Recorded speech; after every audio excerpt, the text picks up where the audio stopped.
Brown Book of the Hitler Terror and Burning of the Reichstag by Lord Marley. It is always difficult to secure authentic information as to what is happening under a well-organised terror.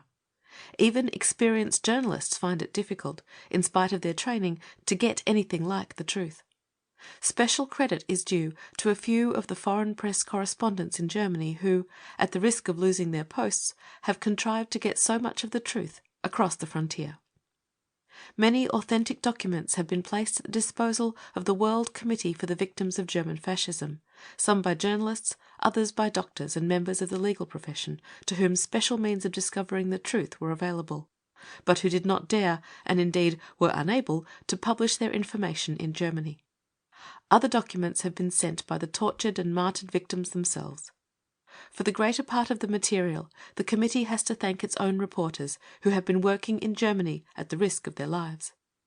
We have not used the most sensational of these documents.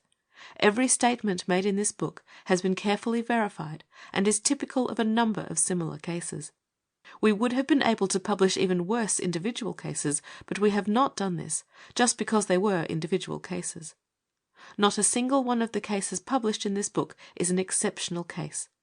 Each case cited is typical of many others which are in our possession or in the hands of the national committees. These manifestations of fascism are appalling. But the memory of the public is short, and public opinion is unfortunately only too ready to reconcile itself to a fait accompli, as in the case of Italy. This book aims at keeping alive the memory of the criminal acts of the Nazi government. It is a contribution to the fight against Hitler fascism. This fight is not directed against Germany. It is a fight on behalf of the real Germany. Marley, Chairman of the World Committee for the Victims of German Fascism. House of Lords, London. End of foreword. Brown Book of the Hitler Terror by Lord Marley. Chapter 1. The Path to Power, Part 1. The German Labour Party was founded in Munich in January 1919. In July of that year, Adolf Hitler, at that time education officer in the Reichswehr, joined this party. He was the seventh member of what later developed into the National Socialist German Labour Party. Who were the founders and first members of this party? From what sections of the population did they come, and what interests did they represent? In the first place, they consisted of soldiers and officers who had come back from the war completely disillusioned. For 4 years they had honestly believed in the chauvinistic slogans with which they had been fed. They had staked their lives in the struggle for a greater Germany. They believed in the legend that pacifist and social democratic traitors had stabbed the German army in the back and brought about its defeat. These men who came back were deeply embittered by what they thought was the weakness of the ruling class, the treachery and flight of the Kaiser and of the deposed princes, and the failure of the generals of the Great War to strike down the November criminals.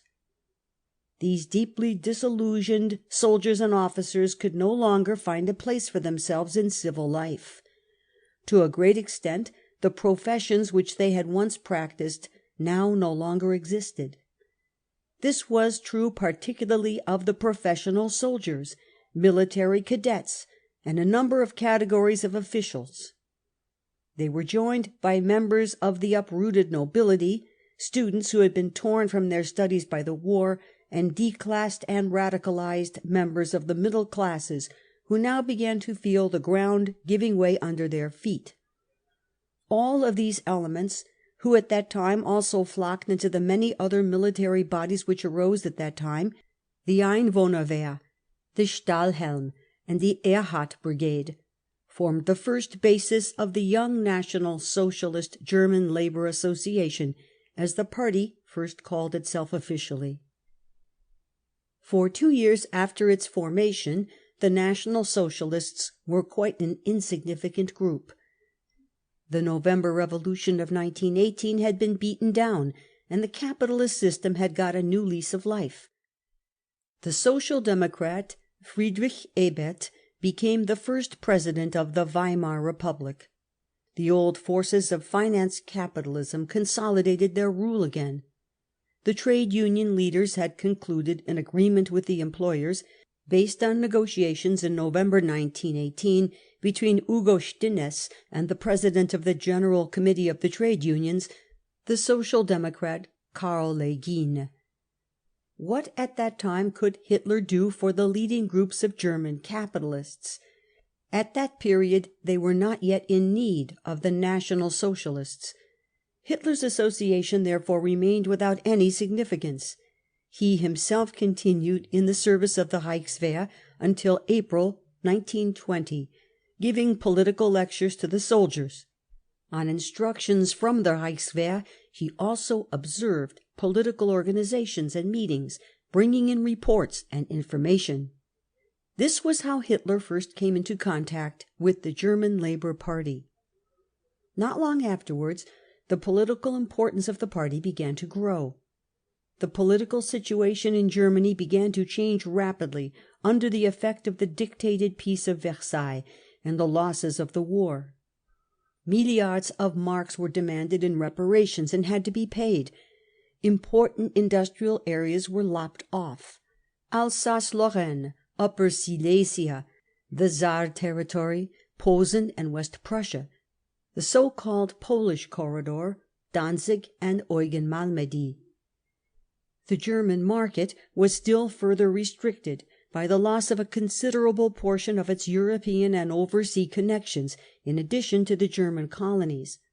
The cost of demobilization and of putting the war industries onto a peace basis was a terrific burden on the smaller taxpayers, as the dominant circles of German monopoly capital were continuously devising new methods of transferring the reparations payments and all other losses onto the shoulders of the workers and the middle class. This development reached its highest point in the inflation which had begun during the war, but was only widely felt among the population in the course of 1921 and 1922. In the autumn of 1923 it reached the point of catastrophe. It had brought about still further impoverishment of the workers, and had transformed a considerable section of the middle classes into proletarians. Millions of the poorer sections of the middle class were literally robbed of everything they had by the inflation. The state paid the banks and heavy industry concerns 600 million gold marks as compensation for the occupation of the Ruhr by the French, and these concerns also made enormous profits. The economic chaos produced far-reaching political disturbances. Erzberger and Rathenau fell victims to the bullets of nationalist murderers. Among the working class a process of radicalization was taking place. The Spartacus struggles in Berlin in January 1919 were followed by the rising of the workers in the Ruhr during the Kapp Putsch of March 1920 and the workers' revolt in March 1921.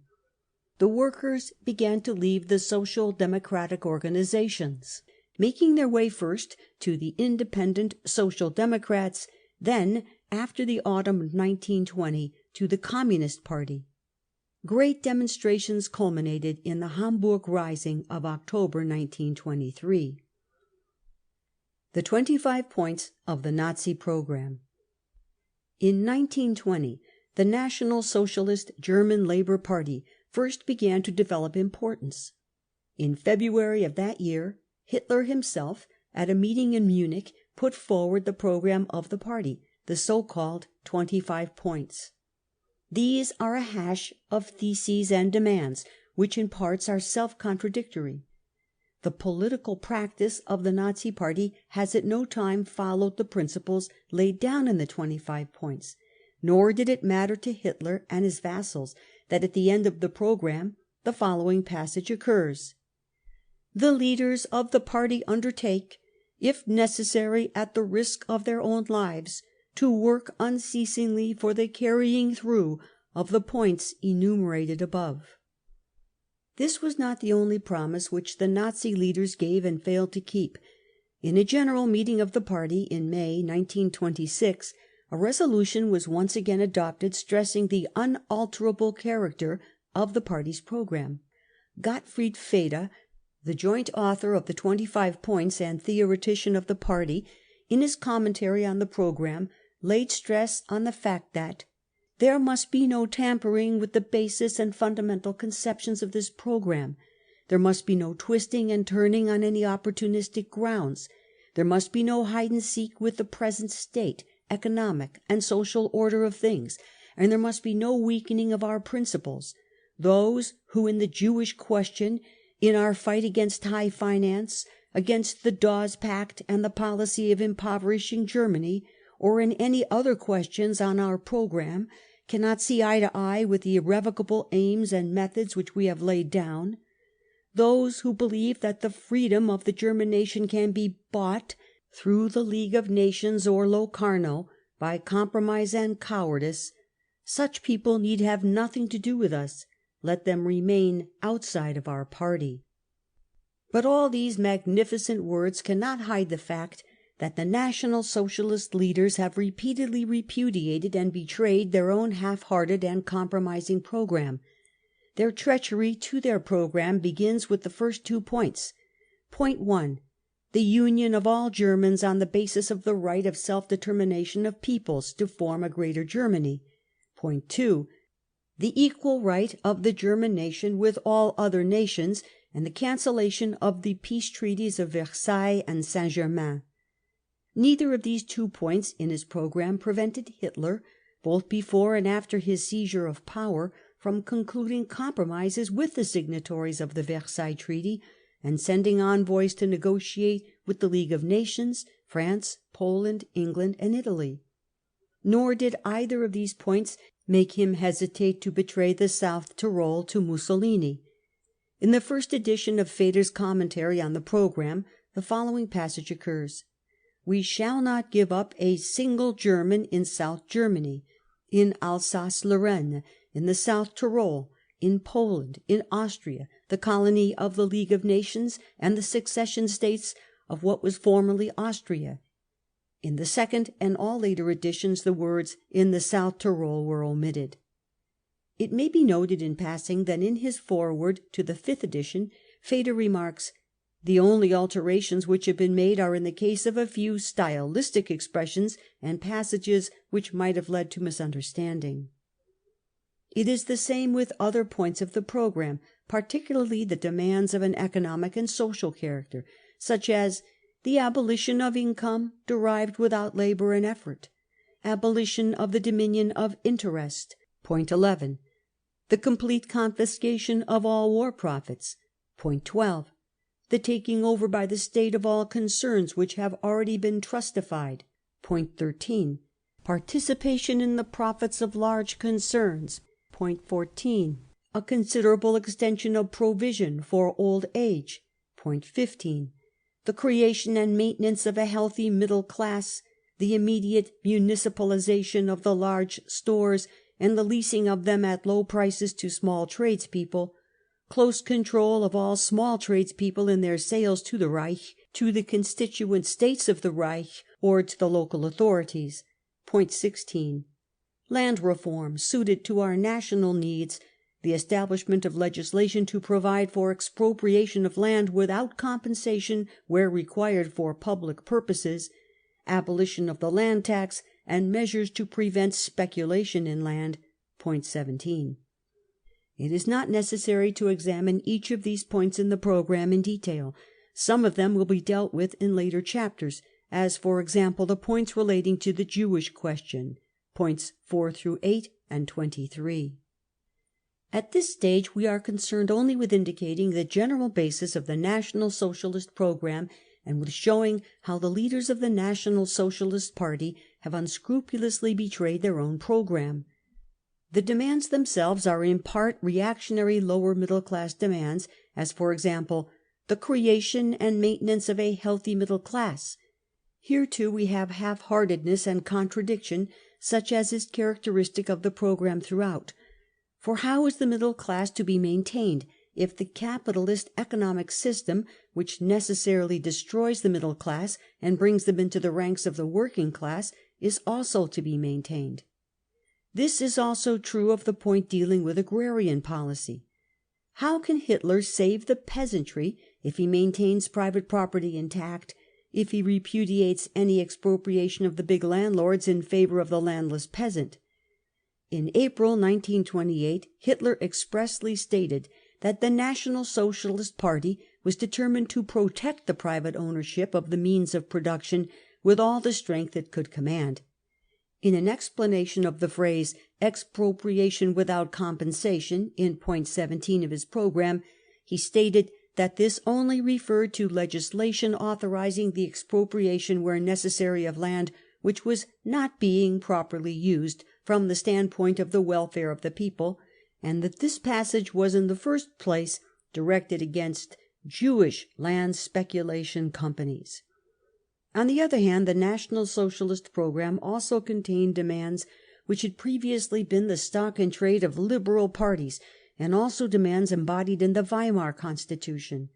Point 13, the taking over of the trusts by the state, is stolen straight out of the programme of the German Democratic Party of 1919. Other points are unfulfilled promises made in the Weimar Constitution. Examples of this are point 15, extension of provision for old age, point 20, full opportunities for ability.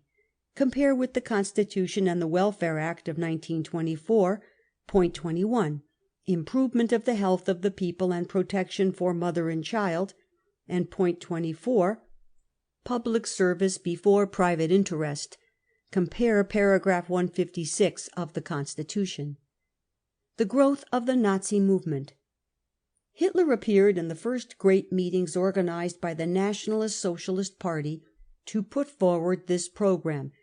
At that period, the agitation against the Versailles Treaty was put in the forefront of the Nazi agitation. The more the middle class was affected by the continuous inflation, the more popular the Nazi demonstrations became. It cannot, however, be disputed that in the middle class it was not only the material losses they suffered through reparations, inflation, and the occupation of the Ruhr which affected their outlook, but also the blow to national sentiment which was inflicted by the dictated Peace of Versailles and the entry of French troops into German territory. In February 1921, soon after the reparations negotiations, a great National Socialist demonstration was held in Munich with the slogan, "Germany's future or extinction." For the first time, motors carrying swastika flags passed through the streets of Munich advertising the demonstration. Posters were put up everywhere with the demagogic text, "If 60 million Germans, young and old, declare their united determination, we will not pay. Then the will of these millions will at least secure the respect which is not given to those who kiss the lash which whips them. We are men, not dogs. The 60 million Germans must tell the government clearly that whoever negotiates will be overthrown." This demonstration was a great success for Hitler.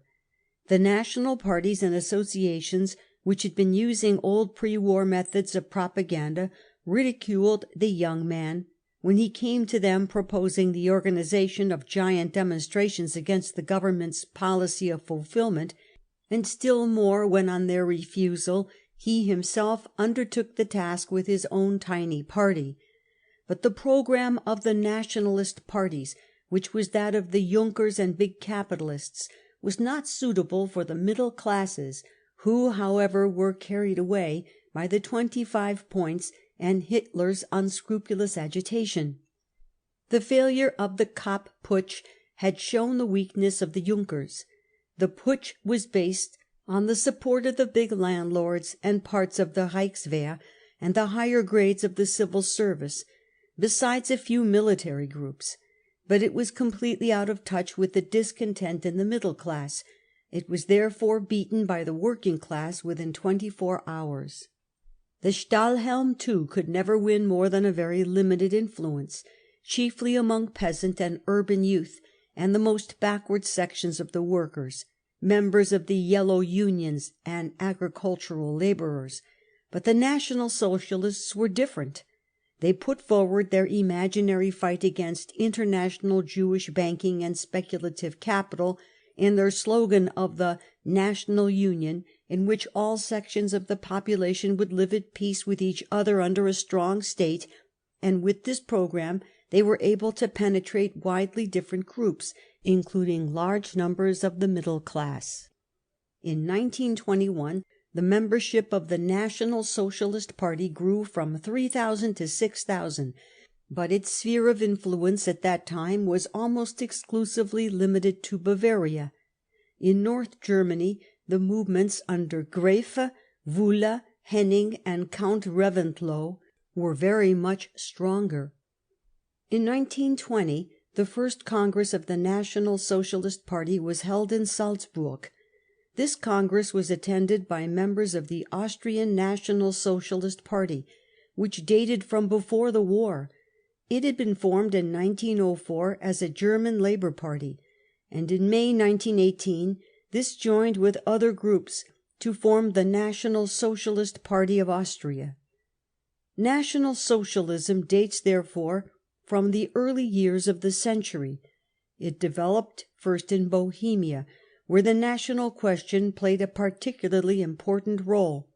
Hitler, an Austrian by birth, had taken a great deal from their programme, but he was unable to reach an agreement at Salzburg with Jung, the leader of the Bohemian party.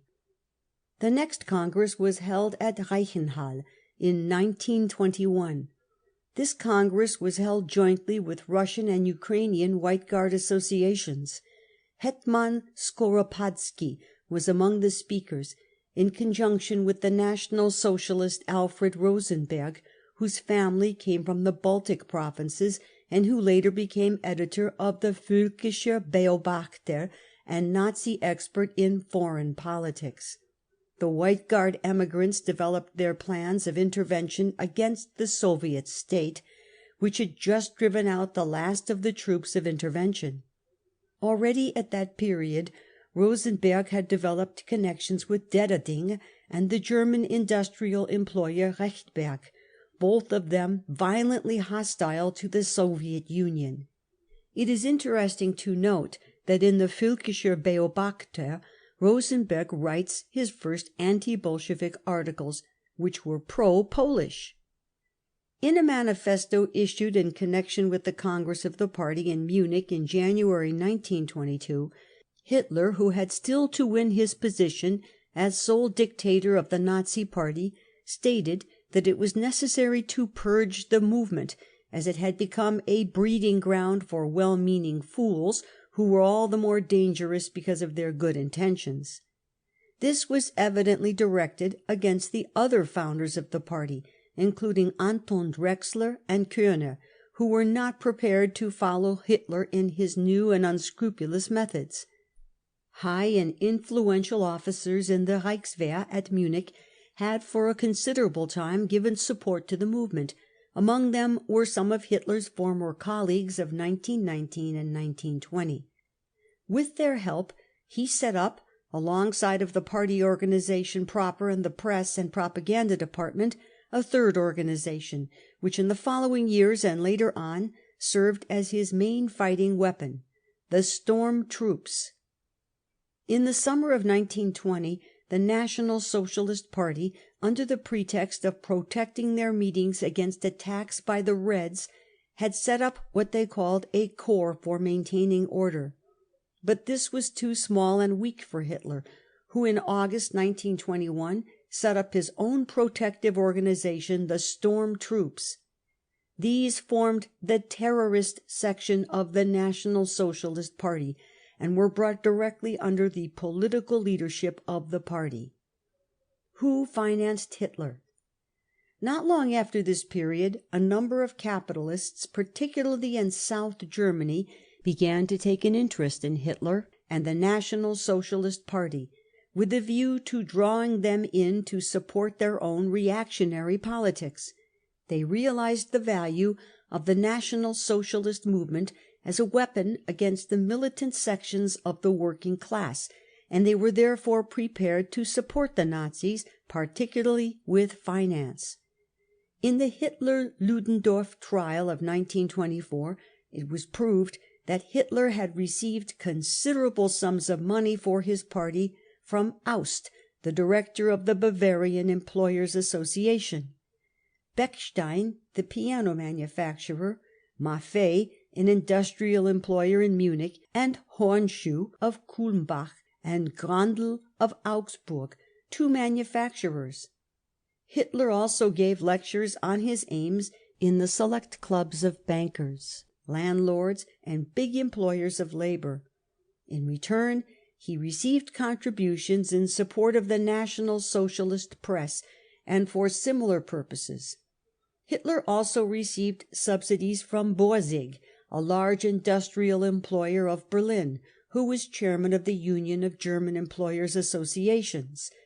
An agent of Hitler's in Switzerland, Dr. Gausser, is also said to have secured for Hitler finance from Henry Ford, and also from French capitalist groups who were speculating on the Bavarian separatist movement. It is probable that the full sources of Hitler's finance will only become known when the archives come into the hands of the German workers. But political proof of the source of his finance is already clear. The whole policy of the National Socialist Party and the declarations of sympathy for it made by important capitalist groups such as Thyssen and Schacht are proof of the great interest necessarily taken in the Hitler movement by the ruling class. Hitler's debts and the immense expenditure on propaganda and for the maintenance of the storm troops were factors which played a certain role in bringing him into action in 1923. The Putsch of November 9th, 1923. The Munich Putsch of November 9th, 1923, was the highest point and also the end of the first upward movement of the National Socialist Party. All through 1923, Hitler had been urging his allies in the Bavarian government and the Reichswehr to take action. Early in November he mobilized the fighting associations, and in a great demonstration of patriotic associations in Munich announced the formation of the National Republic. He announced the deposition of Ebert, appointed himself Chancellor, Kahr his vice-consul for Bavaria, Pöhner, the chief of the Munich police prime minister, and Ludendorff, minister of the Reichswehr. The Bavarian ministers were arrested but released by Ludendorff a few hours later on parole. At first Kahr supported Hitler's proposals, but in the evening went with General von Lossow and General Seisser to the barracks of the 19th Infantry Regiment, from which they declared in a broadcast that they repudiated the Hitler Putsch. Kahr stated that his consent had been obtained from him by the threat of force. He also announced the compulsory liquidation of the National Socialist German Labour Party, as well as the fighting associations Oberland and Reichsflagge. This report and the order for the dissolution of these organizations was published in the Munich papers on November 9th. Hitler and Ludendorff made a despairing effort to take power, although Hitler had given his word of honour a few months earlier to the Bavarian Minister of the Interior that he would not make any attempt at a putsch. They marched with their fighting organizations through the streets. The Reichswehr maintained an attitude of neutrality. It would not fire on the marching troops. Bavarian police awaited Hitler's approach in one of the public buildings. The police fired one volley. 15 of the Hitlerites fell dead. Hitler himself fled and was arrested in the villa of a princess before he was able to cross the Austrian frontier. Göring fled to Italy and later to Sweden. Ludendorff was not arrested. The trial of the Putschists of November 9th took place in the spring of 1924. The judges were merciful and sympathetic, for the accused were nationally minded people who had acted with the best intentions. The accused were Hitler, Field Marshal von Ludendorff, Frick, a police official who was to become Minister of the Interior in 1933, Captain Röhm, Lieutenant Pernet, Ludendorff's stepson, and a few others. Nazi historians record that the accused were in cheerful mood and were smiling and cracking jokes.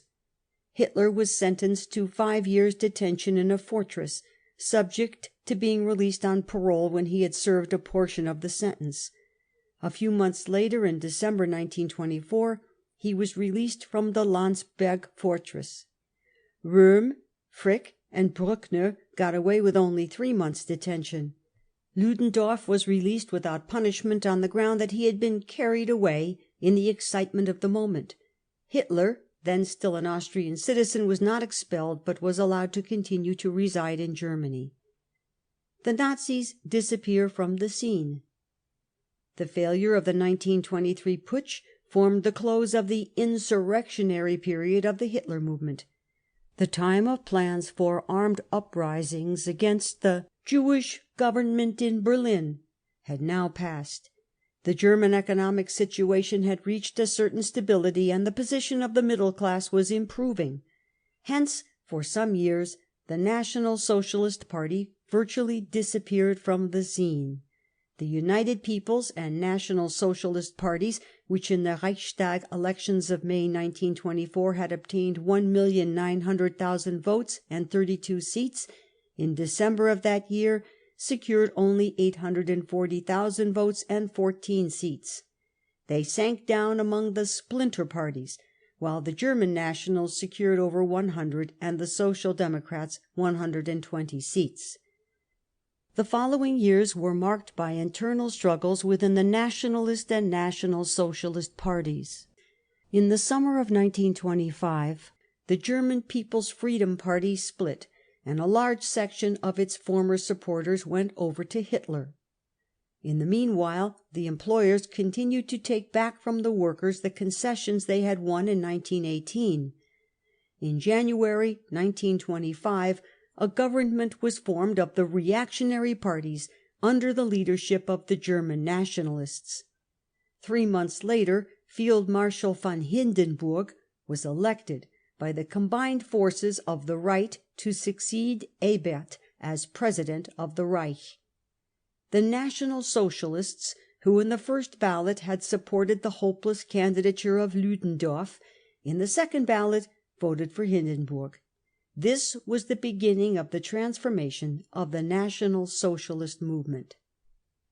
The Nazis support the princes. In 1926, in connection with the referendum for the expropriation of the princes, the National Socialists joined the chorus of all the reactionary parties from the German Nationalists to the Centre and the Democrats in shouting, "The expropriation of the princes is robbery of well-earned wealth." Moreover, the Nazis have never changed their line in connection with this question.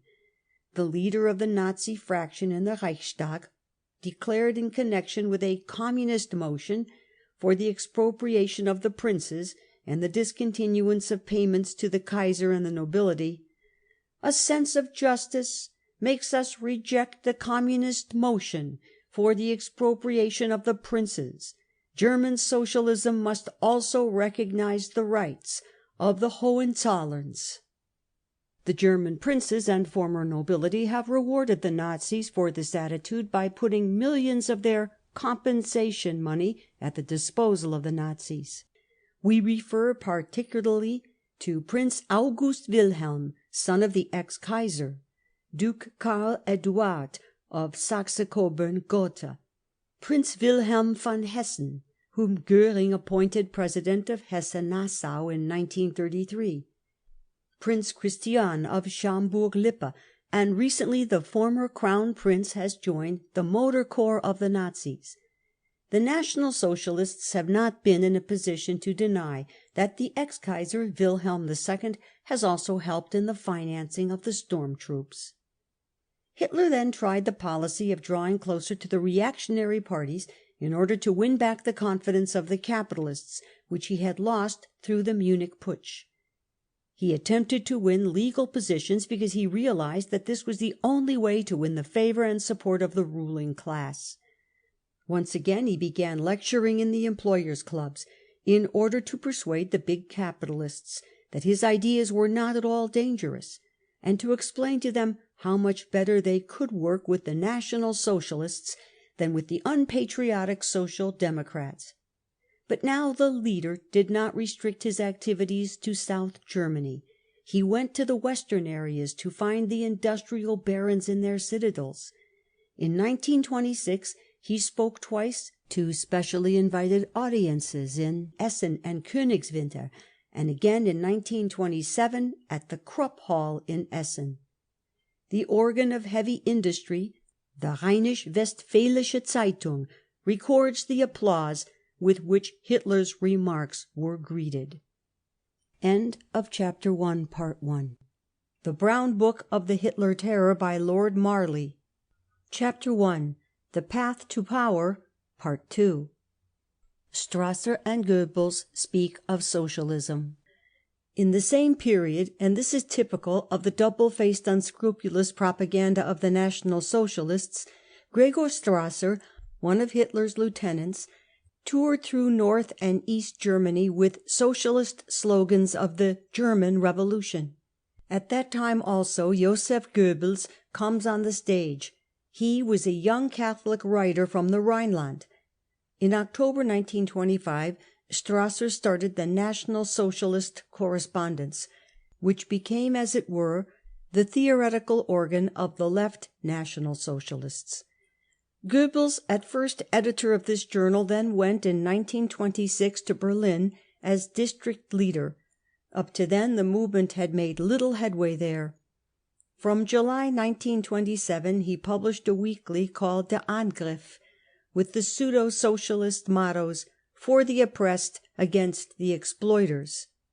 Gregor Strasser, with his brother Otto, formerly a social democrat, started a small press in Berlin, the Kampfverlag.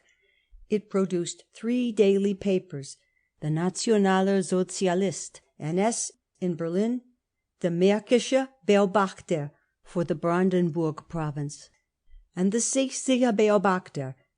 At that time these were the only Nazi daily newspapers in central and northern Germany. The Kampfverlag also published 3 weekly papers and a number of books and pamphlets. There is no doubt that at that period Gregor Strasser attempted to rival Hitler in North Germany. He had certain differences with Hitler, and only made these up later. But he continued to carry out an independent policy, and eventually, at the end of 1932, Hitler relieved him of his functions when he had become too closely associated with General Schleicher. In all the publications of the Kampfverlag, a very radical tone was used, which was intended to make the reader believe that he was being spoken to by a friend of the workers, and even a class fighter. National or International Socialism, a pamphlet published by the Kampfverlag, asserted that the National Socialist Party is the class party of creative labour. The author of this pamphlet was Jung, first president of the Austrian Nazis. Gregor Strasser's motto was freedom and bread, and his trademark is a hammer and sword. Goebbels uses the same tactics in his pamphlet, The Nazi Sozi, Questions and Answers for Nationalists. There can surely be nothing more hypocritical than a fat, well-fed capitalist who protests against the proletarian idea of class struggle, who gave you the right to throw out your chest, swollen with national responsibility, in indignation against the class struggle of the proletariat. Has not the capitalist state for some 60 years been an organized class state, which brought with it as an inevitable historical necessity the proletarian idea of class struggle? Are you not ashamed, you well-fed Central European, to fight the class fight against underfed, hollow-eyed, hungry, workless proletarians? Yes, we call ourselves the worker state. This is the first step away from the capitalist state. We call ourselves a labor party because we want to set labor free, because to us creative labor is the progressive element in history, because labor means more to us than property, education, rank, and bourgeois origin. This is why we call ourselves a labor party. We call ourselves socialists, as a protest against the lie of capitalist social compassion. We want no compassion. We want no social outlook. We despise the rubbish which you call social legislation. It is too little to live with and too much to die with. We demand a full share of what heaven gave us and what we create with our hands and our brains. That is socialism. We protest against the idea of the class struggle. Our whole movement is one great protest against the class struggle. But at the same time, we call things by their right names. If on one side 17 million proletarians see their only salvation in the class struggle, this is because from the right side they have been taught this in practice for 60 years. How can we find any moral justification in fighting against the class struggle unless the capitalist class state is first absolutely torn in shreds and abolished through a new socialist organization of the German people? These words were written not so very long ago by the man who later became Reich Minister for Enlightenment and Propaganda. It is quite a different tone from that used in the 25 points, in which the word socialism does not occur. Compare Goebbels' demand for the tearing in shreds of the capitalist class state with the official organ of the Nazi Party, which in point 25 says, "For the carrying through of the above, the whole programme, we demand the creation of a strong central power in the Reich, the absolute authority of the central political parliament over the whole Reich and all its organizations, the formation of chambers of trades and professions for the carrying through in the separate states of the Reich of the general measures laid down by the Reich." By the side of the policy as put forward by Goebbels, the Hitler programme of 1920 seems colourless, conventional, Philistine and liberal. Goebbels' manifesto against the fat, well-fed capitalist provides a fascist programme which is much more suitable for industrial areas than the 25 points of Hitler. New defeats in 1928. Nevertheless, neither Hitler with his lectures to the well-fed capitalists of the Rhineland and the Ruhr, nor Strasser and Goebbels with their demagogy could succeed in extending the mass influence of the National Socialist Party. It is true that a certain internal consolidation of the party took place during this period. The membership rose from 17,000 in 1926 to 40,000 in 1927. 2 congresses were held, Weimar in 1926 and Nürnberg in 1927. The storm detachments were re-established. The party got rid of well-meaning, but for that reason all the more dangerous fools. The racial specialist, Dinter in Thuringia, was among those expelled. Moreover, in order to make the party presentable in drawing-rooms, the infamous murderer Heines was expelled, although his bloody record did not prevent Hitler from taking him back again later and appointing him police president of Breslau and head of the storm detachments of the whole of North and East Germany. In May 1928, the National Socialist Party again suffered a heavy defeat at the polls, securing only 12 seats in the Reichstag. The objective situation for the growth of the fascist movement had not yet developed. The years 1924 to 1927 had brought a certain restoration of Germany's economic life, and this had resulted in easier conditions for the middle class generally, and also for some sections of the working class. The economic crisis in Germany. The illusory economic prosperity, however, reached its zenith. Germany was the first European country to be affected by the developing world crisis. Production fell and unemployment rose. In the winter of 1930 there were already over 3 million unemployed in Germany. The employers began a general attack on wages. According to estimates made by the Berlin Finanzpolitische Korrespondenz, the average weekly wages of industrial workers fell as follows. In the summer of 1929 they were 44.60 Reichsmarks. In March 1930, 39.05 Reichsmarks. The average weekly wage throughout the year, which in 1928 and 1929 was 42 and 45 marks, fell to 37 marks in 1930 and 30 marks in 1931. Under the Papen-Schleicher government, the average weekly wage was reduced to 50% of what it had been in 1928 and 1929. It fell to 20.80 marks in August 1932, and since then it has fallen still further. The Finanzpolitische Korrespondenz estimates the total wage reductions of workers and employees in Germany from July 1929 to July 1932 at approximately 38 billion marks, at par about £1.9 billion. Together with the wage and salary reductions, there was also a tremendous rise in unemployment. According to the official figures of the Reich Ministry of Labour, unemployment rose to over 6 million. The official Trade Research Institute, however, showed that these official figures were not comprehensive, as they covered only those workers who were reporting at the labour exchanges, that in addition to the visible unemployed, there were also many invisible.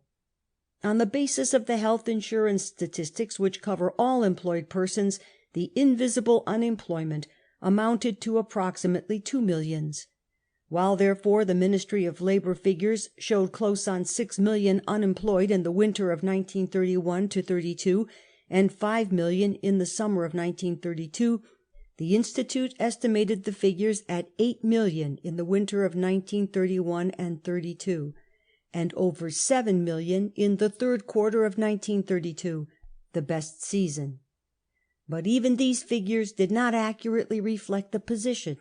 They did not include the hundreds of thousands of persons who had been unemployed for several years and were walking the streets of the towns as beggars or wandering through Germany as tramps, nor did they include the destitute children and the young unemployed who could find no work when they left school. They did not include the hundreds of thousands of small merchants and tradespeople, of people who had formerly been independent, and professional people who were living on the verge of starvation and were in fact unemployed. The real number of unemployed at the end of 1932 must be put at somewhere round about 9 million. The position of the middle class was increasingly getting worse. The specific weight of this section of the population in Germany is considerable. According to a statistical inquiry made by Theodor Geiger, Die soziale Schichtung des deutschen Volkes, Stuttgart, 1932, the percentage proportion of the various classes in the total number of occupied persons is capitalists 0.84%, old middle class, small proprietors 18.33%, new middle class, officials, employees, etc. 16.04%, proletaroids, workers on own account, small traders, etc. 13.76%, proletariat 51.03%. The proportion of the proletariat may be put too high, but the general distribution is probably correct. The crisis brought wide sections of the middle class down into the proletariat. The number of bankruptcies rose, compulsory sales became more and more frequent. The small tradespeople of the towns and the small peasants were particularly severely hit, and the crisis hit sections of people who had hitherto not been affected, and whose position had improved during the preceding period of relative stabilization. Unemployment began to creep into the most privileged sections of intellectual workers. The standard of living of teachers, engineers, doctors, lawyers, writers, artists fell lower and lower. A quarter of the university lecturers could find no posts. Of 8,000 graduates from the technical colleges and universities in 1931-32, only 1,000 found employment in their professions. 1,500 continued their studies provisionally, suffering great privation. 1,500 found temporary work as street hawkers, waiters, etc., but 4,000 remained totally unemployed. An investigation undertaken by the Hartmann-Bund, the officially recognized doctors' association, showed that in 1932 70% of the German medical profession were earning less than 170 marks a month, at par £8 10 shillings 0 pence. The German Legal Association found that its members were in much the same position.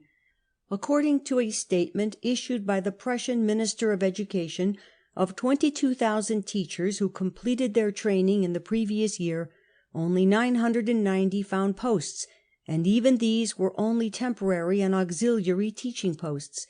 And these figures cover Prussia only. The number of unemployed engineers and chemists increased 5 times between April 1930 and April 1932, while unemployment among technical staffs doubled, and among all employees rose by 1.5 times during the same period. The position of those university lecturers who were still employed got worse from year to year. Hours were lengthened, salaries were rigorously cut. In addition, there was an increase in short-time working. Many industries worked only 3 to 5 days a week. The immense burden of reparations sharpened the crisis. The promises and hopes of the Dawes plans and the Locarno Treaty were not fulfilled. The Young Plan of 1929 made a new regulation of debts, which brought fresh opportunities for the German capitalists to transfer the burden to the workers. A new wave of radicalisation passed through the workers. After the electoral success of the Social Democrats in May 1928, the working class began again to turn toward the Communist Party. Sections of the middle class, which had hitherto been indifferent to politics, now began to become active. The peasants were roused. In North Germany in 1929 they were in a state of revolt, resisting by force the bailiffs sent to rob them of their last cow. There were conflicts with the police. Then came one bomb attack after another. In Schleswig-Holstein attempts were made to blow up government offices. In 1928 a great coalition government was formed, reaching from the German People's Party, the party of heavy industry, to the Social Democrats. Hermann Müller, president of the Social Democratic Party, became chancellor. In addition to him there were 3 Social Democrats in the government: Severing, Minister of the Interior; Hilferding, Minister of Finance; and Vinel, Minister of Labour. Stresemann, leader of the German People's Party, became Foreign Minister, his friend Dr. Curtius, Minister of Economics, and the Democrat Gessler, now a Fascist, Minister of the Reichswehr. It was under Müller's government that the Young Plan was put through. The chief delegate at the Paris Young Plan Conference was Schacht, president of the Reichsbank, who was removed from his post in 1930 and restored to it again in 1933 as a follower of Hitler. The Brüning period.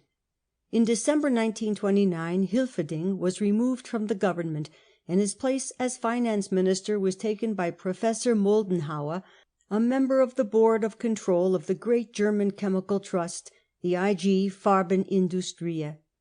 A few months later, in March 1930, the Müller cabinet was replaced by the Brüning cabinet.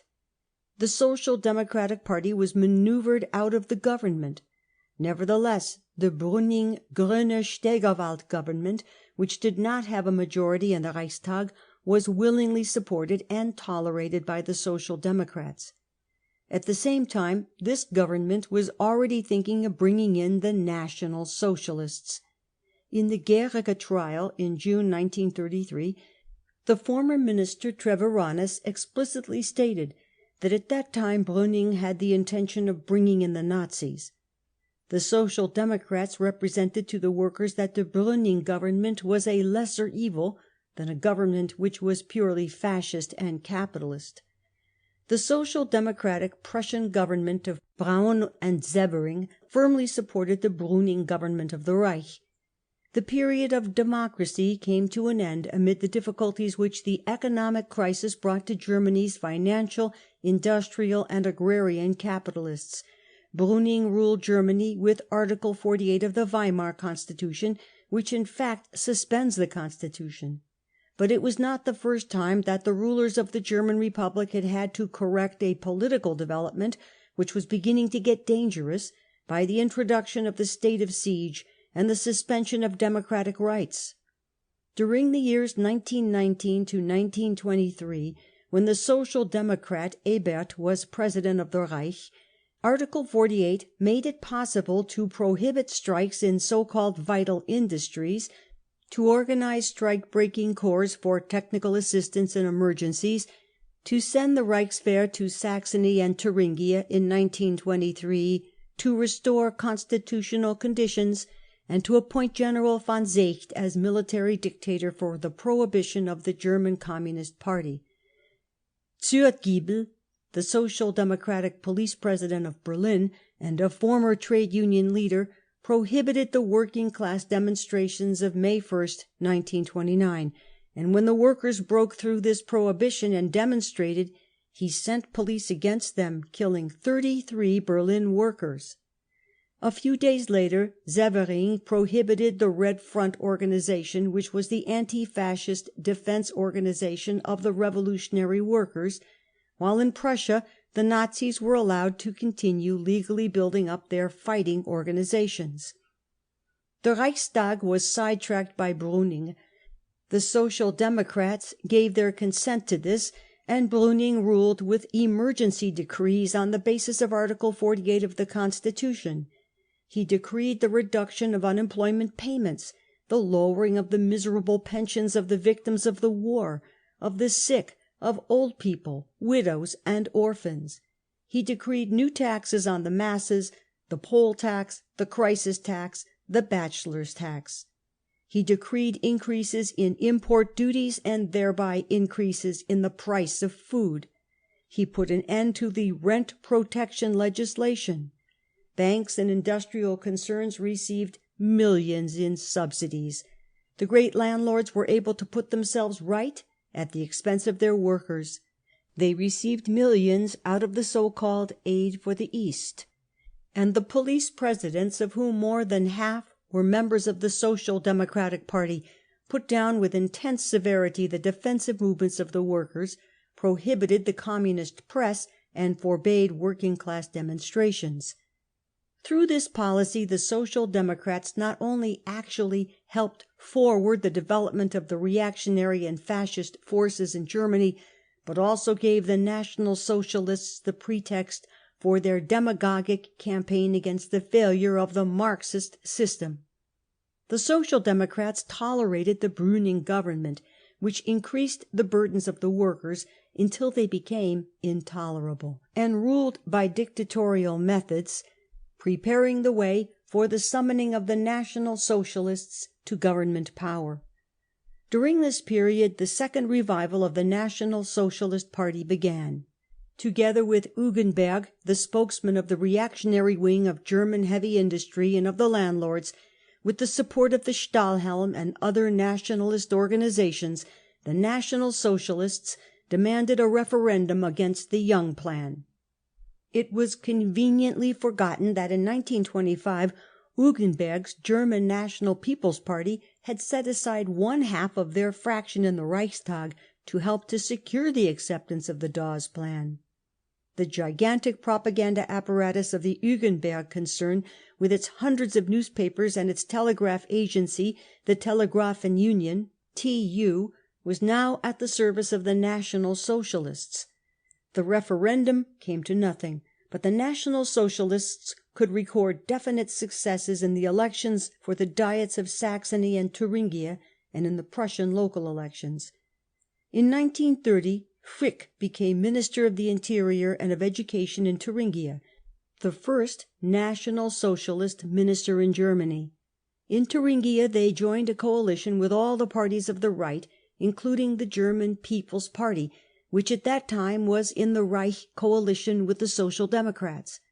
Only a year earlier, Goebbels, in his small ABC of National Socialism, had called the German People's Party a representative of the interests of big capital. Hitler shows his true colours.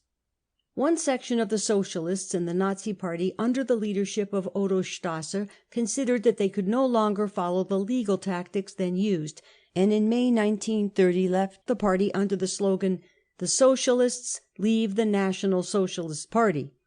Before this, Strasser had a long discussion with Hitler, who told him, "The great mass of the workers wants nothing more than bread and circuses. It has no comprehension of any ideals, and we shall never be able to count on ideals to win the workers in large numbers. We want a selection from the new master class, who are not guided, as you are, by a morality of sympathy." Strasser asked Hitler, "If you took power tomorrow, what would you do the day after, for example, with the Krupp concern? Will everything remain just as it is now for the shareholders and the workers in regard to ownership, profits and management?" Hitler replied, "But of course. Do you imagine I am so crazy as to destroy trade? The state would only step in when people were not acting in the interests of the nation, but for this no expropriation is necessary, nor any joint share and control, but the power of the strong state, which alone is in the position to let itself be governed entirely by wide viewpoints without consideration of individuals. The expression socialism is in itself bad, but above all it does not mean that these concerns must be socialized, but only that they can be socialized if they conflict with the interests of the nation. So long as they do not do this, it would be simply a crime to interfere with trade. In this connection we have a precedent which we can adopt without further question, namely Italian Fascism. Just as the Fascists have already put this into effect, in our National Socialist state also employers and workers will stand alongside each other with equal rights, while the decision in disputes is left to the state, which takes care that economic struggles do not endanger the life of the nation. With this guarantee to the capitalist economic system, Hitler once again recommended himself to the ruling groups of German finance capital. He showed them that, as in the case of the Italian Fascist programme, so the nationalist economic programme only aimed at guaranteeing the reconsolidation of capitalism. He has kept the promises which he then gave. The Reichstag elections of September 1930 gave the National Socialists their first great electoral success.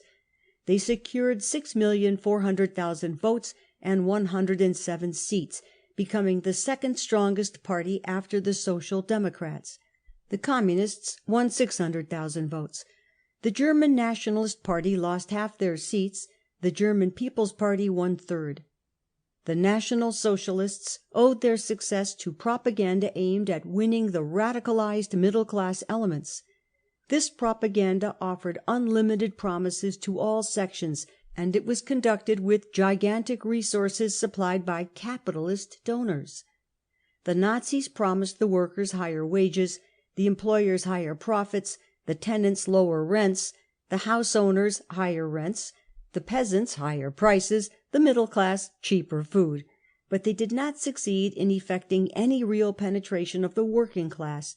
They merely attracted large sections of former voters for the capitalist parties. Should Hitler be Chancellor of the Reich? Brüning continued in office and issued new emergency decrees.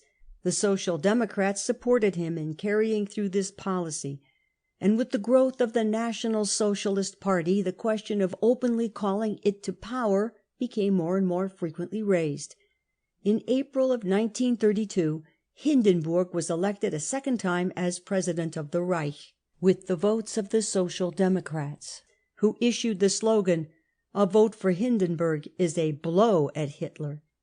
In May 1932, at the instigation of the East Prussian Junkers, Chancellor Brüning was overthrown, and a Pappenschleicher government took his place.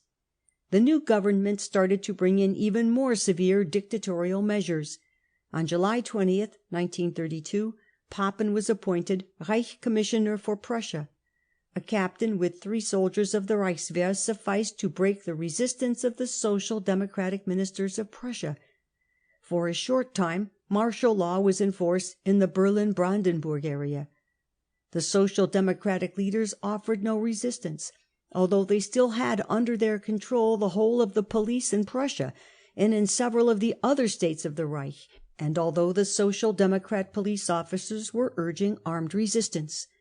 On the contrary, the Social Democrat leaders denounced the Communists, who were calling on the workers for a general strike, as provocateurs. They weakened the working class forces and abandoned their positions in order to be able, as they thought, to save at least something from the wreck, and so the Prussian home of democracy fell into the hands of the reactionaries without a struggle.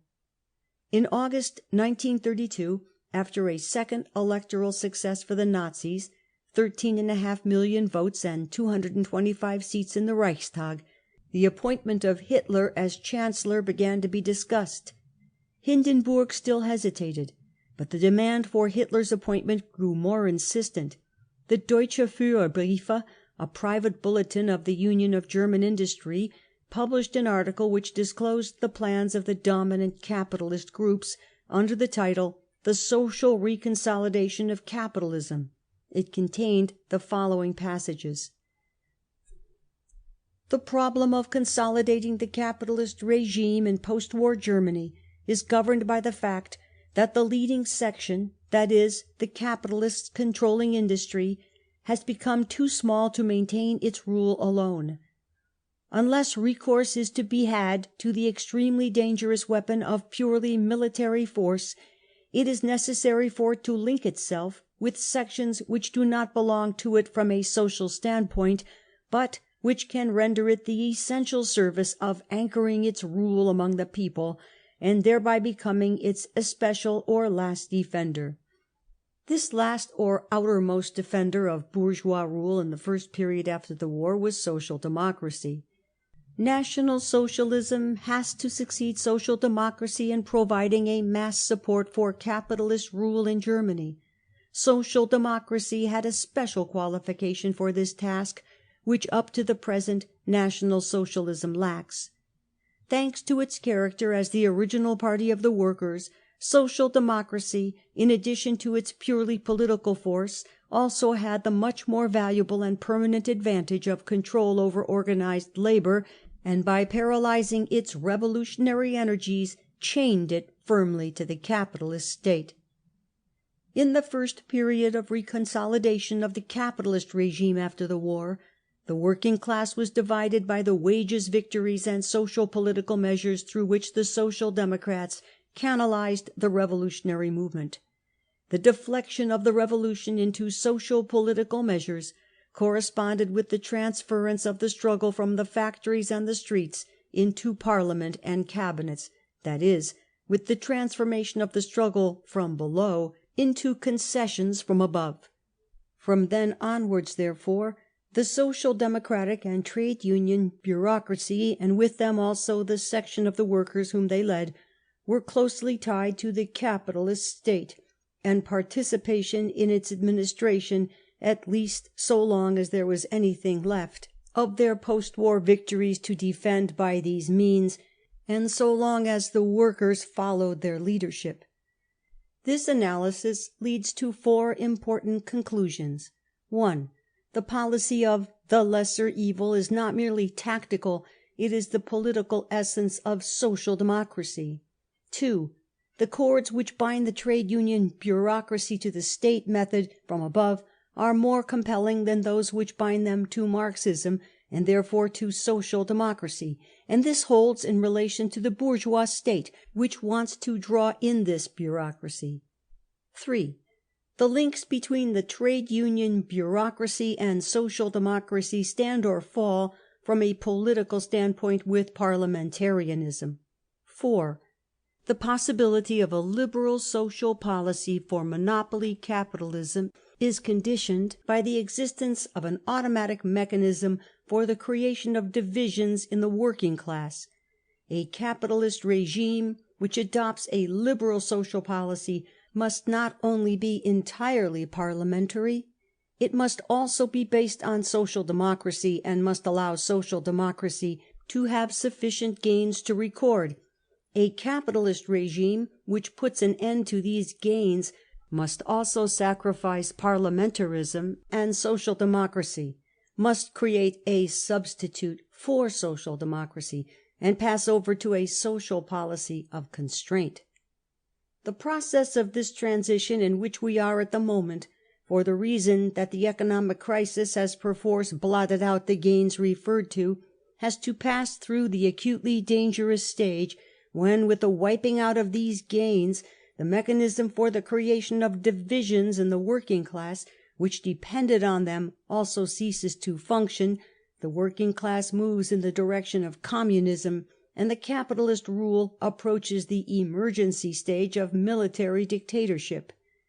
The only safeguard from this acute stage is if the division and holding back of the working class, which the former mechanism can no longer adequately maintain, is carried out by other and more direct methods. In this lies the positive opportunities and tasks of National Socialism.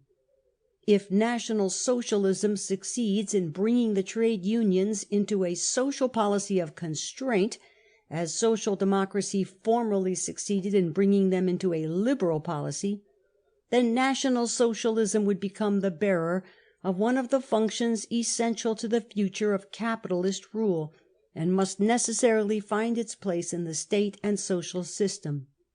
The danger of a state capitalist or even socialist development, which is often urged against, such as incorporation of the trade unions under National Socialist leadership, will in effect be avoided precisely by these means. There is no third course between a reconsolidation of capitalist rule and the communist revolution. These paragraphs give the key to an understanding of the political situation. The Papen-Schleicher period. The Papen-Schleicher government was a further stage on the road to a Hitler dictatorship. Its emergency decrees were models for Hitler to follow: the death penalty for high treason, the death penalty for political acts of violence, the establishment of emergency courts which imposed long sentences of imprisonment for minor offences. But this government of big capitalists, Junkers and generals had no mass following. The Stahlhelm and the German National People's Party were entirely inadequate. Papen's much advertised economic programme of September 1932 laid new burdens on the workers and gave new millions to the rich. Powerful anti-fascist demonstrations under the leadership of the Communist Party, which was carrying on the only serious extra-parliamentary fight against fascism, were broken up. These reached their highest point in the Berlin traffic strike of November 1932, which demonstrated the helplessness of the government in face of the determination of the workers. At this period, too, National Socialism was passing through a serious crisis. In the November elections it lost almost 2 million votes. The total vote for the Communist Party reached 6 millions. At the end of November Papen fell, and Schleicher succeeded him early in December. Behind the scenes negotiations were carried on in one direction with the trade unions, and also with a view to the drawing in of Hitler. No government can sit on bayonets. Schleicher hesitated, did nothing, and merely modified some of Papen's emergency decrees. On January 22nd, the National Socialists staged a provocative demonstration in front of the Communist Party headquarters, the Karl Liebknecht House. General Schleicher sent the whole police force to protect the Nazis from the workers' counter-demonstrations. The situation grew more and more acute. General Schleicher was considering the immediate proclamation of a military dictatorship. Papen worked against Schleicher's plan by negotiating with Hitler and Hugenberg. At last, the ruling groups of Germany, as the Deutsche Allgemeine Zeitung put it, tried a leap in the dark. On January 30th, 1933, Hindenburg, the candidate for the presidency, who had been supported by the Social Democrats, appointed Hitler Chancellor of the German Reich. End of Chapter 1, Part 2. Chapter 2. The Reichstag is in flames. Months of intrigue in President Hindenburg's palace had preceded the fall of General Schleicher. Papen's cranking up of industry had come to nothing. The economic difficulties were increasing. At every step, Schleicher stumbled up against obstacles which were created for him through the influence wielded by his predecessor, Papen, over President Hindenburg. From the moment of his own resignation, Papen was working systematically for the overthrow of his opponent, Schleicher. Round Hindenburg there was a number of more or less definite groups fighting each other.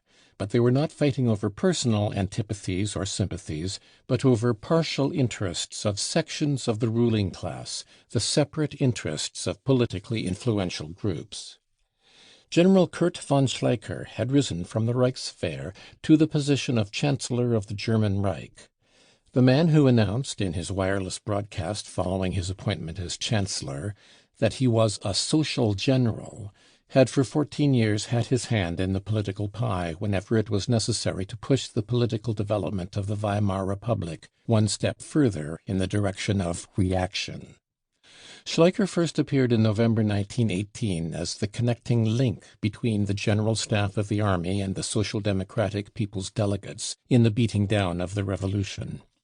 The name of the young captain attached to the General Staff appeared in those days linked with the names of Hindenburg, Gruner, and Ebert. He had considerable influence in the newly created Reichswehr. In October 1923 he put through the state of emergency when Ebert handed over all executive power to the Reichswehr General von Seeckt in order to meet the revolutionary menace which resulted from the misery of inflation.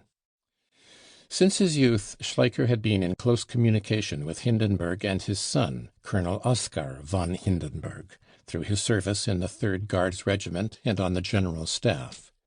Schleicher succeeded in becoming a personal informant of Hindenburg. He had the strings in his hands when, in March 1930, Hindenburg threw the Social Democratic Chancellor, Hermann, and with him Social Democracy, out of the government. Schleicher arranged Brüning's fall, when the controlling groups of German capitalism were tending more and more towards the summoning of the National Socialists to power. Schleicher himself took Gruner's place as Minister of the Reichswehr. Even when Papen was Chancellor, Schleicher had already begun to fill the most important posts in the government apparatus with his own reliable men. It was Schleicher who turned the scale when Papen's government was rocking and induced the majority of ministers to deliver the ultimatum that Papen must go. Schleicher had to come more and more into the open, but it was easier to maneuver on the smooth parquet floors of the government offices than to carry out a policy on the precipitous ground of the deepening economic crisis. His short term of office ran out without a program, without a policy, with nothing but vague hints at all kinds of plans. His government was only to serve the most powerful capitalist groups of Germany as a bridge to the fascist attack on the growing revolutionary movement among the workers. In the group closely associated with Hindenburg, there was in the first place his son and personal adjutant, Colonel Oskar von Hindenburg. His Secretary of State was Dr. Meissner, who had filled the same position under Ebert. Von Papen, too, after his term as Chancellor, was in Hindenburg's confidential circle. Papen had special support in the Herrenklub, a very influential association of politicians, bankers, big employers and big landowners, high civil servants and officers. Papen had connections with the National Socialists, with Hitler and Göring, with the Stahlhelm, and with the German Nationalist Party under Hugenberg. A few weeks after his fall from office, Papen met Hitler in Cologne at the house of Schröder, the banker. Hitler, who on November 7th had issued a manifesto calling for a fight to the last breath against Papen, in the banker's drawing-room agreed to the confidential proposals put forward by Papen. From Cologne, Papen went to Dortmund to conduct secret negotiations with Springorum and other representatives of Rhenish-Westphalian heavy industry on the question of the government. Schleicher, too, had close relations with the National Socialists, especially with their socialist wing led by Gregor Strasser. Schleicher attempted to exploit for his purposes the crisis in the National Socialist Party, which was marked by the loss of 2 million voters in the elections of November 6th. He had links with the Social Democrat Leipart, president of the German Trade Union General Council, with the Christian trade unions, and with the German Nationalist Commercial Employees Association. He tried to create some kind of trade union mass basis for himself through these cross threads from the trade unions under social democratic leadership to the socialist wing of the National Socialists. At the same time, Schleicher presented the Junkers with millions and millions for relief. Confidential agents carried on negotiations between these groups. Every day new coalitions were being formed and dissolved. Every day the situation changed. Newspapers changed their owners, and their editors changed their political views. A struggle raged for the control of the liberal papers of the Ullstein and Rudolf Masse concerns. The Tägliche Rundschau, once Stresemann's organ, became Schleicher's mouthpiece. There was talk of money which had found its way to the paper from the well-filled chests of the Reichswehr. A new editor was appointed, Hans Zehrer, leader of the so-called Action Group and editor of its journal Action, which carried on a special sort of fascist propaganda with pseudo-revolutionary slogans. Papen tried to secure control of the Berliner Tageblatt. The export industries, the big shipping companies, and the Reich Railways, Siemens, had as their organ the Deutsche Allgemeine Zeitung, which they had been subsidizing for a considerable time. During those weeks, Schleicher also had the backing of Herr Krupp von Bohlen and Halbach and Privy Councillor Duisberg of the IG Farben Industrie, the chemical combine. These were the leading figures in the Reich Union of German industry. Papen had close connections with Springorum and Thyssen, Hugenberg, and the big agrarian interests. All groups were agreed that the National Socialists would have to be drawn in as the political prop for a government of capitalist dictatorship. But there were differences of opinion as to the form and extent of their participation in the government. The intrigues in Hindenburg's palace reflected these differences. The East Prussian relief scandal. Towards the end of January 1933, Schleicher felt that his government was being more and more undermined by the intrigues of Papen and the big agrarian interests associated with him. He felt, too, that he was being pushed out of the circle of Hindenburg's confidential advisers. He therefore decided to have recourse to a defensive maneuver which he had been contemplating for some time. And an immense mass of material appeared in the papers exposing the Osthilfe corruption of the big agrarian Junkers. A commission of inquiry was set up by the Reichstag. The working masses were roused to fury. The scandal threatened to involve even Hindenburg himself.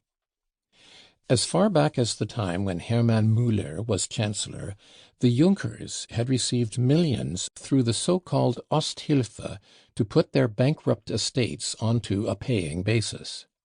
The small peasants had got practically nothing out of it. The big landowners pocketed the lion's share. In the Reichstag Committee of Inquiry, it was now revealed, at the end of January 1933, that in addition the rich landowners had received many hundreds of thousands of marks to which they were not entitled. An immensely rich owner of 6 manorial estates and a personal friend and neighbor of Hindenburg's had secured 621,000 marks by giving false particulars. 2 counts took 700,000 marks in this way. A certain landowner who had ruined his property on gambling, wine, and women secured 281,000 marks. 2 controllers of offices through which the Osthilfe was distributed paid off their own debts and pocketed tens of thousands in addition. A certain lord of the manor transferred his livestock to his wife in order to secure 154,000 marks of the Osthilfe. Day by day, new names appeared in the list of those who were involved in the Osthilfe scandal, including neighbors of Hindenburg's estate, people who had the run of his house. There was a great uneasiness in the Hindenburg family, for some of the Junkers involved in the scandal were among those who had organized the presentation of the Neudeck estate to Hindenburg on his 80th birthday. No gift tax had been paid on this gift, and the estate had been registered not in Hindenburg's name, but in that of his son, so that the state was also robbed of the future succession duty. The Junkers and industrial magnates had twice collected funds for repairs and equipment for the Neudeck property, and a third time for the purpose of putting it on a paying basis. The mud of the Osthilfe scandal spattered the walls of the president's palace. The Junkers decided Schleicher must go, as they had decided before that Brüning must go. Hitler becomes chancellor. On the morning of January 28th, the Schleicher government resigned, when Hindenburg refused to give authority for the dissolution of the Reichstag. Papen was instructed by Hindenburg to negotiate with Hitler for the formation of a government of national concentration. 2 days of unparalleled tension followed. The Communist Party broadcast leaflets calling for a general strike against the imminent Hitler dictatorship. Schleicher negotiated with Leipart. The struggle behind the scenes grew more acute. On the night of January 29th to 30th, Schleicher was toying with the idea of the immediate proclamation of a military dictatorship and the march of the Potsdam garrison on Berlin. It seemed that a critical situation might develop at any moment. Then Hindenburg decided to appoint Hitler chancellor on conditions. And so it came about that the Hitler-Papen-Hugenberg government was formed on the morning of January 30th, 1933. In June 1932, the Papen-Schleicher government had depended on National Socialist toleration. Goebbels later charged the representatives of the Herrenklub with having adroitly clambered to power over the broad backs of the Nazis. In November 1932, the leader of the National Socialist fraction in the Prussian Diet, Wilhelm Kube, declared that the National Socialists would never march with the battle cry of "with Hugenberg for the stock exchange and capital." But during the following months, Papen had been preparing the National Socialists to throw overboard their thundering declamations as superfluous ballast when Hindenburg gave them the call. The chancellorship fell into Hitler's lap, but not as the fruit of some heroic struggle. January 30th was not the culmination of a national revolution which had conquered power by a bold attack. Adolf Hitler was given the post of chancellor when the leading sections of the ruling class wanted not only to strengthen their power against the working class, but also to smother the smell of the Osthilfe scandal. On the evening of January 30th, the stormtroopers and the Stahlhelm marched with flaming torches along the Wilhelmstrasse, cheering Hindenburg and Hitler. The stormtroop men and the Stahlhelmers knew nothing of what had been going on behind the scenes, and when they acclaimed the day of national awakening, they did not know that corruption and the lust for profit were its godparents. The wave of resistance rises. On January 30th, 1933, the Communist Party made an official proposal to the executive of the Social Democratic Party and to the General Council of the Trade Unions under Social Democratic leadership, and also the Christian trade unions, that they should jointly organize a general strike for the overthrow of the Hitler government. Social Democracy and the trade unions answered, "Hitler has come to power legally. It was necessary to wait," they said, "until he violated legality. No fight should be put up now." The general attitude of the Social Democratic press was that Hitler would soon be finished with. Considerable sections of the German workers accepted these statements. The Communist Party was unable as yet to bring the majority of the working class into action. The hastily formed Hitler government would have been unable to cope with the united assault of the working class in those first days of February. The Nazi stormtroops had just been passing through a severe crisis, and in some places had lost half their membership. The police apparatus could not yet be relied upon by the new government. It would also have had difficulties with Schleicher's Reichswehr. But the refusal of the general strike gave the Hitler government the time it needed.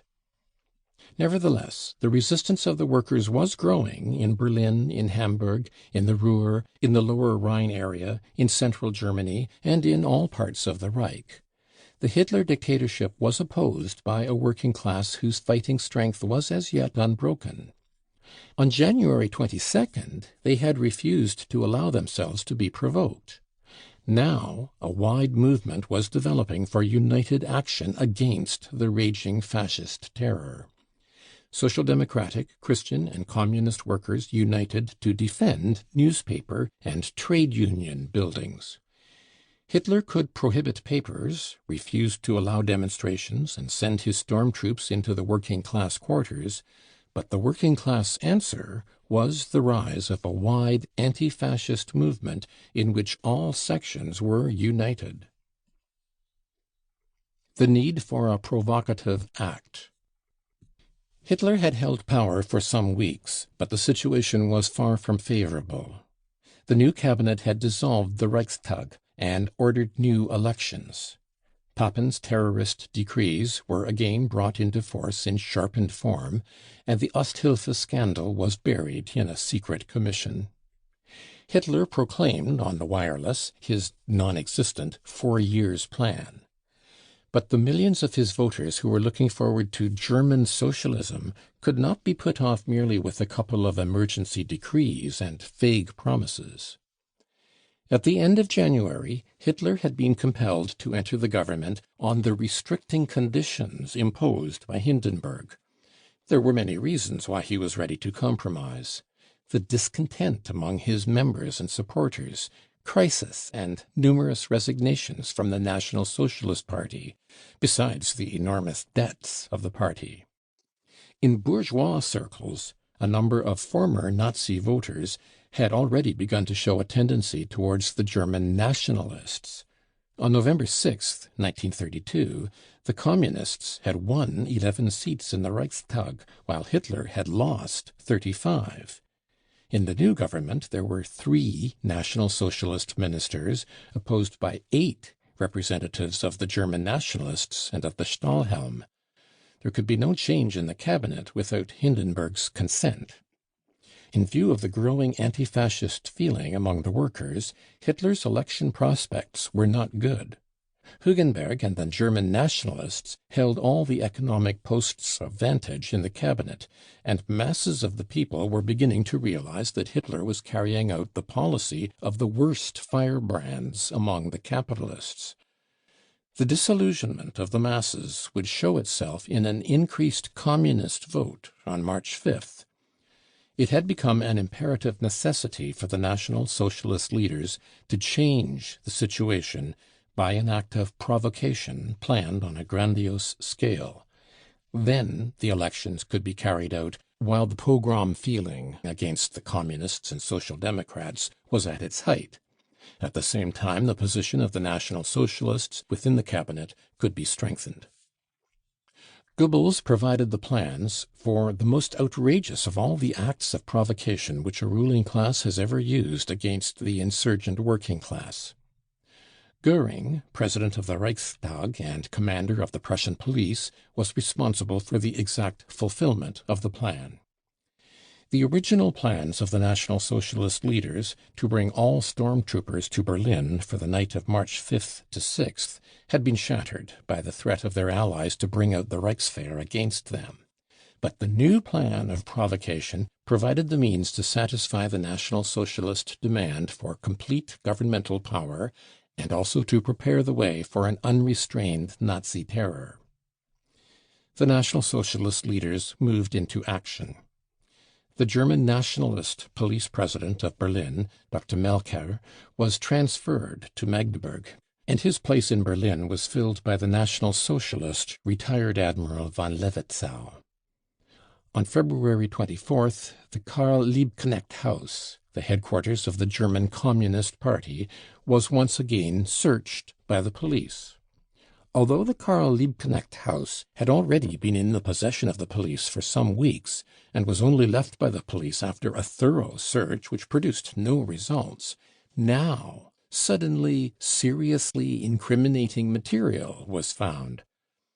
The day before the Reichstag fire, gigantic headlines in the whole bourgeois press told readers of the secrets of Karl Liebknecht House, of subterranean passages, treasonable material, and plans for a Bolshevistic revolution.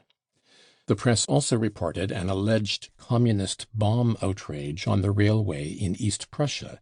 This outrage was never mentioned again. On January 25th, there was a small fire in the Berliner Schloss, which was announced sensationally as a communist act. In this way, public opinion was carefully prepared, from paper to paper, from day to day, for the great coup. The Communist Party received reliable reports that the government had planned an act of provocation. The deputy Wilhelm Pieck spoke of it in the Sportpalast in Berlin. He mentioned a Nazi plan for a faked attempt to assassinate Hitler or some other act of provocation, which was to take place some days before the election and lead to the prohibition of the Communist Party. The Communist fraction in the Reichstag made a similar statement at a conference of foreign press representatives. The Hitler press, following instructions, raised the campaign against the revolutionary workers to boiling point. Everyone who was following the political situation realized that a crisis was imminent. Everyone felt that there was something in the air. Then, on the night of February 27th to 28th, all German wireless stations broadcast the message, "The Reichstag is in flames." End of chapter 2. Chapter 3. Van der Lubbe, the Tool. Marinus van der Lubbe was born in Leiden on January 13, 1909. His father owned a small shop and also traded his wares through the neighboring villages. At the age of 16, after a short period as assistant in a shop, Marinus van der Lubbe became a worker in the building trade, which he had to leave after an accident which permanently injured his eyesight. Shortly before this, he joined the Leiden branch of the Young Communist League. He was always ambitious and seeking prominence, and in January 1929 he resigned from the Young Communist League because he was not appointed leader of the Pioneers organization. He rejoined, but in December 1929 again resigned, owing to a conflict with the Young Communist League in connection with leaflets which he wrote and distributed over his own signature. He joined the League again in 1930, but was distrusted and did not take any active part. In April 1931 the question of his expulsion was raised, and van der Lubbe immediately resigned. From that date he had no connection whatever with the Young Communist League or Communist Party, but attacked the Communists whenever he had the opportunity. Van der Lubbe's life. Marinus van der Lubbe was 5 months in the Leiden hospital after his accident. He could not go back to his trade and tried to earn his living in various ways. In the winter of 1927-28 he worked as a temporary waiter in the station restaurant in Leiden, and in the summer of 1928 he was a porter in the Van Holland Hotel at Noordwijk. After that he did a little trading in potatoes on his own account, and then worked on a ferry transporting building materials between Noordwijk and Sassenheim. In the summer of 1930 he went to Calais, and on his return stated that he had worked as an excavator and had also made some attempts to swim the Channel. We have made detailed enquiries in Calais, but can find no evidence that he ever made such an attempt. But the fact that he boasted of this on his return to Leiden is characteristic of his outlook. Enquiries into his life in Leiden have definitely established the fact that he was homosexual. This is of great importance for his later history. His tour through Europe. Together with a friend of his, Holverda, he planned a workers' sports and study tour through Europe, and had cards printed with his and Holverda's photographs and the statement in 4 languages that they were undertaking a tour through Europe and the Soviet Union. Before they left there was a quarrel, and Holverda remained in Leiden. Actually, the postcards say that the tour was to begin on April 14th, 1931. We have in our possession one of these cards, dated from Potsdam, April 14th, 1931. Not long after, van der Lubbe was back in Leiden. He makes Dr. Bell's acquaintance. When van der Lubbe returned from his first short visit to Germany, he told his friends of a gentleman who had taken him on a long tour in his car. We do not know whether Lubbe's story was true, or whether he invented the gentleman from Leipzig. But we do know that on that first visit to Germany, van der Lubbe made the acquaintance of a man who played a decisive part in Lubbe's future life. In April or May 1931, Lubbe met Dr. Bell. We know this from a friend of Dr. Bell's. He writes, "If I remember rightly, it was in May 1931 that Bell told me he had made the acquaintance of a young Dutch worker who had made a very good impression on him. He must have met him when he was out in his car near Berlin or Potsdam. They met a hiker on the way and gave him a lift in the car. He was a young Dutch workman. This young Dutchman later visited Bell in Munich. Bell called him Renus or Renus. He had frequent meetings with him." Marinus van der Lubbe visits Munich. In September 1931, van der Lubbe again started out for Germany.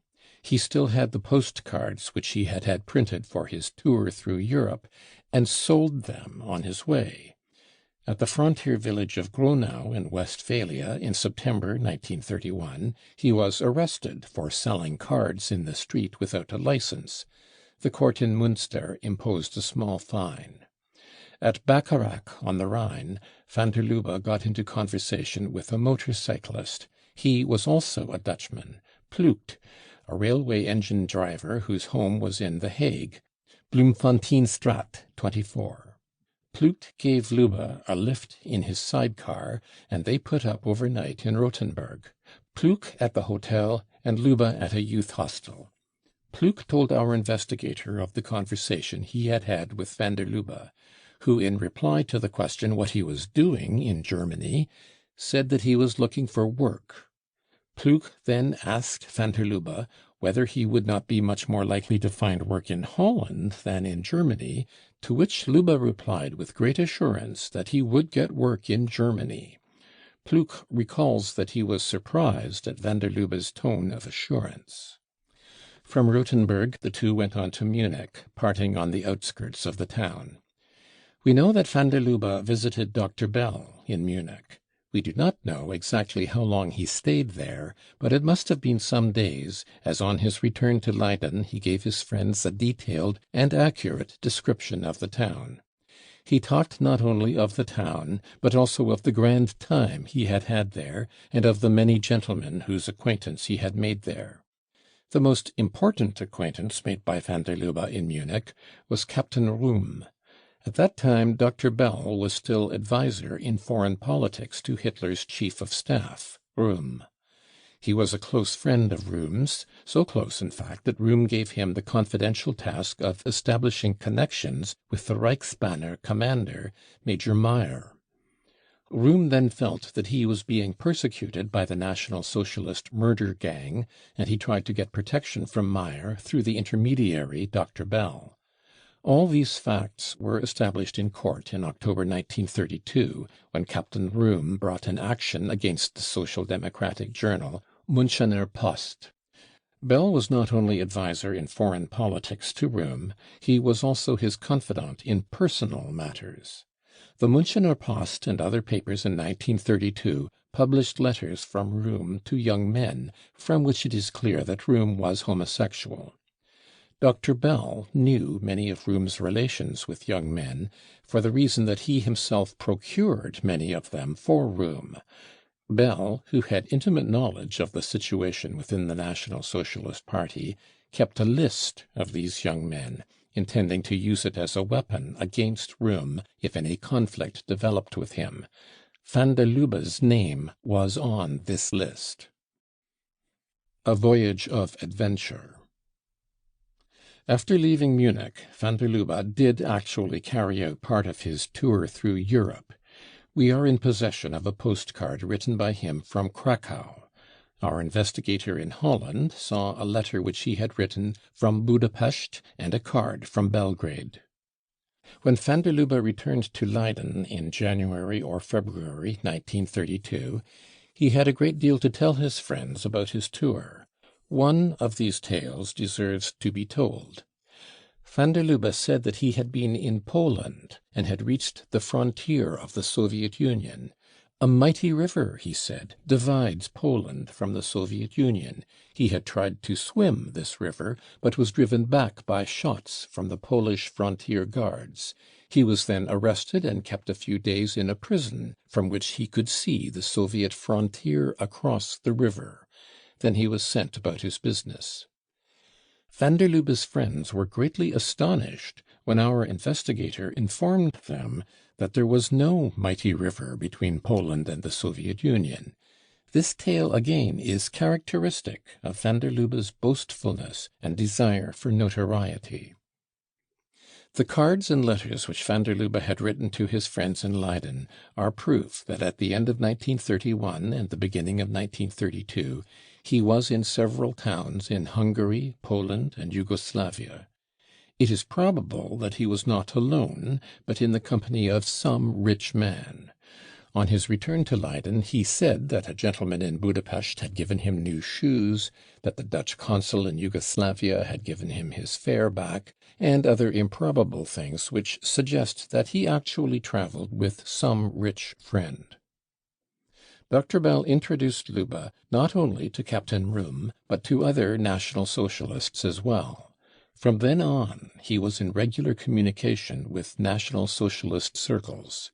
His friends in Leyden are unanimous in their statements that Lubbe received many letters from Germany and that he always tried to conceal these letters from his friends. A guest of the Nazis. Van der Lubbe's return to Leyden in January or February 1932 was unexpectedly prompt. He sent a postcard from Berlin and arrived at Leyden at the same time as the card. He must therefore have traveled by train or by car. The question of where the money came from remains open.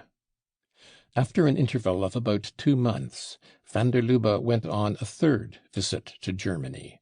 But before that he achieved a little notoriety in Leyden, smashing some windows at the office of the relief organization which had refused to increase his allowance.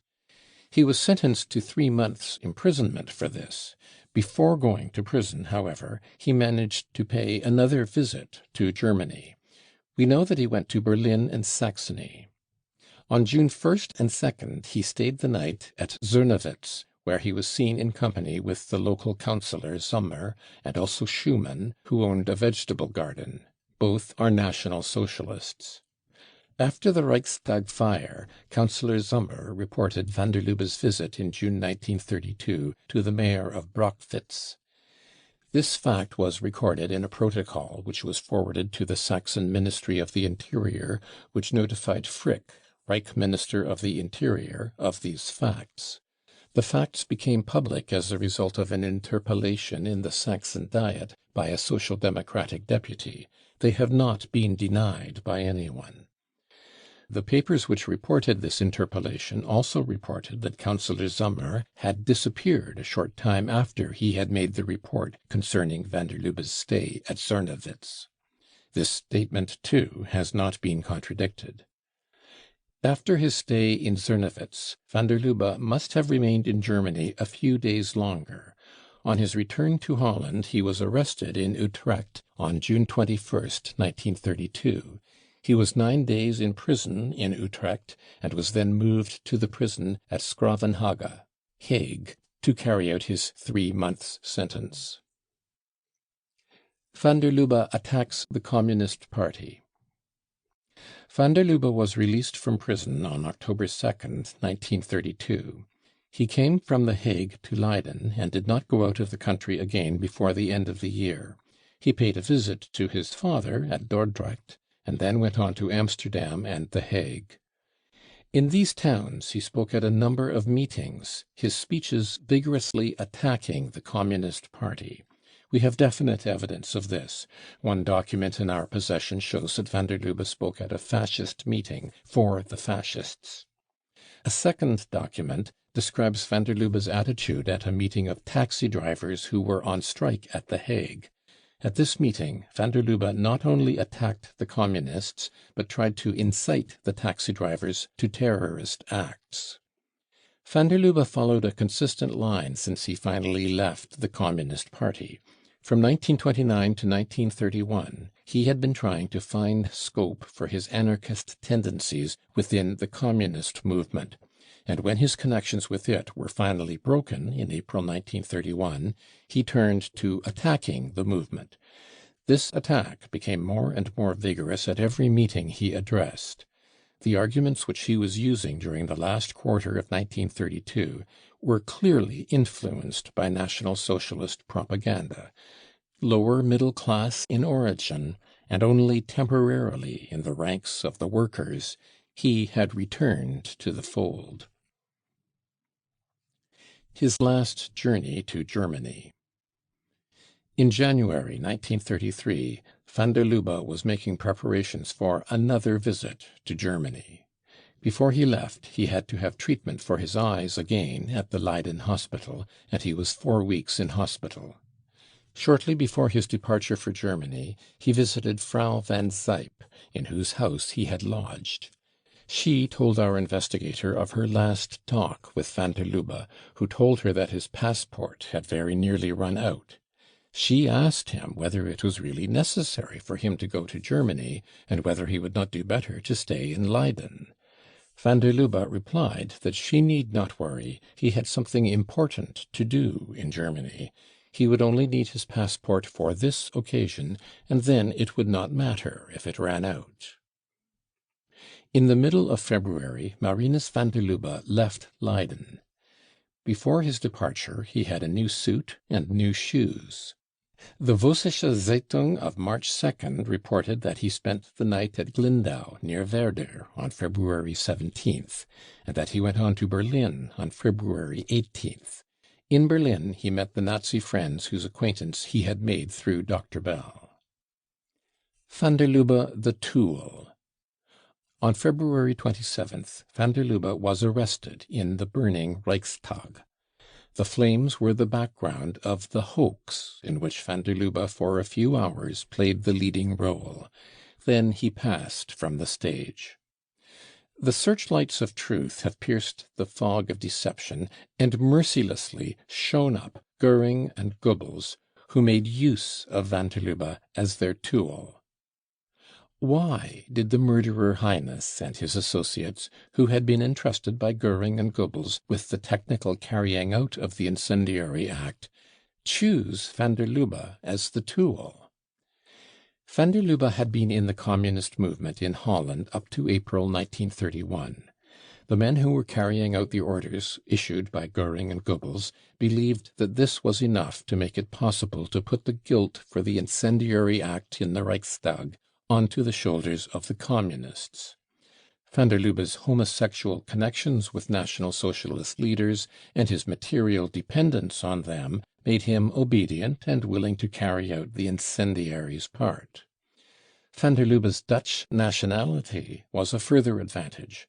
It enabled Goering and Goebbels to represent the burning of the Reichstag as an international plot. For all these reasons, van der Lubbe was chosen as the tool to carry out the incendiary act. The leading figures in the plot were Dr. Goebbels, concocted the plot for setting fire to the Reichstag, also the fanatical lies and provocation. Captain Goering, a drug fiend, directed operations. Edmund Heines, a murderer, was entrusted with the leadership of the incendiary group. Marinus van der Lubbe, the tool. When the Chicago police in 1886 staged a bomb explosion carried out by paid provocators, an explosion which killed a large number of the police, it was 7 years before the act of provocation was established. The tools had been well chosen. After the burning of the Reichstag, it took only 3 days to make the whole world certain that the National Socialists had set fire to the Reichstag. The tool van der Lubbe was too ill chosen. End of chapter 3. Chapter 4. The Real Incendiaries. The German Reichstag.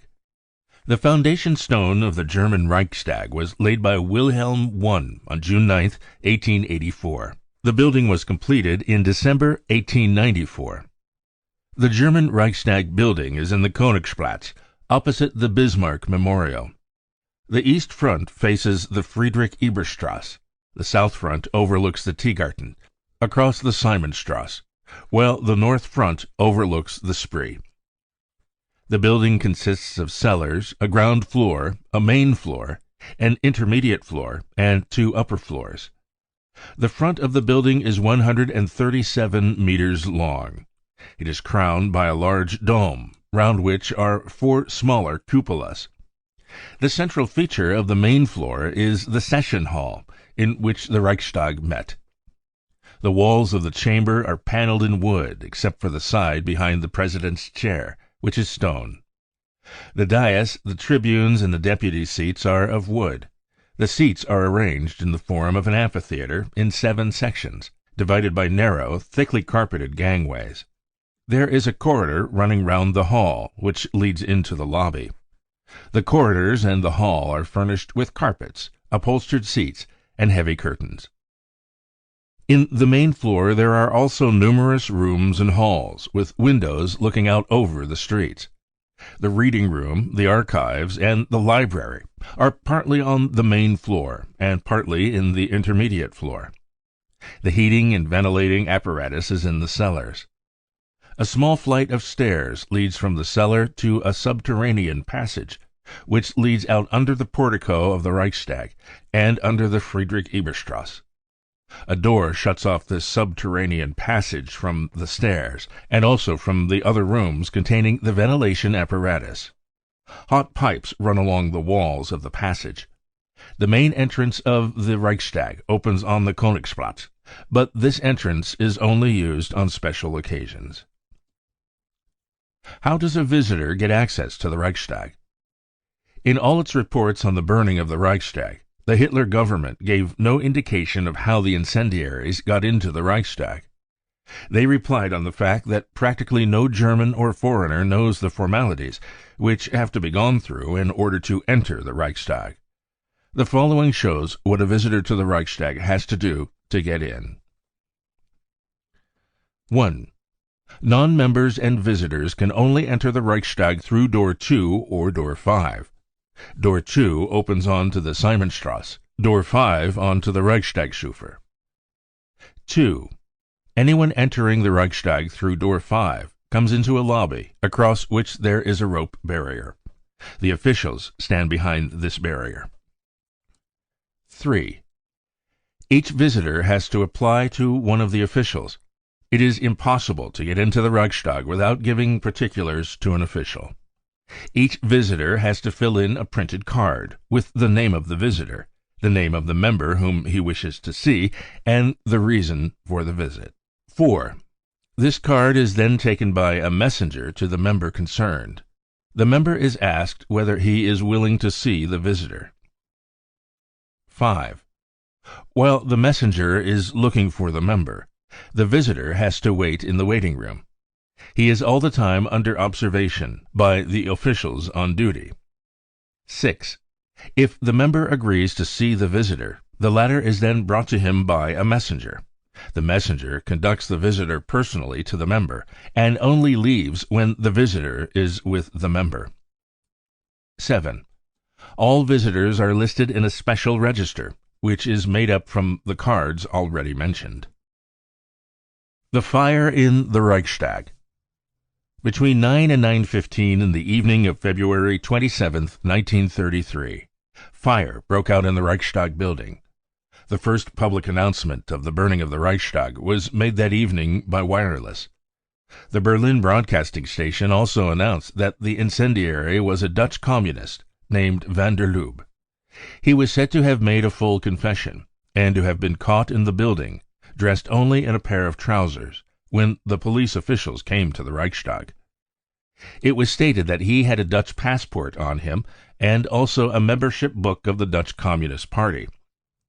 Early the following morning, the official Pressedienst circulated the following account of the fire. On Monday evening, fire broke out in the German Reichstag. The Reich Commissioner for the Prussian Ministry of the Interior, Minister Goering, immediately on his arrival took over the direction of all operations. As soon as the fire became known, Chancellor Adolf Hitler and Vice-Chancellor von Papen also came to the Reichstag. This is undoubtedly the most serious act of incendiarism as yet experienced in Germany. The police investigation has shown that the fire was started at a number of points all over the Reichstag building, from the cellar to the dome. Tar and torches were used, these being put in leather chairs and among the documents of the Reichstag. Also near doors, curtains, wood paneling, and at other easily inflammable spots. A police official saw persons with burning torches in the dark building. He fired at once. One of the criminals was caught. This is the 24-year-old bricklayer van der Lubbe of Leiden in Holland, who had on him a Dutch passport, which was in order, and stated that he was a member of the Dutch Communist Party. The central portion of the Reichstag has been completely burnt out. The sessions chamber with the tribunes and corridors have been destroyed. The damage runs into millions. This act of incendiarism is the most monstrous act of terrorism so far carried out by Bolshevism in Germany. Among the 100 centners of material which the police discovered in the search of the Karl Liebknecht house, there were instructions for the carrying through of the communist terror on the Bolshevist model. According to these instructions, government buildings, museums, mansions, and essential plant were to be burnt down.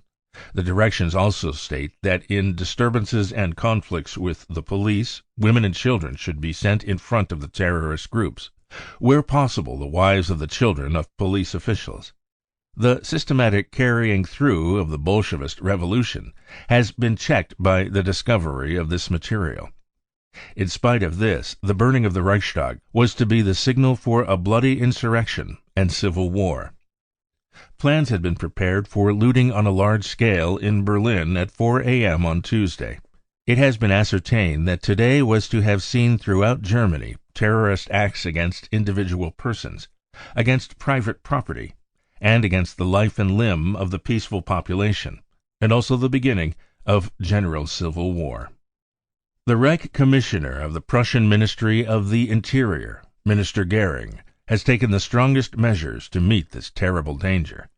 He will maintain the authority of the state in all circumstances, and with all the means at his disposal. It can be stated that the first attack of the criminal forces has been beaten back for the moment.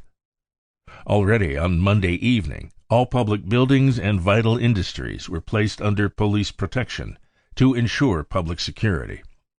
Special police cars are passing continuously through the parts of town which are chiefly threatened. The whole of the police and criminal police in Prussia has immediately been put in a state of readiness. The auxiliary police have been called up.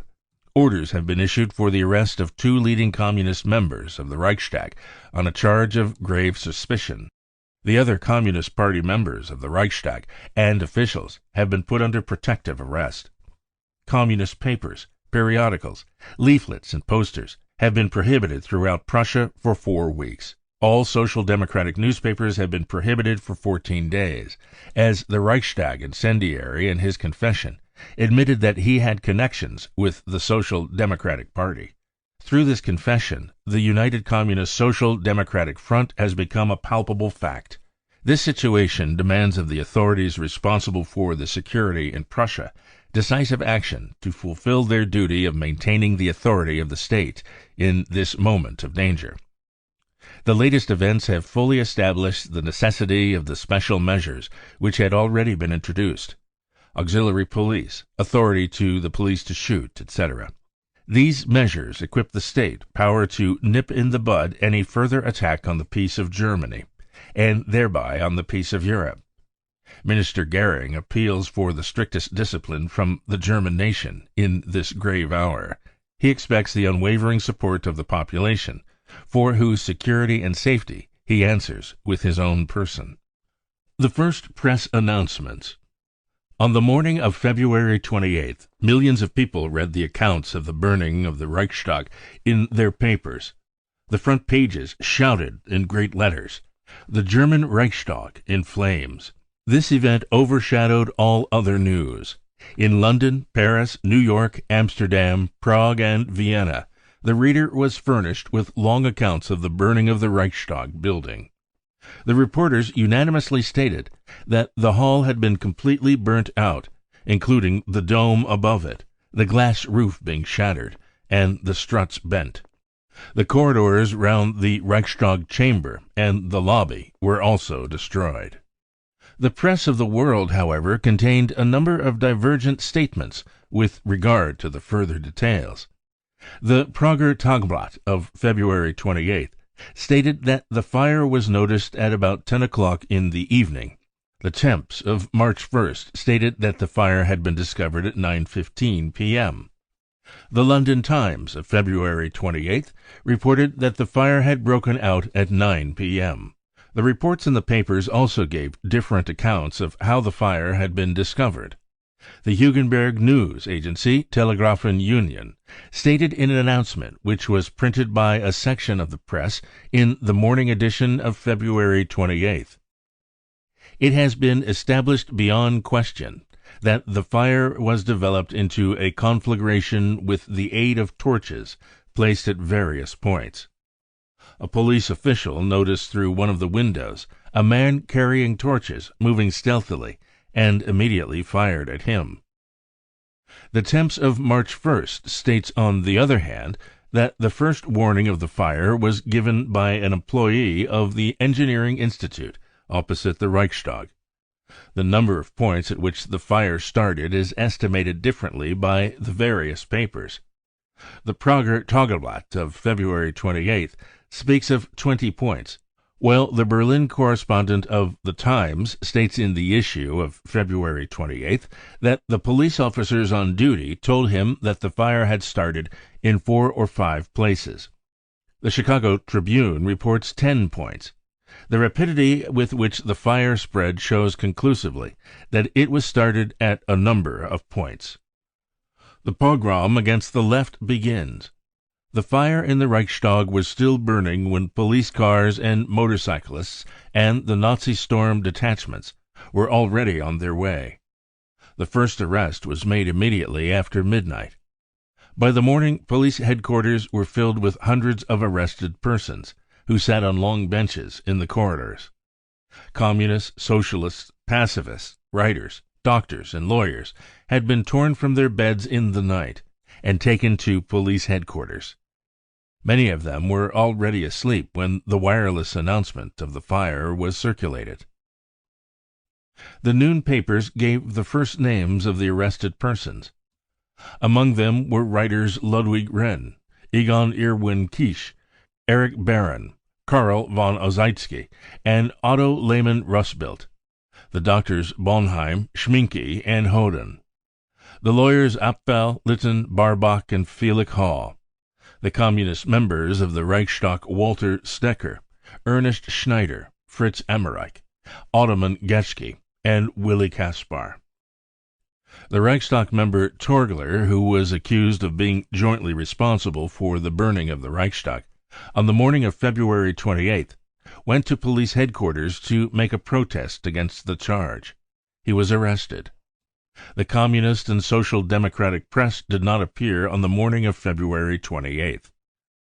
The printing works of the Vorwärts and of the papers Berlin am Morgen and Welt am Abend were occupied during the night of the 27th, and the copies of the morning edition which had already been run off were confiscated.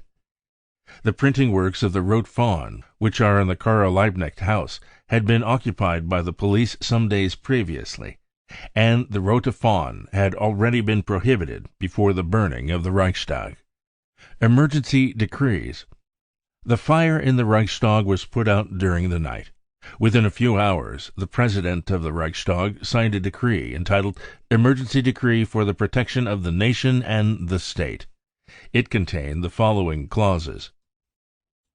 In virtue of Article 48 of the Constitution of the Reich, and as it measures of defense against communist acts of violence which endanger the state, it is decreed 1.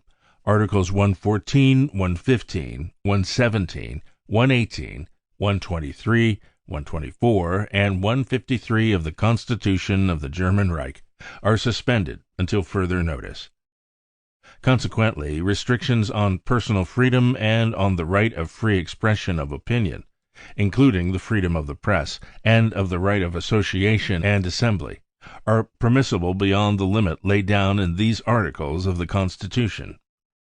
In addition, the privacy of correspondence, of the post, telegraph, and telephone is suspended, and house searchings and the confiscation or restriction on the rights of property are permissible. 4.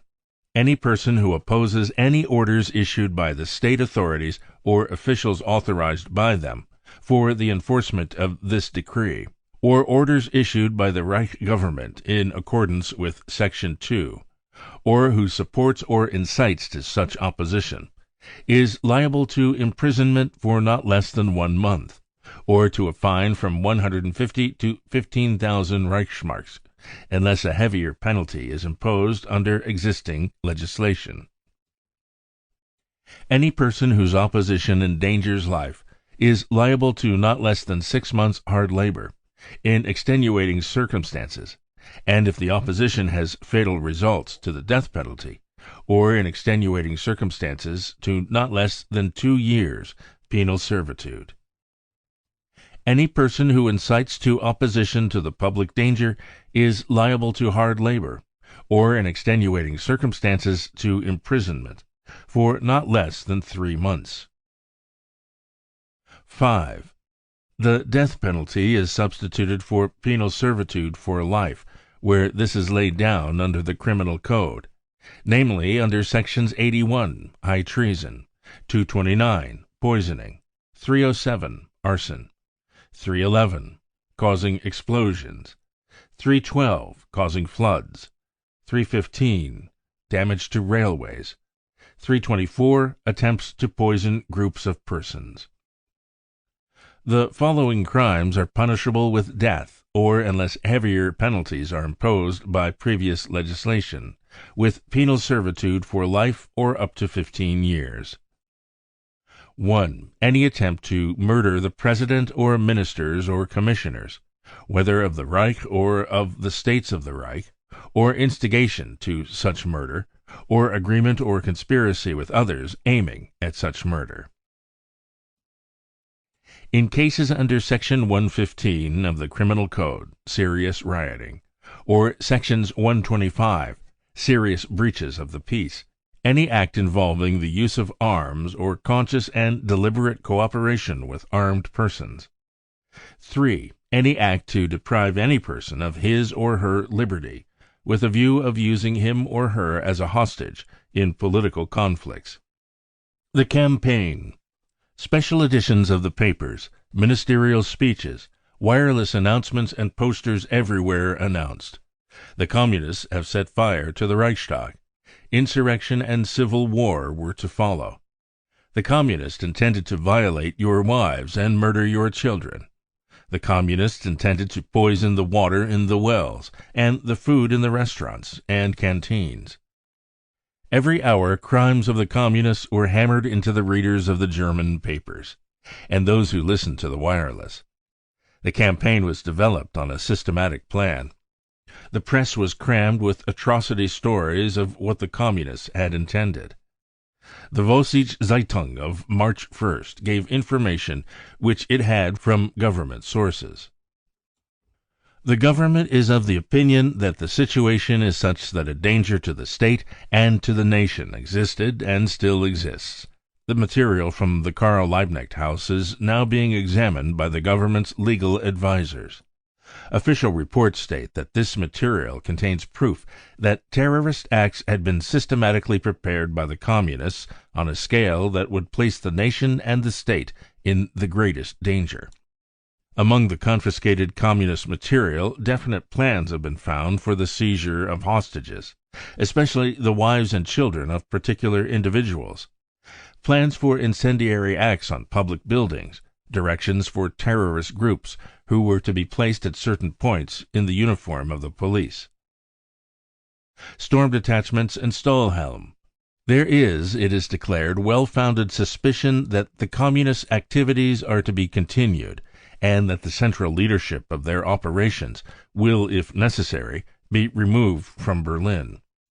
There is also good cause to believe that, as in Karl Liebknecht House, there are subterranean cellars and passages at other points, through which the Communists escape at the moment of danger.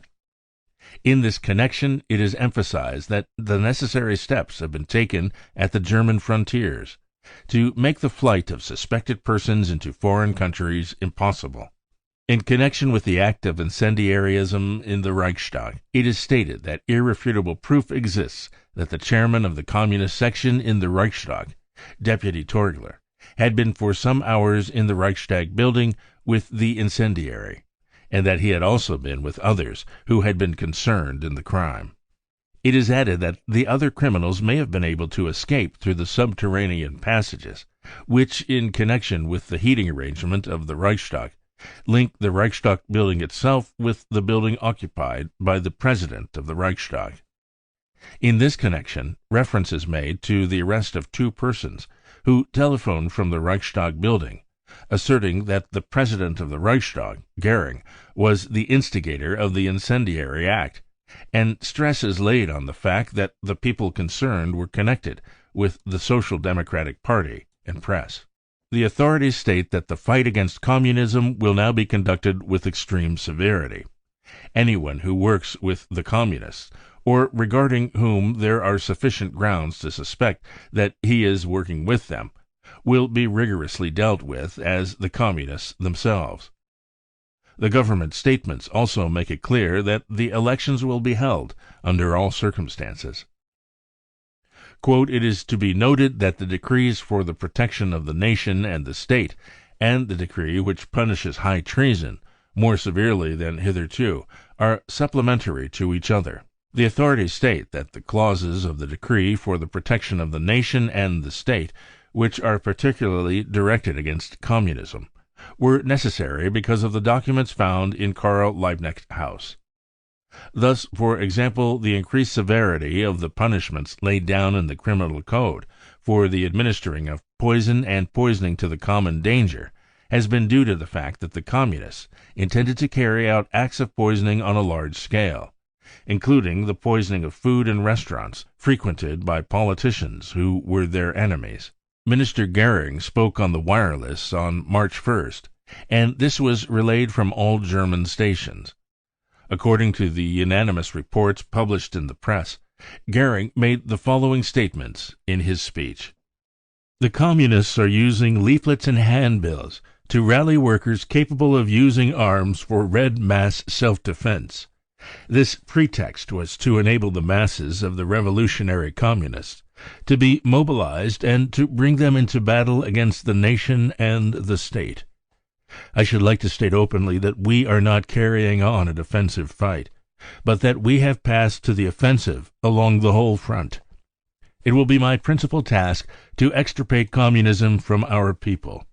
For that reason, we have also mobilized those forces of national Germany whose main task it must be to overcome communism.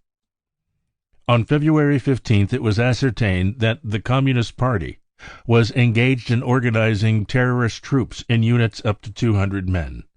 These groups were to dress in storm detachment uniforms and then to carry out attacks on motor cars, stores, shops, etc. Similar attacks were to be carried out on allied associations, such as the Stahlhelm and the national parties. By these means it was hoped to break the unity of the national movement. Terrorist troops in the uniform of the Stahlhelm were also to carry out similar activities. In cases of arrest, false particulars were to be given. In addition, numerous forged orders of the Storm Detachment and Stahlhelm leaders were found in which the Storm Detachments were directed secretly to hold themselves in readiness for the night of March 6th in order to occupy Berlin, and they were to be prepared to use their arms and beat down all resistance, etc. These forged orders were then to be circulated to the authorities and among the citizens in order to create the fear of a National Socialist push and to throw the workers into the necessary state of confusion. There were also forged police orders instructing the police to hand over armored cars. At a meeting of the Communist Party executive on February 18th, there was discussion of what was expressly called a pact of attack of the united proletariat against the bourgeoisie and against the fascist state. On the same day, the leader of a group which was intended to blow up bridges, who had fallen under suspicion owing to a considerable quantity of explosives being missing, was arrested.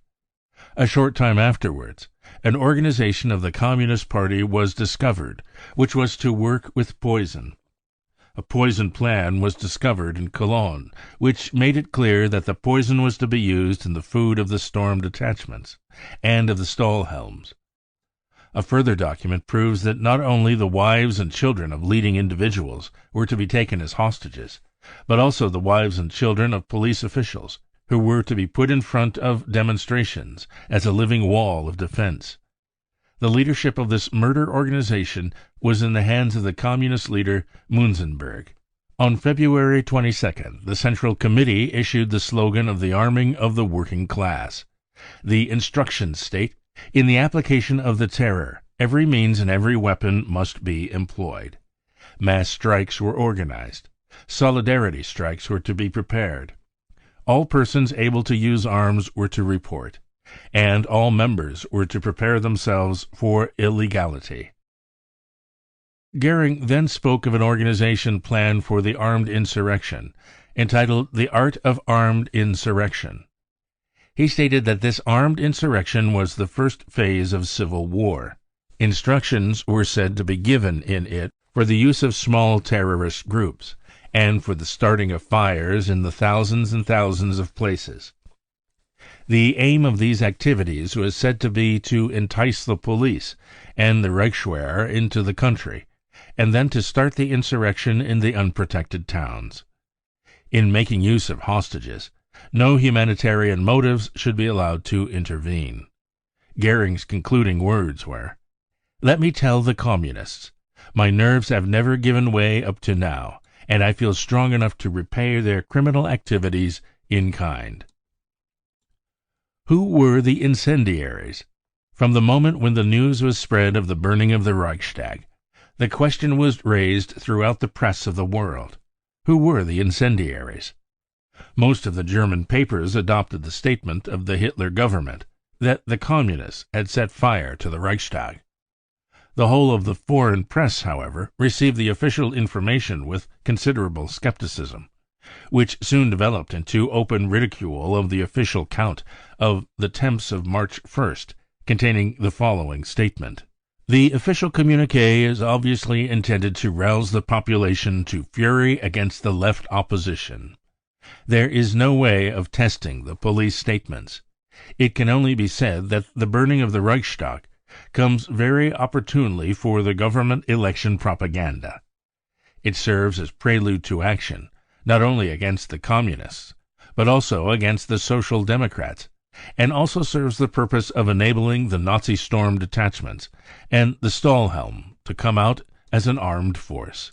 In the same edition of the Temps, it is said that the democratic circles and circles of the left in Berlin are skeptical regarding the origin of the Reichstag fire. In the issue of the following day, the Temps further states, "The arrest of van der Lubbe and his accomplices is not sufficient to lift the veil which covers the Reichstag fire." The London News Chronicle of March 1st declared, "The suggestion that the German Communists had any official connection with the affair is just nonsense." The London Evening Standard of March 1st, 1933 stated, "It cannot be disputed that there are millions of people in Germany today who simply cannot and will not believe the extraordinary stories circulated officially about the Red Revolution, which has only just been averted. Nor is the official version of the setting alight of the Reichstag by a Dutch communist implicitly believed by many people. These few examples of the many press reports suffice to show that no credence was given outside Germany to the official declarations of the Hitler government. The whole world outside Germany was and is convinced that the National Socialists set fire to the Reichstag. We will give one more quotation, which brings out the view of the outside world with particular clarity. The leading article in the Daily Telegraph of March 2nd contains the following: Van der Lubbe's examination will perhaps explain how he smuggled in his supplies of benzene, and whether he worked alone or as one of the 10, who are reported by the Nazis to have had a hand in the job. As to this, it may well be asked, first, where are the 9 others? And secondly, where were the lynx-eyed Reichstag watchmen? Within 3 days of the Reichstag fire, the Hitler government was confronted with the fact that no one abroad gave any credence to its reports. Who benefited from the Reichstag fire? Every criminal investigator first puts the question, who derived any advantage from the crime? And this question must be put in connection with the Reichstag fire. The Hitler government asserted in its official report of February 28th that the Reichstag fire had been organized by communists, and that it was to have been the signal for a bloody insurrection and civil war. But is there, apart from the government's assertion, a single shred of evidence that on the night of February 27th the Communist Party intended to resort to bloody insurrection? The Communist Party's tactics are definitely at variance with such a suggestion. On March 25, 1933, the German Communist Party issued a statement on the burning of the Reichstag, which contains the following: Anyone who has even the slightest knowledge of communism, of the teaching of Marx and Lenin, of the decisions of the Communist International, and of the German Communist Party, knows that the methods of individual terror, arson, acts of sabotage, and so forth do not belong to the tactical methods of the communist movement. The Communist Party has always stated that its aim was carrying through of the proletarian revolution. In order to achieve this aim, the party uses the tactics of revolutionary mass struggle, the winning of the masses for the communist movement, through agitation and propaganda, and above all, through the organizations of the daily struggle for the immediate interest of the workers. These are the tactics through which the communist movement, on the basis of Marxist and Leninist principles, realizes its aim in every country. It is obvious that the Reichstag fire could have no imaginable sense or purpose for the communist movement. Could setting fire to the Reichstag bring any advantages to the communists? The German Communist Party had been increasing its influence steadily during the preceding years. In the presidential elections of March 1932, it secured 4,960,000 votes for its candidate, Ernst Thälmann. In the Reichstag elections of July 31, 1932, it secured, in round figures, 5,300,000 votes. In the elections of November 6, 1932, it reached 6 million votes. The Communist Party entered the campaign for the election of March 5, 1933, with exceedingly good prospects. The whole foreign press prophesied a great increase in the Communist vote. The dissatisfaction in the Social Democratic ranks was growing. Repeated acts of provocation by the Nazis, the ejection of the Social Democratic ministers in Prussia by an officer and 3 men, the passivity of the trade union and party leaders, all contributed to driving wide sections of former Social Democratic voters into supporting the Communists. There was equal dissatisfaction in the ranks of the National Socialists. In the November election of 1932, Hitler had lost over 2 million votes. The process of disintegration was developing. When Hitler came to power, Many of his adherents expected a decisive change for the better. It did not come. There was a danger of still further secession into the ranks of the Communists. The Hitler government included among the evidence of what the Communists had in mind the pamphlet, The Art of Insurrection. The Bayerische Kurier, the organ of the Catholic Bavarian People's Party, in its issue of March 3, 1933, referred to the fact that this pamphlet dated from 1923, and the pamphlet contains the following quotations from Lenin.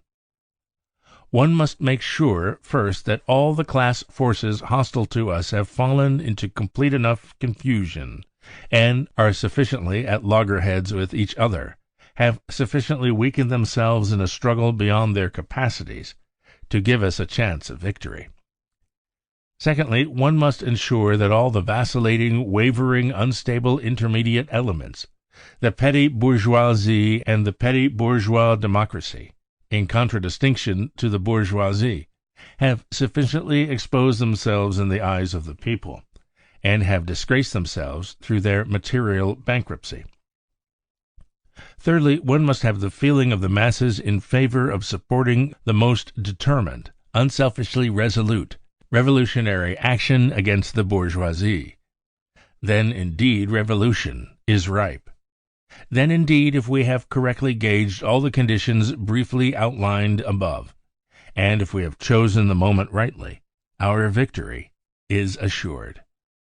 With the vanguard alone, victory is impossible. It would not only be foolish but criminal to throw the vanguard into the final struggle, so long as the whole class, the general mass, has not taken up a position either of direct support of the vanguard, or at least of benevolent neutrality towards it. Had Goering even glanced at the pamphlet, he would not have made the mistake of citing it as evidence against the Communist Party. Hitler as Hugenberg's prisoner. On January 30th, 1933, the so-called Government of National Concentration was formed with Hitler as Chancellor. The terms on which the Hindenburg appointed Hitler were extremely hard for the National Socialists. German nationalist ministers had the absolute majority in the cabinet. The Vice-Chancellor, von Papen, was appointed Commissioner for Prussia, although in previous governments this post had been filled by the Reich Chancellor himself. The Ministry of the Reichswehr, which the National Socialists had claimed in the last stage of the struggle for power, was entrusted to General von Blomberg, a loyal supporter of Hindenburg. When the new cabinet took the oath on January 30th, Hitler had to give an express undertaking, in the presence of all the members of the cabinet, that he would not alter the composition of the government, whatever the result of the election might be. The three National Socialist ministers, Hitler, Frick, and Goering, took their places in a government of German nationalists, who controlled all the economic ministries, besides the Ministry of Foreign Affairs and the Ministry of the Reichswehr. According to the plans of the German nationalists, Hitler was to be their prisoner. He was received by Hindenburg only in the presence of von Papen. There was no precedent for such treatment to a chancellor. No change could be made in this situation by legal methods. The German nationalists were very pleased with themselves. The second leader in command of the Stahlhelm, Lieutenant Colonel Duesterberg, in an election meeting on February 12th, made known to the public the fact of Hitler's undertaking not to make any change in the cabinet. The men round Hitler, especially Goebbels and Goering, did all they could to free Hitler from the embrace of the German nationalists. Only a changed distribution of power within the government could damp down the growing dissatisfaction of many National Socialist electors. An attempt at a putsch was too dangerous. The Reichswehr and the Stahlhelm were with Hindenburg. If it came to fighting, it was likely that the Reichsbanner would side with the Reichswehr, and the Stahlhelm against the Nazis. Dr. Oberfohren's Memorandum. It was in this situation that the National Socialists entered the election campaign. Dr. Goebbels, the most ingenious of the National Socialist leaders, saw how things threatened to develop. It was he who first thought of a grand coup, which would at one blow change the political position of the National Socialists. Evidence of the origin and carrying through of this coup exists. On April 26th and 27th, 1933, the Manchester Guardian published articles on the Reichstag fire, in which reference was made to a memorandum originating in German nationalist circles. This memorandum was produced by the former chairman of the German nationalist fraction in the Reichstag, Dr. Oberfohren. When it became known that Dr. Oberfohren was the author of the memorandum referred to in articles published in the Manchester Guardian, the attack on him began, and on May 7th he was found dead in his flat. The report issued by the Hitler government stated that he had committed suicide. In reality, he had been murdered by the Nazis. After the March 5th elections, Dr. Oberfohren had attempted to organize the fight of the German nationalists and the Stahlhelm against the Nazis. As a confidant of Hugenberg's, he was fully informed of all that went on in the cabinet. He set down in a memorandum what he knew of the preparations for the burning of the Reichstag, and sent this memorandum to his friends. We quote from this memorandum only the most important passages, which indicate what was taking place behind the scenes during February. After stating that the repeated searches of Karl Liebknecht House had produced no results, Dr. Oberfohren gives an account of how the plan for the burning of the Reichstag was developed by the National Socialists. Dr. Goebbels' plan. Herr Dr. Goebbels, untroubled by any scruples, had soon prepared a plan which, if carried out, would not only overcome the opposition of the German nationalists to the Nazi demands for the suppression of social democratic and communist agitation, but in certain circumstances, if completely successful, would also secure the prohibition of the Communist Party. Goebbels considered it necessary that material should be found in Karl Liebknecht House, which would prove the criminal intentions of the Communists, and establish that a Communist insurrection was imminent, and that therefore there was immediate danger in delay. As Melcher's police, Melcher was the police president of Berlin, had still found nothing in Karl Liebknecht House, a new police president for Berlin must be appointed from the National Socialist ranks. It was only with great reluctance that Herr von Papen allowed his nominee, Melcher, to be displaced. The National Socialist nomination of Count Helldorf, head of the Berlin storm troops, was not accepted. Finally, agreement was reached on Admiral von Levetzow, who, although he belonged to the National Socialist Party, also still had connections with the German nationalists. It was a simple matter to smuggle material into the Karl Liebknecht House, which was then empty.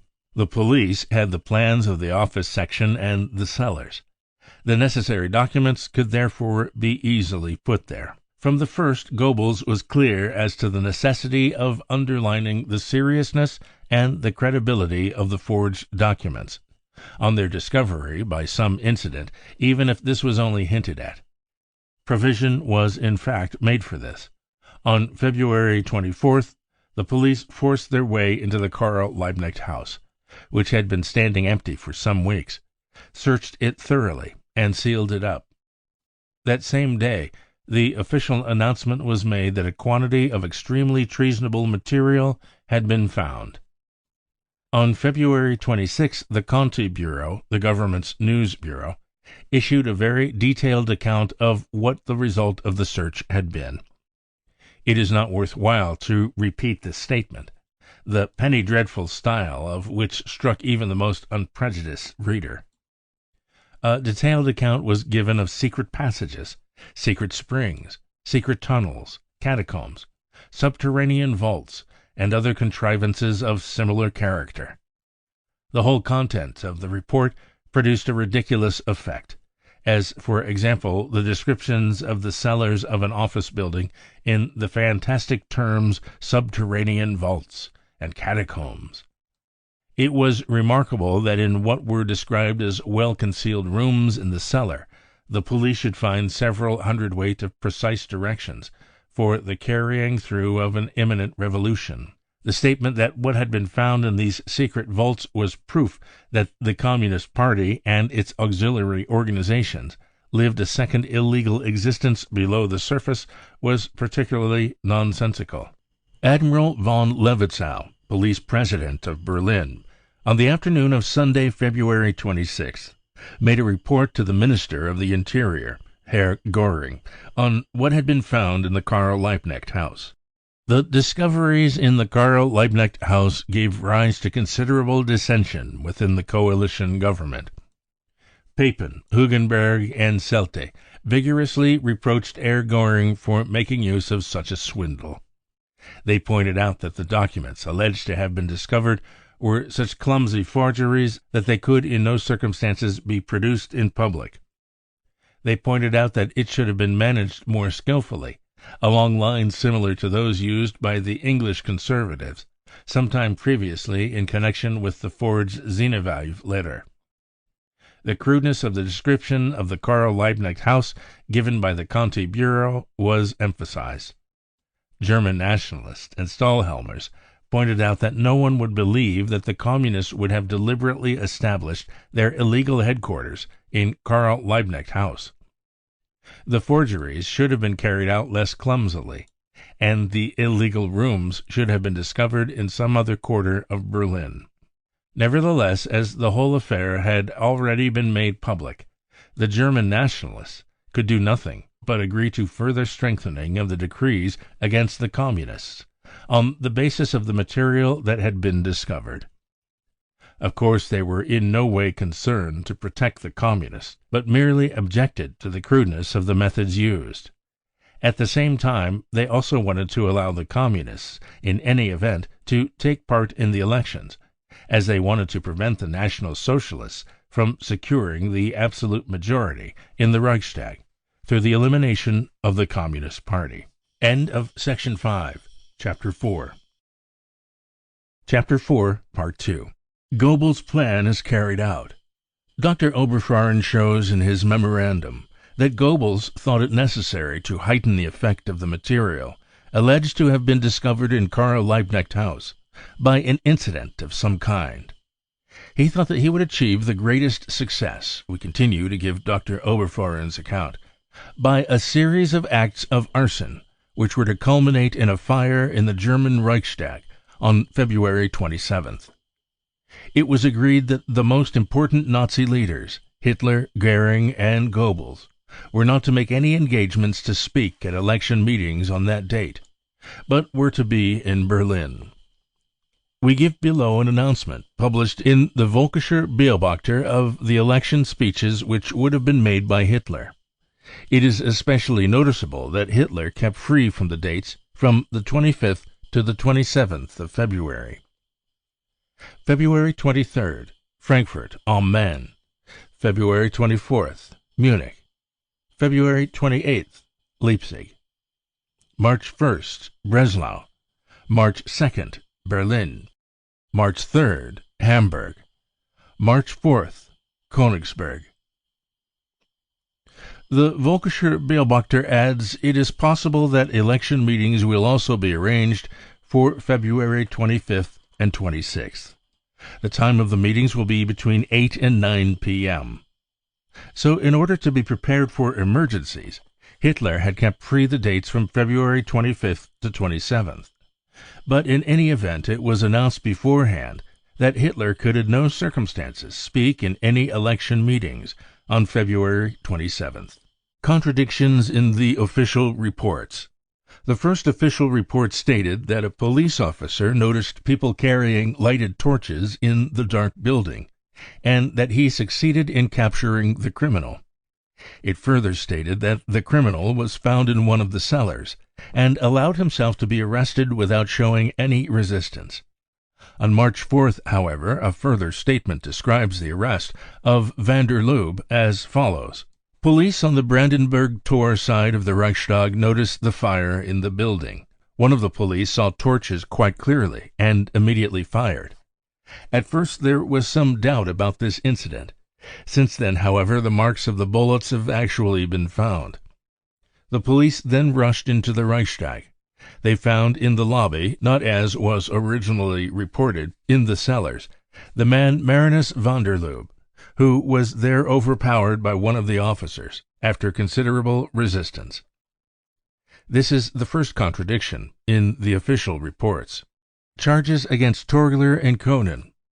On the evening of March 1st, the official Pressedienst issued the following statement. The official investigation of the grave act of incendiarism in the building of the German Reichstag has up to the present shown that at least 7 persons must have been required for the bringing in of the inflammable material alone, while the placing of it and simultaneous setting fire to the various points in the huge building must have required at least 10 persons. No doubt whatever that the incendiaries were so completely familiar with all the details of the vast building that only unrestricted access over a number of years could have given this definite knowledge of all the rooms.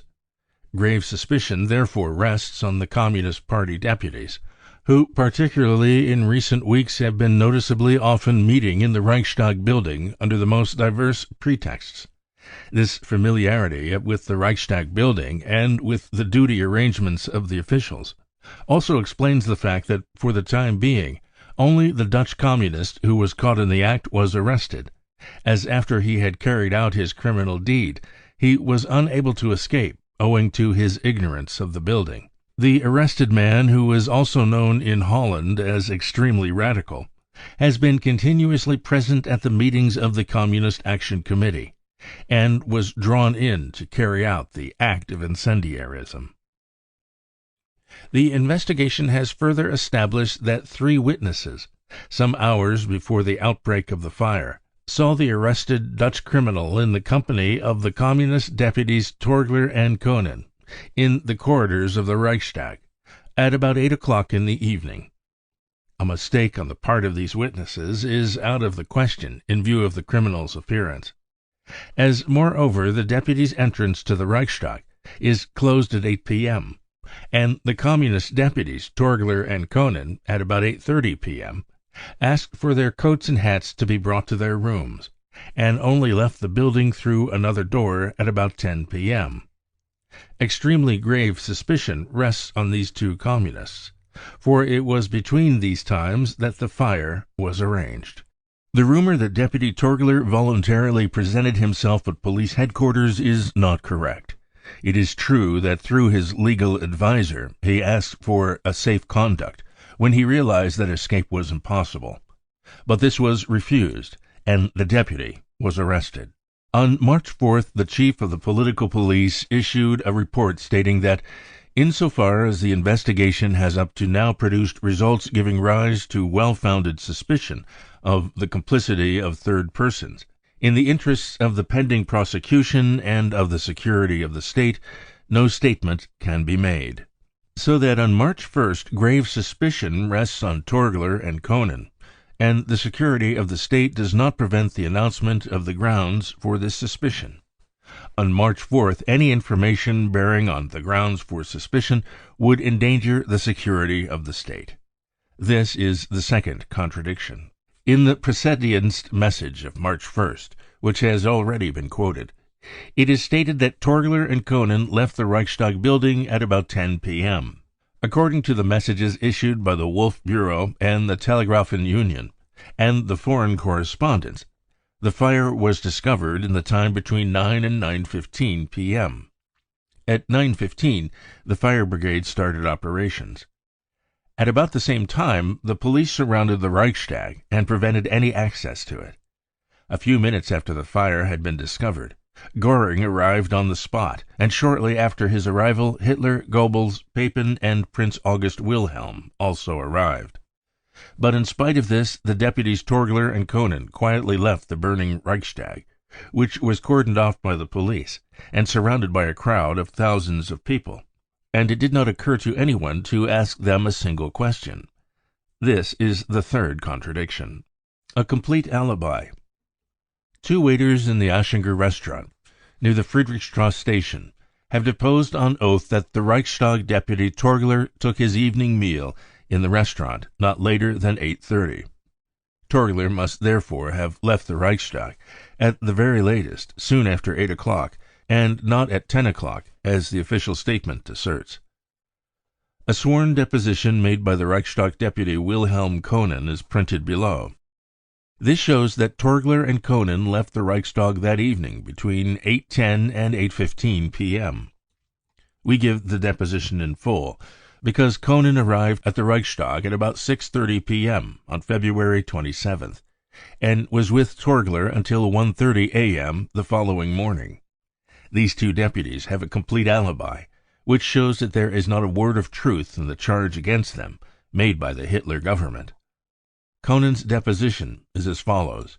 In the afternoon of February 27th, I went, as I had done almost every day of the previous week, to the police headquarters in the Alexanderplatz to see Detective Commissioner Dr. Braschwitz, in order to discuss with him further the question of releasing election material from Karl Liebknecht House. Shortly after 3 p.m., we went round to Karl Liebknecht House with some detective officers, and there a few small lots of posters, streamers, and other election material were released by the police and packed and sent out. When this had been completed at 5:40 p.m., I took leave of the detective commissioner, arranged to meet some of our helpers next day in a neighboring restaurant to organize the dispatch of further material, and then telephoned to our fraction secretariat in the Reichstag, as I had to discuss some points in connection with the distribution of speakers for the last week of the election campaign. Following on this telephone conversation, I went direct to the Reichstag for the purpose stated, reaching there shortly before 6:30. There I met my colleague Ernst Torgler, who, as chairman of the official election committee of our party, was concerned in the allocation of party members of the Reichstag to the meetings which had been arranged. At about 7:15 p.m. I had settled the business I had come for, and Torgler asked me to visit a few minutes for him, as he was only waiting for a telephone call which would soon be through. Then we could go and have a meal together. I then told him of the constant difficulties which were being made over the release of election material from Karl Liebknecht House. We agreed that Torgler, as head of the party's Central Election Committee, should telephone to Dr. Dials, head of the political section of the Berlin police, to lodge a further protest against the withholding of election posters and other election material. This conversation with Dr. Dials took place at about 7:30 p.m. Following on this, I got myself put through to the assessor, who, as Dr. Dials' right-hand man, was responsible for handing over the material, and put my point of view as to the difficulties which were being created, also discussing what had to be done the following day, in connection with which I had already made a further appointment to meet the detective commissioner at Karl Liebknecht House. After this telephone conversation with police headquarters, Torgler had another telephone conversation, at about 7:45, with the lawyer Dr. Rosenfeld. Then, as the call from a party friend, which he had been expecting since 7 o'clock, still did not come through, he telephoned down to the porter at door 5, and asked him, in the event of a call coming through to him after 8, when the exchange in the Reichstag is closed, to call him down on the internal telephone from the fraction secretariat room. Meanwhile, the cloakroom attendant at the south door telephoned to ask whether Herr Torgler was now leaving, or whether his hat and coat should be brought up as usual to the secretariat room. Torgler asked for his things to be brought up to him, and this was done at about 8 o'clock. At 8 o'clock the cloakroom and door 2 are closed.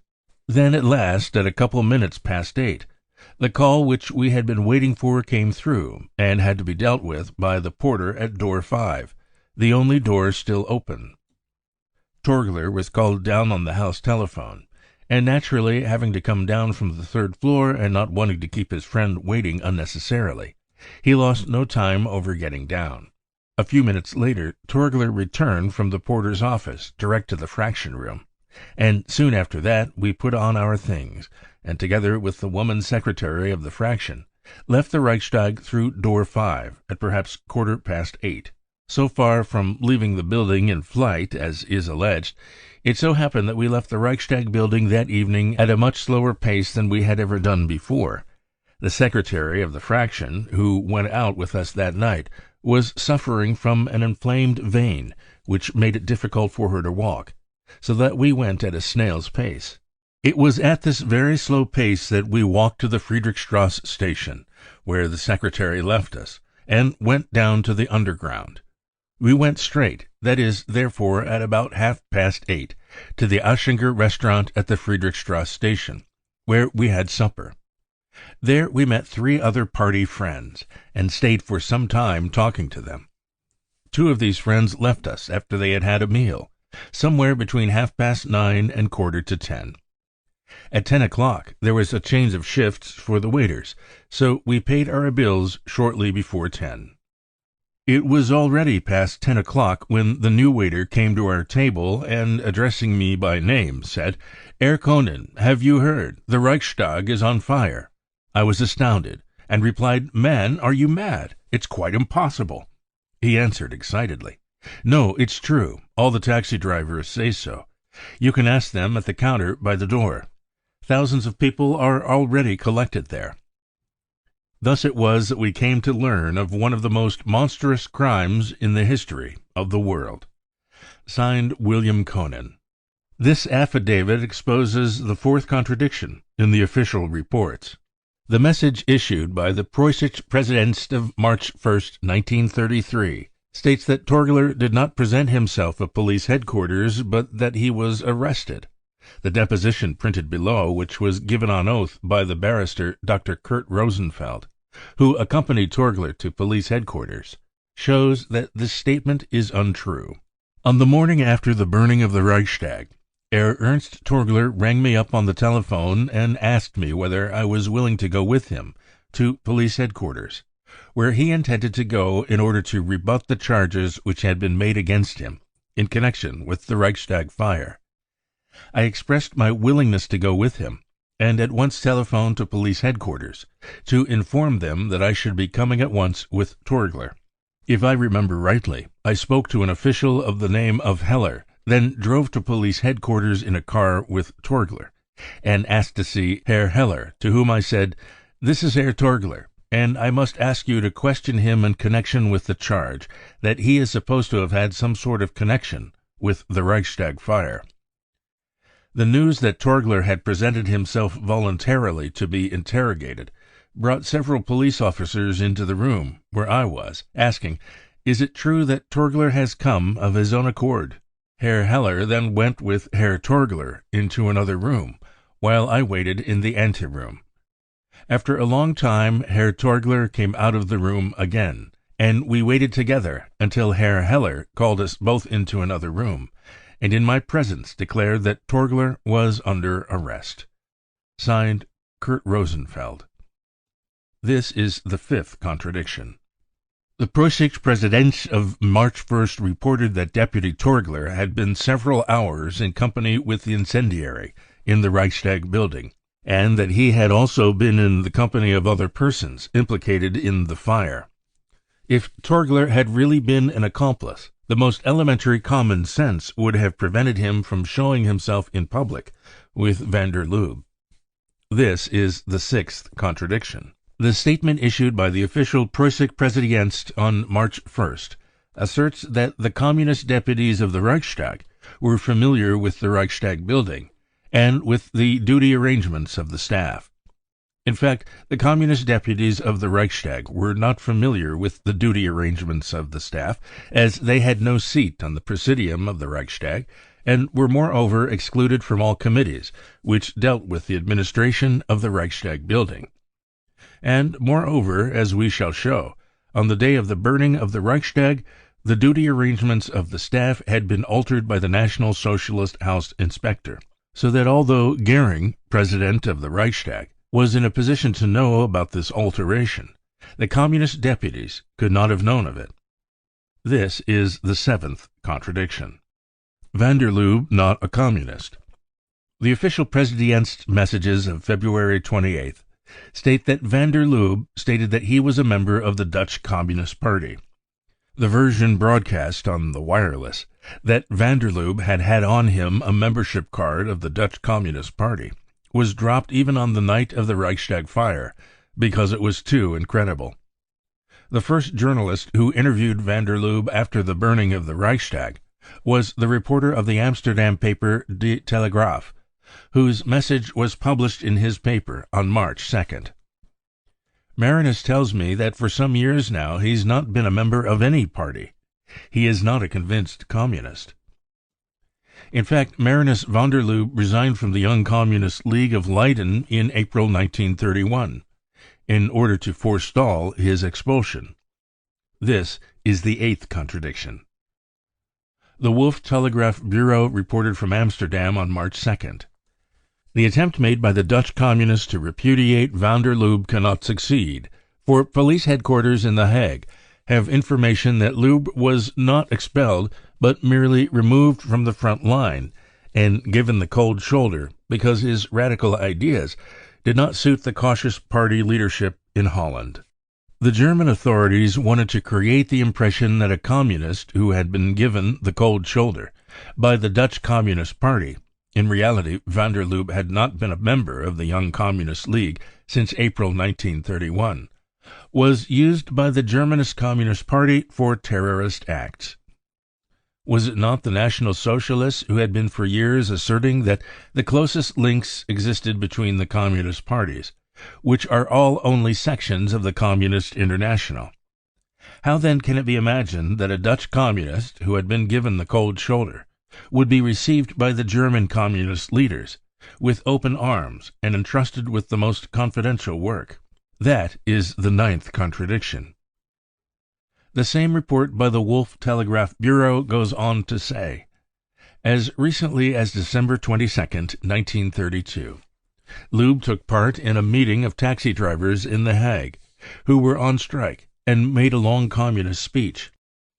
This information given by the Dutch police is indeed extremely important in its bearing on the Reichstag fire. In the meeting of taxi drivers, van der Lubbe did not make a communist speech, but, as he had frequently done before, attacked the Dutch Communist Party. We have definite evidence of this in a signed statement made by A. Terro, a member of the staff of the Tribune, and countersigned by a number of other persons present at the meeting. This is the 10th contradiction.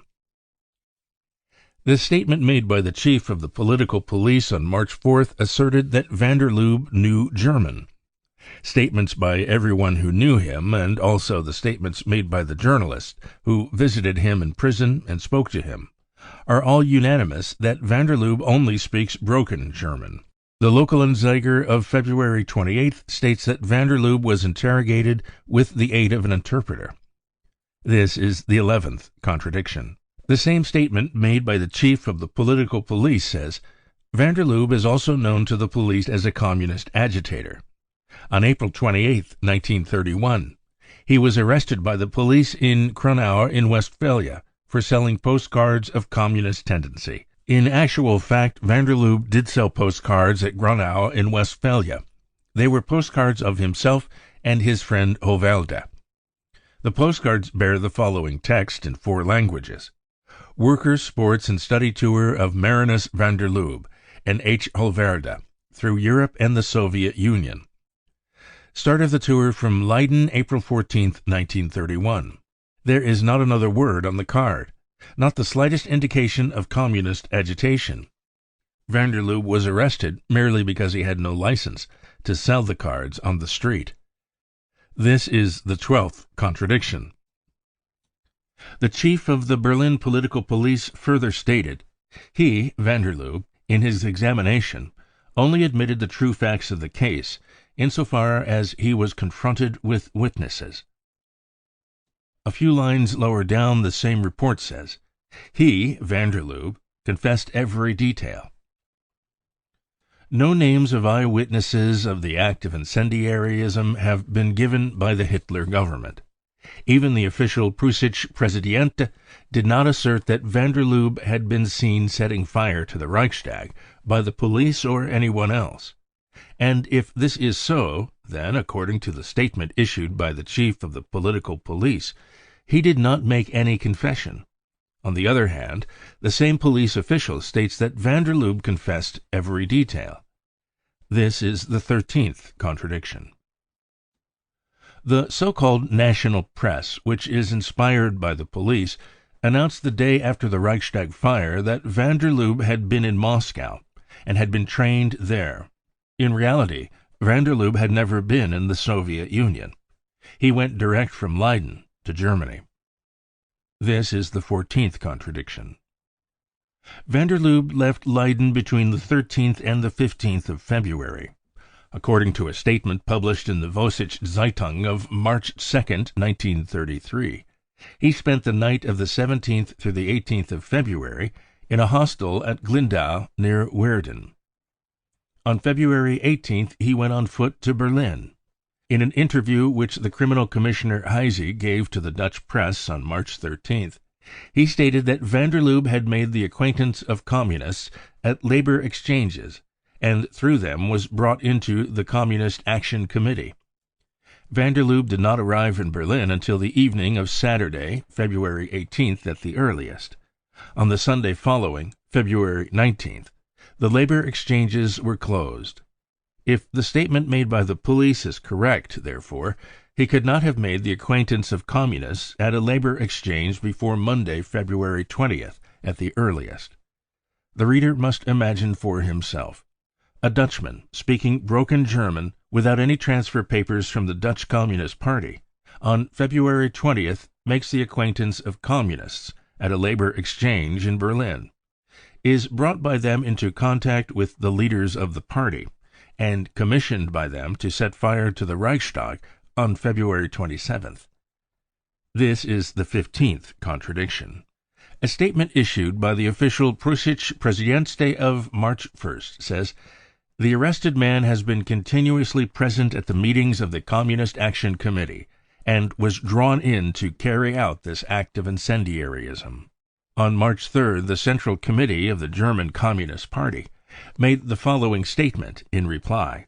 Of course, no meetings of any Communist Action Committee have been held in the Reichstag or elsewhere at which the man arrested in the Reichstag, van der Lubbe, was present.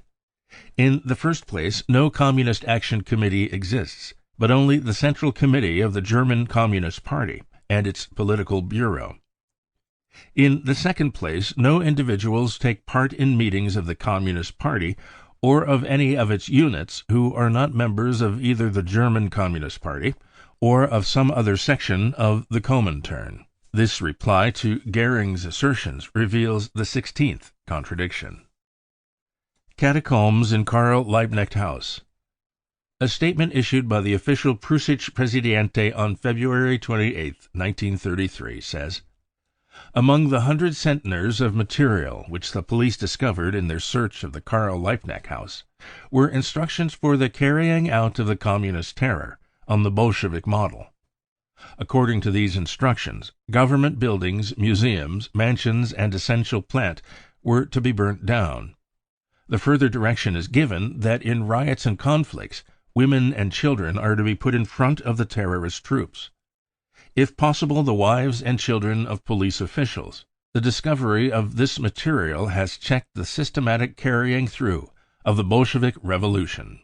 The Reichstag deputy Wilhelm Koenen, who was constantly working in the Karl Liebknecht House during the last few days of February, as a leading official of the Communist Party, describes the searches in Karl Liebknecht House as follows. In the forenoon of February 17th, a gigantic crowd of detective officers, accompanied by several companies of ordinary police, rushed into the building and occupied every room. Every corner, every cupboard was thoroughly searched. They had taken the precaution of bringing skilled workers with them to take to pieces the desks, for which there were no keys. All the cellars, too, were carefully searched. In the cellars, as usual, there was only the material which had been left over from various campaigns, or had been returned to the office in the course of years. In the basement rooms there were also supplies of paper and bookshop stocks.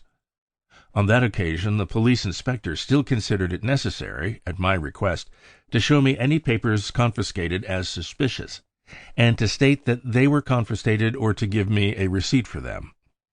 Among the papers seized in the course of this exhaustive search, which lasted many hours, there was neither the book The Art of Armed Insurrection nor any other so-called seditious publication. Nor was there any mention of these in the police reports issued immediately after the raid. It was only a week later, on February 24th, although I had been almost every day with police inspectors in the Karl Liebknecht house in connection with getting out election material, that police headquarters suddenly asserted that in the course of a new search in the so-called catacombs seditious material had been found, including the book The Art of Armed Insurrection. This alleged new search, if it took place at all, must have been carried out without any civilian witnesses, and without any representative of the people concerned being present. This is all the more significant as I had been practically every day in the Karl Liebknecht house negotiating with police inspectors to recover election material, paper, books, and so forth, and getting them dispatched. Although I was therefore available every day, I was neither summoned nor even informed when the alleged discovery was made. It would have been particularly easy to inform me of it, as I was there on the 24th, on Saturday the 25th, and again on Monday the 27th, and was talking to detectives and inspectors in connection with the delivery of the material recovered from the police. On February 25th, after the report of the passages, vaults, and catacombs had already appeared in heavy type in the great press, when I had finished with the inspector in charge in connection with the release of election material, I asked him where the catacombs were. A number of comrades who were helping with the dispatch of the election material were also present. He then, to our surprise, pointed to a trap door about a yard wide in a room on the ground floor, which was used as a porter's office. The trapdoor was raised so that we could see a ladder leading down into the basement. A comrade who had worked in the building for many years and knew it well said, "Man, that's the trapdoor to our old beer cellar." We all laughed and asked the same question. "Is that supposed to be the catacombs?" The inspector answered only with a rather embarrassed nod. That part of the building used to be an inn. The explanation of the passages through which people were supposed to be able to get away to other streets is equally simple. Karl Liebknecht House is a corner house, which as an office building for commercial undertakings had storerooms and working rooms in the basement, and these were described by Goering's police as vaults, passages, and catacombs. These two statements expose the 17th contradiction in the official reports. Signal for civil war, the Preußische Präsidentschaftsräte announced on February 28th. The burning of the Reichstag was to be the signal for a bloody insurrection and civil war. Looting on a large scale had been organized for Tuesday in Berlin. It has been ascertained that today was to have seen throughout Germany terrorist acts against individual persons, against private property, and against the life and limb of the peaceful population, and also the beginning of general civil war. The Vossische of March 4, 1933 reported, "The work of the police has up to the present prevented the material being put into the hands of every communist. It has only got into the hands of a few functionaries in secret communications." The last search of Karl Liebknecht House took place on February 24th. It was on this occasion that the terrorist material is alleged to have been found. The political police state that the instructions for the terror did not reach all communists, but were only known to a few functionaries, so that the German Communist Party would have had to circulate through every area in Germany in the 3 days between February 24th and 27th, the materials stored in the Karl Liebknecht House. Secondly, within the same 3 days, it would have had to get together the special groups who were to carry out the terrorist acts. Thirdly, it would have had to instruct and train these groups to carry out the terrorist acts. And fourthly, it would have had to prepare and organize the rest of the members for the civil war, which was to be unleashed through these terrorist acts. In February 1933, the German Communist Party had over 300,000 members, distributed all over Germany. The party would have had to work miracles to organize within 3 days for the carrying through of all the plans attributed to it by the official statements. This is the 18th contradiction. The incriminating material has not been produced. During the evening of March 1st, the official Preußische Präsidente issued the following announcement. The Prussian Ministry of the Interior states, in connection with the decree issued by the Reich government against the communist danger, dated February 28th, that particularly heavy penalties have been imposed for a number of crimes, because of the grave and acute danger which has been fully established, and of the inhuman and carefully prepared system of unrestricted communist terror. Germany was to have been thrown into the chaos of Bolshevism. The assassination of individual leaders of the nation and of the state, outrages against essential services and public persons, the seizure as hostages of the wives and children of prominent men, were to produce fear and dismay among the nation, and cripple any attempt at resistance on the part of the citizens. The Reich Commissioner for the Prussian Ministry of the Interior, Minister Göring, will in the very near future make public the documents which prove the necessity of all the measures which have been taken. The enormous amount of material is being sifted once again, and a final examination of it is being made with a view to ensuring that the security of the state cannot be further endangered by its publication. Up to the present time, the documents have not been published. This is the 19th contradiction. Göring denies his own statement. On March 2, 1933, the Deutsche Allgemeine Zeitung and the Tägliche Rundschau published the following messages from the official Preußische Präsidentste. In certain foreign newspapers, the slanderous assertion, emanating from German Marxist circles, is being circulated that the fire in the Reichstag building was organized not by communists, but from the National Socialist side. The originators of this slander have already been arrested, and will be brought to due punishment as soon as the investigation has been completed. Among other things, it is asserted that the Dutch communist who was arrested is in reality an agent provocateur, and was induced to carry out the act of incendiarism by leading National Socialists. This is supposed to be proved by the fact that the criminal had used his coat and shirt as inflammable material, but had not even removed the communist documents and his passports which were found on him. Significance is further attached to the fact that the police authorities have not published the photograph of the incendiary and the documents found on him, and have also offered no reward for persons who could give further information about the criminal and establish his connections with communist and social democratic politicians. This unusual procedure in an important criminal case is supposed to be evidence that the authorities are hindering the elucidation of the crime, in order to be able to use a National Socialist act of provocation as a pretext for anti-Marxist measures. In reply to this, it is stated from official sources that these slanderous arguments are of course devoid of any basis. The photographs of the criminal and of the documents found on him have not yet been published, purely in the interest of the investigation. Publication will take place in the course of today. Moreover, the Berlin correspondents of foreign newspapers can obtain the photographic reproductions in the course of today from the IA department at police headquarters. The photograph of the criminal will also be handed today to the Dutch police, in order to confirm the criminal's identity. This will remove the possibility of further slanders. A specific warning is issued against the dissemination of such slanders. But before the other German papers could publish this announcement, its publication was forbidden. Göring instructed the Wolf Bureau to circulate a statement that the Deutsche Allgemeine Zeitung and the Tägliche Rundschau had been taken in by a communist forgery. Apparently, Göring wanted to make people believe that anyone can simply ring up a newspaper and say, "Preußische Präsidentste speaking," and then secure publicity for any kind of story. In reality, telephone messages from press agencies to newspapers are very strictly controlled.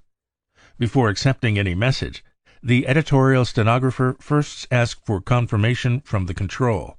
Goering's dementi cannot cause any doubt as to the fact that at first he intended, through the Pressexpräsidente, to bluff the world, and then later, too late, realized the danger of the message and tried to hold it back.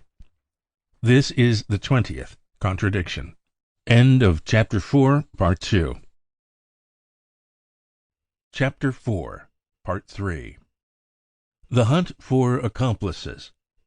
The Conti service of the official Wolf Telegraph Bureau announced on March 4, 1933, that the Communist Reichstag deputy Schumann, at a Communist election meeting at Garen, Thuringia, on February 24th, foretold the burning of the Reichstag building. Schumann's actual words are reported to have been, "This evening the Reichstag will be in flames, but that makes no difference. If this dance hall is burnt down, then we will get a swung floor." The Vossische Zeitung of March 5, 1933 states, "A report was sent out from Thuringia and further broadcast by wireless to the effect that the district authorities in Arnstadt in Thuringia were in possession of a report relating to a communist election meeting held at Garen on the evening of the wicked act of arson in the building of the German Reichstag, that the local police official who was present at the meeting recorded in his report a statement made by the speaker, the Communist Reichstag deputy Schumann, in which the fire in the Reichstag was foretold in advance. Investigations since made have, however, as the Thüringer Allgemeine Zeitung now states, shown that there is a wireless apparatus in the restaurant where the meeting was held, and that the landlord, on the basis of the radio announcement, had sent to tell the speaker in the course of his speech that the Reichstag was on fire. It has been established that the police officer concerned made an error of 1 hour in his report, and that Schumann only began his speech at about 10:15 p.m. It can therefore be taken for granted that he had already heard of the radio announcement that the Reichstag was on fire. This is the 21st contradiction. On March 7, 1933, the Vossische Zeitung stated on the basis of information received from the police, Düren 6-3, in the German village of Lammerdorf, near the Belgian frontier, a Russian emigrant was arrested yesterday evening on suspicion of having been concerned in the burning of the Reichstag. Shortly before his arrest, he had dispatched a telegram from a Belgian post office to Paris, the content of which cannot as yet be disclosed. On being sent back across the frontier by Belgian frontier guards, he was arrested on this side of the frontier. He admitted during his interrogation that he came originally from Russia and had been living for some time in Berlin. He had severe burns on his arms and legs. The mysterious foreigner was today handed over to the criminal authorities. He obstinately refuses to say anything more regarding his activities in the capital of the Reich, and up to the present has not even given his name. On March 8, 1933, the Vossische Zeitung printed a statement received from the authorities at Aix-la-Chapelle. Not an accomplice of the Reichstag incendiary. The authorities of Aix-la-Chapelle state that the Russian citizen who was arrested near Freundshaus as an incendiary, as investigations have shown, cannot be implicated. The man concerned has been active as a journalist in the Communist Party. For this reason he was expelled from the country a year ago, but there is no further evidence against him. His expulsion has been carried out. This is the 22nd contradiction. Did van der Lubbe alone start the fire? Early in March, the Hitler government sent Heysek, a detective commissioner, to Leiden to make investigations regarding van der Lubbe's antecedents. Heysek gave an interview to representatives of the Dutch press, which was published in a number of papers on March 14th. This contains the following. As for the important questions whether Lubbe had assistants or accomplices, It is probable that he alone started the fire, but that the preparatory measures had been carried out by accomplices. This statement absolutely contradicts the official statement made on March 1st, that the simultaneous lighting of the fire at so many points in the gigantic building must have required at least 10 persons. The judge in charge of the investigation, Voigt, therefore hastened to deny on March 15th the statement made by Heisig. A report has been published in a number of papers that van der Lubbe started the fire in the Reichstag by himself. This is not correct. The investigation conducted by the court has given good reason to believe that van der Lubbe did not commit the crime on his own initiative. In the interests of the investigation, details cannot at present be given. This is the 23rd contradiction. Lubbe's connections with the Social Democrats. The official Preußische Pressedienst of February 28th gave the information that in his confession van der Lubbe had admitted to connections with the Social Democratic Party. On February 28th, the executive of the Social Democratic Party issued a statement in the following terms. During the night of the 27th, 28th February, the whole Social Democratic press of Prussia was prohibited for 14 days. The prohibition is based on the statement that an arrested man has confessed that he started the fire in the Reichstag building and had previously had a certain connection with the Social Democratic Party. The suggestion that the Social Democratic Party would have anything to do with people who set fire to the Reichstag is repudiated by the party. This statement issued by the executive of the Social Democratic Party was confirmed by a statement made by the examining magistrate, Judge Voigt, which was published on March 22, 1933.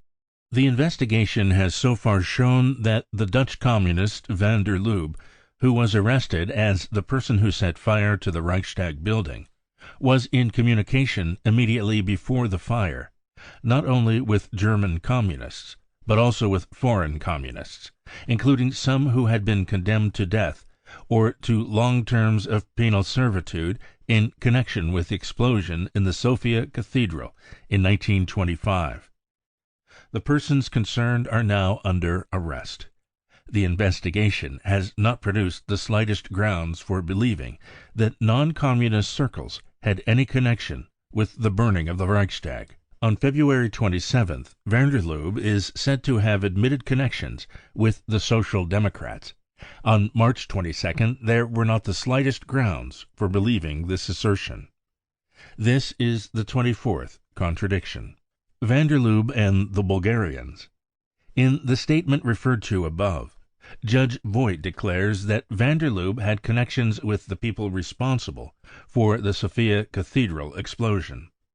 Van der Lubbe had therefore not only performed the miracle of establishing, within 7 days, connections with the leaders of the German Communist Party, through communists whom he got to know by accident at a labor exchange. He also succeeded, within these 7 days, in getting into touch with Bulgarians who are said to have been responsible for the Sofia Cathedral explosion. This is the 25th contradiction. The Bulgarians who were arrested and charged with complicity in the burning of the Reichstag are Dimitrov, Popov, and Tanev. George Dimitrov was one of the theoretical leaders of the Bulgarian Communist Party. In 1923 he took part in the rising of the Bulgarian workers, and in 1924 he was sentenced in contumaciam to 15 years hard labor. He has not been in Bulgaria since 1923. He had no part whatever in the Sofia Cathedral explosion. Bourgeois Popov emigrated to Yugoslavia in 1924, and only returned to Bulgaria at the end of 1930. He also was not concerned in the Sofia Cathedral explosion of 1925. The third arrested Bulgarian, Tanev, is merely a worker, who was not in any way concerned in the Sofia Cathedral explosion. The aim of the assertion that the arrested Bulgarians had blown up the Sofia Cathedral is quite clear. The Hitler government hoped to produce the impression that the burning of the Reichstag was an international communist plot. This is the 26th contradiction. The judge in charge of the investigation asserted that Dimitrov had been seen with van der Lubbe at 3 p.m. on February 26th in a restaurant in the Düsseldorferstrasse. The judge also produced a witness who swore that he had seen van der Lubbe with Dimitrov on that date.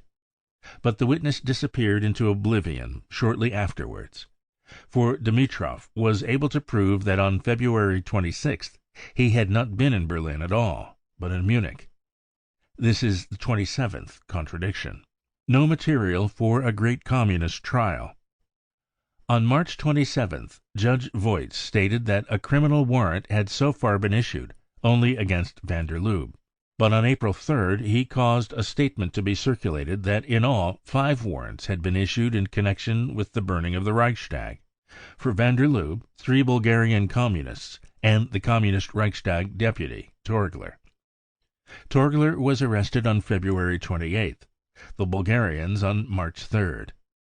Up to March 27th, that is to say during the period when the main inquiries were being made, no warrants had been issued for Torgler and the Bulgarians. The warrants were issued only when the announcement that the only criminal warrant issued was for van der Lubbe had created a sensation in the press of the world. This is the 28th contradiction. Judge Voigt's statement of April 3rd says that for the time being, only warrants for protective arrest have been issued in respect of a few other suspected persons. On June 2nd, it was officially announced that the preliminary investigation conducted by Judge Voigt against the accused van der Lubbe, Torgler, Dimitrov, Popov, and Tanev on charges of setting fire to the Reichstag and high treason was concluded on June 1st. All the documents have now been sent to the Reich Public Prosecutor at Leipzig. On April 3rd, there were still a few other suspected persons. On June 1st, they are no longer there. This is the 29th contradiction. On April 22nd, Judge Voigt authorized the following official statement with regard to the progress of the investigation. The Supreme Court proposes to combine the investigation in the many pending cases of high treason against members of the Communist Party into one single inquiry on a large scale. It is expected that the investigations will be concluded in 8 to 10 weeks, so that then all the cases of high treason can be dealt with together by the Supreme Court. The cases concerned are all those arising in connection with the change of government in Germany. That is to say, all crimes during the course of January and February. This will also include the proceedings connected with the act of incendiarism in the Reichstag. This case has so far not made very rapid progress, owing to the fact that the accused, and particularly the Bulgarians, refused to make any statement. The grounds for suspicion of complicity against the Reichstag deputy Torgler have been more securely established. A month later, on May 25th, there was no longer any talk of a great communist trial. The Hitler government was forced to issue, through a parliamentary news bureau, the News, that the trial in connection with the act of incendiarism in the Reichstag will be associated with other cases against communist leaders in a great communist trial, as has been suggested, is not to be expected.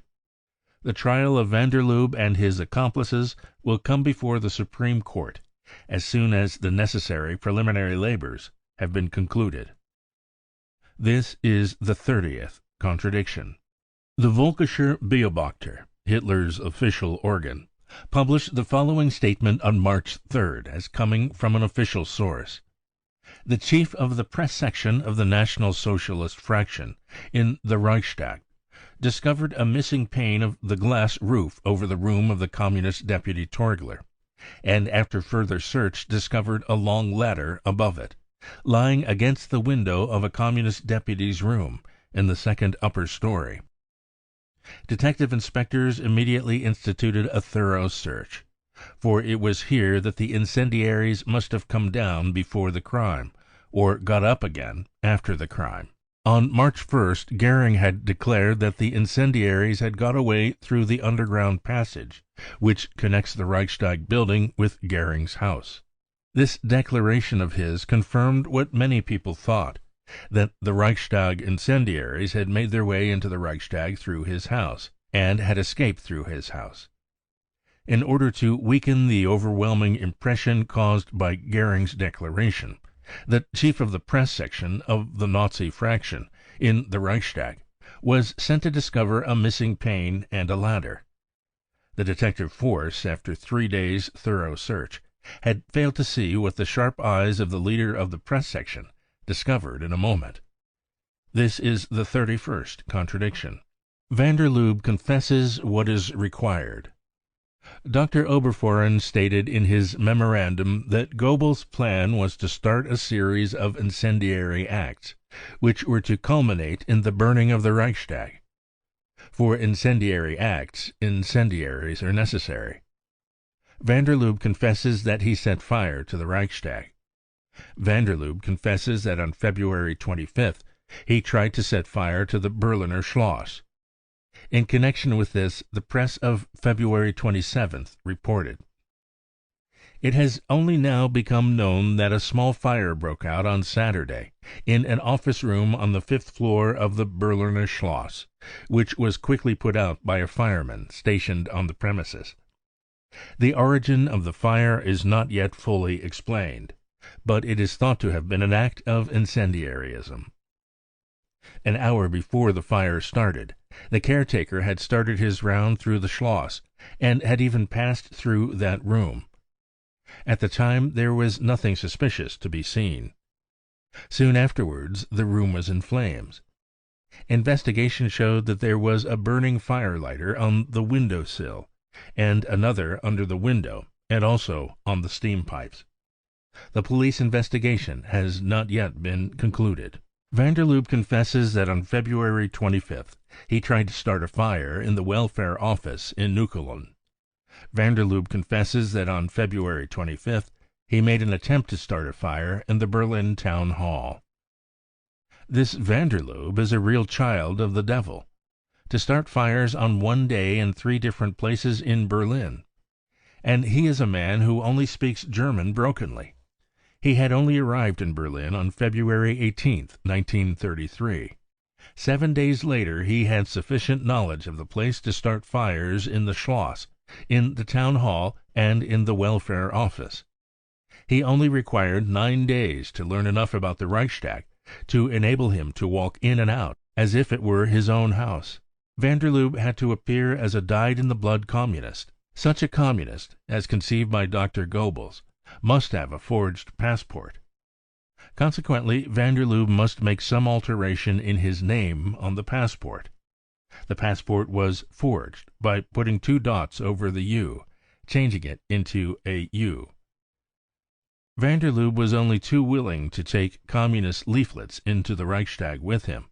Certainly, no criminal has ever met the police so completely equipped with credentials.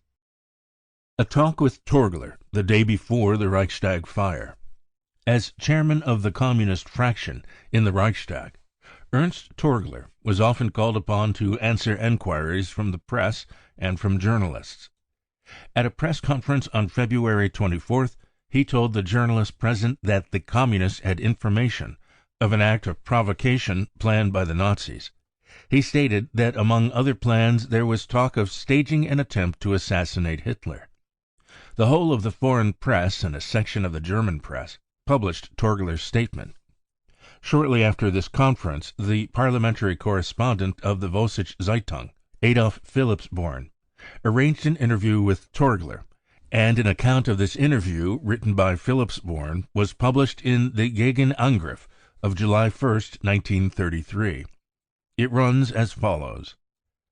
As a parliamentary journalist, I have for many years been in contact with deputies belonging to all parties in the Reichstag.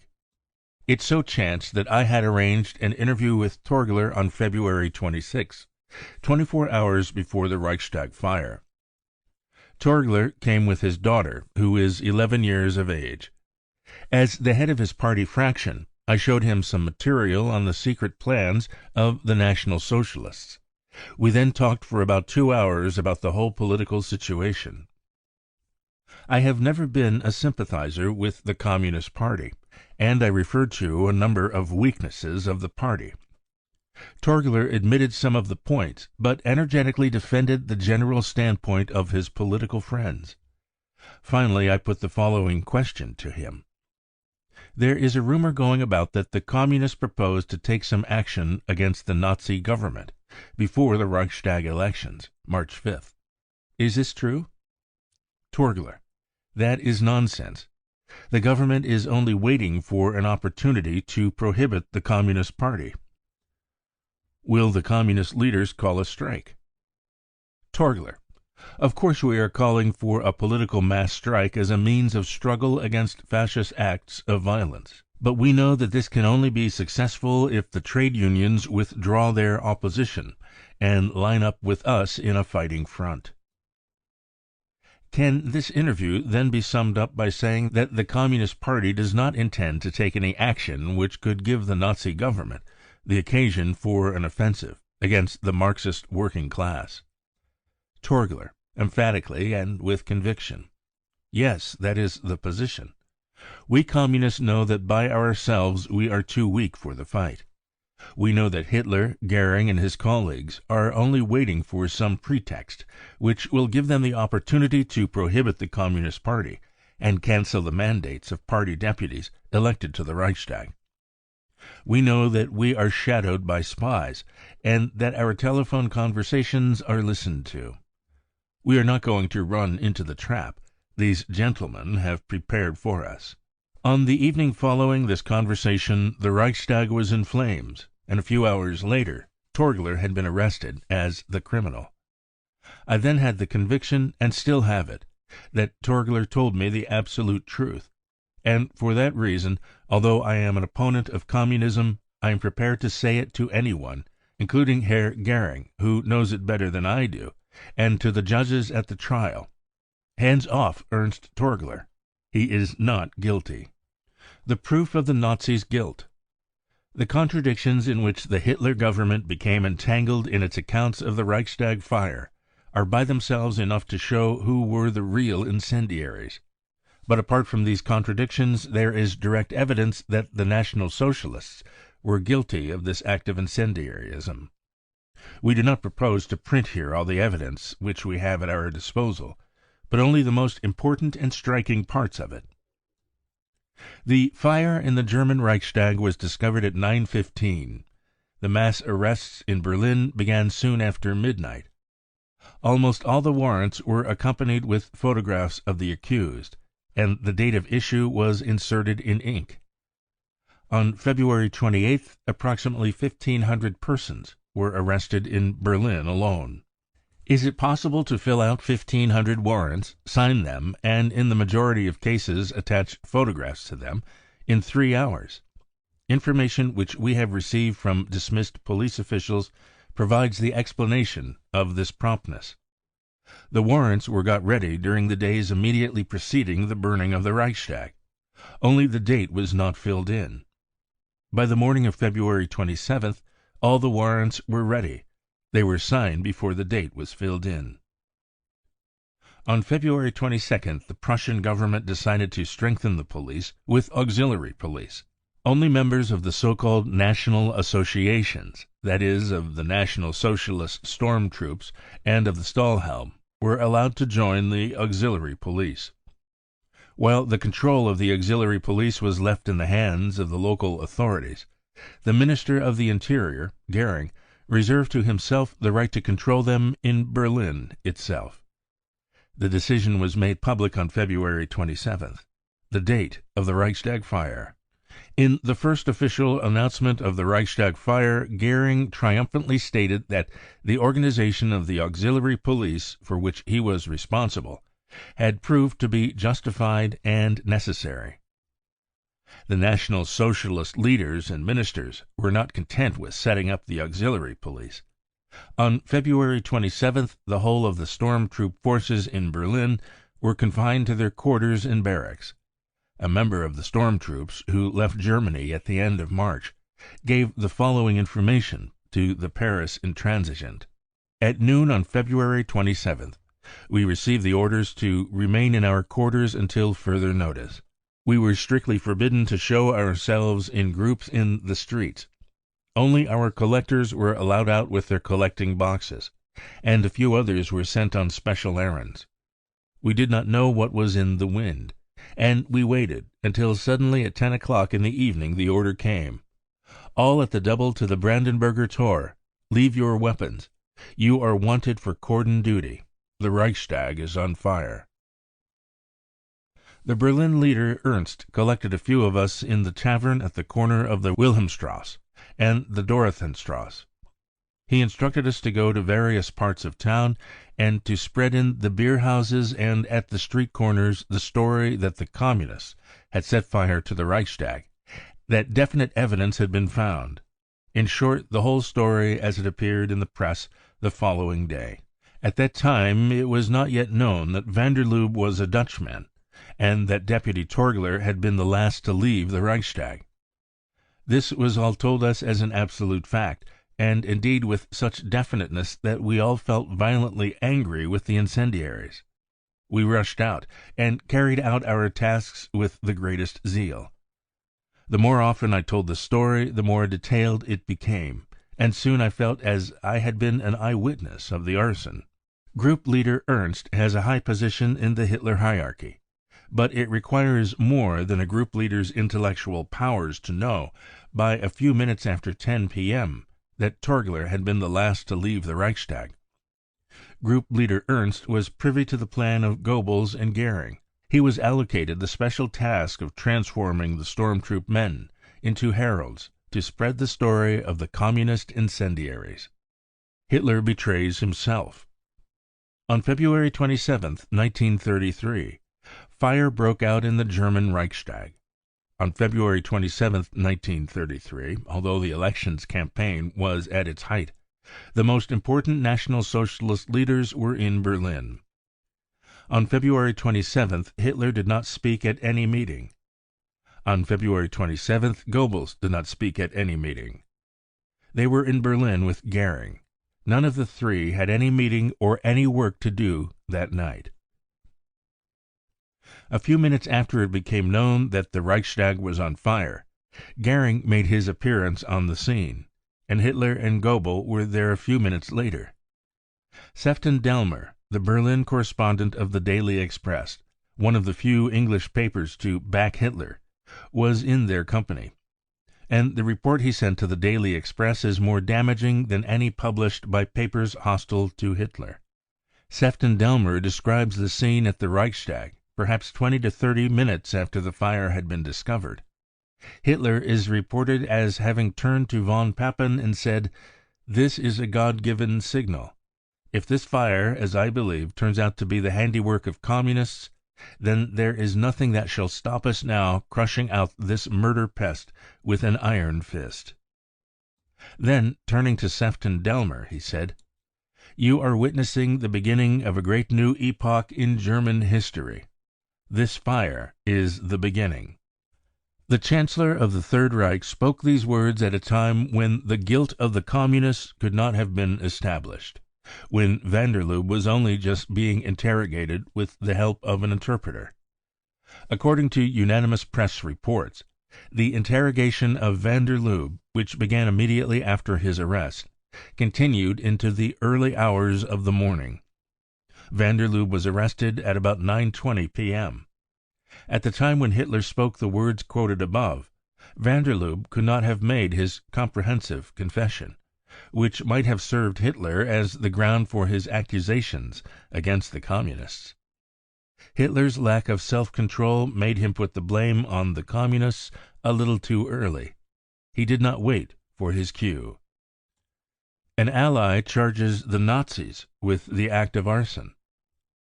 The Deutsche Allgemeine Zeitung, the organ of heavy industry, had been demanding since 1930 that Hitler should be entrusted with the government.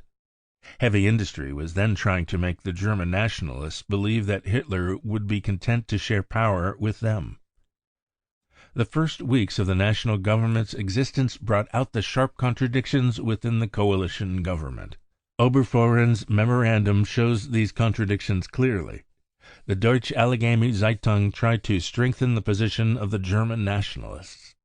In the early stages it spared no criticism of the national government, and soon after the Reichstag fire, when the National Socialists became preponderant in the coalition government, it even went so far as to assert that Goering's statements were untrue, and to express doubts of the guilt of the Communists.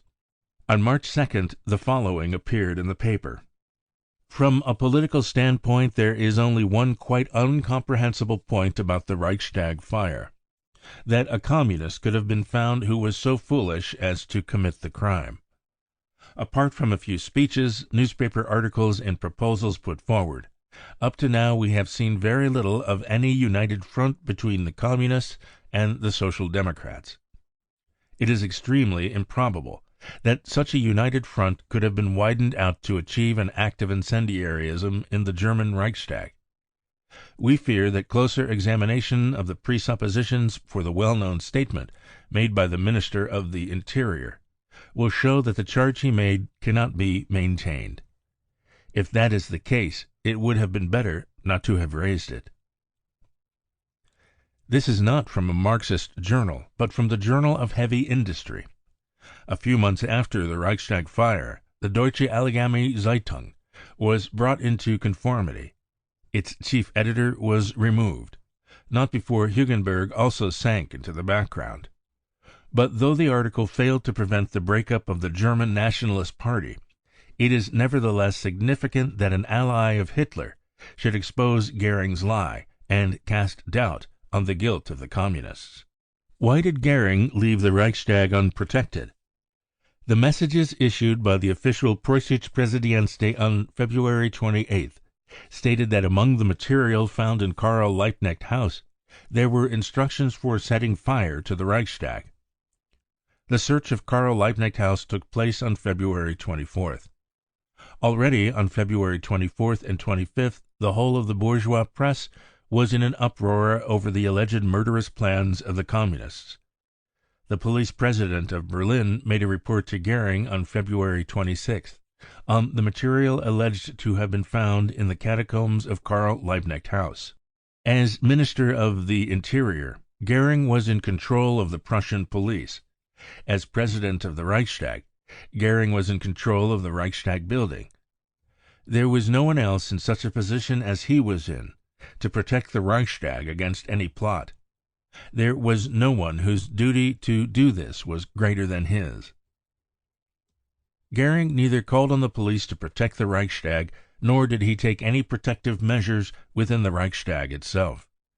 If the material alleged to have been found was real, then at the very least Herr Goering was guilty of abetting the crime.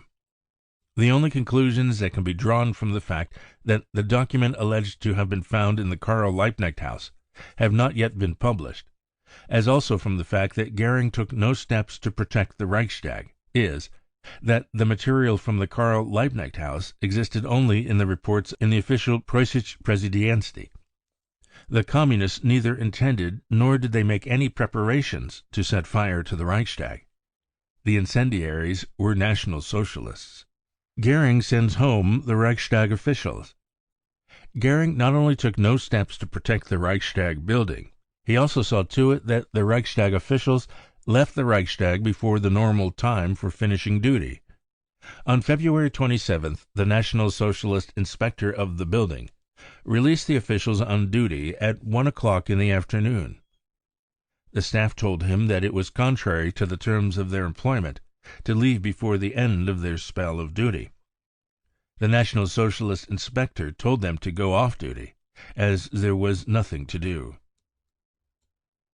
Early in March, the foreign press published the information that the staff of the Reichstag had been released from their duties at an early hour on February 27th.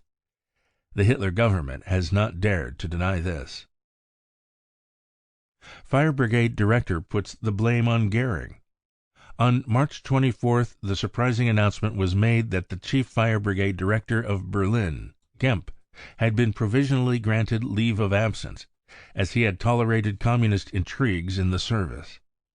The communist intrigues which Gempp was supposed to have tolerated consisted in the fact that in a conference with the inspectors and men of the fire brigade he had made statements in connection with the Reichstag fire, which threw a curious light on Goering's attitude at the scene of the fire. Gemp's statements concern the three following essential points. In a conference with his inspectors and officers shortly before his dismissal, Herr Gempp complained that the fire brigade had been summoned too late. This was the only explanation of why a storm troop detachment, some 20 men strong, was already on the scene of the fire by the time that the fire brigade at last appeared. Herr Gempp complained further that the Minister of the Interior, Goering, had expressly forbidden him to circulate a general call, and thereby to summon stronger forces to fight the fire. Finally, Herr Gempp had noticed that in the parts of the Reichstag building which were not destroyed, there were great masses of unused incendiary material lying about.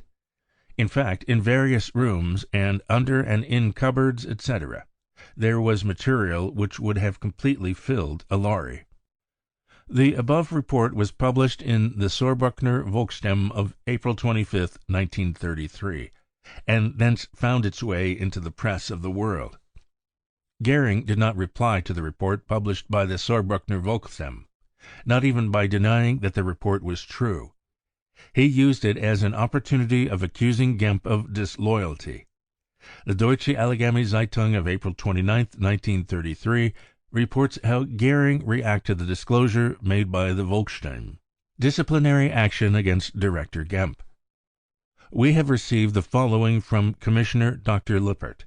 Fire Brigade Director Gempp, Chief of the Berlin Fire Brigade, who was provisionally granted leave of absence by Dr. Lippert, State Commissioner, was accused of having tolerated communist intrigues in the service under his control.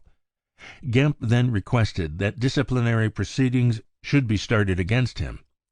This request was not granted at the time, in view of the fact that Gempp was suspected of other offenses. Disciplinary proceedings have now been opened against him, as he is charged with dereliction of duty under Section 266 of the Criminal Code, in connection with the purchase of a motor car through one of the functionaries at that time, the Social Democrat councillor Ahrens.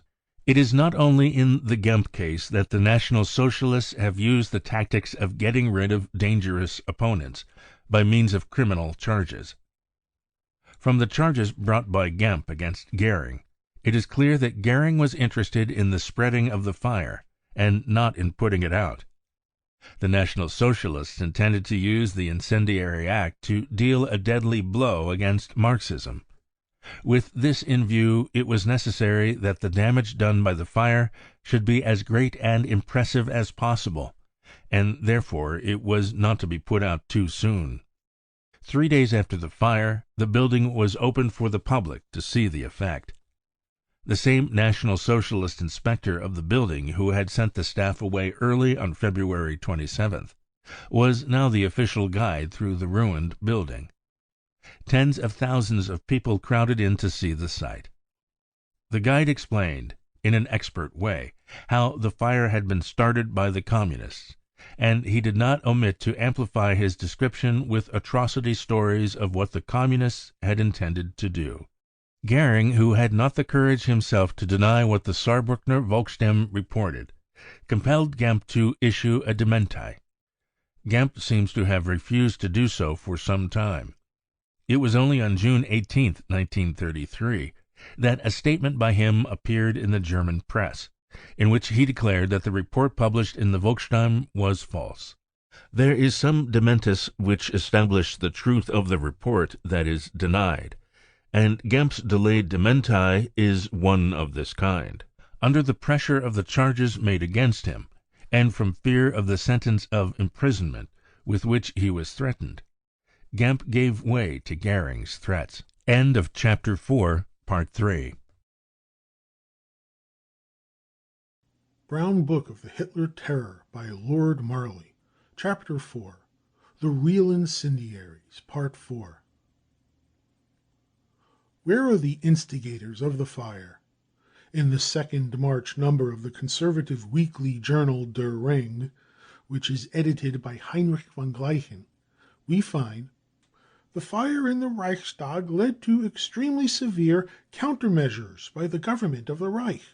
The authorities are maintaining a state of preparedness for all eventualities.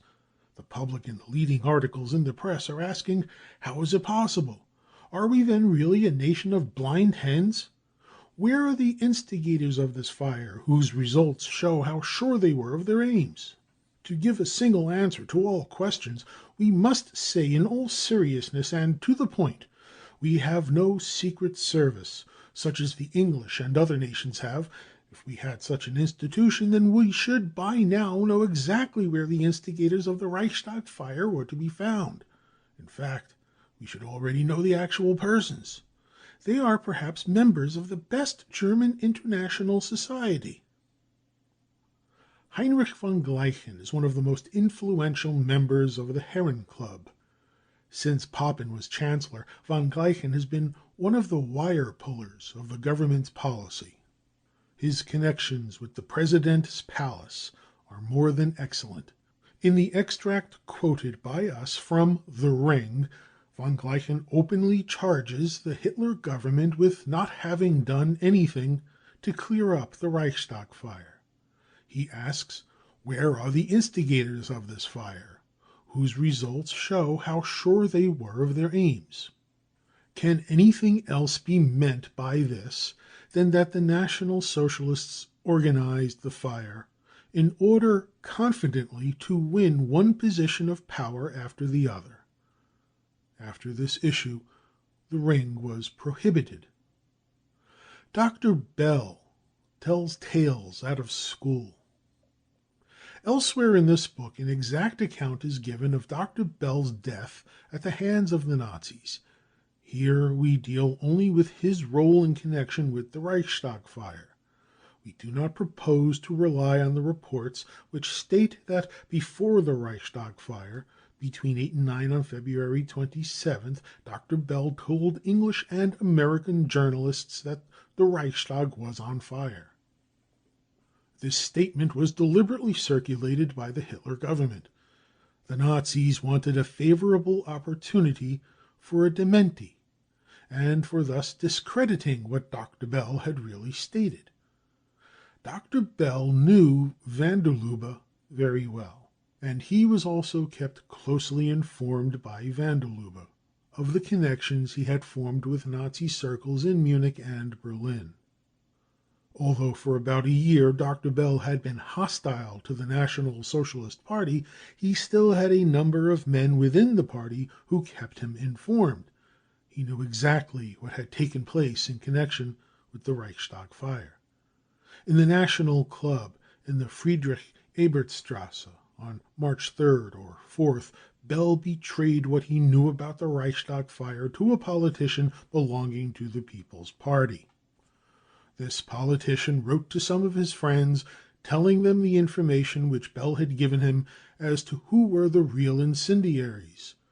One of these letters fell into the hands of Galeazzi, the chief of the secret police. The letter cost Bell his life. On April 3rd, he was murdered in the village of Kufstein in Austria by Nazis who went there from Munich. The murder of Hanussen. The clairvoyant Erich Hanussen gave a housewarming party on the day before the Reichstag fire at his new flat in Berlin, Leitzenbergstrasse 16, which he called the Palace of Occultism. Some of the Nazi leaders were present on this occasion, including Count Helldorf, leader of the Berlin Nazis, as well as artists, actors, and journalists. Among them there was also a reporter of the Berliner 12 Uhr Blatt. In the séance which Hanussen staged, he said, among other things, "I see a great house burning." In the first March number of his weekly paper, Hanussen's Bunte Wochenschau, Hanussen printed an article on the political situation. He wrote in this article that he had known in advance of the Reichstag fire, but that he was not able to speak openly of it. It is clear that some leading Nazi must have given Hanussen information before the Reichstag fire, which enabled Hanussen to foresee it. Hanussen must have known a great deal. This is clear from a sworn deposition given us by Dr. Franz Hollering, former editor of the Berliner Zwölf-Uhr-Blatt. The undersigned Dr. Franz Hollering hereby declares on oath, in my capacity as editor-in-chief of the Berliner Zwölf-Uhr-Blatt and of the Montag Morgen, I was brought into touch between February 1st and March 4th, 1933, with Erich Hanussen, as the publisher of his National Socialist Clairvoyant Journal, which was set up and printed in the same printing works as the papers named above. I did not get to know Hanussen personally, but I had a telephone conversation with him on one occasion when he was trying to get in touch with the business manager of the printing works and the editor, Rolly Nürnberg, who were not there at the time. That was in the night of February 27th, the night of the burning of the Reichstag. The first report of the discovery of the fire had hardly reached the office when Hanussen rang up on the telephone. He wanted to know from me how far the fire had spread and whether the incendiaries had been caught. I replied that an unconfirmed report had reached me about a communist troop which was alleged to have set fire to the Reichstag with the help of torches. At the same time, I pointed out that this report was incredible. I said in so many words that the communists, particularly in the existing political situation, would never have committed such a suicidal act of folly. Hanussen replied in an excited voice that he was of quite the opposite opinion, that he knew it was a communist plot, and that I would very soon see the consequences. This call came through between 9:30 and 9:45. I made inquiries of my staff, which knew of Hanussen's close connections with Count Helldorf, particularly through his frequent telephone calls to the printing works. Hanussen was generally regarded as exceptionally well informed on National Socialist plans. Signed, Dr. Franz Hollering. Thus, at a time when the first vague reports of the fire in the Reichstag had only just reached the editorial offices of the newspapers, Hanussen was already saying that the fire had been started by the communists and that it would have serious consequences. This statement of Hanussen's shows more clearly than anything else that his informant is to be found in high Nazi circles. The Jew Hanussen did not long enjoy the rule of Hitler, which he had so earnestly desired. On April 7, 1933, his body was found in a little wood by the side of the Baruth-Neuhof road. He had died at the hands of the Nazis. The third man who knew the secret. After Bell, Hanussen. After Hanussen, Dr. Oberfohren. Of these three persons who knew the secret of the burning of the Reichstag, Dr. Oberfohren was the most dangerous. Bell could be got rid of as a political adventurer, Hanussen as a charlatan. Dr. Oberfohren was an influential politician, leader of the German nationalist fraction in the Reichstag. In February 1933, he had declared in an election speech that the Hitler government would continue to exist in its then composition, whatever the results of the election. Events after February 27th shook his belief that the National Socialists would stand by the undertaking sworn by Hitler on January 30th. Dr. Oberfohren put forward within the German Nationalist Party the proposal that it should begin the fight against Hitler's policy of concentrating power in his own hands. In order to win his friends for this fight, he recorded what he knew of the Reichstag fire and of the struggle within the cabinet in the memorandum which has already been quoted. The following description by Dr. Oberfohren deals with what happened after the Reichstag fire. The German nationalists and the fire. However much the German Nationalist Party is in agreement with the sharpest measures against the communists, it cannot approve of the act of incendiarism carried out by its coalition friends. It is true that the cabinet meeting on Tuesday agreed to the sharpest measures against the Communists and partly also against the Social Democrats. However, no doubt was left that the act of incendiarism would most seriously damage the reputation of the National Front abroad. In this meeting of the cabinet, the sharpest expressions of condemnation were not spared. The National Socialist ministers did not succeed in pressing through the prohibition of the Communist Party. As already said above, the German Nationalists needed the Communist deputies in order to prevent the National Socialists from having an absolute majority in Parliament. At this cabinet meeting, Herr Göring was strictly forbidden to produce in public his forged material from Karl Liebknecht House. It was pointed out that the publication of these crude forgeries would only make things still worse for the government. It was particularly inconvenient for the government that the Communist deputy Torgler, leader of the Communist fraction in the Reichstag, had put himself at the disposal of the police on Tuesday morning. His flight would have been preferable. The fact that after thousands of Communist functionaries had been arrested, and in spite of the threat of a court-martial, he had presented himself to the police, was extremely inconvenient for the government. Herr Göring was commissioned to deny that Torgler had given himself up voluntarily.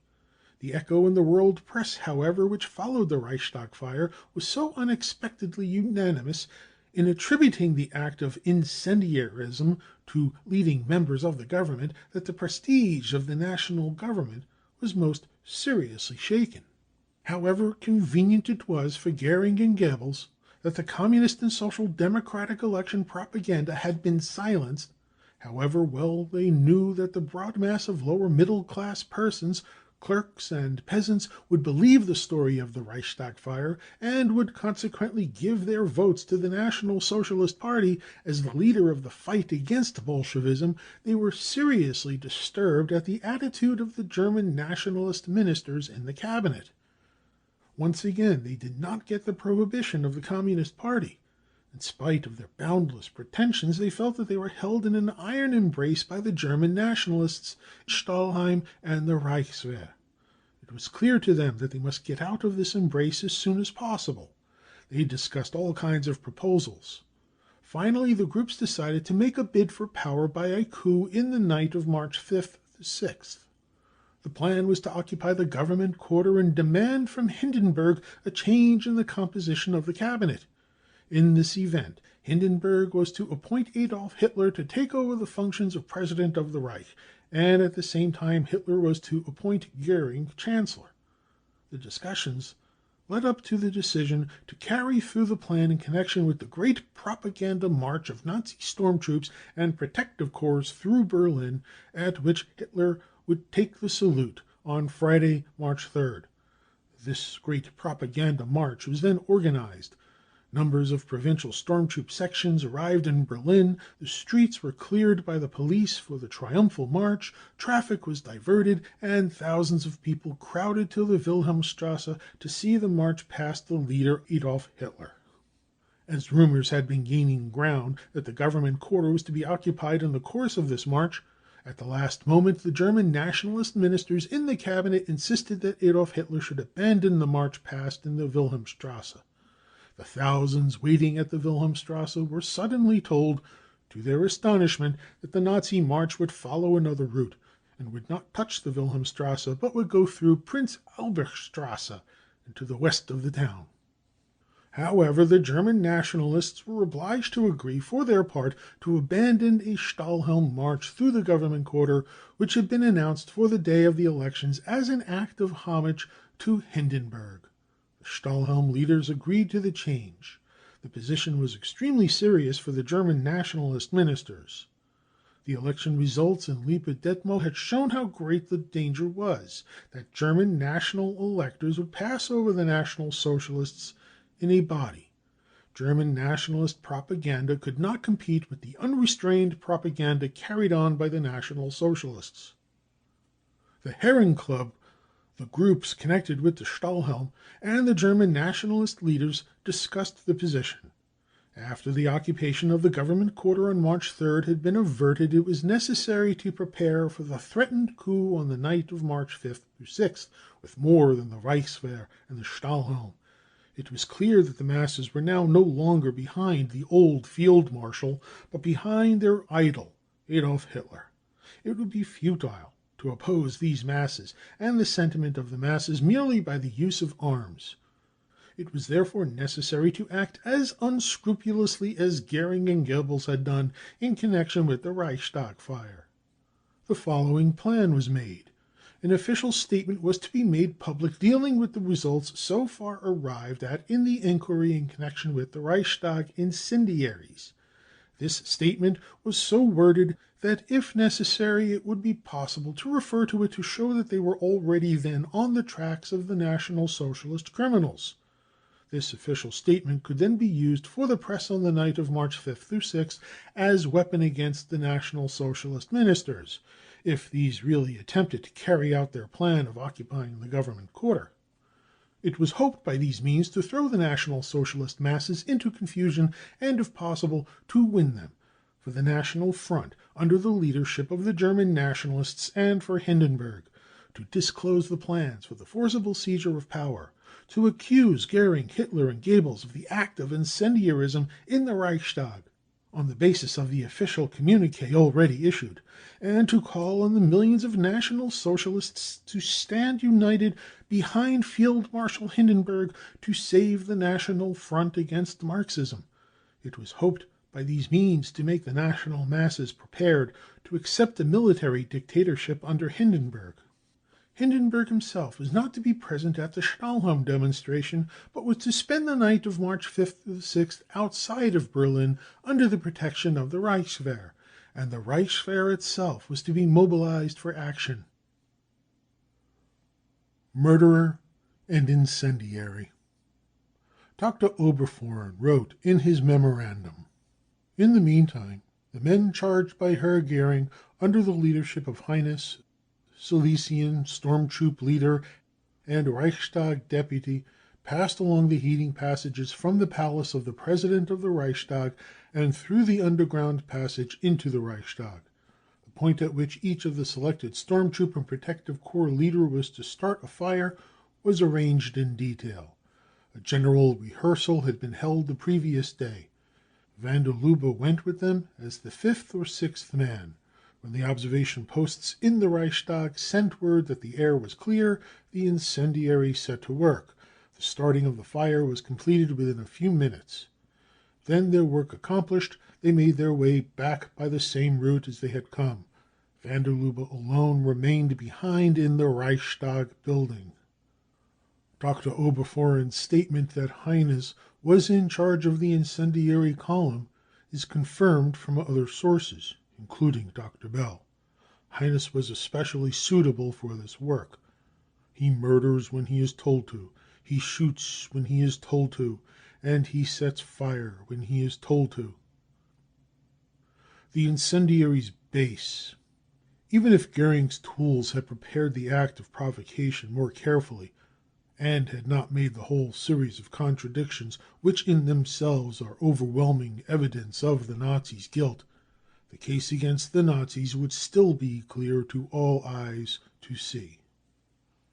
The Vossische Zeitung of March 1st, 1933, contains the following statement emanating from government sources.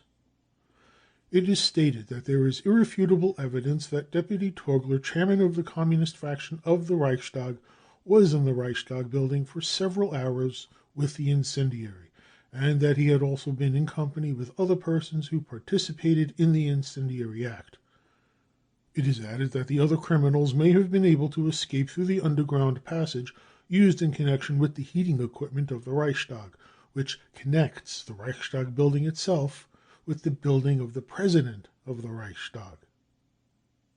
As we have already said, there is in fact an underground passage leading from the Reichstag building to the house of the President of the Reichstag. At the time of the Reichstag fire, the occupant of this house, to which the underground passage leads, was Hermann Goering. He occupies the house through which, according to his own version, the criminals escaped. Hermann Göring is not only Prime Minister of Prussia, Minister of Police, and President of the Reichstag. Hermann Göring is also one of the chiefs of the storm troop organization. Hermann Göring has at his disposal a special storm detachment, Storm Detachment G. His house is constantly guarded by a staff guard consisting of at least 30 men. The official Preußische Pressedienst announced that at least 7 men must have been concerned in bringing the incendiary material into the Reichstag, and the actual operation of starting the fire must have taken 10 men. If we accept this statement, at least 10 men must have been concerned in the fire. It can be safely assumed that the fire was started at a number of different points in different parts of the building. Otherwise, it would be impossible to explain the rapidity with which the fire spread in the huge building. To start the fire at several points required a considerable quantity of inflammable material weighing several hundredweight. In his report to fire brigade inspectors and men, Director Gempp stated that after the fire he observed a considerable quantity of incendiary material which had not been used, and that a lorry would have been required to carry it. The statement by Director Gempp confirms the assumption that the incendiaries must have taken a large quantity of incendiary material into the Reichstag. How was the incendiary material taken into the Reichstag? We have given a description of the obstacles a visitor has to overcome in order to get into the Reichstag. Visitors are only admitted through door 5. They have to pass through a series of officials. Can it be imagined that between 7 and 10 men carrying several hundredweight of incendiary material can have slipped into the Reichstag without being noticed by a single one of the Reichstag officials? Even the most prejudiced observer must admit that no incendiary and no group of incendiaries could have dared to bring in the material through door 5. The case is just the same with the so-called deputies' entrance, door 2. Only deputies are allowed to enter by this door. The idea that deputies could have brought hundredweights of incendiary material past the officials at door 2 is no less absurd than the idea that the material could have been brought in by door 5. The incendiaries would therefore have been obliged to choose some other way, a secret way, which would allow them to bring the material into the Reichstag and distribute it at the points required. There is such a secret way into the Reichstag, namely the underground passage, which connects the house of the President of the Reichstag with the Reichstag building itself. This underground passage was the strategic route for the incendiaries. But anyone who wants to use the underground passage to the Reichstag was obliged first to pass through Göring's house, the house of the President of the Reichstag. He was therefore obliged to get past the guards, who were constantly watching Göring's house. He would also had to have run the risk of being seen by someone in Göring's house. Is it conceivable that communists could have got into Göring's house and through it and through the underground passage without being stopped and arrested by the guard of 30 men? Is it conceivable that communists could have taken hundredweights of incendiary material through Göring's house without having been stopped and arrested by the guard? Is it conceivable that communists could have escaped through Göring's house? It is out of the question. Any communist who in those days of February had tried to enter Göring's house would without a doubt have been arrested. It was impossible for communists to reach the Reichstag by way of Göring's house and the underground passage. But for whom, then, was it possible? Only leading National Socialists could have entered Göring's house without attracting attention and without arousing even the slightest suspicion. Many meetings took place in the house between Göring and the leading officials of the National Socialist Party. No storm troop man would have thought of stopping men who held high positions in his party and whom he often saw visiting Goering's house. There was no danger for such people. They could go in and out as they liked. This is true of all the higher officials. They could have brought the incendiary material required in small quantities without any difficulty and without attracting any attention. The guards would not have noticed anything if a number of chests described as documents or even as arms had been delivered to the basement of the house. The transport of arms was taking place in those days wherever there was a Nazi headquarters. Goering's house was the key position for the attack on the Reichstag. Whoever controlled Goering's house could do what he liked to the Reichstag building. Goering's house was the bridgehead from which the incendiary column advanced to the assault. Goering's house was the depot where the incendiary material was stored. Goering's house was the safe port into which the criminals could flee when they had perpetrated their crime. The incendiary column. We said above that only leading National Socialists could have entered Goering's house without arousing suspicion. Dr. Oberfohren also speaks of selected leaders of the storm troops and protective corps.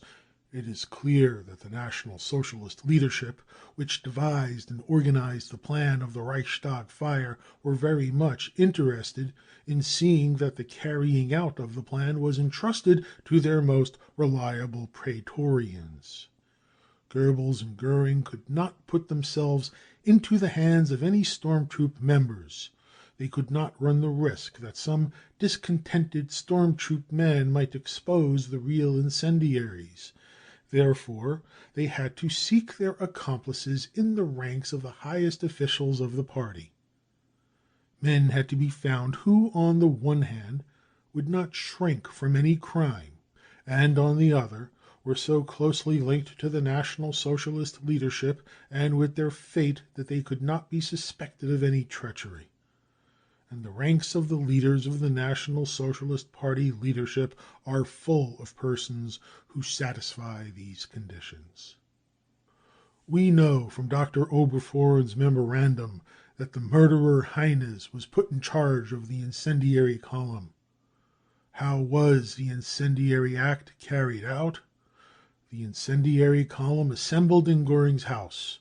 Heines, Schultz, Helldorf, and the others could get past the guards without interference, as they were known as storm troop leaders.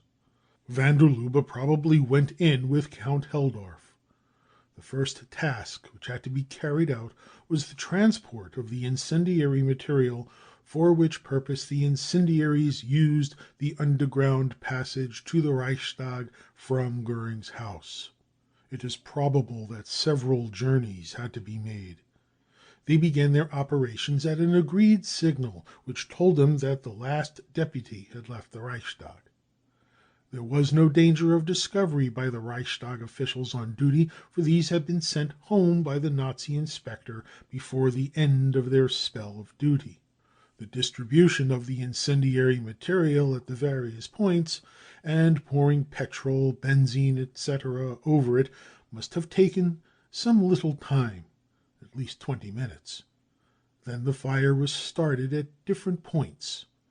The first reports issued by the police and the fire brigade spoke of 7 to 10 incendiaries and of the fire having started at many points.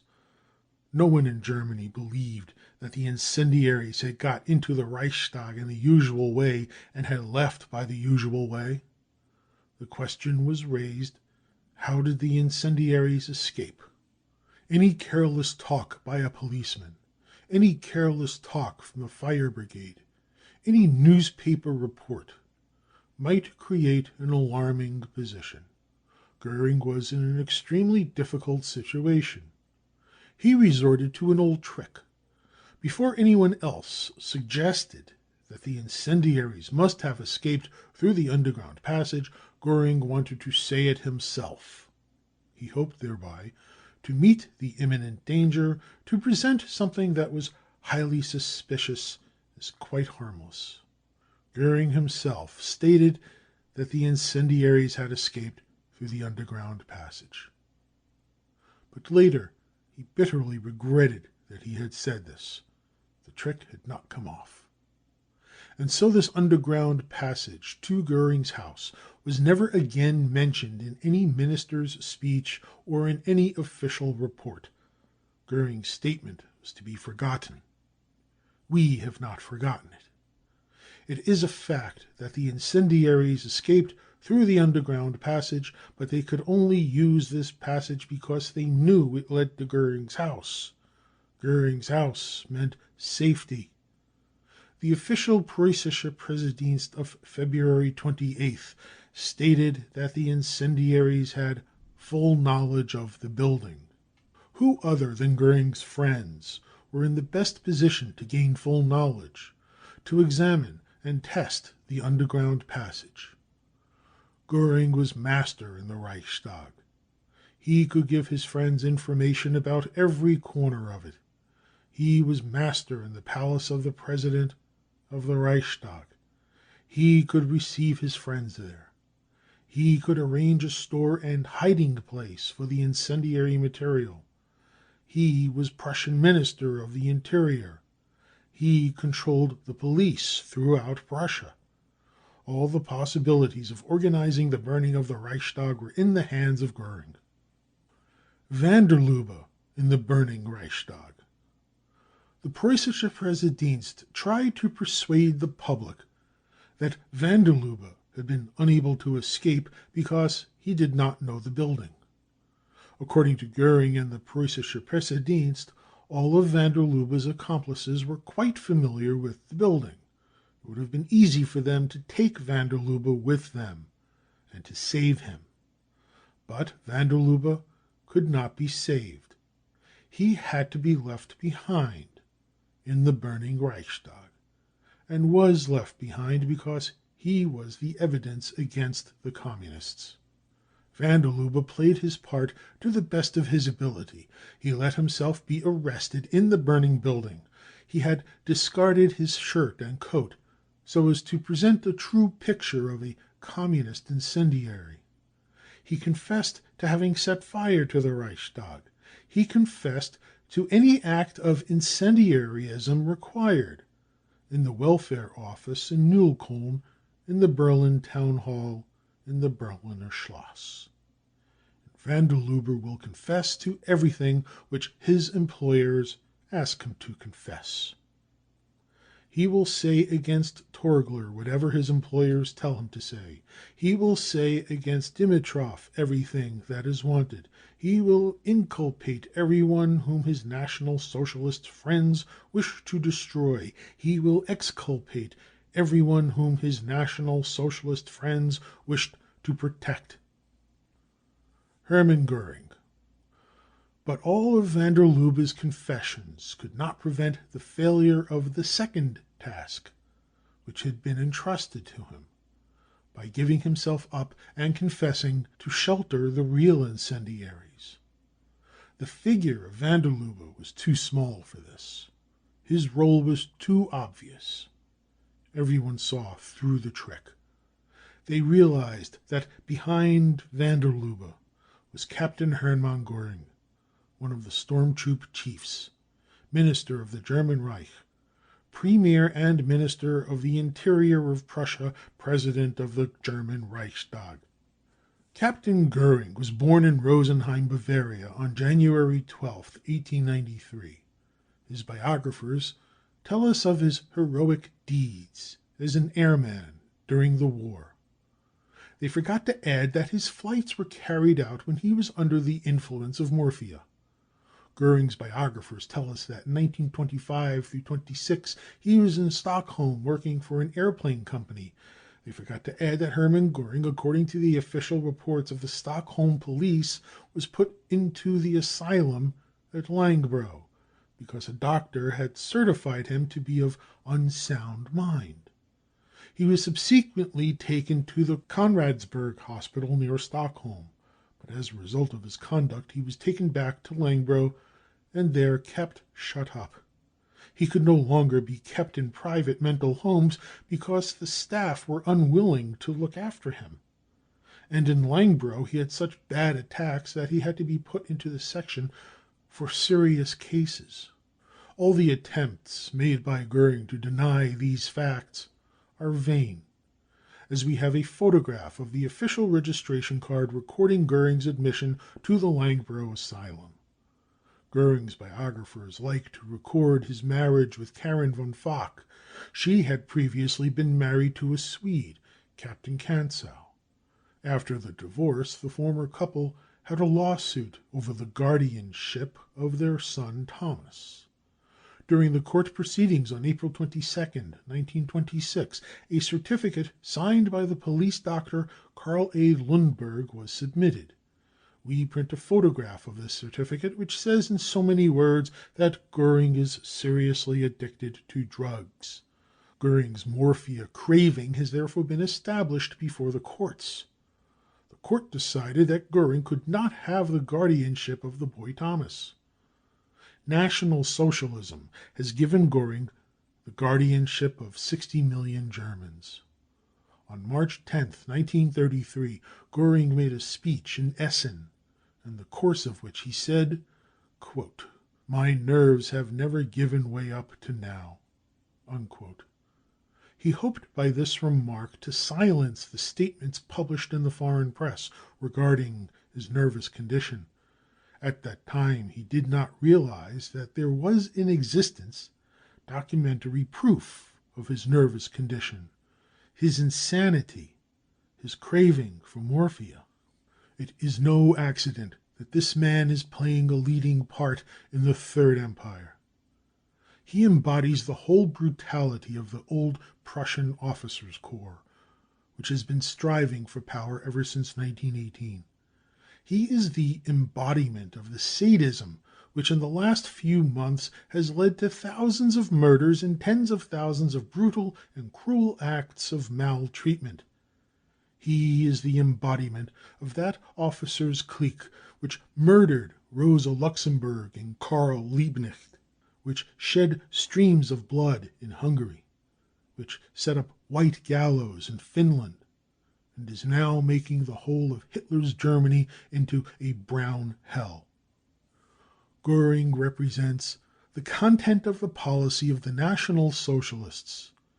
National Socialism does not represent the workers, or the employees, or the middle class, but it represents the interests of the ruling class, of the noble caste.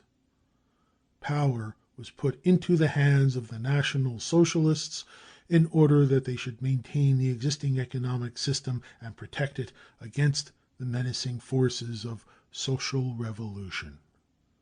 To protect these interests, National Socialism has taken its highest officials from the ranks of the former officers' corps of the nobility and the high state officials. This Captain Goering, brutal in the extreme, lying and cowardly in the extreme, shows the true face of National Socialism. This Captain Goering was the organizer of the Reichstag fire. His party comrade Goebbels invented the plan. Goering carried it through. All the opportunities for doing so were in his hands. All the necessary power was in his hands. He held all the threads. It was the morphia fiend Goering who set fire to the Reichstag. End of Chapter 4. Chapter 5. Destruction of the Workers' Organizations. Now the hour of reckoning has come when we draw conclusions. Let them be under no illusion that this reckoning may come to some unexpected end. The end of the revolution is the end of the November criminals, the end of that system, the end of that period. We will hunt out these men from their last hiding places, and we will not rest until the body of our nation has been rid of the last traces of that poison.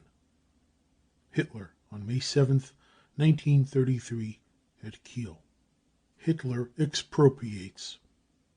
Hitler has not nationalized a single trust, nor has he expropriated a single financial magnate. But in the first few months of his rule he has carried through the expropriation of the political and trade union working class organizations of Germany. All communist and social democratic newspapers were prohibited from the night of the burning of the Reichstag. During that week the Karl Liebknecht House in Berlin, the former headquarters of the Communist Party, was expropriated under the Hitler government's emergency decree of February 1933. Then all the printing establishments and buildings owned by the Communist Party throughout Germany were expropriated, and the same procedure was applied to the Berlin evening paper Welt am Abend. The attack on trade union property. Even before the burning of the Reichstag, systematic attacks on trade union buildings and people's houses all over Germany has been made by storm-troop detachments. On March 9th, in Chemnitz, the business manager of the Social Democratic printing works, Landgraf, was shot by storm-troopers when they occupied the works. On the same date, workers armed with rifles and hand grenades defended the trade union house at Wurzen against a storm-troop attack. In Braunschweig, Hans Seile, the circulation manager of the Social Democratic paper Volksfreund, was shot by stormtroopers who occupied the offices of the paper. On the same date, there was a partial strike of the Dresden workers against the looting by Nazis of the people's houses in that town. On the same date, the trade union house in Berlin was looted. The following account of the attack on the trade union headquarters and the Otto Braun house in Königsberg has been given us by an eyewitness. The health section of the Trade Union Association was having its usual monthly meeting and social gathering. Nazi stormtroopers came into the building, and suddenly the doors of the room were torn open, and about 60 men, armed with revolvers, forced their way into the hall and fired a number of shots at the ceiling and the wall. 5 people were wounded, 1 seriously, by bullets glancing off the walls. Then the bandits drove men and women out into the street without their hats and coats, which were confiscated. After that, the Nazis went through the trade union offices, destroying everything.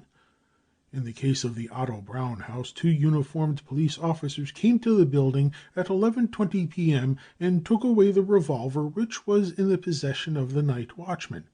They then told him that they would hold him as a hostage, and that they would have to shoot him if any armed person was found in the house. 10 minutes later, a strong storm troop detachment made its appearance and entered the building. The caretaker of the building, with his wife and 2 daughters, lived there in a flat. 3 Nazis went to the flat and, threatening the caretaker with the revolvers, ordered him at once to open all the rooms in the building. Then the stormtroopers began to smash up everything. They first made for the office of the Reichsbanner organization and chopped up every piece of furniture into tiny fragments using axes which they had brought with them. Valuable pictures were destroyed, the cash box was broken open, and every desk smashed. The office was left simply a heap of rubbish. The district office of the Social Democratic Party was dealt with in the same way, and also the office of the Freethinkers organization. Then the business manager of the Königsberger Volkszeitung was fetched by 3 stormtroopers and forced to take them through the offices at the point of the revolver. He was then made to open the garages, which were let to private individuals and firms, and to put the motors there out of action. With the 3 revolvers pointing at him, he was forced to burn a black-red-gold banner in the street.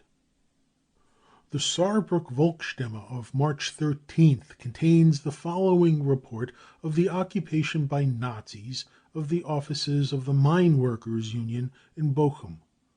The central offices for the Reich, which are also the headquarters of the Bochum Mine Workers Union, were attacked by Hitler's bandits belonging to the storm troops and protective corps, and destroyed from top to bottom.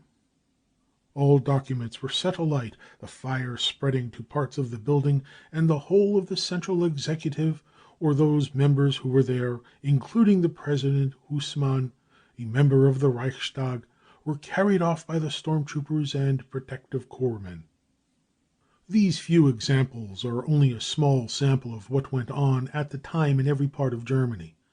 The swastika flag was hoisted over every trade union building, every people's house, every newspaper office belonging either to the Social Democratic Party or to the Communist Party. Moral provocation. The burning of the Reichstag was not enough in the way of acts of provocation for the National Socialists, who also resorted to moral provocation. They called the Karl Liebknecht House Horstwessel House, and made it the headquarters of the political police. Karl Liebknecht's name is known to the workers of the whole world. In defiance of martial law, Karl Liebknecht raised his voice against the slaughter of the war. Who was the National Socialist hero Horstwessel? He was a student, the son of a Berlin clergyman. Even the Nazis cannot deny that this hero, who used to hunt Marxists at night with his storm troops, lived on the earnings of a prostitute. He was killed in this prostitute's flat by one of her former lovers. The legend writers of National Socialism say that Horstwessel only wanted to save this woman's soul. The National Socialist press asserted, and this became the official legend, that Horstwessel had fallen at the hands of the Communists. Organizations dissolved. There has not been, and there is not now, any formal prohibition of the Communist Party in Germany. But the campaign of terror has in fact put all communist leaders and functionaries outside the law. All organizations which were believed to stand on the basis of the class struggle were outlawed. The trade union organizations of the revolutionary workers, among the miners and the metal workers of Berlin, and the whole of the revolutionary trade union opposition were driven underground. Revolutionary workers' organizations uniting all parties, such as the Anti-Fascist League, the Red Sports Organizations, the revolutionary associations of writers and artists, of photographers, etc., were treated in the same way as the Communist Party from the moment of the Reichstag fire. The German Red Aid, a working-class organization for the support of political prisoners and their families, which helped all workers irrespective of their political affiliation, was driven underground. Even aid for the victims of fascist barbarity has to be organized secretly.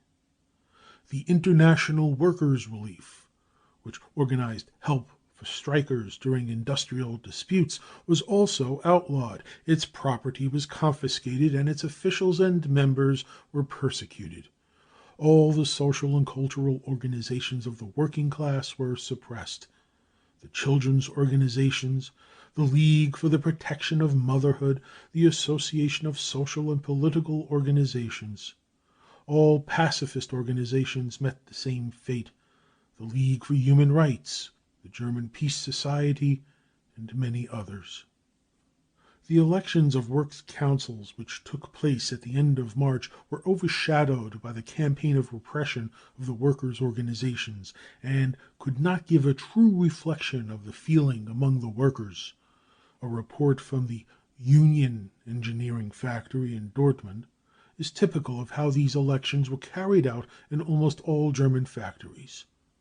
At the Union Works in Dortmund, the foreman, Dickmann, whose duty it was to superintend the ballot, was arrested on the day before the election. The Nazis took charge of the ballot papers and called on the workers to vote. Any workers who refused to vote was told that he would be regarded as an enemy of the national government. The table at which the ballot papers were filled was surrounded by armed Nazis. Each worker who came up to vote was listed, and a note was kept of which ballot paper he placed in the envelope and handed in. At the end of the ballot, the leader of the Nazis took charge of the ballot box and, with his friends, counted up the votes. Not a single worker of any other organization was allowed to check the result. Yet, in spite of such methods, the elections did not give the Nazis a majority in most factories throughout Germany. What the Nazis could not get by intimidation and falsification was therefore secured by them through the open use of force during the month of April. The cleansing of the works councils by the removal of all elected trade union and revolutionary representatives. Even representatives of the Christian unions, who were known as anti-fascists, were removed from office. Stormtroopers marched into the room where the Works Council was meeting, maltreated and imprisoned some, and forced them to resign under the threat of their lives. Appointed Nazi Works Councilors were put in to correct the election results in every factory. Destruction of the trade unions.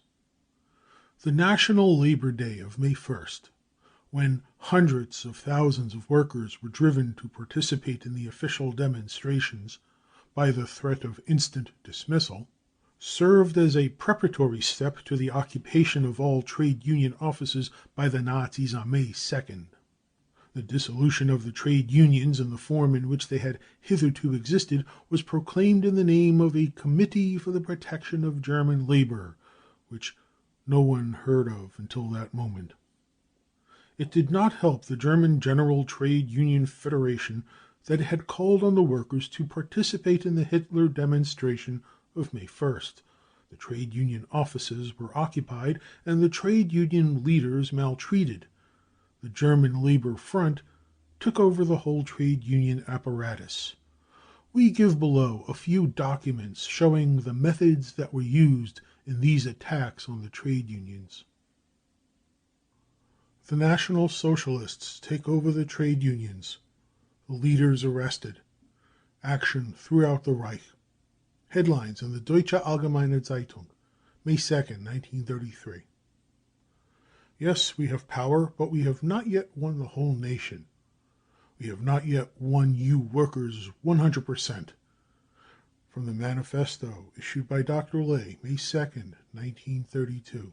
Cleansing of the free trade unions and creation of a labor organization. Stormtroopers occupy all trade union buildings. 50 trade union leaders arrested. The second stage of the National Socialist Revolution. Headlines in the Völkischer Beobachter, May 3rd, 1933. After Germany, in the most comprehensive meaning of the word, had acknowledged on May 1st the National Socialist conception of the idea of labor, on May 2nd the implications of this acknowledgment were applied throughout the movement. So-called free trade unions have been disloyal to their own real nature and have degenerated themselves and the trade union idea to the level of international Marxism. From Alfred Rosenberg's leading article in the Völkischer Beobachter, May 3, 1933. The National Socialist Factory Organization Journal, the Arbeitertum, which deals with the theory and practice of the National Socialist Factory Organization, becomes from today the official organ of the German General Trade Union Federation and of the AFA Federation. From the Leigh Committee Manifesto issued on May 2, 1933.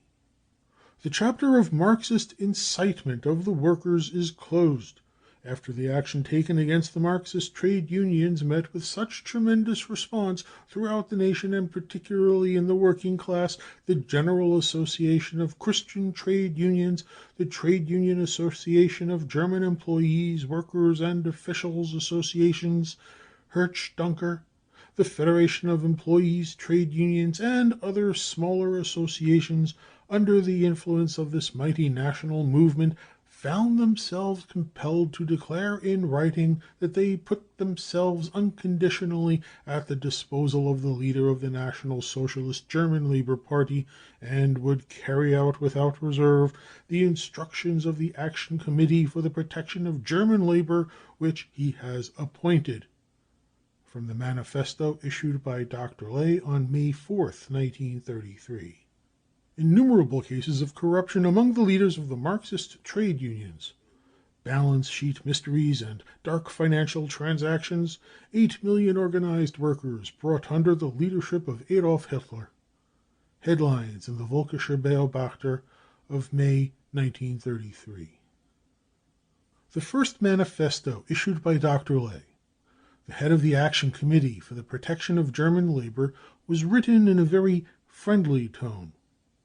We have never destroyed anything which had any kind of value for our nation, nor shall we in the future. This is a fundamental principle of National Socialism. This holds good particularly of the trade unions, which have been built up out of the pennies which the workers have earned with such bitter toil and starved themselves to give. No, workers, your institutions are sacred and inviolable to us National Socialists. I myself am the son of a poor peasant, and I know poverty. I myself was for 7 years in one of the largest factories in Germany. It may be remarked in passing that Dr. Leigh was never a worker, but in his 7 years of employment with the IG Farben Industrie AG, the chemical trust, was a highly paid official of the company and received a large sum when he left.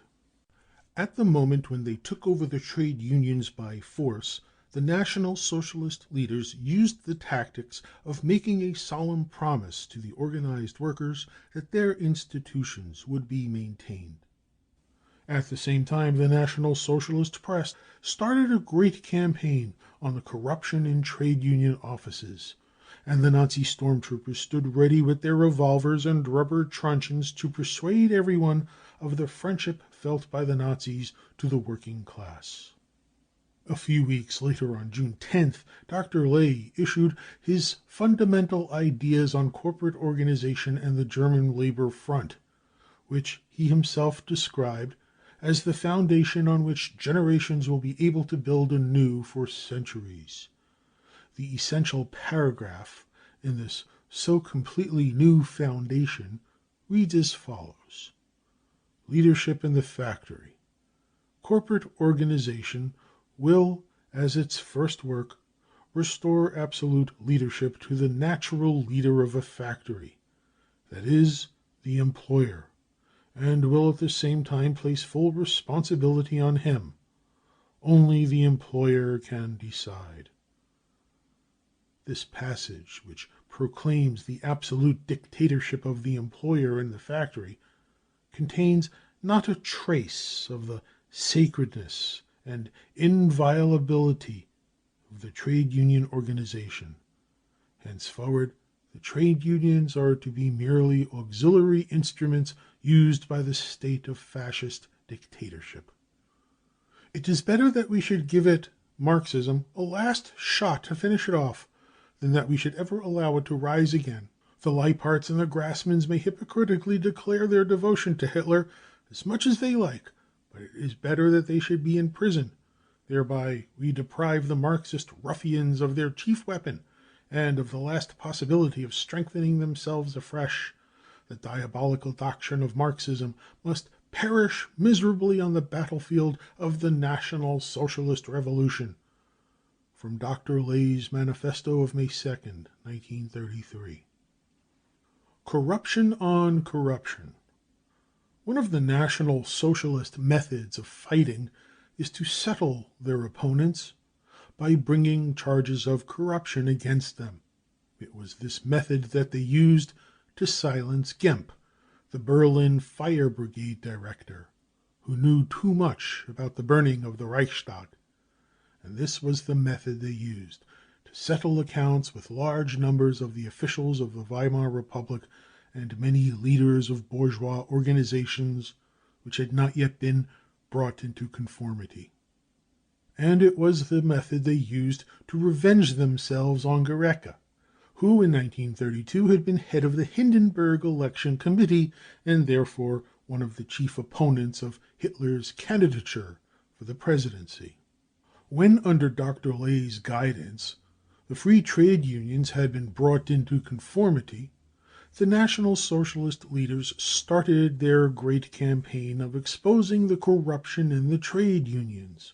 by way of rounding off their soon-forgotten promises of raising trade union benefits and lowering contributions. Long accounts were published in the fascist press of how luxuriously the central offices of the various trade unions were furnished.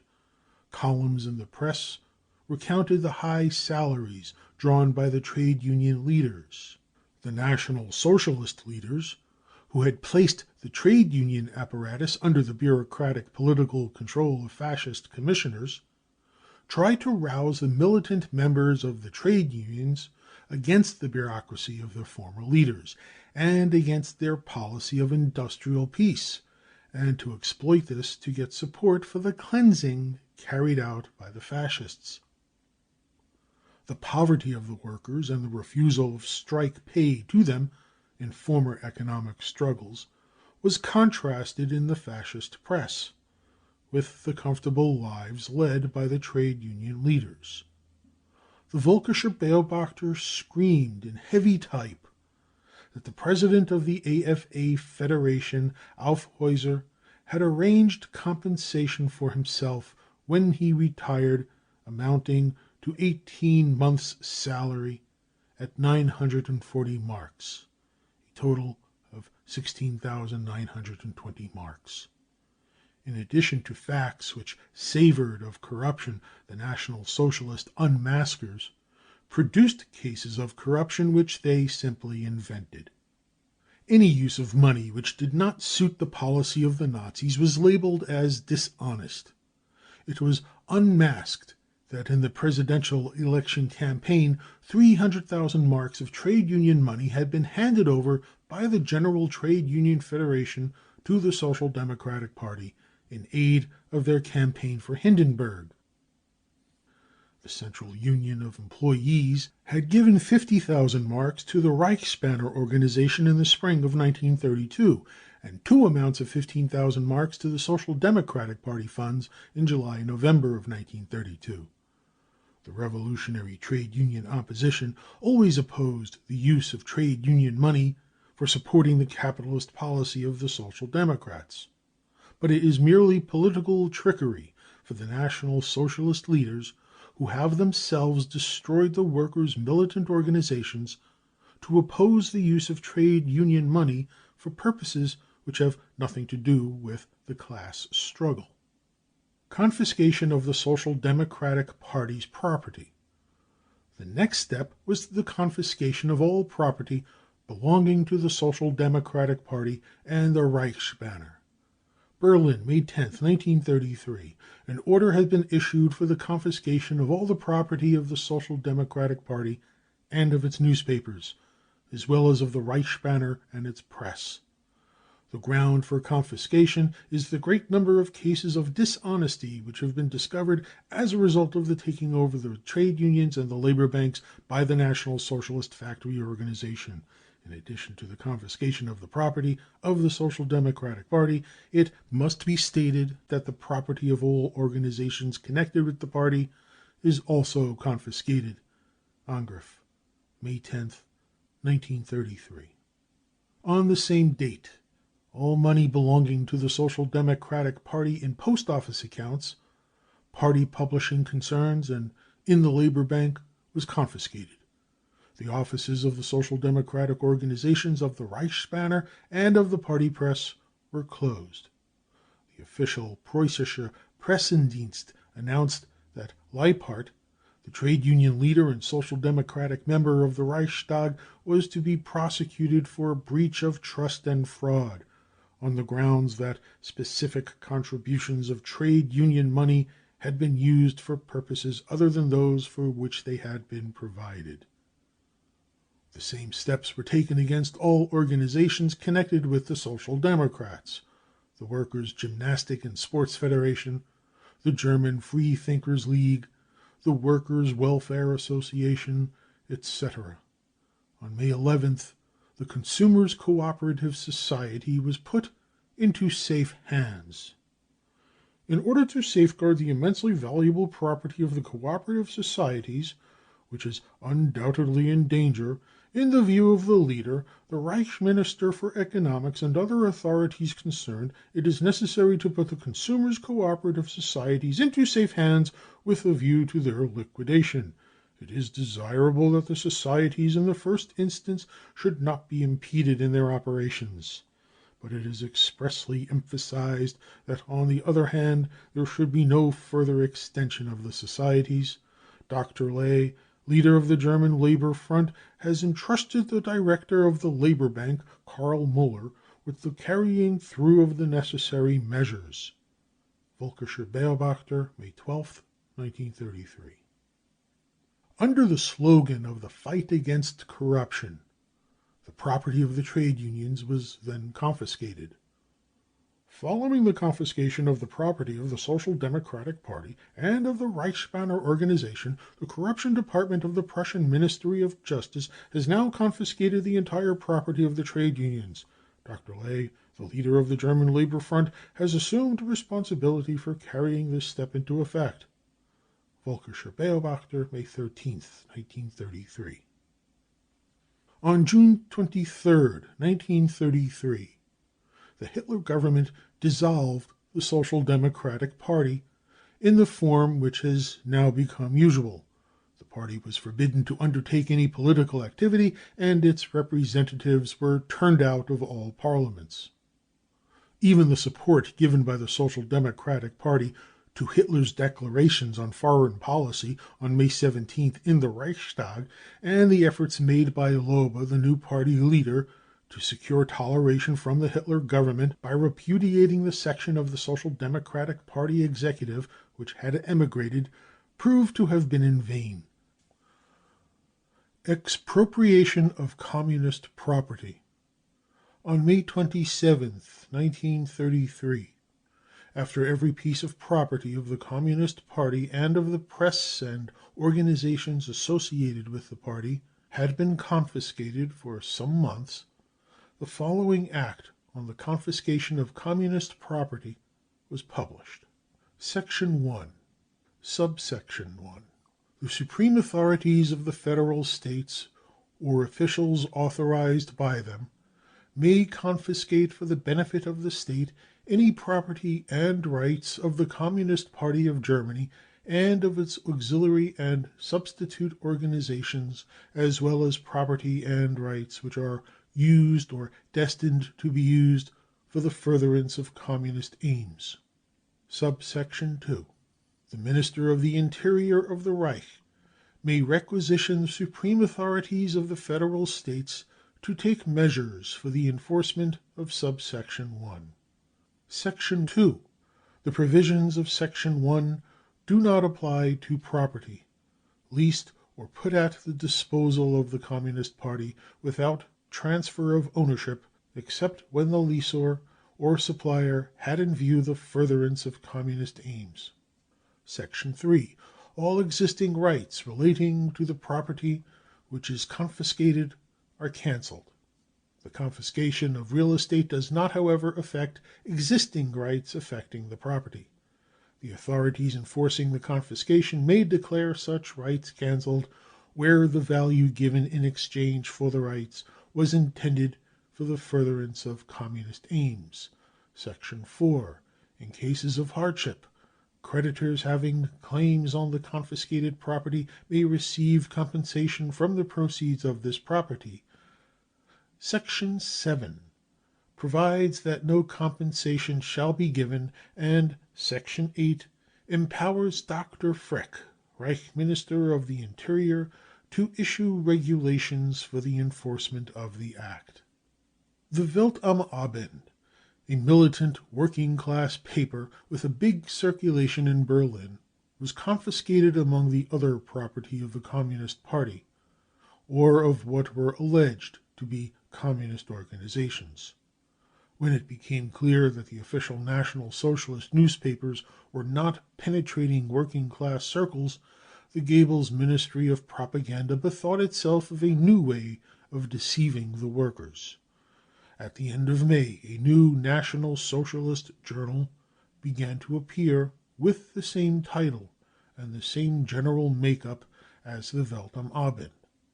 Its first few issues also followed the nature of the contents of the old paper.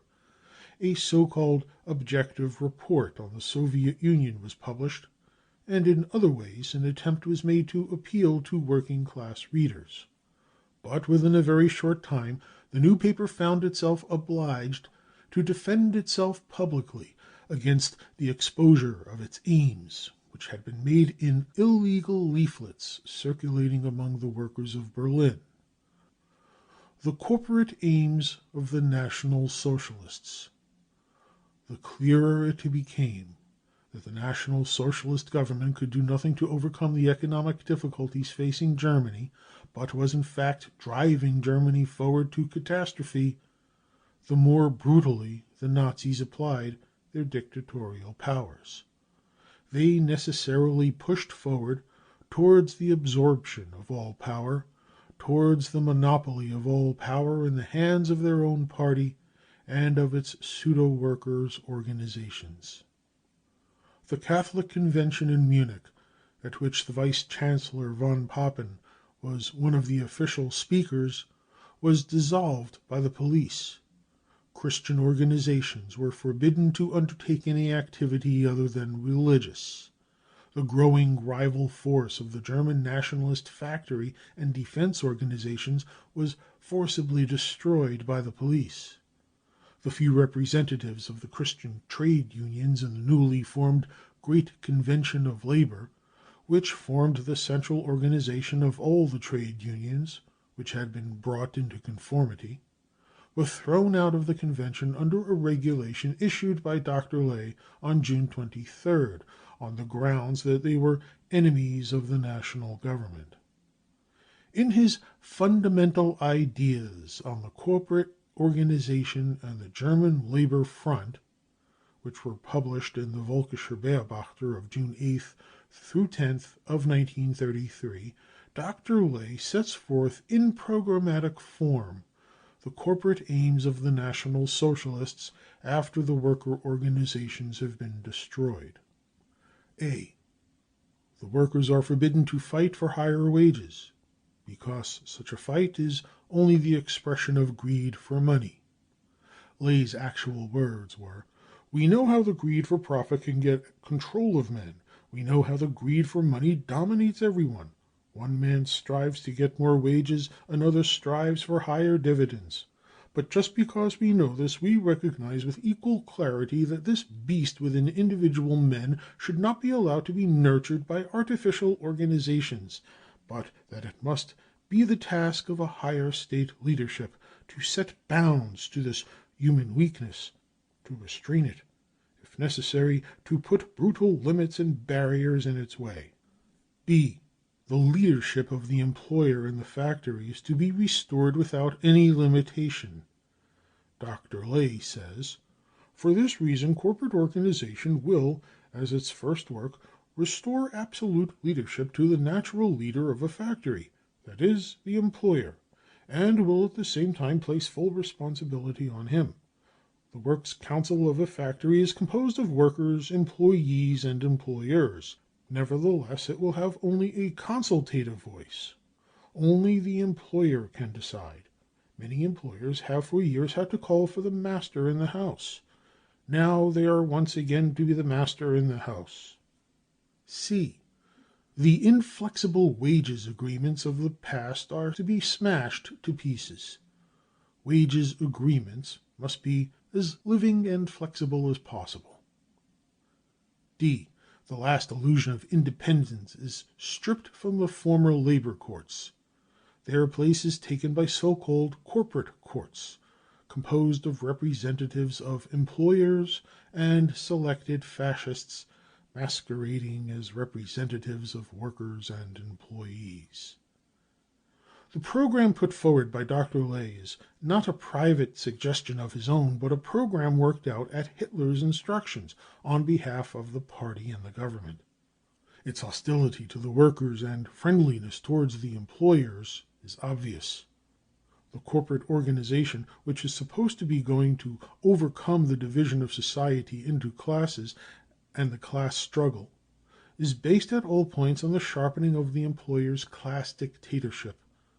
The appointment of 12 labor trustees, with power to dictate working conditions in all areas of Germany, is to serve the same purpose: the complete abolition of any rights possessed by the workers to a voice in determining their own conditions of life.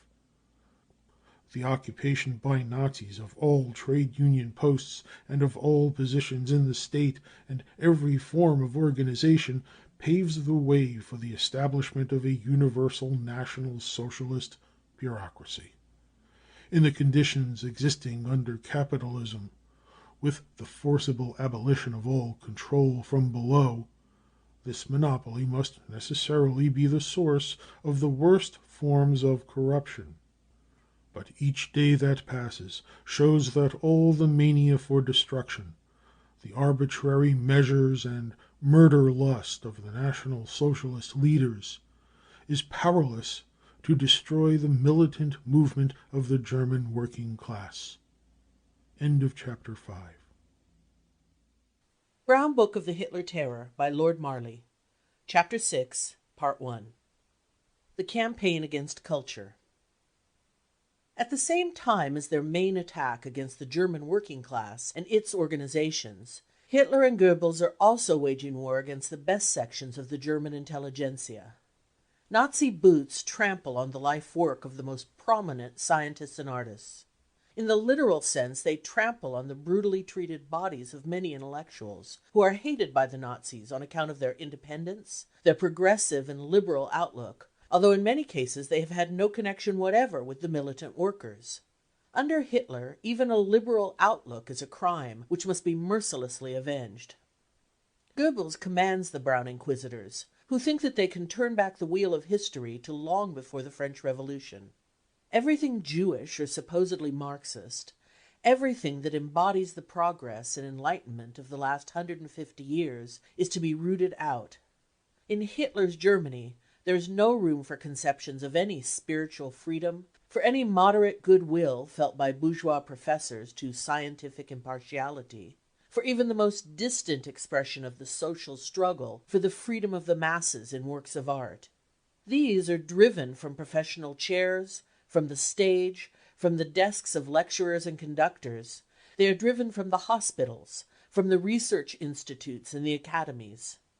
The pyres of advanced literature in German city squares blazon far into the distance the message that the brown barbarians intend not only to extirpate physically the most courageous and self-sacrificing anti-fascists, but also to destroy everything of any vitality and worth, and even anything that was at all progressive, even from a bourgeois standpoint. The last standard-bearers of intellectual liberalism are now being physically and intellectually murdered by that brown force which the ruling powers have unchained in order to postpone the collapse of the capitalist system. The most recent events in Germany have shown more clearly than ever that in our epoch the future of culture is inseparably connected with the working class struggle for freedom. Persecution of scientists. Fascism's deadly hatred is naturally directed against those intellectuals who have sided with the working class struggle for freedom or are connected with pacifist organizations. The attack on them followed immediately after the burning of the Reichstag. The first series of arrests, which began after the incendiary act of the Brown provocateurs, affected particularly the German group of the League of Doctors Against Imperialist War, which had been formed at Amsterdam. Since the end of February, the leader of this group, Dr. Felix Bonheim, has been in one of Hitler's prisons. Dr. Bonheim is an extremely respected specialist for internal diseases, and his many scientific works have made him famous. He belongs to no party. The scientific importance of his works secured for him a responsible post in the Hufeland Hospital, one of the largest in Berlin. The mere fact that Dr. Felix Bonheim put himself at the head of the doctors' movement against war has been enough to expose him to the undying hate of the Hitler fascists. His work on behalf of the International Doctors' League has been arbitrarily denounced as high treason. He has not been allowed any legal aid. In spite of his imprisonment for several months, he has been refused any contact with his family. Max Hodan, known for his activities in the sphere of advice to working men and women in sexual matters, and author of a number of popular scientific works, has for some months been in the hands of Hitler's myrmidons. The well-known Marxist scientist Hermann Duncker, a name which ranks high in the workers' movement throughout the world, has been imprisoned in spite of his age and the fact that he was seriously ill. His life is in serious danger. The man who was regarded by a whole generation of social democratic workers as one of their most esteemed teachers is now being physically and mentally destroyed in Hitler's prisons. The writer Karl August Wittfogel, author of an extremely well-informed book on China, the writers Ludwig Wren, Karl von Ossietzky, Kurt Hiller, Egon Erwin Kisch, Erich Mühsam, Klaus Neukrantz, Erich Baron, and many others, and the doctors Professor Scheller of Breslau, Dr. Asch of Berlin, and Dr. Wohlgemuth of Hamburg, have been arrested. The scientific institutes, universities, and schools are to be turned into drill halls for storm troop culture. The persecution of scientists of high standing who are suspected of Marxist, pacifist, or liberal ideas touches even the ranks of the German Nationalist Party. The lecturing staffs of the most important German universities are being wiped out with a relentlessness worthy of the Vandals. Denunciation and the grabbing of posts by incompetent but at least ambitious near-scientists are now the order of the day. The flower of German science driven out. We select only a few examples from the list of dismissals, persecutions, and of persons granted leave of absence. The best-known case is that of Albert Einstein, whose reputation as a physicist is worldwide. Albert Einstein, a Swiss subject, member of the Prussian Academy of Sciences, has incurred the hatred of the Nazis for his left-democratic political views, his active interest in the Jewish question, and his world-renowned scientific achievements. Einstein's scientific works were burnt in the bonfire at the University of Berlin amid the delighted howls of the Nazis. This act alone is enough to make Hitler's Germany a laughingstock in the world of modern science. No branch of modern industry can thrive without the exact sciences. But Hitler's regime has driven from their posts the most outstanding representatives of the exact sciences and mathematics. The University of Göttingen has a long tradition behind it, and in the last 50 years has trained a whole generation of brilliant research workers. The most prominent professors of this university have been driven out. James Franck, an experimental physicist with a worldwide reputation and a Nobel Prize winner, was forced to take voluntary leave of absence because he is a Jew. Professor Born, also a well-known physicist, is no longer allowed to carry on his un-German researches in Germany. Courant is a mathematician, an authority on the theory of functions. Bernstein is one of the most important European experts in actuarial mathematics. Emmy Noether has a reputation in the field of mathematics and higher algebra. All of these were driven out. The Berlin Faculty of Mathematics was also deprived of its most outstanding teachers, and the Berlin Technical University has also to record heavy losses. Among those who have been driven out is Professor Arthur Korn, a physicist who invented the first practical method of achieving television. The Berlin mathematicians who were sacrificed in the cleansing of the university include Schur, the algebraist, and Professors Misses and Bieberbach. This outburst of fury directed against the representatives of the exact sciences is suicidal even from the standpoint of the modern capitalist development of industry, and stands in sharp contrast with the opportunities which the Soviet Union has offered to all genuine scientists. Among the victims of the Nazi cleansing, there was a Nobel Prize winner of the name of Fritz Haber. Haber, the leader of an important school of chemists, was a scientific figure of the first rank even before the war. He invented the first practical method of obtaining nitrogen from the air. He is anything but a pacifist. During the war, his inventions were of the greatest service to Imperial Germany. His name represents the highest development of modern German chemistry.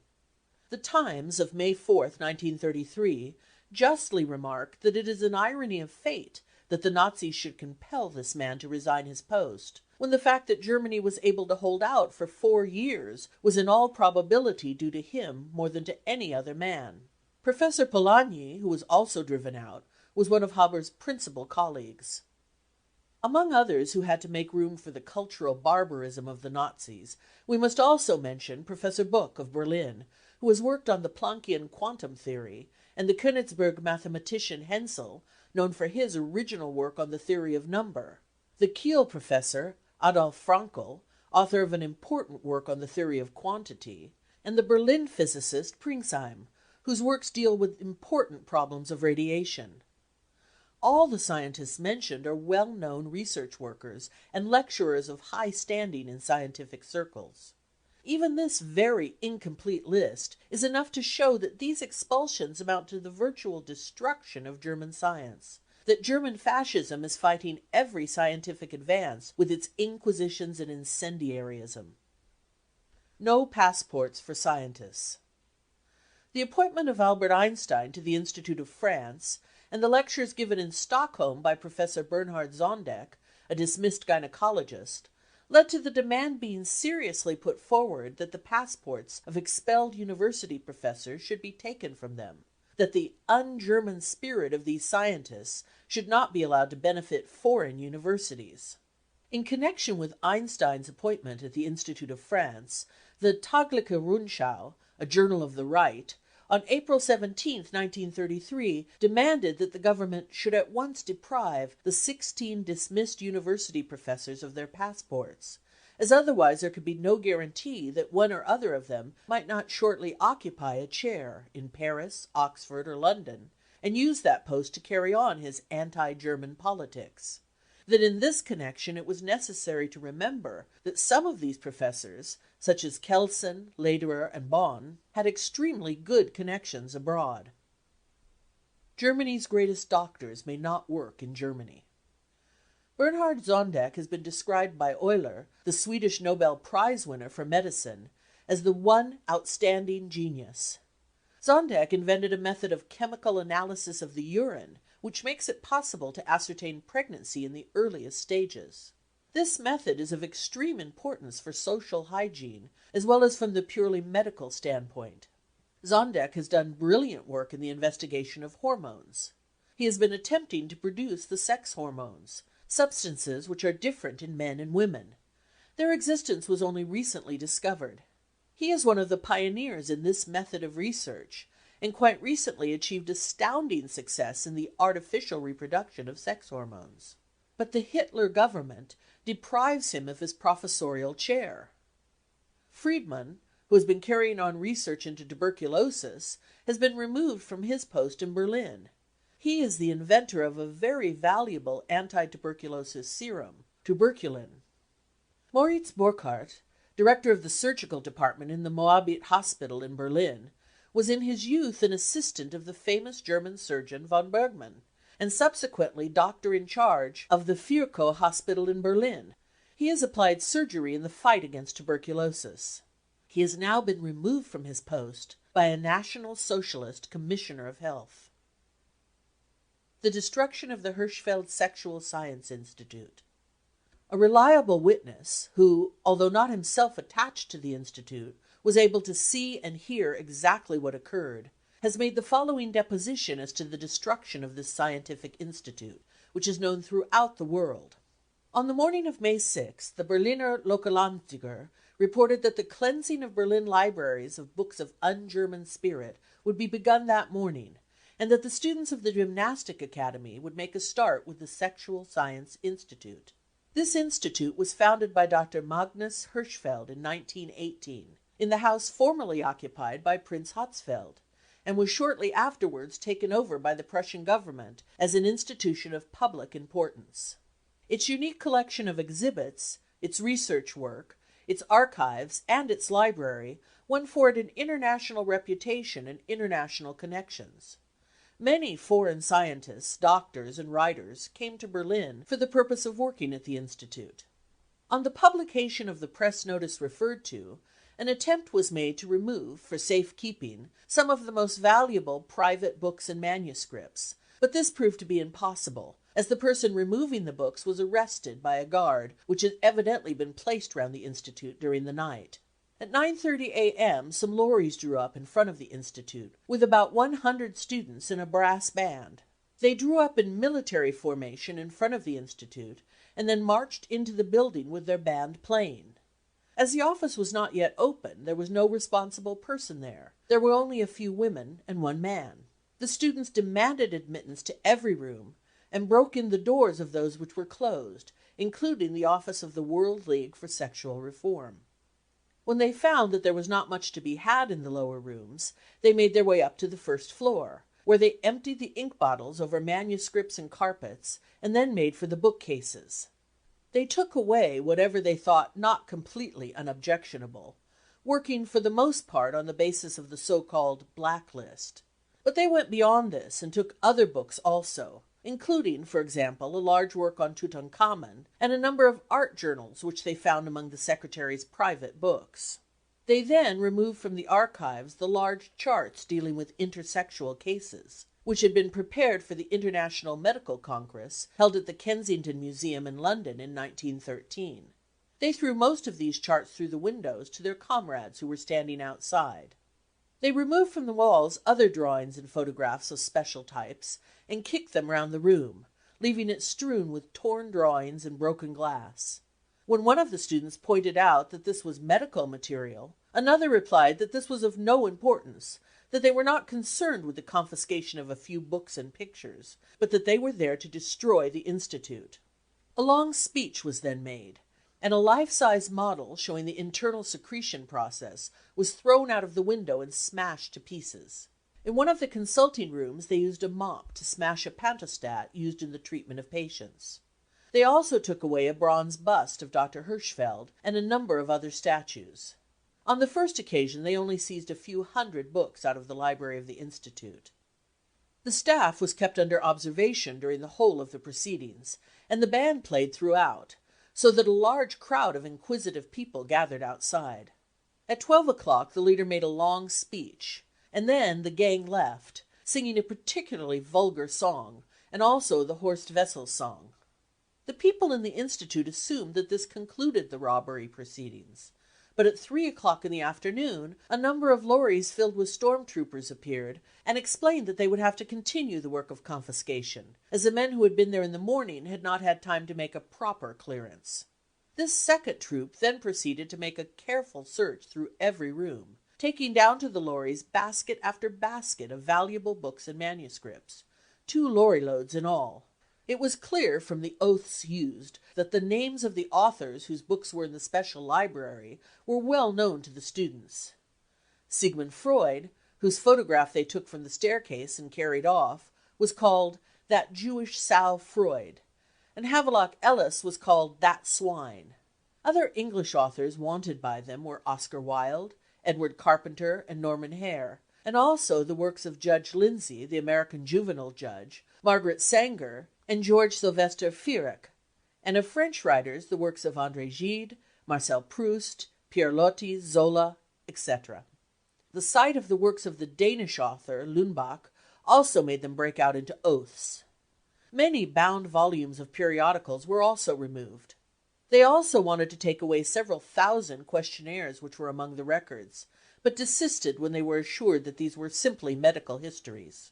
On the other hand, it did not prove possible to dissuade them from removing the material belonging to the World League for Sexual Reform, the whole edition of the journal Sexus, and the card index. In addition, a great many manuscripts, including many unpublished ones, fell into their hands. They repeatedly inquired when Dr. Hirschfeld would be returning. They wanted, as they expressed it, to be given the tip as to when he would be there. Even before this raid on the Institute, storm troopers had visited it on several occasions and asked for Dr. Hirschfeld. When they were told that he was abroad, owing to an attack of malaria, they replied, "Then let's hope he'll die without our aid, then we shan't have to hang him or beat him to death." On May 7th the Berlin and Foreign Press reported the attack on the Sexual Science Institute, and the Executive Committee of the World League for Sexual Reform sent a telegraphic protest, pointing out that a considerable portion of the material was foreign property, and asking that it should at least not be burnt. No attention was paid to this telegram, which was addressed to the Minister of Education, and 3 days later all the books and photographs, together with a large number of other works, were burnt on the Opera Square. More than 10,000 volumes from the special library of the Institute were destroyed. The students carried Dr. Hirschfeld's bust in their torchlight procession and threw it on the fire. The Nazi report described this deed of culture in the following terms: energetic action against a poison shop. German students fumigate the Sexual Science Institute. Detachment X of the German student organization yesterday occupied the Sexual Science Institute, which was controlled by the Jew Magnus Hirschfeld. This institute, which tried to shelter behind a scientific cloak and was always protected during the 14 years of Marxist rule by the authorities of that period, was an unparalleled breeding ground of dirt and filth, as the results of the search have proved beyond question. A whole lorry load of pornographic pictures and writings, as well as documents and registers, have been confiscated. The criminal police will have to deal with a part of the material found. Another part of it will be publicly burnt. Angriff, May 6, 1933. Un-German sociologists and jurists. In turning out well-known sociologists and jurists, the National Socialists have also got rid of many good conservative elements. The best known of these dismissed professors is the Heidelberg sociologist Alfred Weber, who in connection with his brother Max Weber, now dead, published many profound studies of the forms of development of the primitive economy of a number of peoples and cultures in countries outside Europe. Weber is by no means a Marxist, but a bourgeois professor, but he committed the mortal sin of not describing other peoples and cultures as half apish and subhuman, as laid down by National Socialism. The Berlin Commercial Academy loses its rector, the prominent liberal economist Professor Bonn. The professor of constitutional law, Anschutz, was compelled to leave Heidelberg University. He had been for many years a professor at Berlin University. Even in Imperial Germany he was an authority of the first rank in his sphere, and subsequently he was an authoritative commentator on the Weimar Constitution. Many of his colleagues were also sent into the wilderness. Professor Kelsen of Cologne, Harms, his colleague at Kiel, Feiler, former editor of the Frankfurter Zeitung, the right Social Democrat Emil Radbruch, the Social Democrats Sinsheimer in Frankfurt, Lederer in Heidelberg, and Heller in Frankfurt, all of them jurists. The greatest German authority on civil law, Professor Martin Wolf, was forcibly driven out of his lecture room by swastika students. The liberal Leuenschucking of Kiel, an authority on international law, who represented Germany at the Hague International Tribunal, was driven from his post. Prominent psychologists, too, were driven from their lecture rooms. William Stern of Hamburg, who has published important works on child psychology, and Max Wertheimer of Frankfurt, are no longer allowed to lecture at German universities. In Hamburg, in addition to a half dozen of less well-known professors, the philosopher Ernst Cassirer was dismissed. He was a man of great learning and reputation, of the so-called Marsburg school. Books by weight. In Berlin, the political police have confiscated approximately 10,000 hundredweight of books and periodicals and removed them to the stables of the former mounted police, where they are being carefully examined. The seizure of the books was not carried out everywhere without friction. As soon as it became known that the operation was in progress, many libraries put their books into hiding places to prevent their seizure by the police. Most of the hiding places were, however, discovered. Many of the books were found scattered in coach houses, cellars, sheds, under floors, and in private houses. Völkischer Beobachter, May 21, 1933. On the bonfires. We are not and do not want to be the land of Goethe and Einstein, not on any account. Berliner Lokalanzeiger, May 7, 1933. When the Caliph wanted to burn the famous Library of Alexandria, some people begged him to preserve this valuable collection. Why? Asked the Caliph. If these books contain what is in the Koran, then they are superfluous, and if anything else is in them, then they are pernicious. And so the Library of Alexandria was burnt. On May 10th, The square in front of the Berlin Opera House, opposite the university, was aglow with the flames of a great bonfire. The whole square was cordoned off with brown and black detachments of the Storm Troops and Protective Corps. Lorries brought in gigantic heaps of books. Bands played, orders rang out. The Minister of Propaganda, Goebbels, rushed up in a car. In the year 1933 this extraordinary spectacle of the burning books took place, to the sound of the Horst Wessel and Deutschland songs. On to the bonfire were thrown the works of Karl Marx, Friedrich Engels, Lenin and Stalin, Rosa Luxemburg, Karl Liebknecht, and August Bebel. Deutschland, Deutschland über alles. On to the bonfire were thrown the works of pacifist writers, bourgeois poets and social reformers, whose names ranked high in bourgeois Germany. The flames consumed the works of Thomas Mann and Heinrich Mann, Leonhard Frank, Magnus Hirschfeld, Sigmund Freud, Jacob Wassermann, Stefan Zweig, Bert Brecht, Alfred Doblin, and Theodor Plivier. Deutschland, Deutschland über alles. This destruction of all advanced creations of the intellect took place not far away from the pedestal of Alexander and Wilhelm von Humboldt in the Berlin University.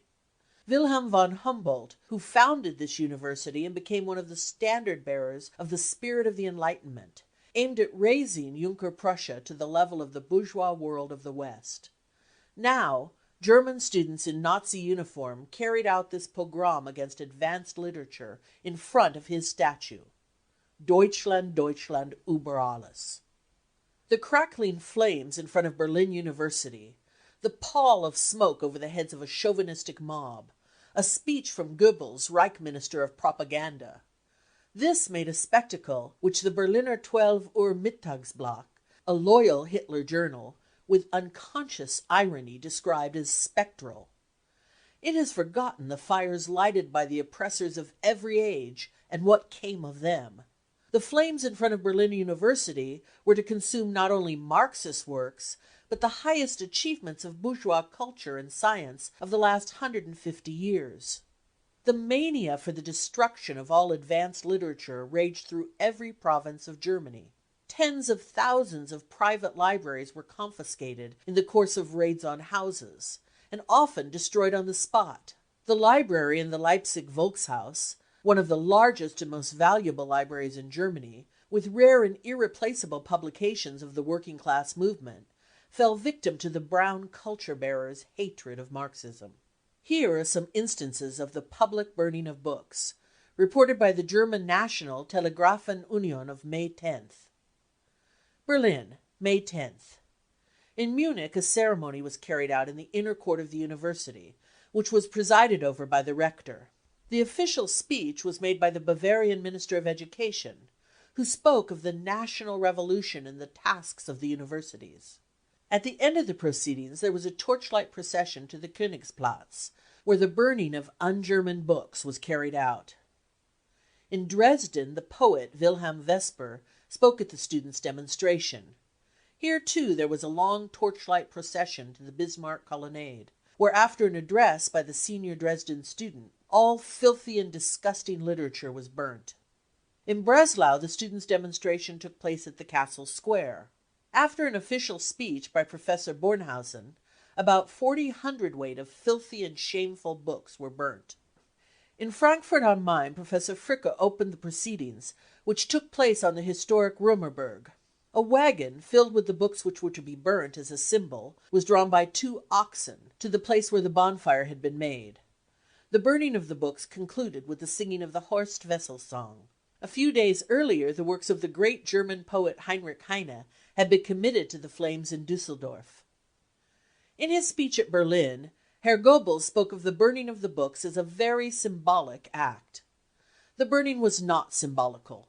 The German fascist reactionaries are determined in actual fact, and quite unsymbolically, to burn anything printed which does not suit them, just as they are determined physically to exterminate all writers and distributors of anti-fascist literature. A blacklist. The Hugenberg organ, the Nachtausgabe, published on April 26, 1933, the following blacklist of literature which deserved to be burnt. Belles Lettres. Shalom Asch, Henri Barbusse, Bertolt Brecht, Max Brod, except his novel Tycho Brahe, Alfred Doblin, except for Wallenstein, Ilya Ehrenberg, Albert Ehrenstein, Arthur Flesser, Leon Feuchtwanger, Ivan Goll, Jaroslav Hasek, Walter Hasenclever, Arthur Holitscher, Heydrich Edward Jacob, Joseph Kalinikow, Gina Kaus, Egan Erwin Kisch, Heinz Liebmann, Heinrich Mann, except Flotten und Dolce, Klaus Mann, Robert Neumann, Ernst Ottwald, Kurt Pinthus, Theodor Plivier, Erich Maria Remarque, Ludwig Renn, only not Krieg, Alfred Schirokauer, Arthur Schnitzler, Richard Bierhoffen, Ernst Toller, Kurt Tucholsky, Arnold Zweig, Stefan Zweig, and Katharina wird Soldat by Adrian Thomas. Political science: Lenin, Karl Liebknecht, Karl Marx, Hugo Preuss, Walter Rathenau, Rudolf Hilferding, August Bebel, Max Adler, S. Aufhauser, E. I. Gumbel, N. Bucharin, L. Bauer, and Helen Keller. All of Lassalle, except for his Assizes speeches and on the special connection of the present historical period with the idea of the workers as a class. History. In general, all pacifist and defeatist works, also all pro-Bolshevik literature on Russian history, must be destroyed. This includes the work of Otto Bauer, Karl Schupik, Oskar Blum, Paul Hahn, Müller-Franken, Kurt Kerstein's Bismarck und seine Zeit, Franz Mehring's Zur deutschen Geschichte und zur prussischen Geschichte, and the works of Glacier and Upton Sinclair. Gutjahr, head of the Berlin-Brandenburg section of the German student organization, directed the burning of the books on the square in front of Berlin University. In addition to the works of the authors enumerated above, he also ordered to be thrown onto the flames the works of Engels, Sigmund Freud, Emil Ludwig, Alfred Kerr, Ossietzky, Theodor Wolff, George Bernhard, Bertha von Suttner, Rosa Luxemburg, Theodor Heuss, Freiherr von Schoenig, and Van de Velde. The ideological weakness of the Brown rulers manifests itself in this war of destruction waged against science and literature for the purpose of destroying everything that is necessary to an understanding of the history of culture and science. But Hitler's burning of all the works of progressive German thought cannot wipe out the memory of what mankind has owed in the past to German thought. The flames of the fires on the Berlin Opera Square have not destroyed Germany's ability to help forward the development of human culture. Not Hitler, Goebbels, Goering, and Rust are the representatives of the real German mind, but the millions of men and women whom the Hitler regime is now persecuting as anti-fascist workers, scientists, artists, and intellectuals. End of Chapter 6, Part 1. Chapter 6, Part 2. The Campaign Against Culture. Cleansing of the Prussian Academy of Poets. We are not here concerned with whether the Prussian Academy of Poets has produced any positive and really creative work during the existence of the Weimar Republic. Measured by their swastika successors, the poets who have been ejected from the Academy or forced to resign from it are indeed giants. First among the purged members of the Academy is Thomas Mann, the Nobel Prize winner and perhaps the most representative writer of bourgeois Germany. His crime was that in recent years he had been drawing closer to a social democratic standpoint, and had even, on several occasions, raised his voice against deliberate judicial murders, as in the cases of Sacco and Vanzetti and Ráhosi. He once described the National Socialist Party as the most noxious refuse of the age, and this crime will never be forgiven him. His brother, Heinrich Mann, tried to maintain the position of a free and independent mind. He caricatured the middle class of Imperial Germany, der Untertan, and also of the Republic, die Grosse Sache. He supported the Amsterdam International Anti-War Movement, and he has therefore, like his brother, had his books burnt, and he himself has been hunted out by Hitler's culture bearers. Jacob Wassermann is another of the writers who has incurred the Nazis' hatred. His books have been translated into many languages. His chief crime is that he is a Jew, and that he has expressed liberal ideas in his novels. Alfred Doblin, by profession a doctor in a working-class quarter of Berlin, also wrote a number of fantastic and, to some extent, exotic novels. Die drei Sprünge de Van Loon, Wallenstein, Burger, Mira und Giganten. His last novel was Berlin Alexanderplatz. In public debates, Doblin described himself as a class-conscious bourgeois. He experimented a great deal in his style and treatment, somewhat like the Irishman James Joyce in the American Dos Passos. Franz Werfel, who never went outside the range of bourgeois ideas, was the pioneer of expressionism 20 years ago. His novel Verdi won him great popularity. The Nazis could not leave him alone. Others ejected were René Schickele, the German poet of Alsatian origin, and Leonhard Frank, author of the anti-war book Der Mensch ist gut and the novels Die Räuberbande and Die Ursache. Although he had been moving to the right during recent years, his past was enough to win for him the Nazis' hate. Dramatists turned out of the Academy included Georg Kaiser, whose talent was unique though extremely anarchist in tendency, and Fritz von Unruh, the dramatist of the Weimar Republic. Bernhard Kellermann, a gifted story writer of liberal tendencies, the poets Mombert and Rudolf Panwitz, and Ludwig Fulda, a writer of comedies, were all ejected. One of the few German women writers of any literary ability, Ricarda Huch, resigned from the Academy early in April. Among the politically colorless members of the Academy, such as Oskar Lurka and Jacob Schaffner, Gerhard Hauptmann must also be mentioned. These were allowed to remain in the Academy. Hauptmann, who wrote the story of the Weavers, had already been through many transformations. During the war, he was one of the 93 intellectuals who signed a manifesto supporting the warlords. After the war, he became the official poet of the Weimar Republic. And now he maintained a determined silence when the Brown Terror was driving the best bourgeois writers and scientists out of the country. And now for the men whom Rust, the Nazi Minister of Education, has brought into the Prussian Academy of Poets. The leading figure is Hans Jost, who once eagerly supported the revolution. But the crime of November 1918 is now forgiven. He is the only National Socialist writer who has achieved a certain reputation. At present his Schlageter drama is being played, on instructions from the Hitler government, in hundreds of German theatres. Its hero declares, "When I hear the word culture, I get my Browning ready."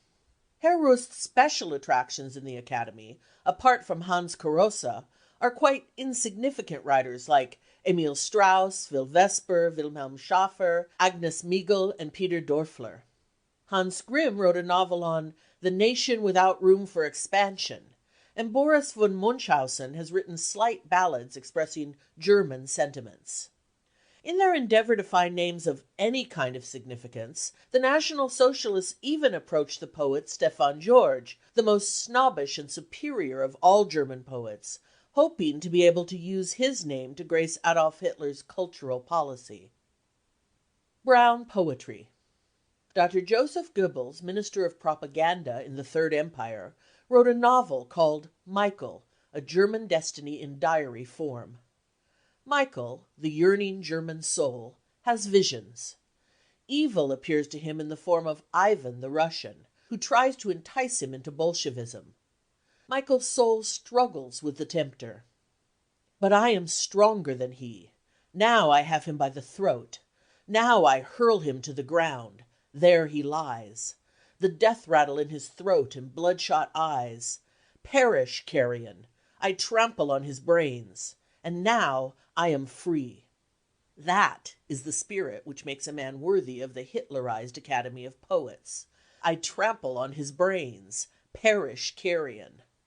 The notorious writer Hans Heinz Ivers, who was appointed by Goebbels as head of the Association of German Authors after it had been brought into conformity, has not yet been officially admitted to the Academy of Poets.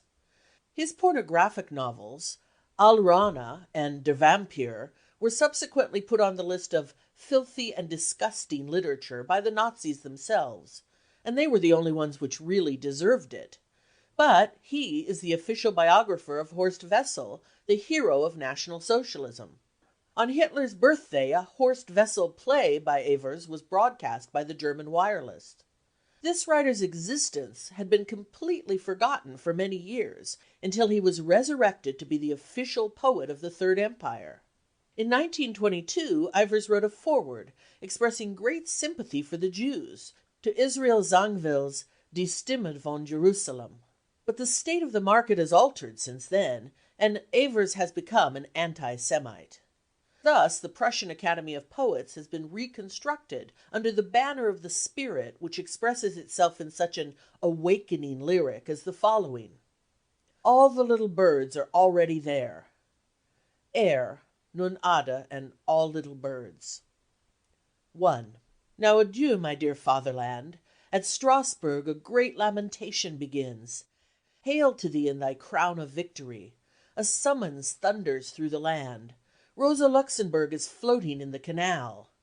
Karl Liebknecht is hanging on the tree. 2. All little birds are already there. All little birds, all, thrush, finch, and tit, and the Reichsbanner black-red. What a pity that there's no gold, forever a pity. From Germany Awake, the Small Nazi Songbook, Edition B, published by Paul Ehren, Sulzbach, Oberpfalz, 8th edition. It must not be thought that this gem of brown poetry, broadcast in the 8th edition, is not typical. There is no difference between this and the most popular Nazi songs. When Jewish blood spurts from under the knife, things will be twice as good as before, or The red brood beat them to a pulp, storm troops are on the march, clear the way. The campaign against un-German music. Herr Joseph Goebbels, Reich Minister of Propaganda, told the German theatre managers and actors on May 9th that art comes from ability and not from the will. By way of illustrating this fine sentiment, we give below a further list of losses to German art. Bruno Walter, Otto Klemperer, and Fritz Busch were always reckoned among the best creative artists of Germany. For some years Otto Klemperer directed the Kroll Opera House in Berlin, and under him it became a centre of modern music. It was he who brought forward Hindemith and Kurt Weill. Klemperer was subsequently appointed to the State Opera House in Berlin, where he continued his work along the same lines. Now he has been forced to give up his conductor's baton because he is of Jewish origin.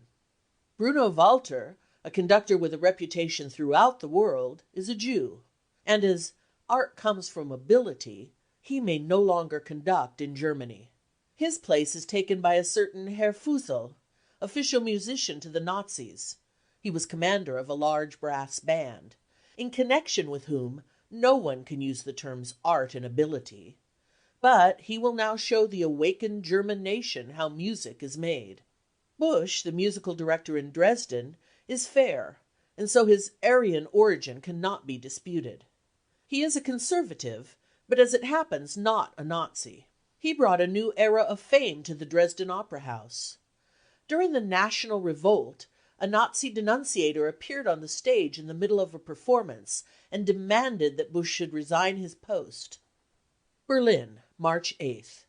Yesterday evening 60 Nazi stormtroopers occupied the stage of the Municipal Opera House during the performance of Rigoletto, led by the famous conductor Busch. According to the account given by the Vossische Zeitung, the leader of the Nazis told the audience that in the future he himself would direct the theatre, and that the conductor Strieger would conduct the orchestra instead of Busch. As Busch nevertheless attempted to continue conducting, a terrific uproar arose among the Nazis who were present, and Busch was compelled to leave, while Strieger took his place at the conductor's desk. The best-known German pianist is Arthur Schnabel, who, in the course of 30 years' work, has developed into an interpreter of the great music written for the piano. He conducted an advanced class for piano music at the Berlin Academy of Music, and he has been turned out because he is a Jew. 2 of his colleagues have also been turned out of the Academy. Emil Feuermann, who is now the only German cellist of any standing, and Leonid Kreutzer, a good pianist and teacher. The first-rate violinist Karl Flesch has been dismissed. Also the well-known conductors Oskar Fried, Fritz Stiedry and Gustav Brecher, as well as the prominent pianist Bruno Eisner. Of the creative musicians in Germany, Marx von Schillings immediately joined the Nazis. His compositions are not original, and his conducting nowhere gets beyond the formal pattern. Schillings, who under the Republic accepted high positions, became president of the Academy after Max Liebermann's resignation. He has found a friend equally loyal to the Nazis in the composer Hans Pfitzner, and another representative composer, Richard Strauss, has joined them. It is true that the latter's works, viewed from the Nazi standpoint, would satisfy the wanton Jewish sensual appetites, but he is now on the way to becoming an official composer. Hardly a single one of the modern German composers remains with the Nazis. Arnold Schönberg has been driven out of his post at the Academy of Music. Whatever one thinks of his music, he has certainly had the most important influence on the development of modern music. In politics, a conservative, Schönberg was a formal revolutionary in music and found a new and original musical language. But Nazi Germany cannot use this pioneer. One of the best-known German composers is Kurt Weill, whom Hitler's Germany has proscribed. He wrote the Dreigroschen opera, which achieved success throughout the world. But he is a Jew, and so he is now homeless. Franz Schreker, the best known of whose operas is Der Fernerklang, was ejected from the Association of the Academy of Music. He is by no means particularly progressive, but his origin is not above reproach. The special hate of the Nazis was directed against the first proletarian revolutionary composer, Hans Eisler, who has also been driven out of Germany. In recent years he has provided the German working class with choral pieces, Die Maßnahme, and popular fighting songs, which were sung in meetings and on the streets, and will soon become known in other countries. His music was consciously and consistently made for the working class. Hitler's Germany offered him either the drilling of the concentration camps or a martyr's death in some Nazi barracks. German music, which for some time has been in a general state of crisis, has now been deprived of its best forces. As a result of this action, the most famous conductor in the world, Arturo Toscanini, who works in Mussolini's Italy, has refused to take part in the Bayreuth Festival in connection with the anniversary of Richard Wagner. Early in June he sent the following telegram to Frau Winifred Wagner: "As events in Germany, which violate my feelings as an artist and as a man, in spite of my hopes show no change up to the present, I consider it to be my duty to break the silence which I have imposed on myself for the last 2 months, and to inform you that for my and your and everyone's peace of mind, it is better not to think any more of my coming to Bayreuth. With sentiments of unalterable friendship for the house of Wagner, Arturo Toscanini." Theatre, painting, films. The chauvinistic glorification of Schlageter and the idealization of Horst Wessel now dominate the German stage. Herr Goebbels has had his well-known drama Der Wanderer presented at a Berlin theatre. All actors who had given proof of any artistic ability are no longer to be seen on the German stage. All state, municipal, and private theatres have been brought into conformity. The actors' associations have been brought under the control of fascist commissioners. Fritz Kortner, Max Pallenberg, Massarian Bergner, and the stage managers Max Reinhardt and Jessner have been driven out of Germany as un-German. The artistic abilities of the opera stars Lotte Schöne, Frieda Leider, Alexander Kipnis, among others, no longer count under the dictatorship of Rust's brown culture. The proletarian singer and actor Ernst Busch, a highly gifted artist, who popularized Eisler's proletarian songs and won a name for himself among the German workers, was hunted out of Germany. Jewish actors only to play in negative roles. The UFA Film Company issued instructions that in their future films Jewish actors were only to be used in negative roles, such as swindlers, criminals, and pathological cases. On June 6, the general meeting was held of the Union of Stage Directors, which has been incorporated in the National Socialists' League of Fighters for German Culture. The government commissioner Hinkel announced at this meeting that there would be a new cleansing campaign among professional actors. On the recommendation of the Prussian Ministry of Education to the head of the government, Göring, the formation of a Prussian Theatre Commission has been announced. The work of this commission, of which Hinkel will be chairman, will be to investigate the position of all stage managers, musical directors, conductors, and soloists connected with all municipal theatres. Decrees will shortly be issued to facilitate the annulment, extension, or alteration of agreements, in order to ensure that no obstacles stand in the way of the artistic work which is essential in the German theatre. Legal measures will be taken to provide for the dissolution of private obligations, where these are in conflict with the interests of the German theatre. Frankfurter Zeitung, June 8, 1933. The Nazi work of destruction is being carried on in every field of art.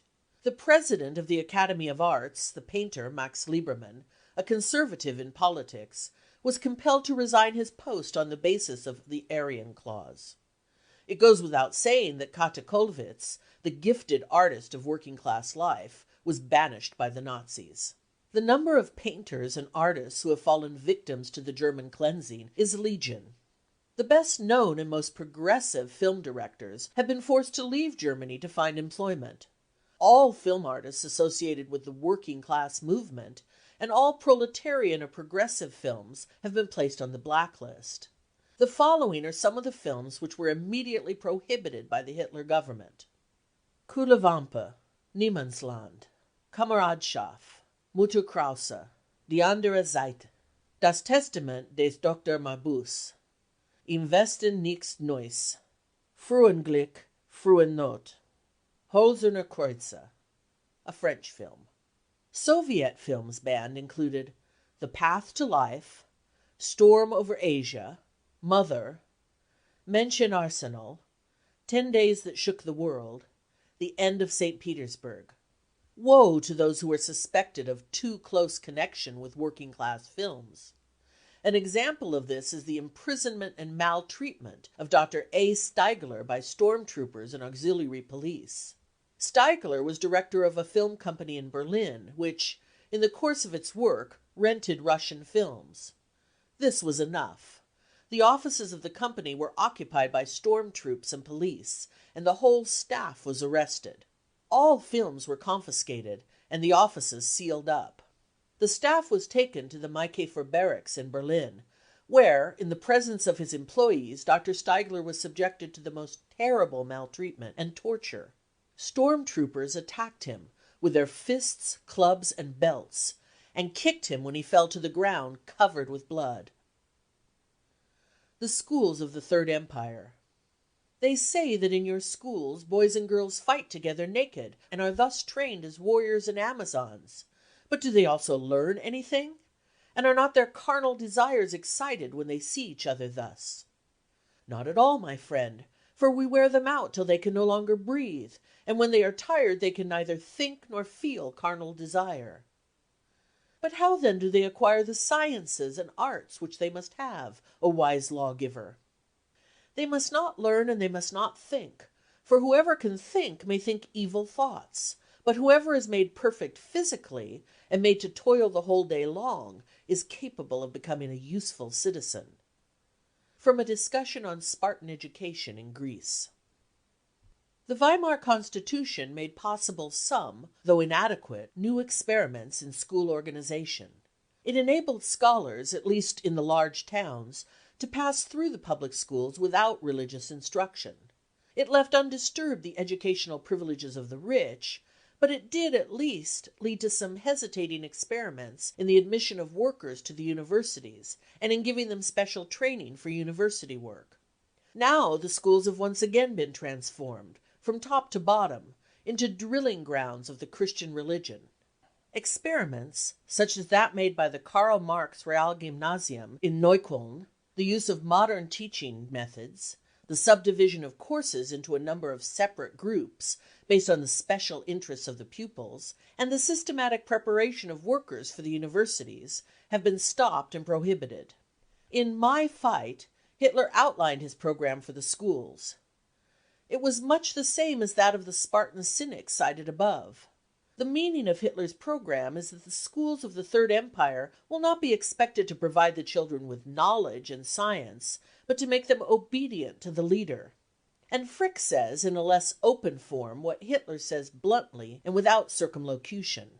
On May 9th, Frick laid down his program at a meeting of the ministers of education of the various states. He told them that up to now the whole system has been wrong, that children have been instructed, not educated.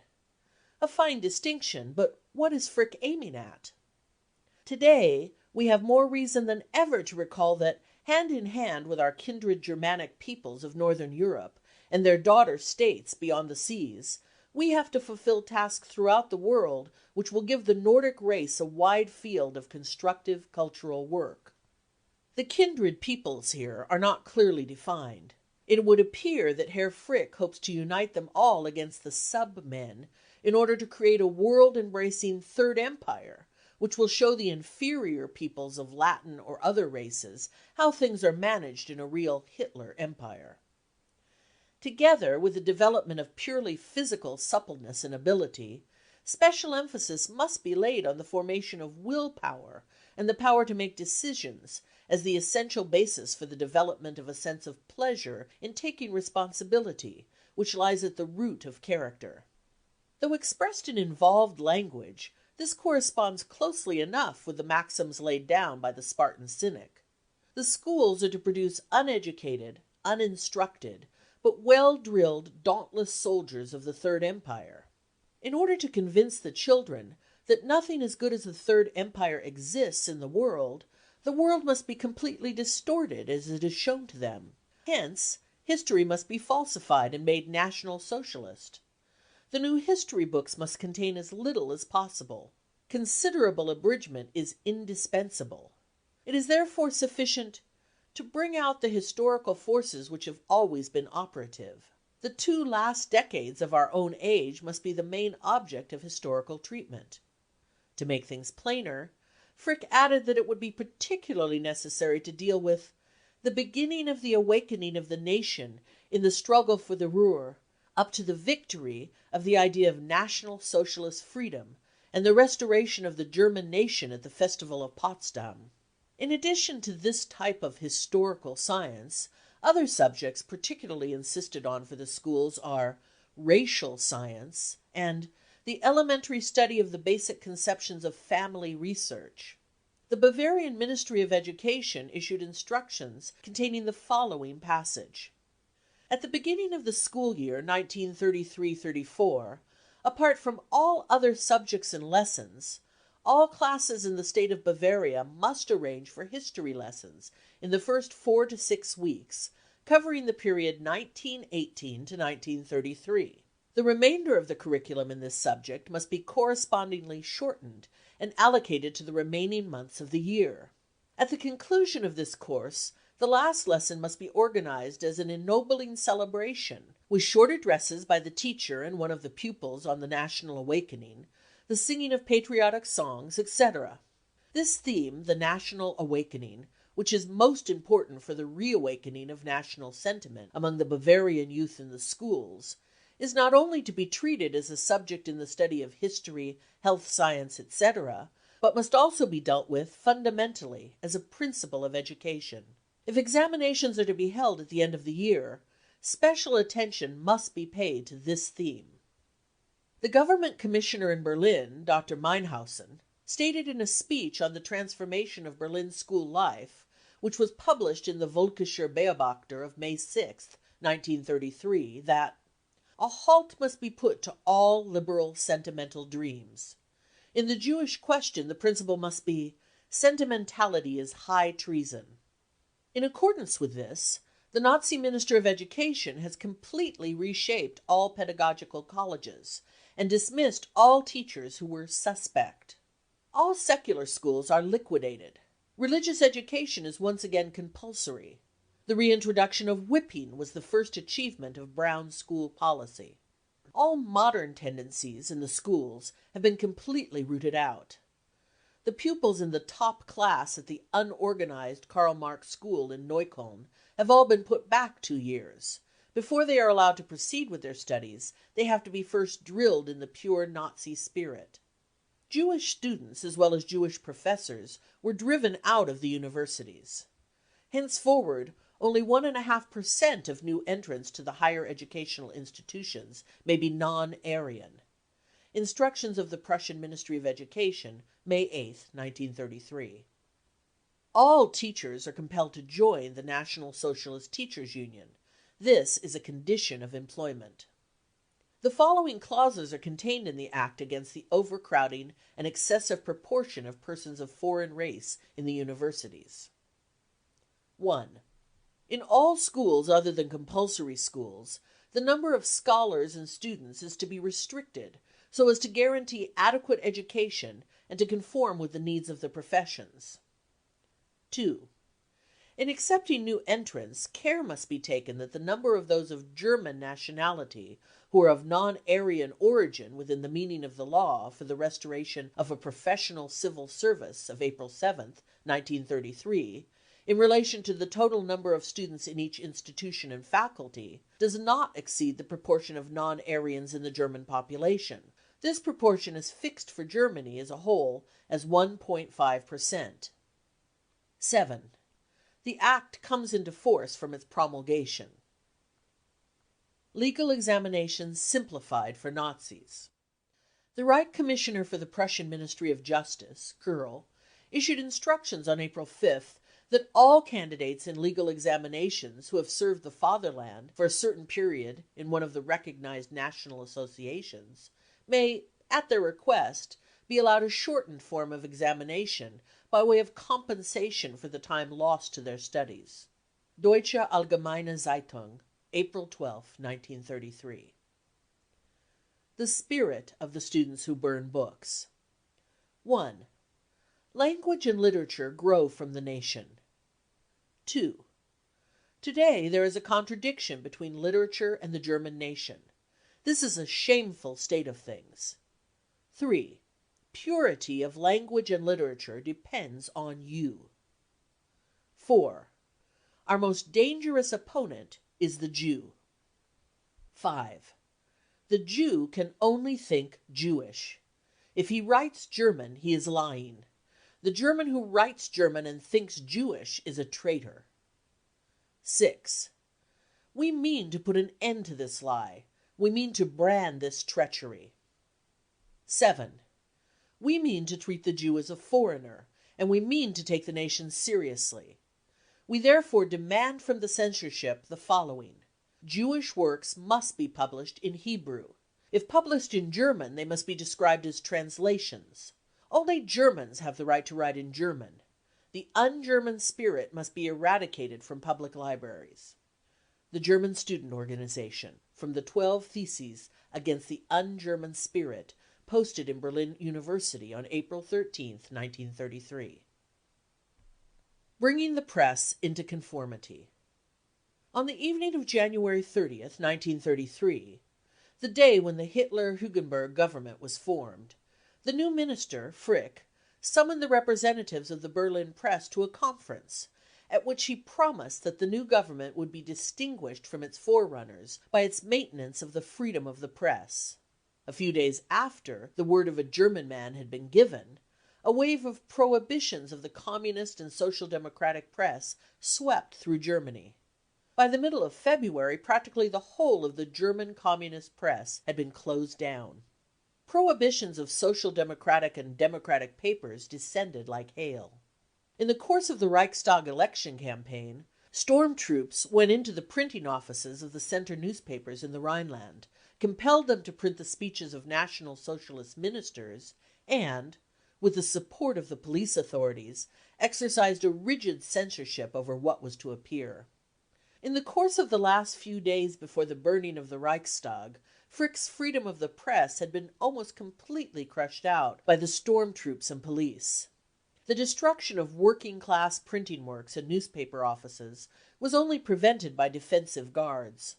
When the Nazis succeeded in bringing off their monstrous act of provocation in the Reichstag, and the Brown Terror began to rage, the last remaining of the communist and social democratic papers were wiped out. Communist, Social democratic and bourgeois journalists of left tendencies were cast into prison or delivered over to sadistic tortures in Nazi barracks. The democratic bourgeois press and the center newspapers began to be brought into conformity with the new pogrom regime. The democratic publishing houses of Ullstein and Mosse and the liberal press throughout Germany began the voluntary removal of Jewish, pacifist, or other members of their editorial staffs who were not liked by the Nazis. And this press, too, celebrated the fateful events of these days and declared in support of the awakening of the nation for Hitler. It suppressed the reports of the massacres in the working class quarters. It suppressed the acts of brutality which were taking place daily only a few minutes away from the editorial offices. The Jewish papers denied the persecution of the Jews. The foreign press, which was not so accommodating in the matter of suppressing the inhuman cruelties which were taking place, soon came into conflict with the Hitler government. On March 7th an official government communiqué was issued. In view of the malicious reports in the foreign press as to what is taking place in Germany, serious measures against a number of foreign correspondents are in preparation. Some of the correspondents concerned have escaped the hands of the police by leaving the country. As far as the other correspondents are concerned, they will have to guarantee that in the future they will avoid any malicious tendencies in their reports and any ambiguous statements. In consideration of this, the correspondents in question have not been expelled for the time being. They have been granted a probationary period of 2 months. On April 5th, the Hitler government suffered a defeat at the hands of the Foreign Press Association. It had threatened the association with a boycott if it did not remove its president, Maurer, correspondent of the Chicago Daily News. The general meeting of the association decided by 60 votes to 7, with 3 abstentions, not to accept Maurer's resignation. In the course of the following weeks, public opinion abroad compelled the Hitler government to make further retreats in its dealings with the foreign press correspondents in Germany. The German Press Association was brought into conformity by the appointment of the Nazi press chief Dietrich as president. Similar measures were applied to the German Newspaper Proprietors Association and the Association of Publishers of Periodicals. All district organizations of publishers and journalists were brought into conformity. The German Press Association, under its new president, decided that in future no Jewish or Marxist journalists would be admitted to membership. The Germanizing of its editorial staff and its humble submission to Hitlerite policy was not of much avail to the Rudolf Mosse Publishing Company, which owns the Berliner Tageblatt. Early in April, the company was virtually expropriated and taken over by a newly formed company controlled by a Nazi commissioner. A new editorial staff, which could furnish the necessary guarantees of loyalty to Hitler, was appointed. Another example of the many cases in which non-working class papers have been brought into conformity is that of the Dortmunder General Anzeiger, which was voluntarily transformed into an organ of the National Socialist Party. This paper has the largest printing works in Europe and the biggest circulation of all German newspapers outside of Berlin. As its circulation was mainly in the thickly populated industrial areas of the Rhine and Westphalia, its contents made some concessions to the anti-capitalist and anti-fascist feelings of the workers there. On the formation of the Hitler government, the former editorial staff was dismissed, to enable the paper to be brought voluntarily into conformity along the usual lines. But this did not satisfy the Brown rulers.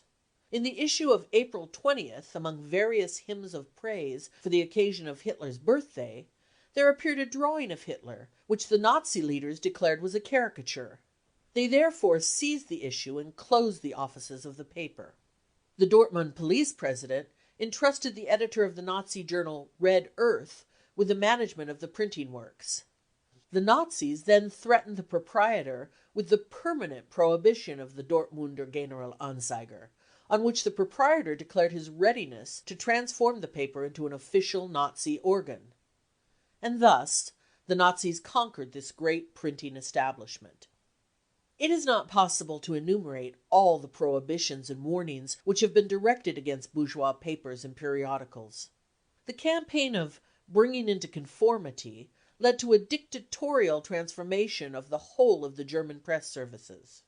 Readers of the newspapers which still appear in Germany are hermetically sealed off from all reliable foreign news.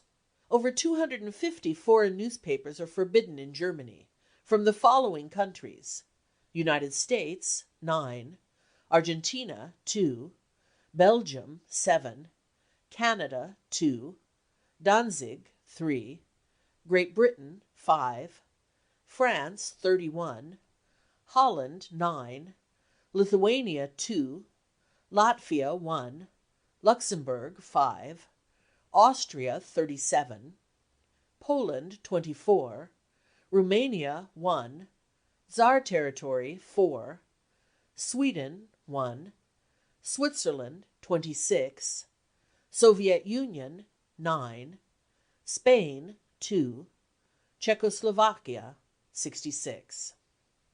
Germany was the country which had the greatest literary output. The following announcement is significant of the fall in production during the first few weeks of the Hitler regime. According to the Frankfurter Zeitung of April 15, 1933, in the course of the National Revolution, production in paper mills sank in many cases to 25%.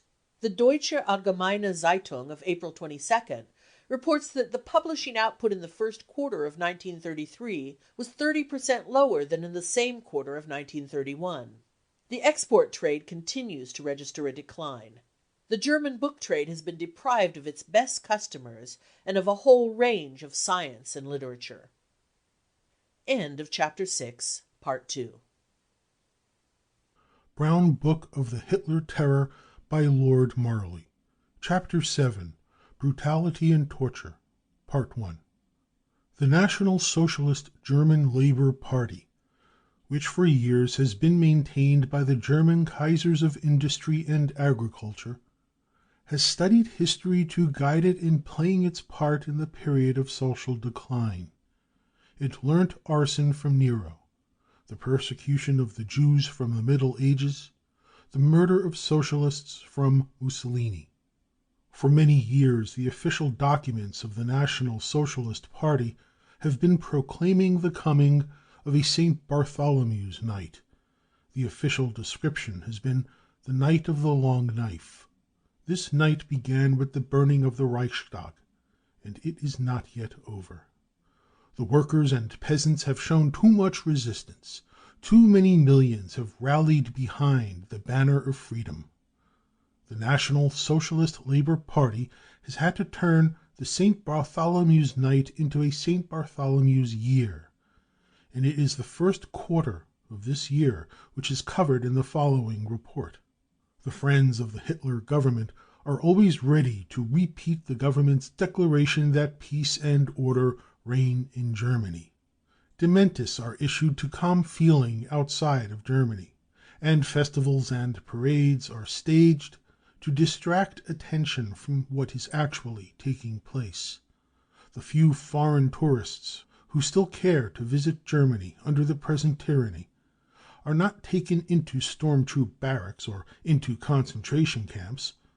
It is only by chance that the foreign visitor may be an eyewitness of the nightly tortures, shootings while trying to escape, and secretly organized murders. Every message from foreign journalists to their newspapers, every telephone conversation, every visit they make is carefully noted, and they are threatened with immediate expulsion.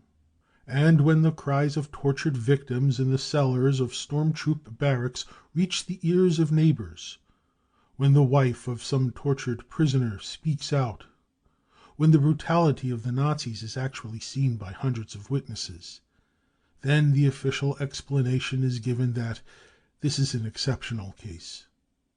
But in Essen, on March 7, 1933, Minister Goering officially proclaimed, to the applauding howls of a great mass meeting, that when wood is being planed, there are always shavings. In reply, it must be stated that these shavings have been organized for many years, that the methods of the Middle Ages now employed by the Nazis have been worked out and advocated for years by the National Socialist leaders. It is the National Socialist leaders who have organized the pogroms and lynchings, the burnings and the pillories, the tortures of the first, second, and third degrees. The methods of the Middle Ages have been employed publicly insofar as they were effective for propaganda, but the tortures have been carried out in private in the darkness of the night. Even now millions of Germans are ignorant of them. The terror by night. The secret terror has raged continuously since February 27, 1933. There is a general settlement of accounts.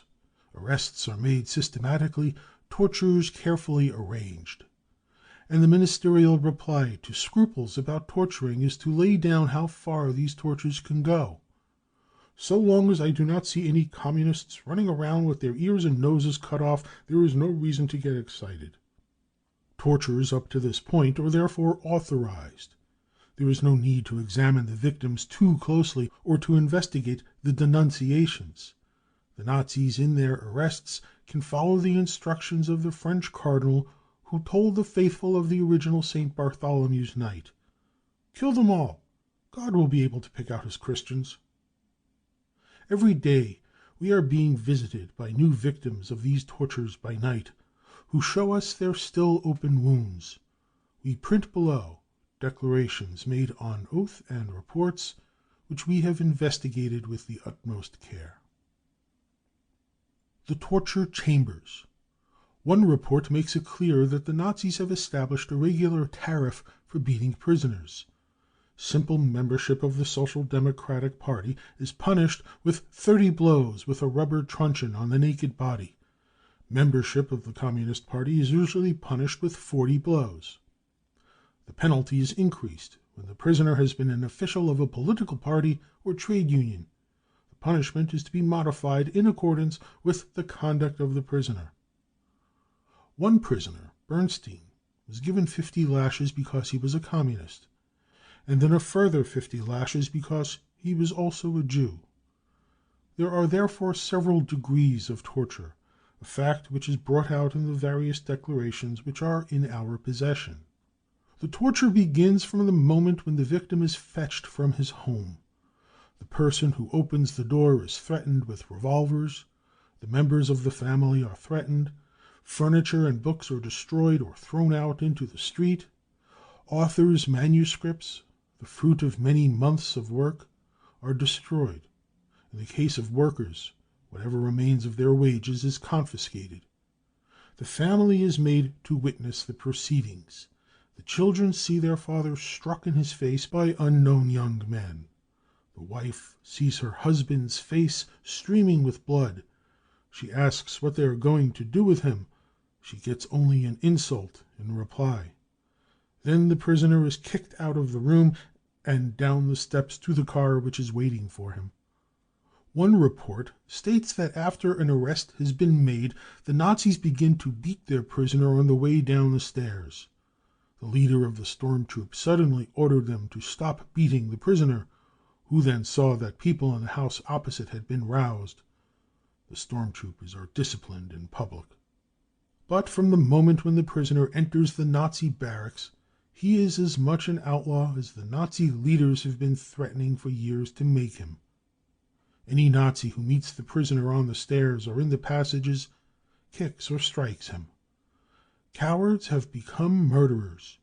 Day after day they wait outside the doors of the rooms where the first degree of torture is applied, and make the prisoners run the gauntlet of whips and boots and rubber truncheons.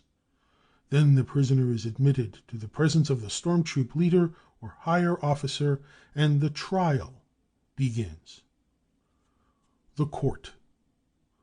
The judge sits behind a table. 3 stars on his storm troop uniform give him judicial powers over all prisoners. Daggers and bayonets are stuck into the table, and there are flickering candles at each end.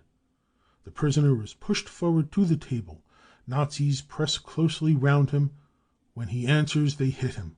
If he declares his innocence, they kick him. Any attempt to defend himself is useless. There is no question of what the truth is. The trial is only a farce to provide a pretext for making another martyr.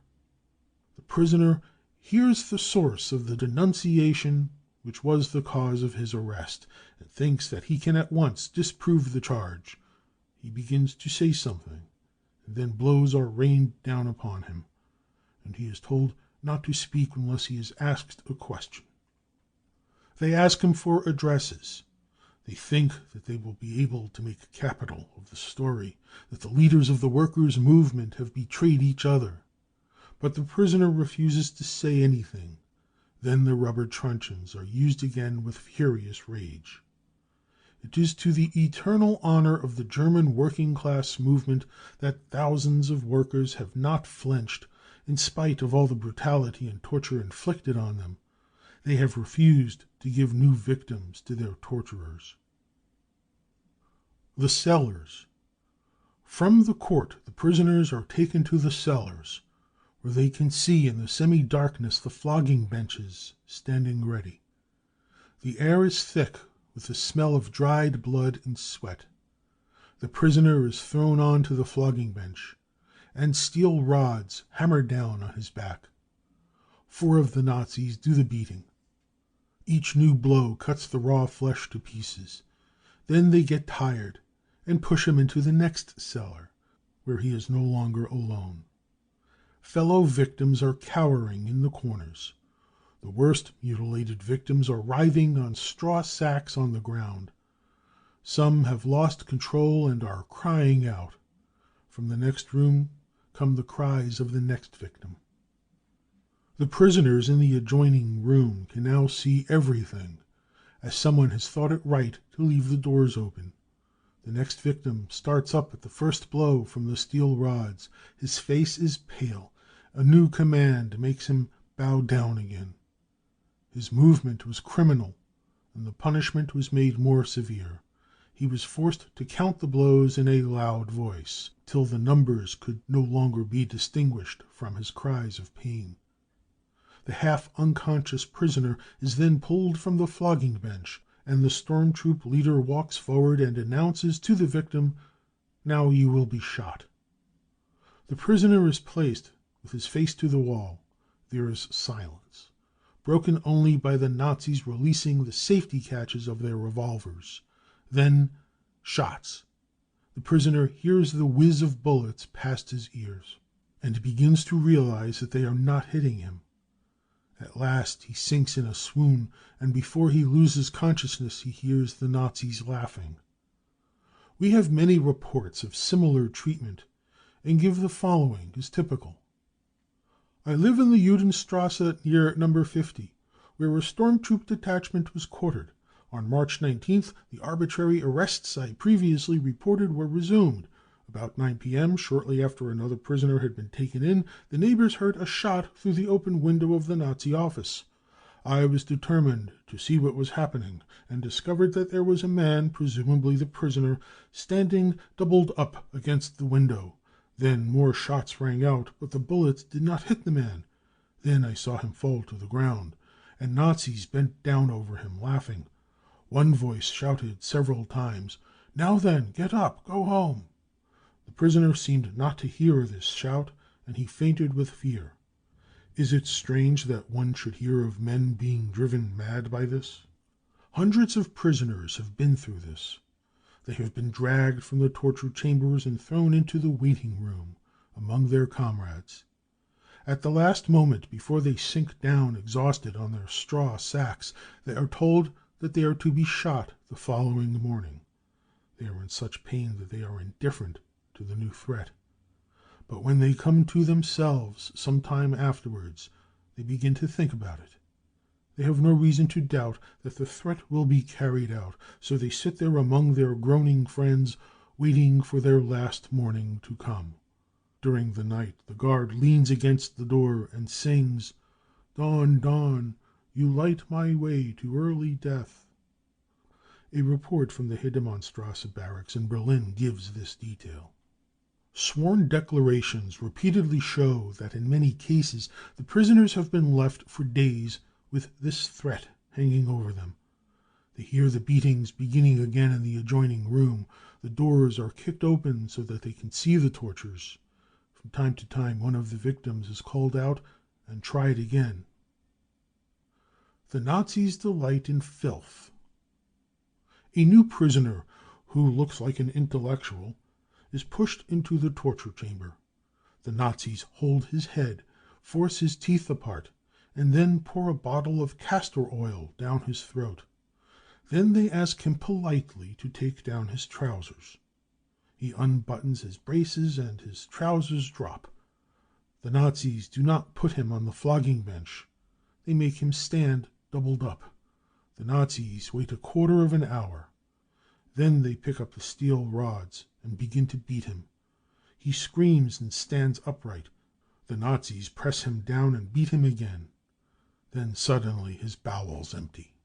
The Nazi leaders will deny these loathsome cruelties, but our archives show that these statements are true, and we have not only the declarations made by intellectuals and workers who have experienced this, but there is also in our possession a report of a confidential meeting of Nazis in Berlin at which Dr. Goebbels, the Minister for Enlightenment, explained how he would deal with editors who happened to have different opinions from his.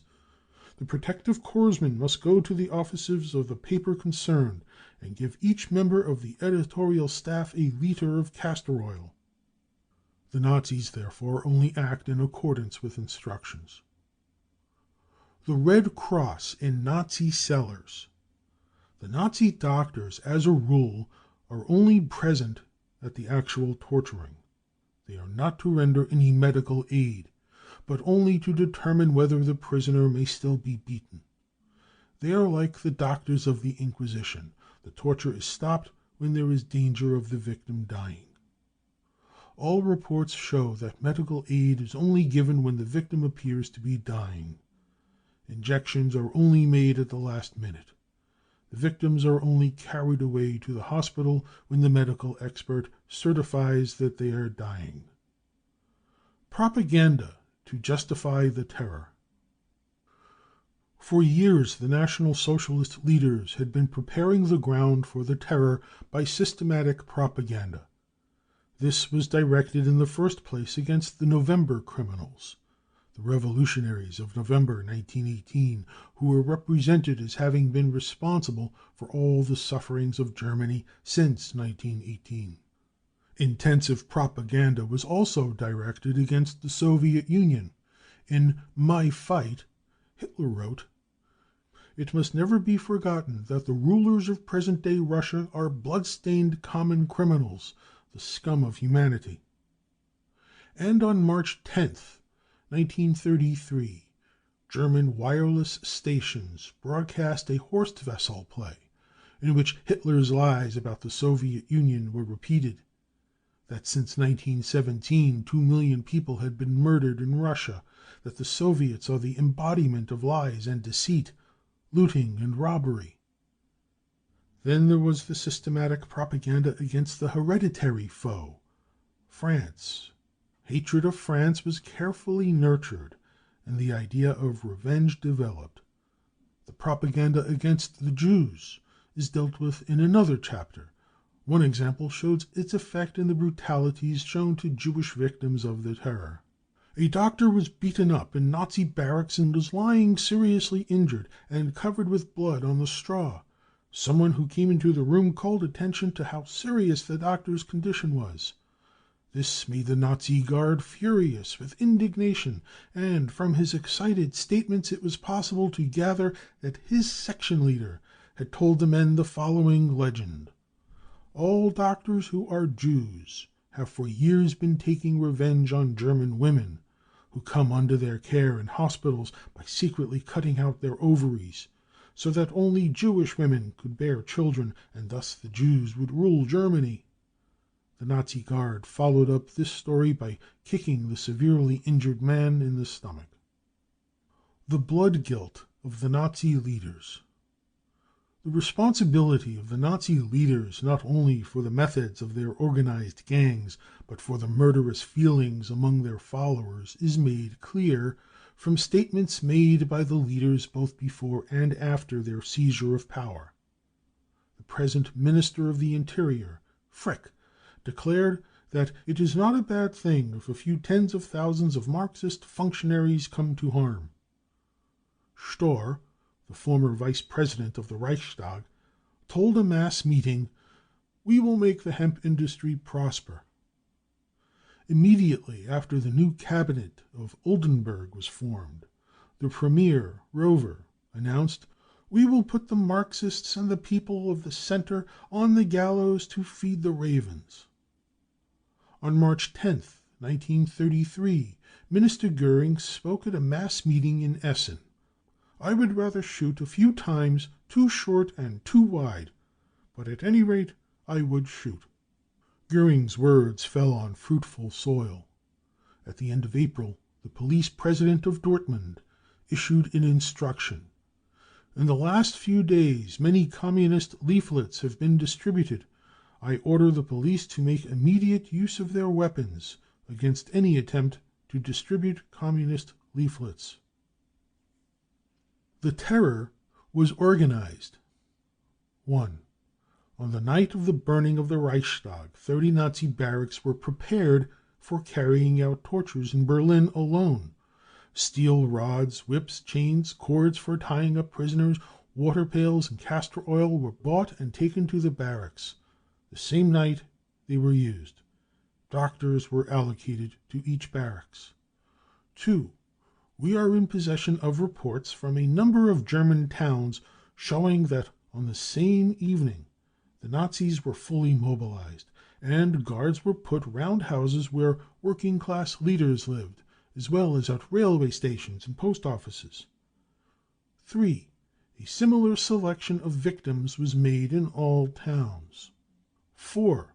The arrests were almost everywhere left to the storm troops and their special detachments.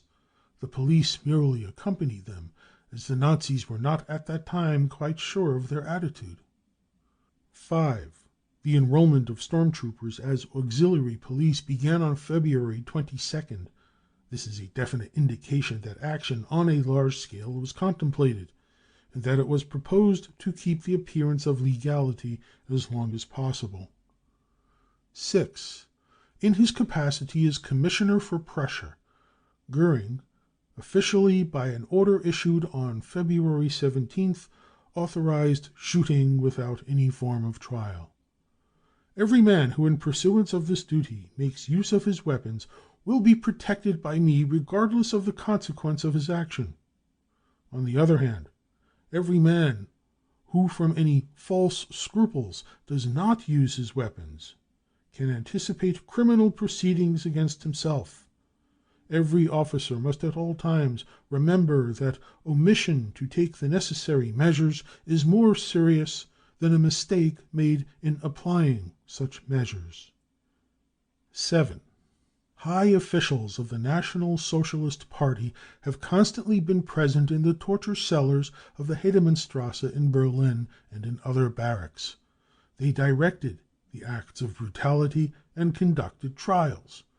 We have definite evidence, for example, that Count Helldorf, leader of the Nazi storm troops, who was and remains in daily communication with Göring and Hitler, held parades of the victims of the brutalities.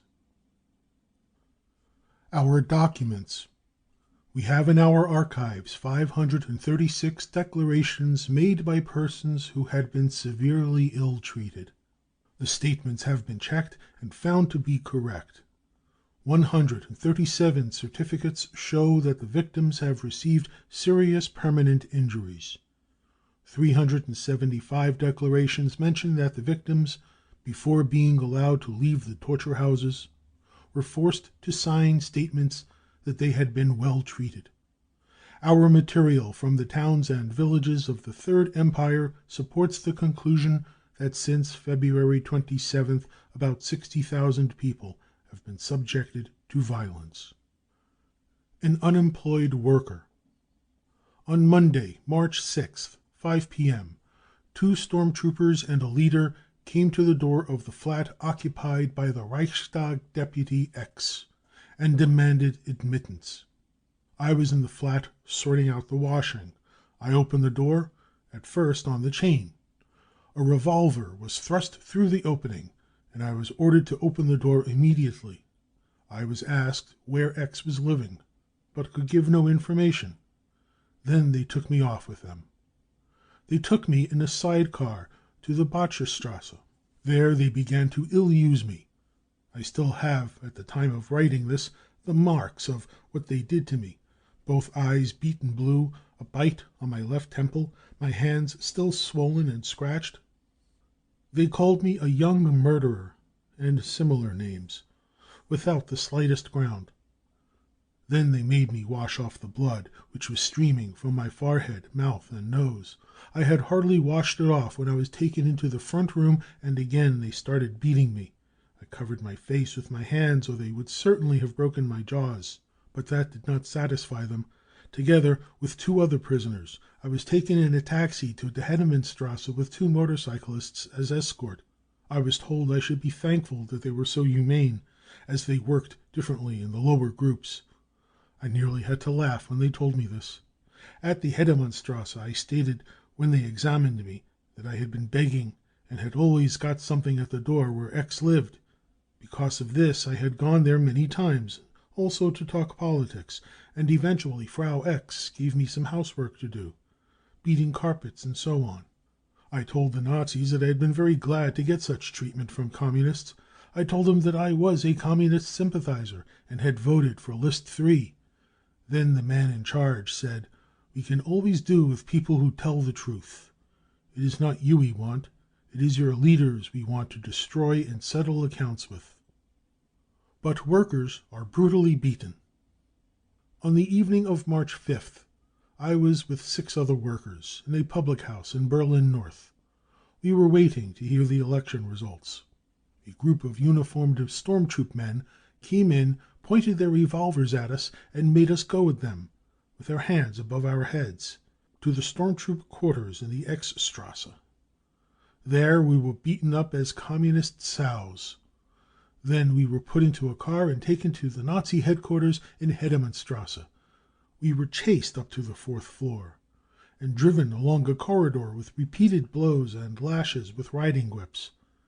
The corridor was decorated from top to bottom with conquered Social Democratic banners and posters.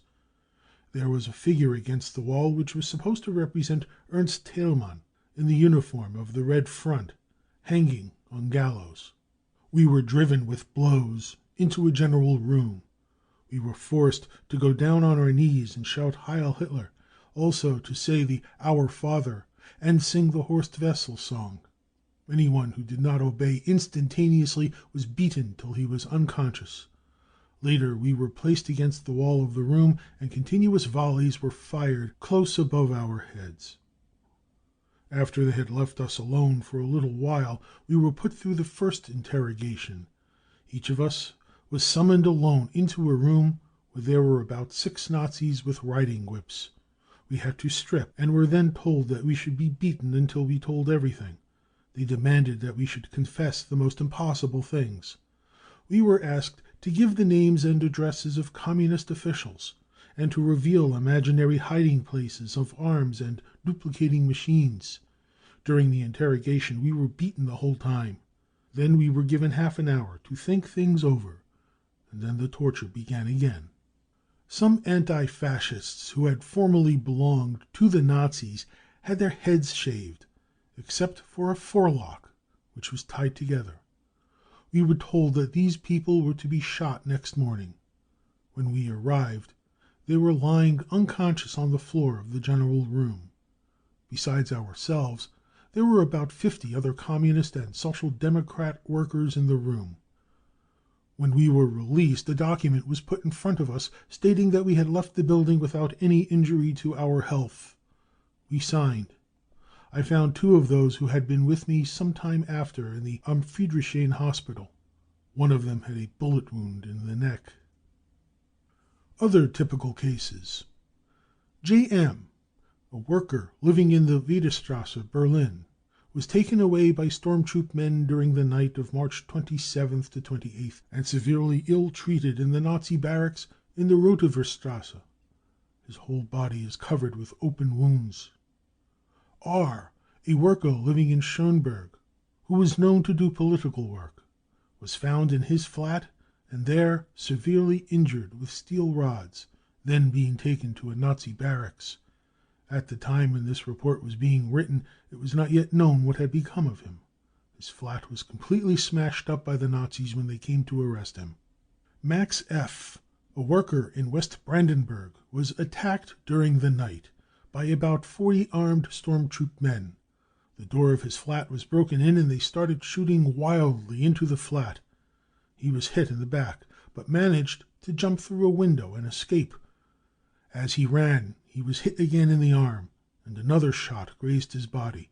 He got away and was taken in by a hospital. It had to be kept secret that he was in the hospital. Every day his relatives were threatened.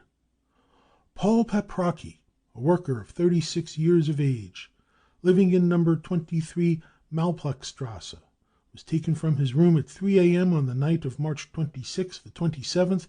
A strong detachment of stormtroop men took him to their headquarters in the Utrechtstrasse. When he refused to give any addresses, they began to ill-use him. Some hours later, he was released with serious injuries from blows. The 18-year-old worker Kurt Hackenbusch, Gruntallerstrasse 63, was arrested with 3 of his friends on March 26th and taken to the Nazi quarters in the Prinzenstrasse. There they were beaten with heavy leather straps. The prisoners refused to say "Our Father." Further beating. Some hours later the prisoners were taken to an accident station, where they were forced by threats to state that the Nazis had rescued them from an attack. In addition to cuts in his face and back, Hackenbusch has a severe wound on his head. Jacob Ickler, a worker living in Kassel, Kettengasse 4, 20 years old, was carried off on March 20th, 1933 by Nazis who searched his father's flat. He was taken to the town hall, laid on a flogging bench, and then beaten with rubber truncheons. Some blows struck the lower half of his face and his temples. His back and upper legs were streaming with blood. A doctor's certificate testifies to the condition in which he was found. The doctor's name is not given here, as in Germany of the Third Empire it is no longer safe to give medical attention to a man who has been injured. Urine for thirst.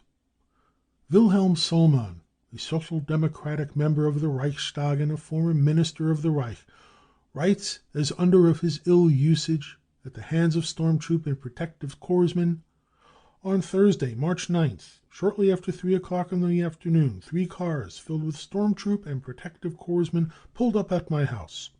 As at the moment I was speaking on the telephone to a member of the town council, I was able to tell him, 'Nazis are forcing their way in. Give the mobile police the alarm.' At that moment a number of men armed with loaded revolvers, sticks and knives forced their way into my study. Before I could say a word, I was struck down at my desk. The men were in a kind of frenzy of hate and joy at being able to take revenge on me. Most of the men went to the other rooms in the house and in a few minutes literally smashed everything to splinters. I was hit and thrown into an open car. My wife called out, 'Where are you taking my husband?' One of them answered jeeringly, 'You will soon know that.' First they drove me over the grass towards the wood, as there was a stormtroop man sitting in front of me and flourishing a revolver the whole time. I thought that they were going to shoot me in the nearest wood, but they drove on, abusing me all the time. Some of the abuse was quite insane, and then we crossed the bridge near Kalk. There they drove slowly, and all along the high street, which was full of people, I was exhibited to the crowd. 'This is the great Sollmann. See how small he is.' I was taken to the district headquarters of the National Socialists in the Mozartstrasse. I was chased up the stairs with blows and kicks and lashes, and then into the conference room. They had lowered the blinds so that the room was half in darkness. I was to be put before the tribunal. A large swastika banner was spread over the table. I saw that my colleague, Efferoth, was sitting near the window, in the same plight as myself. I had hardly taken a seat near him when the tortures began, and they went on for 2 hours. First, a man in storm troop uniform, whom my colleague said was Councillor Abele, made a short speech attacking Efferoth, saying that retribution was now to come. Then protective corpsmen began attacking us with their fists. For about half an hour Efferoth and I lay on the floor, so exhausted that we could not get up. All the time we were being hit and kicked, and now and then our hair was pulled and our heads knocked together. Eventually we were pulled up and forced into chairs.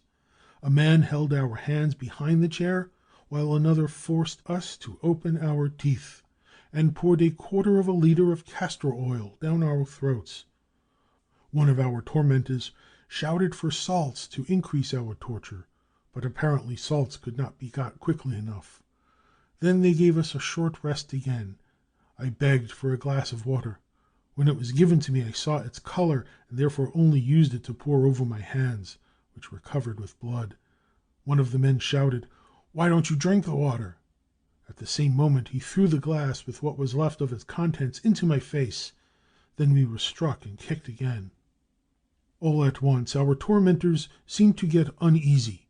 I thought that the police must have been notified of our being attacked and carried off. About 5 o'clock the protective corpsmen took hold of us and with a shout of "Into the coal cellar!" literally flung us down the stairs. Apparently the coal cellar was locked and they seemed to be in a hurry to get rid of us. They therefore pushed us across the street with blows and kicks, our faces were already a bloody pulp, to a motor, where we were made to squat on the floor. The ill treatment was carried on in the closed motor.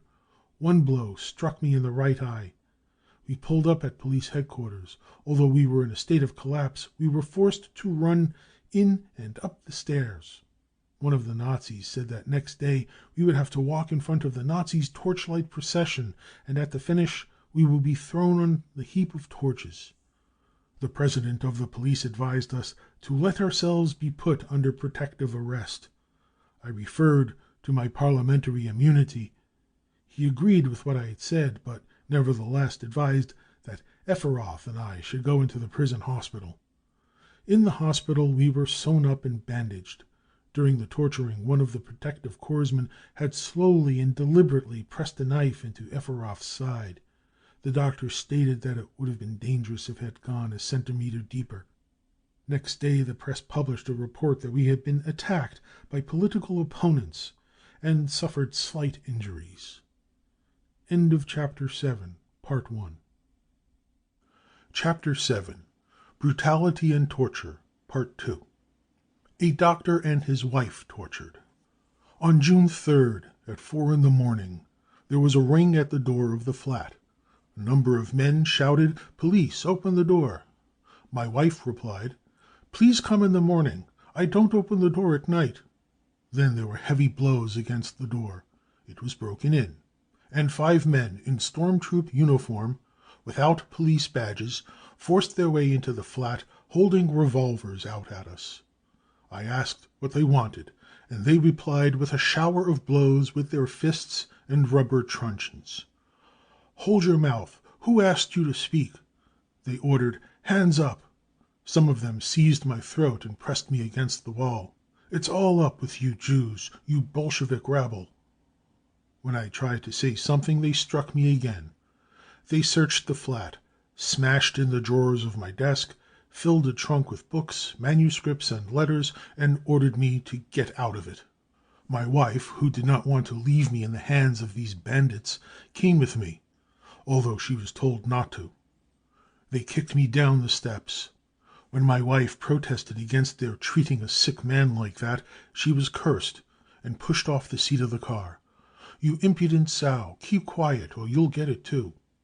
The car pulled up at a house, in front of which there was a group of storm troop and protective corpsmen. As soon as we got out of the car, we were driven along with rubber truncheons and dog whips, and up the stairs to the 4th floor. I was hardly able to climb up, as I had influenza and my heart was weak, so they beat me furiously until I reached the top.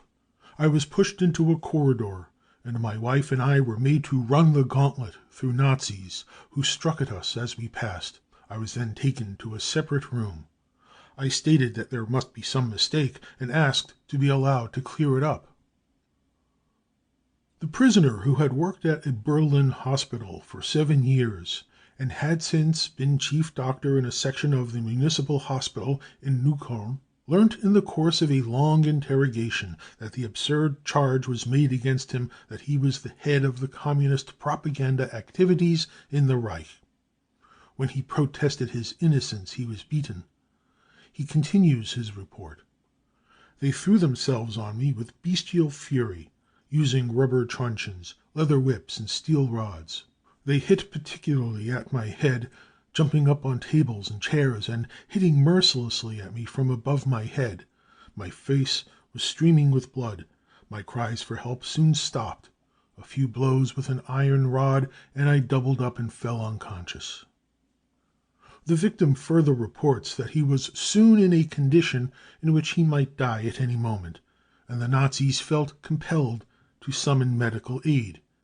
He was able, however, to keep track of what was happening, and his account includes the following. There were young men sitting in the room. Their faces were pale, and many had bandages around their heads. They were waiting to be interrogated. Now and then Nazis would come into the room and insist on all the prisoners jumping up and greeting them with Heil Hitler. Those who did not obey the order promptly enough were lashed with whips and forced to stand up and sit down again. They had to do this 10 or more times in quick succession. Stormtroop men came in and took revolvers and ammunition from the drawers of the desk. The drawers were full of revolvers, and each Nazi selected the one he liked best. Other Nazis came in looking for the list of volunteers for Austria. A man who had sworn at a stormtroop man some days before was pulled out of his bed that night and arrested. A woman who had said that a man who had gone over from the Communists to the Nazis was mad, was arrested at her flat and brought to the Nazi headquarters. All at once someone shouted, "Peek and Olstein have been arrested and will be brought here." The stormtroop men raved with delight and swung their rubber truncheons round them. Let them come. Someone said that the worker Schulze had come. All the Nazis went out of the room. For a quarter of an hour I heard them raging out in the corridor. Then a short man about 30 years of age was pushed into the room. His right eye was full of blood. In the interrogation he admitted that he was a member of the Red Aid.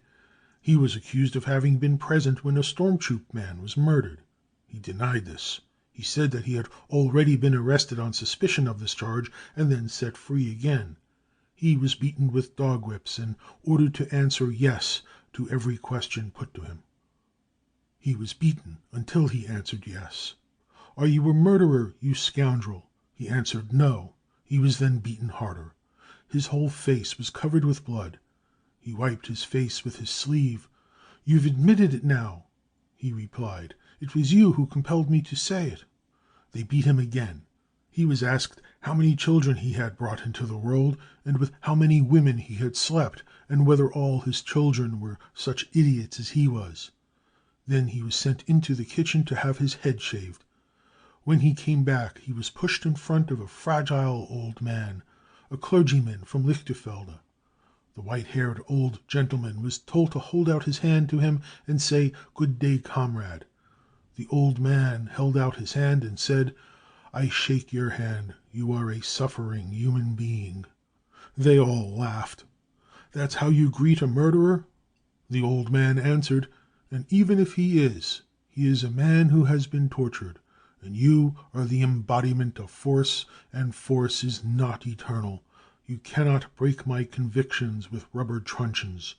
You are national, and I am international."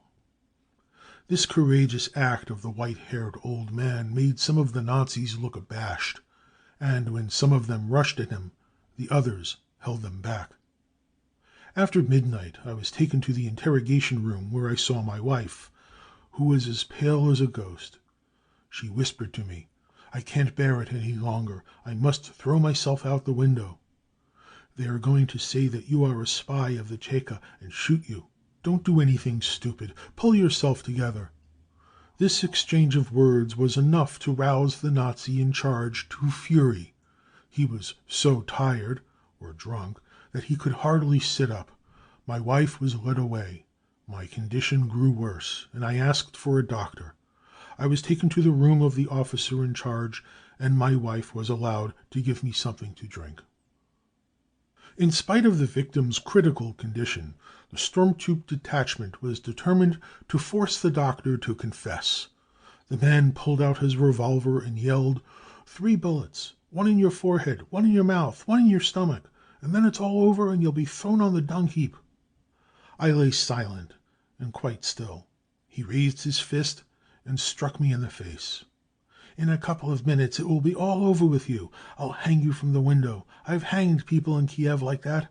Only a few minutes more. When I leave the room it will be too late, whether you say it or not, you miserable scoundrel.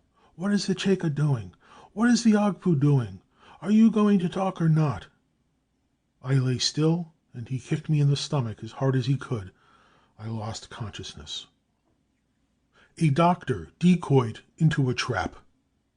Although every victim of the Nazis deserves equal mention, we must quote the case of another doctor on account of its special features. The following report is taken from the Saarbrück Arbeiterstimme. On March 17th there was a regular meeting of the Berlin Medical Association. After the lecture, the chairman, Professor Goldscheider, head of the university clinic, a man 70 years of age, asked his colleagues to remain for a few minutes, as he wanted to show them a particularly interesting case. Then a patient completely swathed in bandages was brought in, and Professor Goldscheider explained, "Gentlemen, this patient is our colleague Dr. Lust. The day before yesterday he received a telephone call in the evening summoning him to a patient in Lichterfelde. When he reached there he was met by storm troop men and ill-treated in this terrible way." These words caused great indignation at the meeting. The well-known Professor Sauerbruch, a German nationalist, jumped up and declared that he was prepared to take the victim of the Nazis into his clinic. As a result of this experience, something like a panic had spread through Berlin doctors, many of whom fear that when they are called to a patient, they may meet a similar terrible fate. A woman, 46 years old, whipped. During the night of Monday, March 20th, Tuesday, March 21st, the Social Democratic woman councillor Maria Jankowski was attacked in her flat, Bergmannstrasse 18, Köpenick, Berlin. A laundry van pulled up in front of the house. 20 storm troop men broke in the house door and occupied the stairs. 6 men forced their way into her flat with revolvers ready. Frau Jankowski was taken in the van with 2 communist officials who were already in it to the transport headquarters of the Nazis in Köpenick. In a shed in the courtyard, she was forced to take off her clothes and lie on a wooden bench, which was covered with a black, red, gold flag. 4 men held her down, one pressing her face into a bundle of old rags. For 2 hours this woman, 46 years old, was beaten mercilessly with truncheons, steel rods, and whips. After this torture, Frau Jankowski was put into the street. At about 5 in the morning, some passers-by found her and took her home in a taxi. The doctor certified that her condition was dangerous. 1 kidney had been broken by blows. There was literally not a sound spot left on her body. In the Antonius Hospital in Karlhorst, Frau Jankowski made the following deposition. "While I was being beaten, I was told again and again to give the names and addresses of workers. They made me count the colors of the Republic and say foul words instead of black, red, gold. They asked me questions like, 'Have you had any money from the welfare department? Have you housed and fed communists? Have you stolen shoes from unemployed workers? Have you made a list of Nazi shops to be boycotted?' Every time I answered no, I was given a new shower of blows. When I cried out, the 5th of my tormentors pressed my face into the rags. After I had had at least 100 blows, I fell off the bench. I was then pulled off the ground and given such a blow in my face that I fell in a corner, damaging my knee. Then, together with the 2 communist workers who were also being tortured, I was forced to sing Deutschland, Deutschland über alles. I was compelled to sign a declaration that I would leave the Social Democratic Party, that I would never take part in politics again, and that I would report every Thursday to the Nazi office. Then I was given different treatment. I was given a glass of water. My clothes were brushed and given back to me. The leader told one of the men to take the lady out. The man held me up when I was about to fall down and shut the door after me with a polite "good evening." My husband reported the facts to the police, but was told that they were powerless. What was it that made these young lads carry out the inhuman cruelties recorded above? This hate was directed against a woman who for years had been in a responsible position, giving relief where it was needed, a woman old enough to be their mother. There is no question of this having been a private act of revenge. The lads not only made the woman strip and beat her, they also demanded names and addresses of Social Democratic Party members. They were acting on instructions from Nazi leaders. The leaders not only hushed up this crime, but when it had become known abroad, started proceedings against her for spreading atrocity stories. Nerve specialist exiled after being beaten. On Tuesday, March 21st, the nerve specialist Dr. Frankel, whose patients are mainly working-class people, was arrested in his flat in Berlin by a large detachment of stormtroop men. He was taken to the Nazi barracks in the General Papestrasse and kept there till Thursday. In these 2 days he was interrogated several times, and on each occasion beaten with steel rods and dog whips. The results of this ill treatment, including damage to an eye by a lash from a whip, were established beyond question when he was released. Dr. Frankel was released on March 23rd after he had signed an undertaking for himself and his wife that they would immediately leave Germany and never return. Dr. Frankel, who is now living abroad, reported as follows on some of the details of his treatment. While I was there, about 15 young workers were brought into the room where I had been put. I can testify that these young workers were most cruelly ill-treated. As a doctor, I am of the opinion that at least 8 of them must have succumbed to the injuries they received.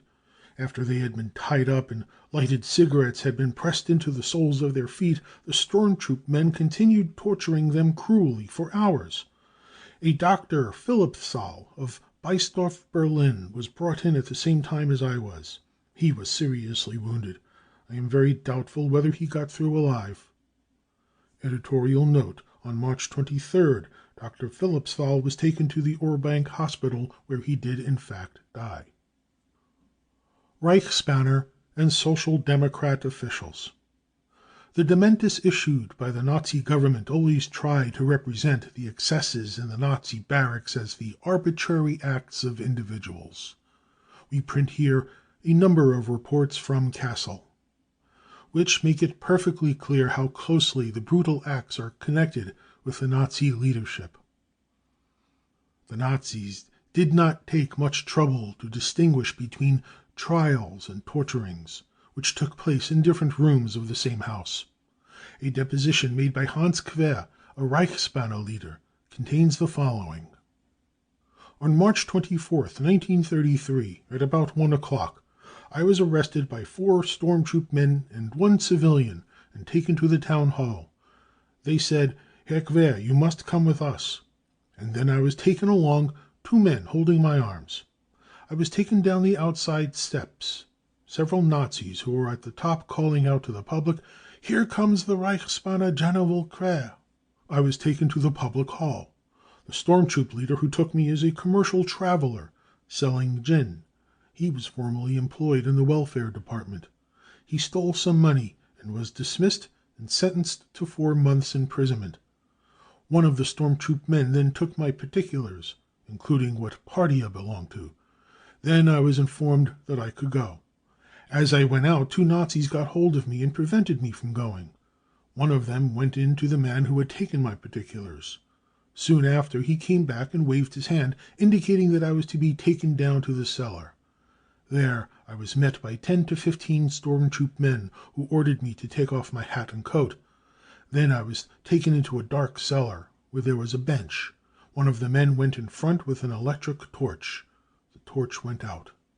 I was forced down onto the bench, and for 10 or 15 minutes was beaten with rubber truncheons in a most brutal and inhuman way. When I fell off the bench half unconscious, and begged them not to be so inhuman, they jeered at me and started beating me harder than ever. When I was coming out of the cellar, I did not walk quickly enough for them, and I was told, "You had too little.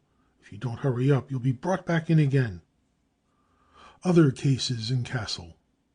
Martin Meyer, aged 30, a municipal official of Bottnerstrasse 4, was taken out of the municipal offices where he was working at 12:30 on March 24th by storm troop men, and taken to the public hall in the Karlstrasse. There he was taken into a dark cellar, laid on a bench, and beaten with rubber truncheons for half an hour, with one short interval. One blow hit his nose, and another his right eye. Kaschel Seppel, trade union secretary, Schillstrasse 14, Kassel, was taken from the trade union house, along with Gerke, another trade union secretary, by 8 storm troop men on March 23, 1933 at 5 p.m. They were told they were to be tried at the public hall. They were put into a large hall. They heard cries coming from the rooms below.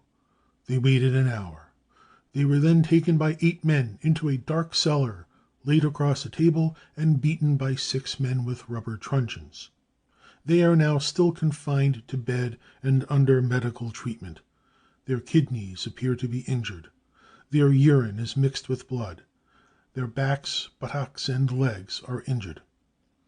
Ball Heinrich, a shopkeeper of Ludwigstrasse 2, Kassel, was arrested in his shop at about 3 p.m. on March 24, 1933, by 4 storm troop men and taken to the public hall. He was beaten in the street and threatened that he would be shot if he tried to escape. Maltreated in the public hall, he was made to take down his trousers and beaten for a quarter of an hour with rubber truncheons. Since then he has been in Kassel Hospital. Christian Wittrock, age 40, manager of the local health insurance department at Kassel, was taken out of his office by 2 storm troop men on March 24, 1933. He was taken down the outside steps, then through a crowd of people to the public hall in the Karlstrasse. There he was asked particulars about himself, and then the Nazi in charge said, "Wittrock is discharged." He was then taken out as if he was going to be set free, but then taken into a dark cellar, laid on a bench there, and beaten with rubber truncheons. 2 blows on his head, his skin cut on his back, his buttocks, and his legs. His clothes were stained with blood and partly torn, also his shoes. Then he was taken back into the hall and there beaten again. He is now under medical treatment. Even an officer maltreated. In the second week of March, a retired Lieutenant Anhalt, now district surveyor, living at Germaniastrasse 12, Tempelhof, Berlin, was arrested in his flat by 3 storm troop men and 1 civilian. He immediately gave the alarm to the police, who arrived at his flat, but refused to interfere. The storm troop men took Anhalt to the Hedemannstrasse. There he was first struck by the civilian for having called the police. Then he was taken into a room where there were already 12 or 13 men lying on straw. A storm troop man, whom they called Oberfahrer, took charge of the lieutenant. There was no mention of the fact that Anhalt was charged with anything. Oberfahrer only knew that he had a former officer in front of him. He began to deliver punishment with 2 accomplices, and did not stop beating Anhalt until blood was streaming from his mouth and nose. Then he lifted up the injured man and showed him to the other prisoners lying groaning on the floor, saying, "See here, this swine is a lieutenant, and in such a fright that he can't stand straight." As Anhalt then stood up, the storm troop man then kicked him behind his knees, and repeated this till Anhalt fell down. Another beating followed, which, however, did not seem to break the prisoner's spirit to the desired extent. Anhalt endured the blows in silence, and the storm troop man shouted in fury, "You'll howl, you dog," and hit at Anhalt until he lost consciousness. Then he threw him on the straw by the other prisoners. Otto Gerke arrived at the Trade Union House, Kassel, at 3:30.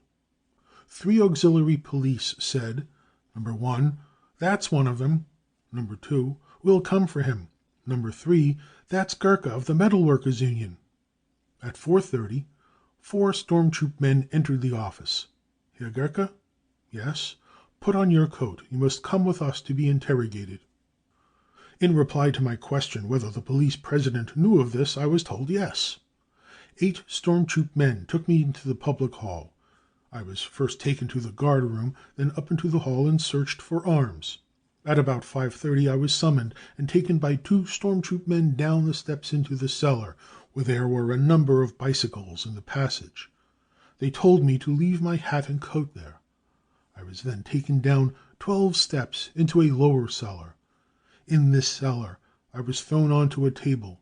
My head and arms were held down, and I was beaten with rubber truncheons for 15 to 20 minutes. I was then pulled up and told to say Heil Hitler, which I could not do. A doctor was summoned immediately, and he certified that I was suffering from loss of blood and nervous collapse. Kassel, March 28, 1933. I certify that I have treated Herr Otto Gerke, Josefstrasse, Kassel, for wounds on both arms, buttocks, legs, and calves. The wounds extend to the region of the kidneys. I have had Herr Gerke under treatment since March 24th. He is unable to carry out his duties and must be confined to bed. Signed. Propaganda film instead of dinner. At 6:30 a.m. on Monday, April 3rd, I was arrested by 2 protective corpsmen.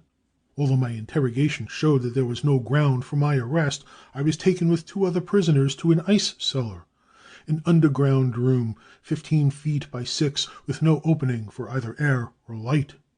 On Thursday at about 11:30 p.m. we were brought out of the cellar and put into a schoolroom. On Friday we thought that we were going to be released, but they had evidently only decided to make a spectacle of us. As we were put into a car, we were surrounded by a crowd of fascists who jeered at us. To our surprise, we were taken to a cinema where we were shown a film, Bleeding Germany. It was a film of incitement against France and included the shooting of Schlageter. One of the Nazis present began a speech. He imagined that he could win us over, but the main thing in our minds was that we had no dinner that day. At midnight on Friday, I was again fetched out by 2 storm troop men and taken to the police station. I was not able to answer their questions to their satisfaction, and the police inspector ordered me to be taken out again. An hour later, 2 protective corpsmen came for me, but they did not take me back to where I had been imprisoned. They drove the car out to a wood and pulled up there. I was pulled out and then thrown to the ground. Then they asked me, "Where are the arms?" I said I don't know of any. Then they started to beat me with rubber truncheons. One man, holding my face, pressed into the sand. After a while they paused and again demanded, "Where are the arms?" I thought of trying to run, as I felt that nothing mattered any more, but then I noticed that they were getting tired. The man who was holding down my head let go, and then I felt a terrible blow on my head and lost consciousness. When I came to, I crept home. Tagore's experience. In the last week of April, the nephew of the Indian poet Rabindranath Tagore was arrested on suspicion of having plotted to assassinate Hitler. He was afterwards released and gave the following account of his experiences. The room in which I was put was underground, dark and without any air. 22 prisoners were already imprisoned there, all of them members of left parties, mostly communists. Many of them had already been there more than a month and had not yet even been interrogated. From time to time one of them would be summoned and taken out of the cell. We would hear terrible cries, and then our companion would be pushed back into the room. He would show us the traces of what had been done to him. A communist member of the Reichstag showed me the marks of ill usage on his body, saying simply, "Look, this is called national German culture." On the day I was arrested, a young man of the name of Ram was called out and returned with cut and bleeding thighs. The storm troop men had beaten him with steel rods because he had refused to give false evidence against his comrades. Early on Tuesday morning, a man was thrown into our cell who could hardly stand. His arm was swollen and in a sling, and his face was covered with blood. He was a trade union official of the name of Fuhler. Storm troop men had forced their way into the trade union house, and as Fuhler could not produce the arms which they demanded he should give up, they attacked him, broke his arm, pushed a stick into his side, ripped his cheek open nearly to his eye, knocked him down, and kicked him. It was impossible to sleep at night. All the time the place was filled with the cries of the prisoners and the singing and laughter of our tormentors. In the next cell one prisoner was crying out for his mother without cessation. Often the storm troop men would come into the cells to carry out their brutalities. Documents which not even Goebbels can dispute. Kurt Haas, a film critic who took absolutely no part in politics, was arrested by civilians in his flat on the night of February 28th. He refused to go with the men, who produced no official document apart from storm troop credentials. Then they threatened that they would shoot him, and they beat him on his bed, tied him up and carried him, severely injured, to a car. Some police stopped the car on the way and rescued Haas. His wounds were bandaged in hospital, and then he was released. Up to this point there was nothing exceptional in this story, but Haas made a complaint to the Minister of the Interior, and what followed gives the case importance. Although the storm troop men were quite unable to produce any proof that they were acting on behalf of the authorities, they were subsequently fully protected by the ministry. Here is the reply sent by Goering's ministry. Prussian Ministry of the Interior, Storm Troop Connections Department No. 29-33, Berlin, 13 March 1933, to Herr Kurt Haas, Berlin, Wilmersdorf. Your letter, dated 4/3/1933, addressed to the Minister of the Interior, has been passed to me as the appropriate officer to investigate and decide the matter. I have ascertained that the particulars given in your letter are inaccurate and distorted in essential points. The storm troop was completely in the right and acted with authority to take you into protective arrest. In accordance with the information I have received, after the storm troop men had produced their credentials, as you yourself admit, they acted as the circumstances required. After putting on your clothes at their request, you yourself are responsible for having made it necessary to break your resistance by force, inasmuch as you suddenly began to shout and bluster, and attacked the storm troop members, biting one man's thumb so severely that the wound is not yet healed. From the facts in my possession, the degree of force used was not greater than was required to break your resistance. I see no grounds for taking any action against the storm troop leader and men concerned, but must rather reserve to the injured storm troop man the right to take proceedings against you. Head of the Storm Troop Connections Department in the Prussian Ministry of the Interior, signed Dr. Hale. This document should be of historical value. It can as little be disputed as the official announcement from Bielefeld. 3rd April 1933. The Social Democratic member of the Reichstag and Town Councillor Schreck was arrested yesterday. At present he is in hospital. End of chapter 7. Brown Book of the Hitler Terror by Lord Marley. Chapter 8. The Persecution of Jews. Part 1. One of the first acts of the new nationalist government of Thuringia was the dissolution of the Central Union of German citizens of Jewish faith within the territory of the Thuringian state. The following statement was issued by the government in explanation. Quote, "One of the chief objects of the Central Union is to fight anti-Semitism. As there is no anti-Semitism in Germany, the Central Union no longer has any justification for its existence. It is therefore dissolved as from today." End of quote. We are here dealing with questions of fact. Authentic reports and depositions relating to tortures, acts of brutality and outlawry directed against Jews living in Germany will show clearly enough where the boundary lies between atrocity stories and the appalling reality. It will become evident that although in some particular cases the so-called atrocity stories may have been inexact and exaggerated, yet they have also to some extent understated the actual facts of brutality. For example, there has been a report that a certain Herr Cohn had his hairs pulled out one by one. But it turned out that this Herr Cohn had been out of Germany for some time and had not suffered at all. But on the other hand, that a certain Herr Levy not only had his hair pulled out, but had one of his eyes put out and has been in a hospital for some weeks in danger of death. Mistakes in names and in places where incidents took place have come to light. But for every case reported which on investigation proved to be incorrect or exaggerated, there are 100 cases of torture, murder, and robbery which have not come to light at all, for the reason that the people concerned have been threatened with death if they tell the truth about the crimes which are being committed every day in Hitler's Germany.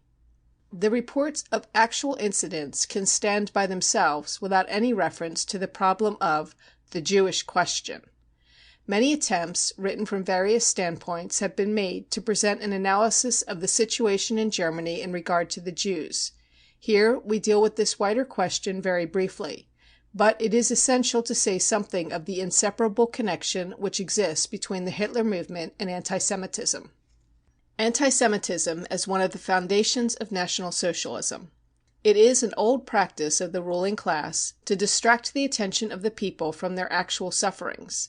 It is not possible here to deal in a scientific way with the reasons why attacks on the Jews have for many centuries served as the basis for distracting the people in this way, why throughout the Middle Ages the Jews were attacked as a religious community, and more recently for the most part as a race.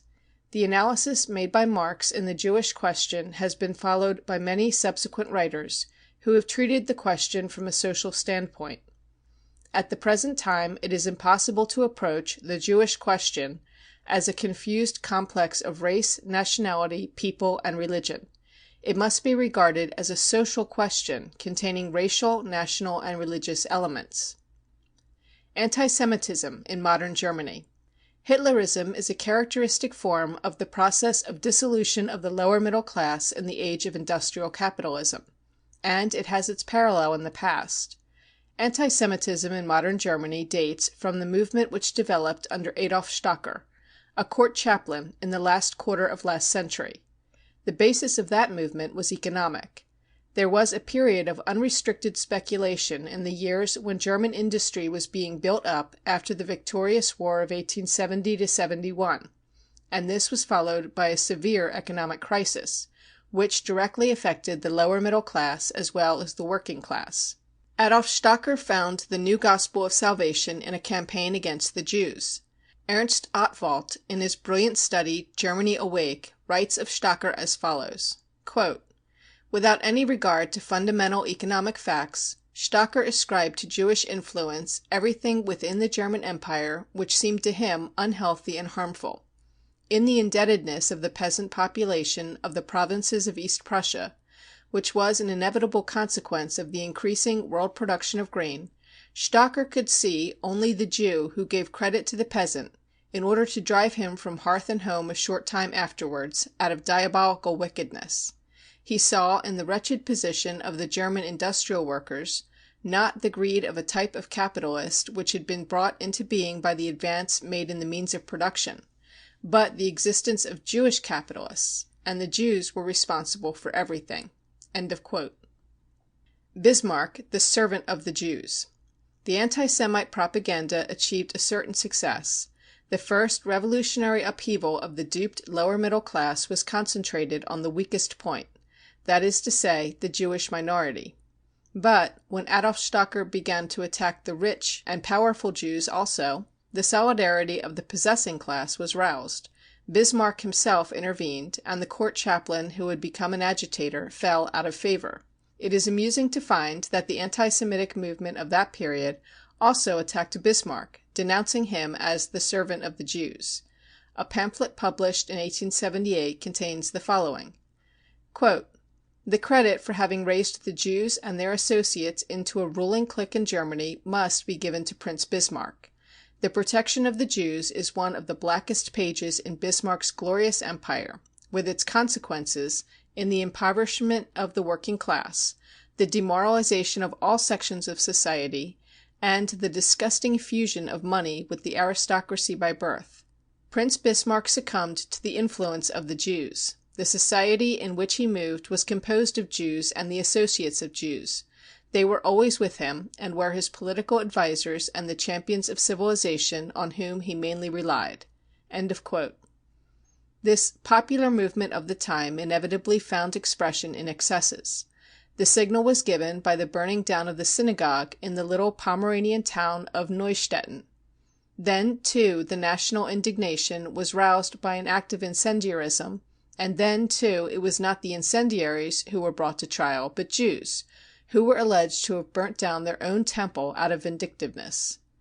Pogroms followed, and when the popular movement had already begun to flag, when the economic crisis was over, this anti-Semitism took legal shape in the form of parties, and also found people who could supply the necessary ideology.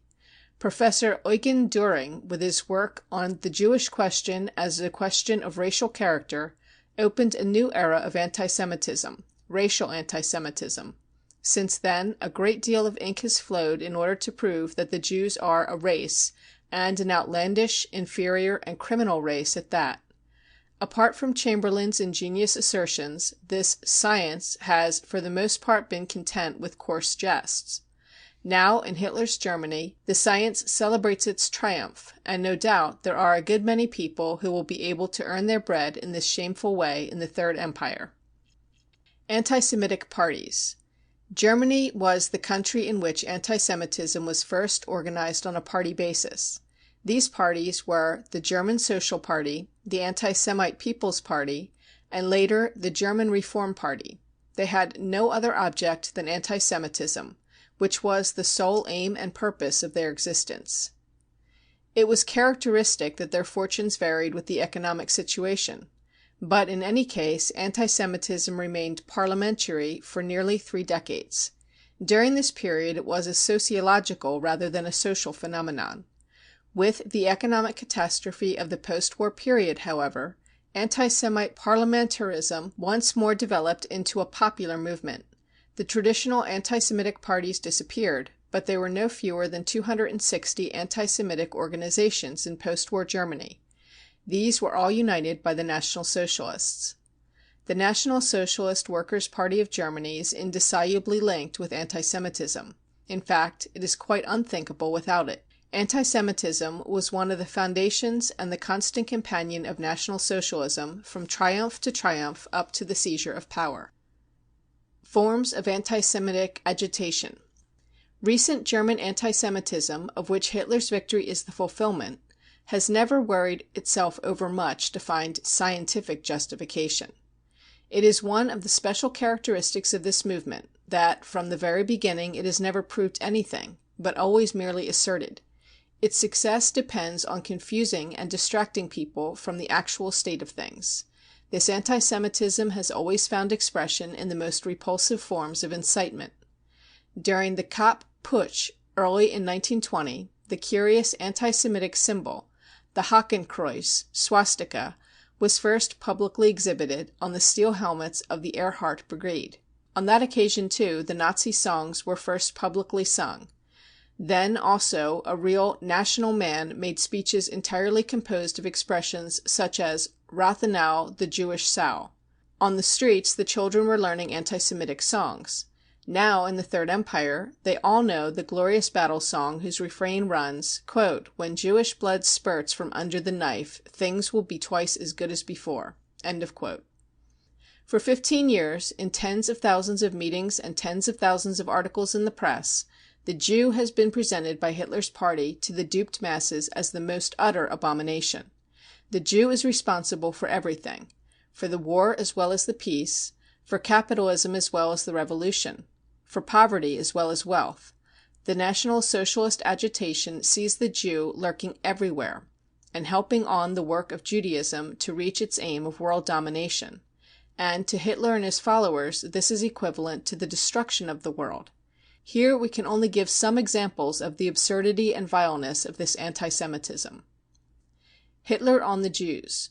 We take these examples from the most official statement of National Socialism, Hitler's book My Fight, which is now circulating in many hundreds of thousands of copies. There we find, quote, "The black-haired Jewish youth lies in wait for hours, satanic joy in his face, for the unsuspecting girl, whom he defiles with his blood and thereby robs from her own race. They were and are Jews who brought Negroes to the Rhine, always with the same aim and idea in their minds of destroying, through the bastardization that must inevitably result, the white race which they hate, of bringing it down from its high cultural and political level, and themselves getting the mastery over it. In culture, the Jew defiles art, literature, and the theater, destroys natural sentiments, undermines all ideas of beauty and dignity, of nobility and goodness, and drags humanity down under the spell of his own base mode of life. If the Jews were alone on this world, they would smother themselves in dirt and filth just the same in their attempts to get advantages over each other and destroy each other, in so far as their complete lack of any sense of self-sacrifice, which finds expression in their cowardice, did not turn the fight into a farce. When the Jew wins political power, he casts aside the few wrappings which he still has. The democratic Jew of the people becomes the Jew of blood and tyranny. He tries in a few years to root out the national carriers of intelligence, and by robbing the peoples of their natural intellectual leadership, prepares them for their lot as slaves in permanent subjection." End of quote. It must be borne in mind that these phrases occur in a book which is certainly representative and was written with the consciousness that it was representative. The extracts given in fact illustrate only the mildest and most restrained form of anti-Semitic agitation. A different and much clearer language is used in meetings and in articles in the press. For years the typical headlines in the National Socialist papers have been "At the udders of the Jewish sow," "The Jewish plague in the world," and so forth. And finally, it must not be forgotten that the main battle cry of the Hitler movement is "Perish Judah." In the Guide and Instructional Letter for Functionaries of the National Socialists, dated March 15, 1931, we find, quote, "The natural hostility of the peasant against the Jews, and his hostility against the Freemason as a servant of the Jew, must be worked up to a frenzy." Day of Reckoning. It is necessary to recall all this in order to realize the ridiculous character of the dementias issued by the National Socialist members of the government in connection with the reports of the persecution of Jews, and the grotesque nature of the statement that the Jews would suffer no harm under Adolf Hitler's protecting rule. For 15 years the Jews have been spoken of as a world plague, as the most brutish of sub-men, and the adherents of the National Socialist movement have been given license to calumniate and persecute the Jews. Hatred of the Jews has been systematically nurtured. For 15 years a day of reckoning has been promised. Is it strange that this sowing of murder should bear fruit when the so-called national revolution developed? Every young National Socialist has been ceaselessly told that it is a moral act, and his highest duty as a national German, to extirpate the Jews. How is it possible to make these young National Socialists understand that now, when they are in power, they are to protect the Jews? So they are given a free hand, and very willingly too, for of all the things which they have been promised, the only thing they can be given is the satisfaction of their lust for murder. The government cannot give all National Socialist supporters bread and work, nor can it improve the economic situation, or redeem any of the promises it made. But so long as it allows the lower middle class to persecute and beat up the Jews, it can distract them from the tremendous imposture of which they too have been the victims. For this reason the campaign against the Jews is given its head in Hitler's Germany. It would be a terrible mistake to think that the persecution of the Jews was only a transitory phenomenon of the period when Hitler took power. It is a political measure systematically carried out, and necessary for the tremendous deception of the people. Minister Goebbels, in a pamphlet called the Nazi Sozi, says that, quote, "The liberation of the German nation can only be carried out against the Jews. It is true that the Jew is also a man, but the flea is also an animal, but not a pleasant one. Our duty to ourselves and to our conscience requires us to make him harmless." End of quote. Jews are watching you. to show that the anti-Semitic propaganda has not in any way stopped, but that it is being carried on in an organized way, making use of every available means, we quote only one of the publications which have appeared since Hitler took power. It is a book by Dr. Johann von Leers with the title Jews Are Watching You. It is a somewhat random collection of photographs which are presented to the German people by way of a warning. Among some 60 photographs of Germans and people of other nationalities, there are pictures of Karl Liebknecht, who was a descendant of Martin Luther, of the Catholic leader Erzberger, of Willy Munzenberg, in whom there is not a drop of Jewish blood, of Grzinski, of the Catholic mayor of Cologne, Adenauer, of Erwin Piscator, son of a clergyman, who are all, on the National Socialist racial theory, Germans of pure race. But this is characteristic. In Hitler's Germany, no one takes the trouble to check up even the most simple facts which are supposed to be the basis of statements made. It is quite enough to make assertions and calumniations. Anyone who is inconvenient to the Hitler regime is a Jew, so far as this regime is concerned. That is all there is to it.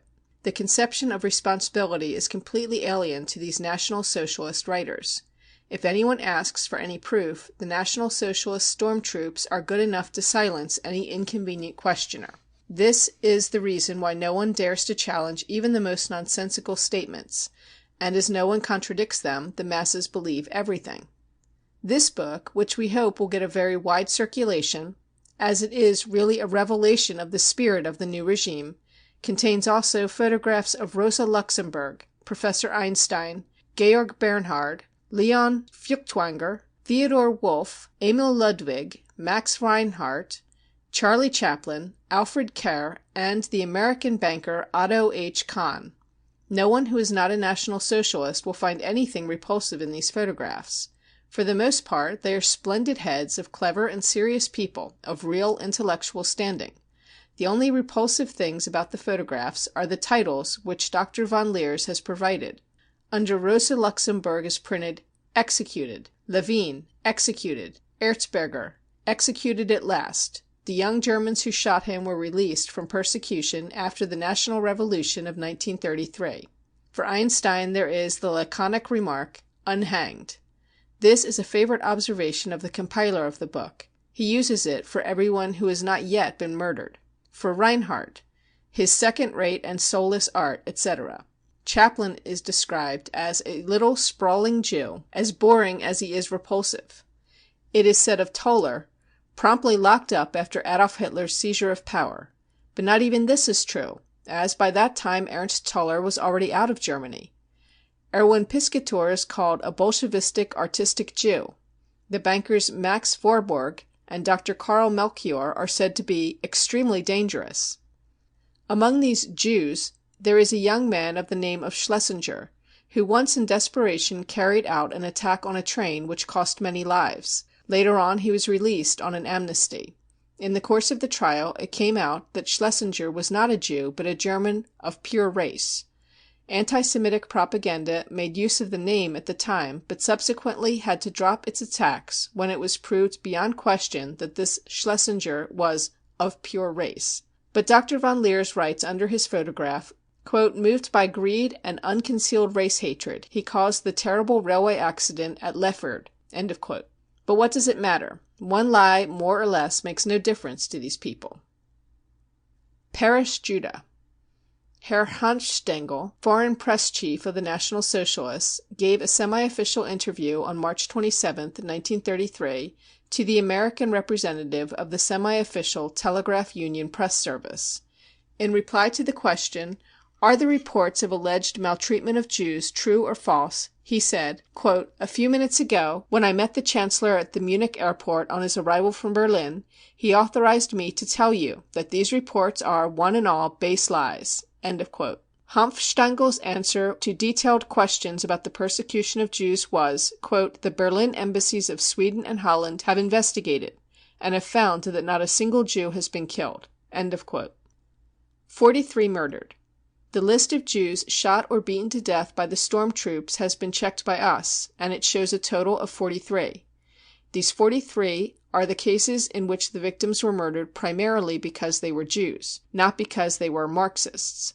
These 43 authentic cases, which have been examined in every detail, represent only a small part, a fraction of the real number, which will undoubtedly come to light in the course of time, when it becomes possible to get more exact information on the actual incidents which have taken place in Hitler's Germany. These 43 names are selected from many hundreds of names. All cases which up to now it has been impossible to check satisfactorily are left out of account. We do not want to estimate or think, but to prove actual facts. A few detailed examples are taken from the mass of material before us. Quote, "On the 18th of March, 1933, a tragic doom claimed our dearly beloved and promising son, Sigebert Kindermann, baker's apprentice, who had just completed his 18th year, Moritz Kindermann, sign painter, and his wife, Franzekstrasse 5. Funeral, Sunday, March 26, 1933, 2 p.m., Weissensee. No visits of condolence by request." End of quote. The Jewish apprentice Kindermann, whose tragic doom this inconspicuous notice announces, was attacked in 1932 by National Socialists because he was a member of the completely non-political Jewish sports society Bar Kokhba. In connection with this attack, a National Socialist was charged and convicted. In order to revenge this conviction, after Hitler's seizure of power, young Kindermann was dragged to the Nazi barracks in the Hedemannstrasse in Berlin and there literally beaten to death, his body being then thrown out into the street. A large Hakenkreuz was cut in his chest. An example from Kassel. Dr. O.M. of Kassel reports as follows, quote, "On Friday, March 17, 1933, bands of Nazis went all over the town of Kassel, dragging off members of the Jewish community whom for any reason they did not like, in order to bring them to trial. It should be noted that the victims were not persons who have been prominent in politics of any kind. The reason for their ill treatment was as a rule some petty spite on the part of the Nazi leaders. The following were particularly bad cases. Dr. Max Plaut, a lawyer, was dragged out of his office by a large gang of Nazis and taken away in a closed car which drove along the main street. As they drove along he was forced to shout Heil Hitler by blows with rubber batons, and each time he shouted the Nazis roared with glee. Plaut was taken to the Nazi headquarters, where a so-called court-martial was held and sentenced him for alleged professional shortcomings to 200 blows with rubber batons. He was then taken down to a cellar and strapped to a bench for the sentence to be carried out. He was then most terribly mishandled for almost 2 hours. After some time Plaut fainted. Water was then thrown over him until he revived, and he was given some alcohol by so-called sisters. When he had come to himself, the mishandling was resumed. By the time the brutal punishment had been concluded, he had completely lost consciousness, and was left, covered with blood, lying in a corner. Plaut was then taken to his flat, where he died 10 days later. The doctors who were called to attend him, Dr. Scholl, a nerve specialist, and Professor Tonnesen, head doctor of the state hospital, found the most terrible injuries, including serious damage to the internal organs, especially kidneys and lungs. His back and legs gradually turned completely black. Plaut had to be kept on his bed in a permanent state of narcosis, as when he came to consciousness he screamed so terribly that he was heard in the street. After 10 days of this he died. On another occasion, another lawyer, Herr Dahlberg, was most brutally treated in the same way as Plaut, and at the same place. It should be noted that some time previously he had had a conflict in court with a lawyer who is now in an official position. This dispute was brought up against him while he was being mishandled. There can be no doubt, therefore, that the tortures inflicted on Dahlberg were due to direct instructions from this high Prussian official, who had previously been in command of the Kassel National Socialists. Dahlberg was so badly injured that for some days the doctors were afraid that one leg would have to be amputated, but fortunately it was found possible to save it. Dahlberg is still severely affected by the results of his ill treatment. Another particularly bad case was that of a young Jewish merchant, Mosbach, against whom, so far as I know, the only accusation was that he had had relations with a Christian girl, though these had been discontinued. Nazis broke into his flat, and in the presence of his mother beat him so brutally that his head and spine were terribly injured. A doctor was called, Dr. Stefan, who is politically on the extreme right, and he stated that even during the war he had never seen such an appalling sight. For a long time Mosbach hovered between life and death, but his life was eventually saved. On the same day, also at Nazi headquarters, 2 merchants, Freudenstein and Ball, were beaten and severely injured, both of them being dangerously ill for some time after. In both cases the ill treatment was an act of personal revenge on the part of certain Nazis, but I have no details. There was also a case of a banker named Plaut being severely handled, but his injuries were not so severe. He was 60 years of age.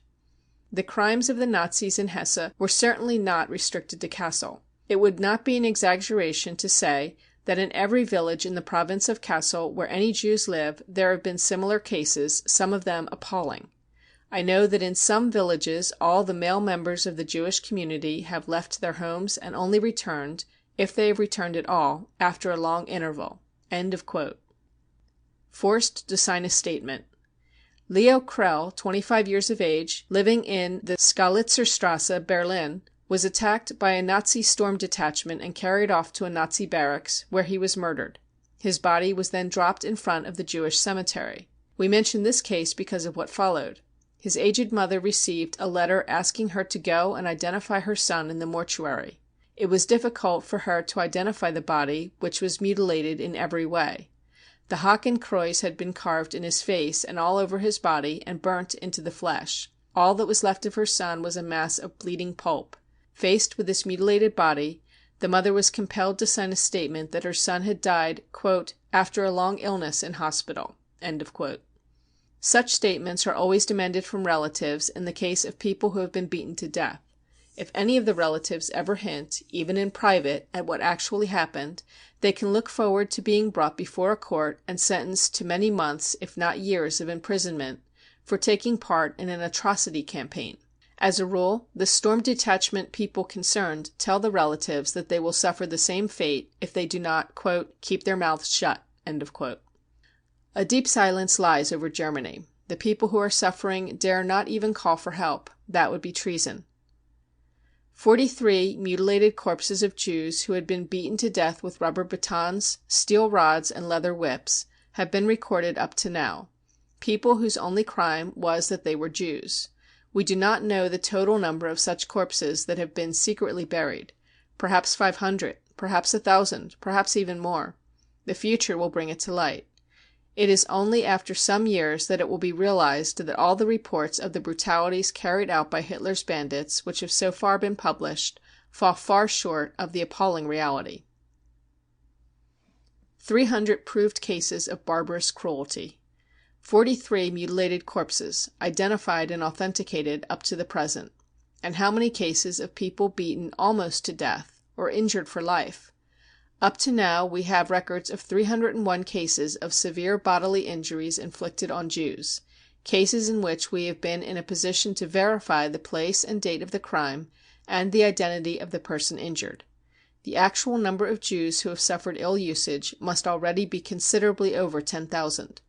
Of the 300 cases which we have been able to verify, we give the following examples.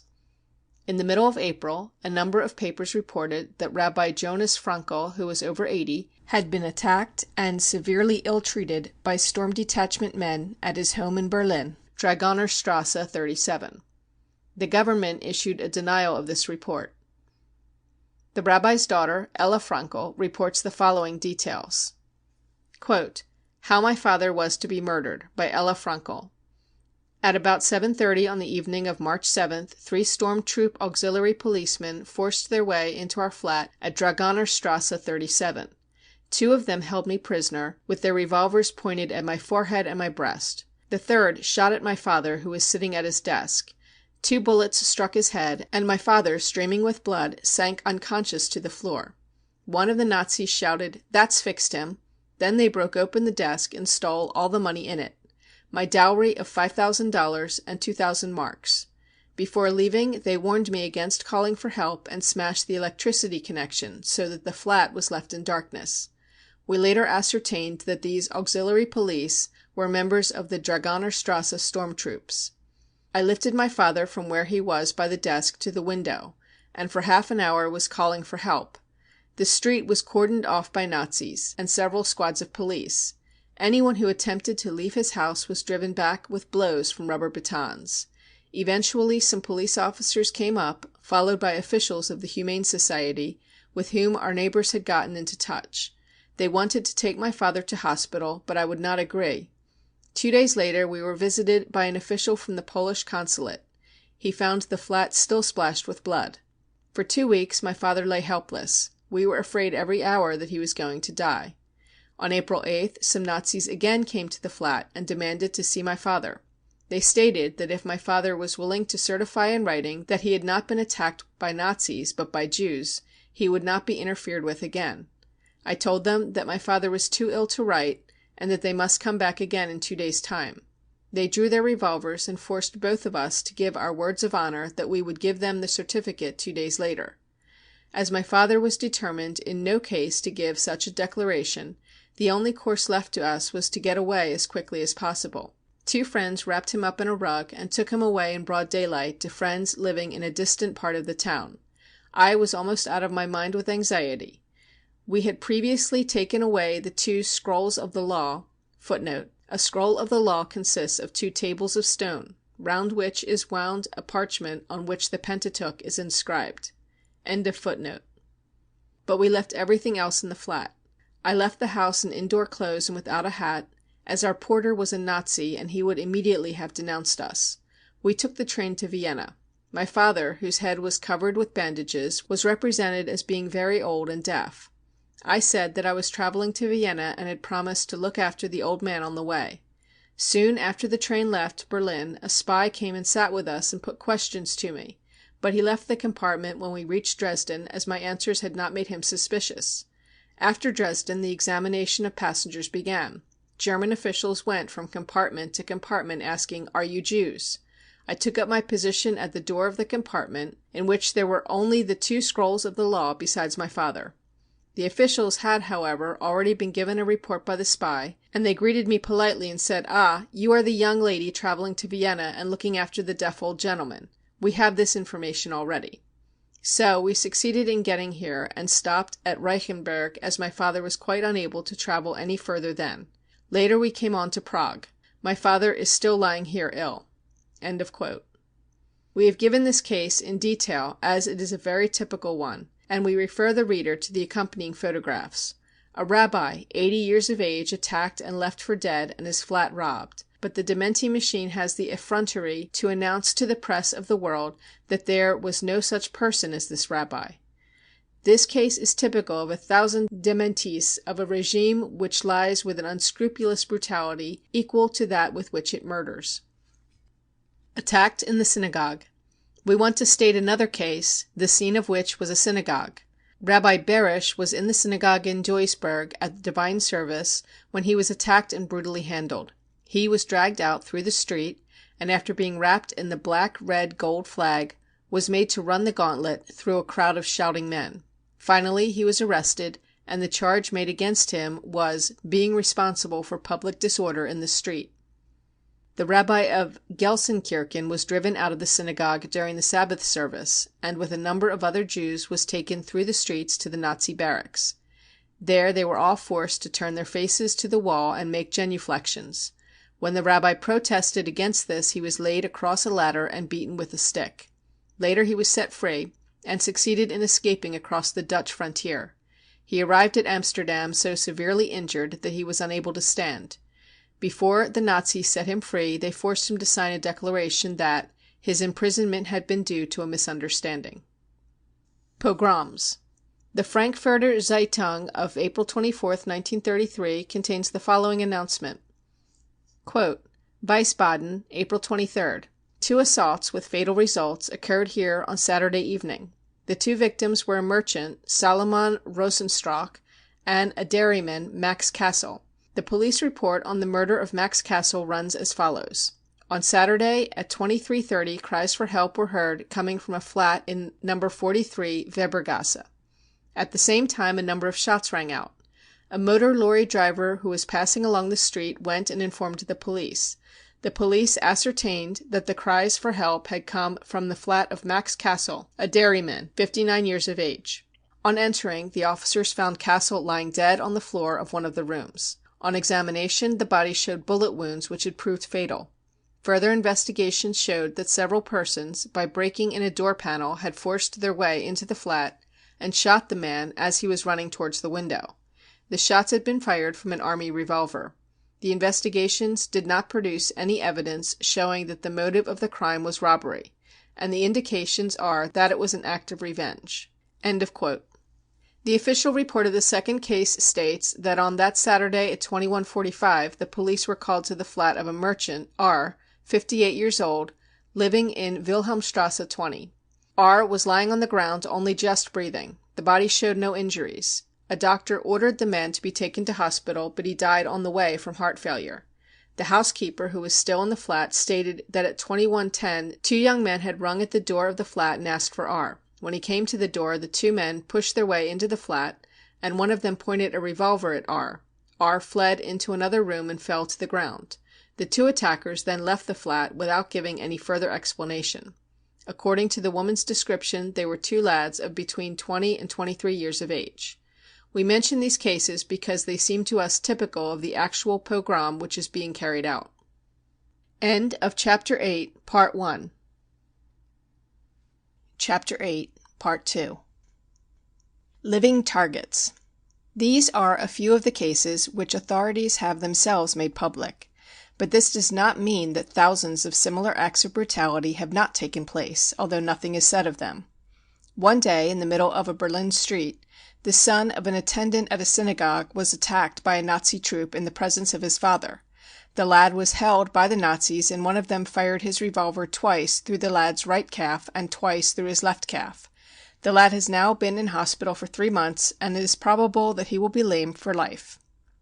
A case from the provinces. The following statement, which we have received, has been checked up by us in detail. It is typical of hundreds of similar reports which are in the possession of editors outside Germany, and also in the hands of many private individuals. Quote, "In the little town of Niederstetten in Württemberg State, a small Jewish community has lived for centuries. Its members are for the most part merchants, who, as might be expected, insofar as they take any interest in politics, belong to the parties of the right rather than to the socialists or communists. Friendly relations existed until quite recently between the Christian and the Jewish sections of the population. A week before Easter, a Nazi detachment arrived in the town early one morning and occupied the town hall, also taking control of the police. Then the houses of the Jews were searched for communist documents, naturally without any result. In spite of this, 10 Jews, all respected citizens, were taken to the town hall, and there one by one taken to a room. Each of them was then gagged, thrown across a chair, and beaten with steel rods until he was practically unconscious. Then the victims, who could hardly stand, were taken to the council chamber and made to stand up against the wall, the Wailing Wall, as the Nazis called it. After they had been forced to give the fascist salute, they were allowed to leave the town hall. Most of them, however, were so weak after the ill treatment they had received that they had to be carried home by their relatives. All the victims were ill for some weeks, and one of them has lost his speech. It should be mentioned that the non-Jewish population of the town, most of whom had voted Nationalist in the election of March 5th, were very indignant at what had taken place. An old peasant said, "Hitler certainly would not have wanted this to be done." The old man apparently did not have a wireless, or else he would have known that these German men have only carried out what the leading people in Germany have broadcast as their aim in thundering speeches every evening. End of quote. The following appeal, issued by the Action Committee for Fighting Judah in Neustadt, was published in the local paper dated May 18, 1933. Quote, "Our aim is to liberate Neustadt from Jews and servants of the Jews. We must lay this down once again in plain language in case the people who are affected by it have not yet understood it. If anyone still thinks that he can defend the Jews, in our eyes he is a scoundrel with whom we shall deal in the same way as we deal with the Jews." End of quote. In the Nazi barracks. K.W. of Berlin reports as follows on his experience in a Nazi barracks. Quote, "A 26-year-old Jew was brought in with me. He told me later that he had been arrested on his motorcycle, although he had never paid any attention to politics and has never voted. First, his hair was cut off with nail scissors, and then the auxiliary police had a dispute as to who was to beat him. The auxiliary policeman who had brought him in said, I need not have brought the Jew in at all if I'm not going to be allowed to beat him. The others said, You're drunk, go and sleep it off. Most of the auxiliary police smelt strongly of alcohol. After that, the Jew was beaten up like the others, with cowhide whips, steel rods, and rubber batons. Then a dagger was placed against his chest, and he was told, Now you are going to be stabbed to death. He was actually only scratched, and then he was told that he would be stabbed to death early the following morning. At 5:45 I was brought to trial. As they could produce nothing against me, I was taken to the sleeping hall, where about 40 men were lying. I myself was only given a few kicks and blows with rubber batons. There was also what they called a murder cell. The 3 men who were in this cell had been beaten black from head to foot. At 7 o'clock in the morning the Nazi officer in charge arrived, and we were given breakfast, coffee, and dry bread. Then we were drilled in the courtyard, after we had been forced to say, Hail to our Chancellor Adolf Hitler. While we were being drilled we had to sing Deutschland über alles and other similar songs. Then we were asked whether we would defend the fatherland if there was a war against Poland. We replied that we would. After that we were asked what we would do if we were set free, and whether we would join the Nazis, and to this we also replied in the affirmative." End of quote. Polish protests. We cite the following, which is one of many official announcements and protests made by foreign countries. Quote, Berlin, March 30th. The Polish ambassador in Berlin has lodged a protest with the German government against the persecution of Polish Israelites by Hitler's bands. The ambassador mentioned, among other cases, the following, which had occurred in Berlin. On March 4th, Herr Israel Weiss was taken from his flat and dragged off to a garage, where he was so brutally treated that he lost consciousness. After that, he was taken to the police station, where he was kept until March 6th. While he was being assaulted, Hitler's followers took from him his passport and his ring, and he never recovered those. On March 6th, Herr A.L. Mittelmann was attacked and taken into a restaurant, where he was very severely injured. As a result of his treatment, he is quite unable to work. In Chemnitz and Plauen, Hitler's followers have perpetrated terrible brutalities against the Jews. All the Polish Israelites who were arrested in Chemnitz were taken under guard through the town, being made to wash out all the inscriptions which had been written on the walls during the last election. A Polish citizen, Adalbert Daphner, was given 50 lashes with a riding whip, being forced after every blow to say thank you. Terrible cruelties were carried out against a number of Israelites in the prison at Plauen. End of quote. United States complaints. A message from Berlin dated March 9th states that the American ambassador has lodged a protest against the ill treatment of American citizens. He cites a number of cases which have occurred in Berlin alone in the course of a few days. Quote, In Berlin, many Jews, including some of American nationality, have been brutally treated. For example, an American citizen, Herr Max Schussler, who is the owner of a house and had secured the eviction from his house of a Nazi tenant, was visited by Nazis one night. In order to gain entry to his flat, they represented themselves to be police. Then they demanded that Herr Schussler should sign a declaration allowing the return of his National Socialist tenant. End of quote. Official statement from Czechoslovakia. The official press bureau announces under date of April 2nd, quote, In the hospital at Warnsdorf, 4 refugees from Germany who have been brutally treated are now lying. Last night at 1 o'clock they were taken from a place in Saxony, which is now a concentration camp, to another village not far from Warnsdorf, being accompanied by 12 Nazis. They were 4 Jews, one of whom is an Austrian citizen, 2 being Poles, and the 4th having no nationality. 100 yards from the frontier near Warnsdorf, the 4 men were taken out of the lorry and beaten up until they were covered with blood, and when they ran towards the frontier of Czechoslovakia, shots were fired after them. All 4 are seriously injured. One of them, in addition to other wounds, has a serious fracture of the skull and is unconscious. It must be noted that 2 of them had been settled in Leipzig for 25 years, where they were in business, and the other 2 had been 12 years in Dresden. It is announced from Germany that the refugees had refused to leave Germany, and had conducted themselves in an offensive manner to the guards who were accompanying them. End of quote. At the frontier. The following message comes from Prague. Quote, The Berlin-Athens Express, which every day brings several hundred people to Prague, arrived there an hour late on April 1st, and with only 3 passengers. The passengers made depositions which they signed before a notary regarding what had happened in Dresden. At the station in Dresden, a cordon of Nazis had been drawn up on both sides of the train. and another detachment came through the compartments giving the order, "Jews out of the train." All Jewish passengers, including foreigners, were forced to leave the train. After this, the passports of the other passengers on the train were examined, and they were also forced to get out. They were forced to line up on the platform, and then they were ordered to march. The column of passengers, guarded by Nazis, went off towards the exit from the station. After this, nothing more has been heard of them. They included many women and children." End of quote. Another report runs as follows. Quote, "The National Socialists even come onto Czechoslovakian territory and promise a reward for any refugees who can be brought onto German territory under any pretext. The reward promised for an ordinary refugee is 100 crowns. For a Jewish refugee, however, the amount is 200 crowns. These facts have been certified by the Czechoslovakian authorities." End of quote. The following laconic announcement from Warsaw throws further light on the position of refugees. Quote, "Warsaw, March 15th. 48 Jewish families from Germany, consisting in all of 150 persons, have crossed the frontier of East Prussia and taken refuge in Poland. There were terrible scenes at the frontier, the refugees being horribly ill-treated by the German frontier guards. They were beaten and kicked, and everything they had with them was taken from them by the guards." End of quote. The Chief Rabbi of France issues a statement. In connection with the denials issued by the German authorities, the Chief Rabbi of France has issued the following statement in connection with the anti-Semitic excesses in Germany. Quote, "I am unfortunately compelled to say that the statements regarding atrocities are absolutely correct. We have evidence that cannot be disputed and also photographic documents. Do not think that we believe what we are told by refugees without further examination. We have ways of checking up on their statements. We are in possession of documents which have come to us from an absolutely reliable source, which I am not able to name.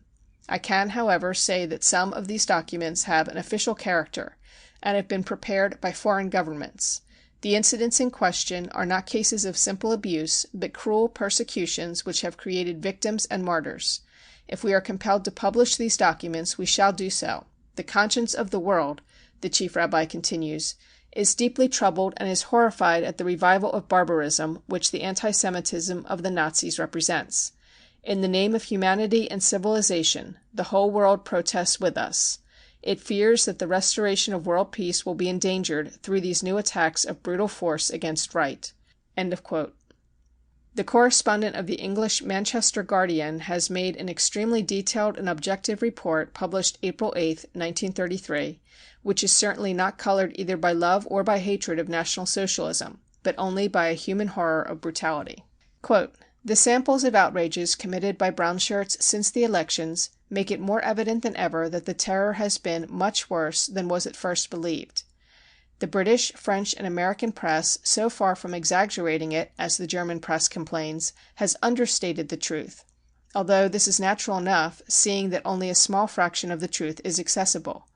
The terror seems to have been worst of all, worse even than in Berlin, in Kassel, in Silesia, where Heines, who was imprisoned on a charge of manslaughter and released by an amnesty, is in charge of the brown shirts, in Worms, and in many villages. A precise account of what has happened in the villages of Oberhessen alone during the last 4 weeks would make a terrible story, but it is impossible to establish more than a few cases, enquiry being made difficult by the general fear not only of reprisals but also of imprisonment. A few days ago a man was sentenced to a year's imprisonment for spreading the false rumor that a Jew had been hanged by the brown shirts. The rumor, as a matter of fact, was true. The Jew, a certain Mr. Blank, was beaten by brown shirts and hanged by his feet so that his head was suspended off the ground. When the brown shirts had finished with him, he was dead. Any German who dare say a true word about the terror in his own country runs the risk of a fearful beating, or long imprisonment, or even death, and no one can reasonably be expected to run such a risk. But as one of the victims of the terror said to your correspondent today, it is impossible to remain silent even under threats. There is no reason why opinion in England and the United States should be hoodwinked, and it is necessary to point out that letters or statements by German Jewish or Republican organizations or societies saying that the terror has been exaggerated are products of fear and intimidation, and are therefore altogether unworthy of credence. Thousands upon thousands of Germans have only one wish, to get out of the country. But the frontiers are being closed by the new passport regulations, and escape is impossible except at great risk. Thus, all Germany is being converted into a huge prison." End of quote. Einstein's appeal. We will end this section with the appeal issued by Professor Einstein after he had been driven out of Germany. Professor Einstein arrived at Havre on March 27th on the steamer Belgenland. He was met by a delegation of the International League Against Antisemitism and gave the following statement written by his own hand. Quote, "The actual facts of brutal force and oppression against every free-minded person and against the Jews, the facts of what has taken place and is still taking place in Germany, have fortunately aroused the conscience of every country which remains true to the ideals of humanity and political freedom. All friends of our civilization, which is so seriously menaced, should concentrate all their efforts in order to rid the world of this psychological disease." End of quote. The boycott. A defensive movement. From its early days, National Socialism has made use of the method of representing itself as attacked, persecuted, and menaced. The political terror which has been organized by Hitler has always worked hand in hand with organized lies. The boycott against Jewish business concerns and the special acts against German Jews, of which we will speak later, give the best examples of the combined use of these methods. The National Socialists might have said, "It is in accord with our program and with the demands which we have been making for many years that the Jews in Germany should be completely wiped out." But what did the Nazis actually do by way of justifying their boycott of Jewish shops? They cried out, "We have been attacked. The Jews are trying to destroy us. What we are doing is in self-defense." This organized boycott was therefore called a defensive movement. The boycott manifesto, which was posted up everywhere, runs as follows. Quote, "Men and women of the German nation, the people who are guilty of this crime, this despicable atrocity campaign, are the Jews in Germany. They have called to their fellows abroad to fight against the German people. It is they who have issued lying statements and abuse. For that reason the leaders of the German movement of liberation have decided, by way of defense against this criminal campaign, to impose a boycott on all Jewish businesses, shops, etc., as from 10 o'clock in the morning of April 1st, 1933. We call on you, German men and women, to make this boycott effective. Do not buy from Jewish businesses and shops. Do not go to Jewish lawyers. Have nothing to do with Jewish doctors. Show the Jews that they cannot go unpunished if they humiliate and dishonor Germany. Anyone who opposes this manifesto thereby proves that he is on the side of the enemies of Germany." End of quote.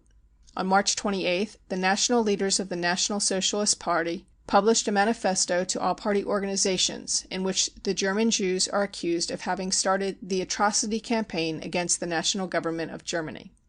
The 11 points of the program. On the same day, the famous 11 points for carrying through the boycott were published. We give them verbatim below. 1. In each local group and section of the National Socialist Party, action committees must be formed at once for the practical and systematic carrying out of the boycott of Jewish shops, Jewish goods, Jewish doctors, and Jewish lawyers. The action committees are responsible for seeing that the boycott does not harm any innocent person, but that it hits all the harder all those who are guilty. 2. The action committees are responsible for protecting all foreigners without regard to their religion or race. The boycott is a purely defensive measure, and it is exclusively directed against German Jews. 3. The action committees must immediately popularize the boycott by propaganda and explanatory statements. The principle of the boycott is that no German should buy from any Jew or be served by any Jew or his assistants. The boycott must be general. It must be carried out by the whole people and must hit Judah in its most sensitive spot. 4. In cases of doubt, the boycott of businesses must be postponed pending a decision from the Central Committee in Munich. 5. The action committees must closely watch the newspapers from the standpoint of how far they take part in the Enlightenment campaign of the German people against the atrocity campaign of the Jews. If the newspapers do not do this, or only do it to a limited extent, steps must be taken to see that they are immediately prevented from reaching any house in which Germans live. No German man and no German business must give them advertisements. They must be given to understand that they incur only public contempt and that they are written for people of Jewish race but not for Germans. 6. The action committees must carry into the factories their propaganda of enlightenment as to the consequences to German labor of the Jewish atrocity campaign, and they must explain to the workers that the national boycott was necessary as a protective measure on behalf of German labor. 7. The action committees must carry their activities into the smallest villages in order to strike particularly at the Jewish traders in the countryside. 8. The boycott must not be introduced gradually, but at a single blow. All preparatory measures must therefore be taken immediately with this in view. Instructions must be given to the storm troops to post pickets to warn the population against entering Jewish shops from the moment when the boycott begins. This will be April 1st punctually at 10 o'clock in the morning. It will be carried on until instructions are received from the party leadership. 9. The action committees must immediately popularize at thousands of mass meetings, which must reach even the smallest village, the demand that Jews shall only be admitted to every profession in proportion to the number of Jews in the community. In order to make this action more effective, the demand should at first be restricted to 3 sections. A. Students in the intermediate schools and universities. B. The medical profession. C. The legal profession. 10. The action committees are furthermore charged to see that every German who has any connection whatever with people in other countries should make use of this, in letters, telegrams, and telephonic communications, to spread the truth that peace and order reign in Germany, that the German people has no more ardent wish than to continue its work in peace and to live in peace with the rest of the world, and that its fight against the Jewish atrocity campaign is purely defensive. 11. The action committees are responsible for seeing that the whole fight is carried out absolutely peacefully and with the strictest discipline. Henceforth no Jew must have even a hair of his head harmed. We must finish with this atrocity campaign purely through the effectiveness of the measures outlined above. This manifesto was accompanied by a long-winded explanation, each word of which was evidence of a bad conscience. The explanation concluded with the words, "National Socialists, on Saturday at 10 o'clock the Jews will know who it is that they are fighting." The lords of the Third Empire appointed to take charge of this defensive action a man named Julius Streicher, the editor of a newspaper called Der Stürmer. The outside world will not know what sort of paper this is, although from time to time its circulation runs into hundreds of thousands. For his services in editing this, Herr Streicher has been appointed commissioner in charge of the boycott movement. Herr Streicher had hardly taken up his post when he gave an interview to the press at a conference of national journalists on March 30th. In the course of this interview he said, quote, "I shall not hesitate to prohibit by force the holding of divine service by the German Jews, or to prevent them from gaining entry to the synagogues by the use of armed storm troops. The stone has now begun to roll. Whether the atrocity propaganda ceases or not makes no difference. This foreign propaganda against Hitler has given us the opportunity which we welcome, and the action will be carried through. It would be a complete illusion to imagine that the Nazis will allow themselves to be held back." End of quote. He, Streicher, was completely satisfied with the way things had developed. His only care in the past week had been to see that the war of destruction against the Jews did not weaken. Quote, "Had this happened, this is my firm conviction, the national revolution would have collapsed owing to its own weakness. This danger has now finally been averted, and the German people can trust in me to carry out the whole of the necessary work in connection with the Jews." End of quote. Preparations for the boycott. Incitements to Jew baiting were systematically developed during the last few days before the boycott. An example of this was the speech given by the newly appointed chief of police in Frankfurt, reported in the Frankfurter Volksblatt of March 30th. Quote, "No Nazi will have anything to do with a Jew, because he knows that the Jew is of inferior race, and I am no longer going to permit animals born on German soil to be killed by the sadistic Asiatic methods of slaughter used by the Jews. If the Jew cannot eat our meat, then let him eat potatoes and turnips as you did in the hungry winters of the war. Germany is awake. You Jews, you have no need to tremble. We shall remain legal, so legal that perhaps legality will be uncomfortable for you, and then you can go to Palestine and fleece each other." End of quote. The instructions from the Nazi leaders issued in a steady stream. Action committees were set up everywhere, and they were given the task of ascertaining which shops, stores, lawyers' offices, etc. were in the hands of Jews. The Central Committee for the Boycott of Jewish Concerns laid down the following principles for action. Quote, "The action committees must hand over to the storm troops the list of shops which have been ascertained to be Jewish. in order that these may be picketed from 10 o'clock on the morning of Saturday, April 1st, 1933. The pickets are charged with informing the public that the shops at which they are posted are Jewish. They are forbidden to take any physical measures of restraint. They are also forbidden to close the shop. In order to make it clear which shops are Jewish, posters or placards with yellow spots on a black ground must be posted at the entrance doors. The Jewish shops which are boycotted must not dismiss their non-Jewish employees and workers or give them notice. The action committees, in agreement with the political leaders of the district, must organize mass demonstrations and processions in all areas on Friday evening. On the Saturday morning at 10 o'clock at latest, the posters of the boycott proclamation must be put up on all advertising spaces. At the same time, lorries, or better still furniture vans, must be driven through the streets with posters bearing the following words in the order given: In defense against the Jewish atrocity and boycott campaign. Boycott all Jewish shops. Don't buy from Jewish stores. Don't go to Jewish lawyers.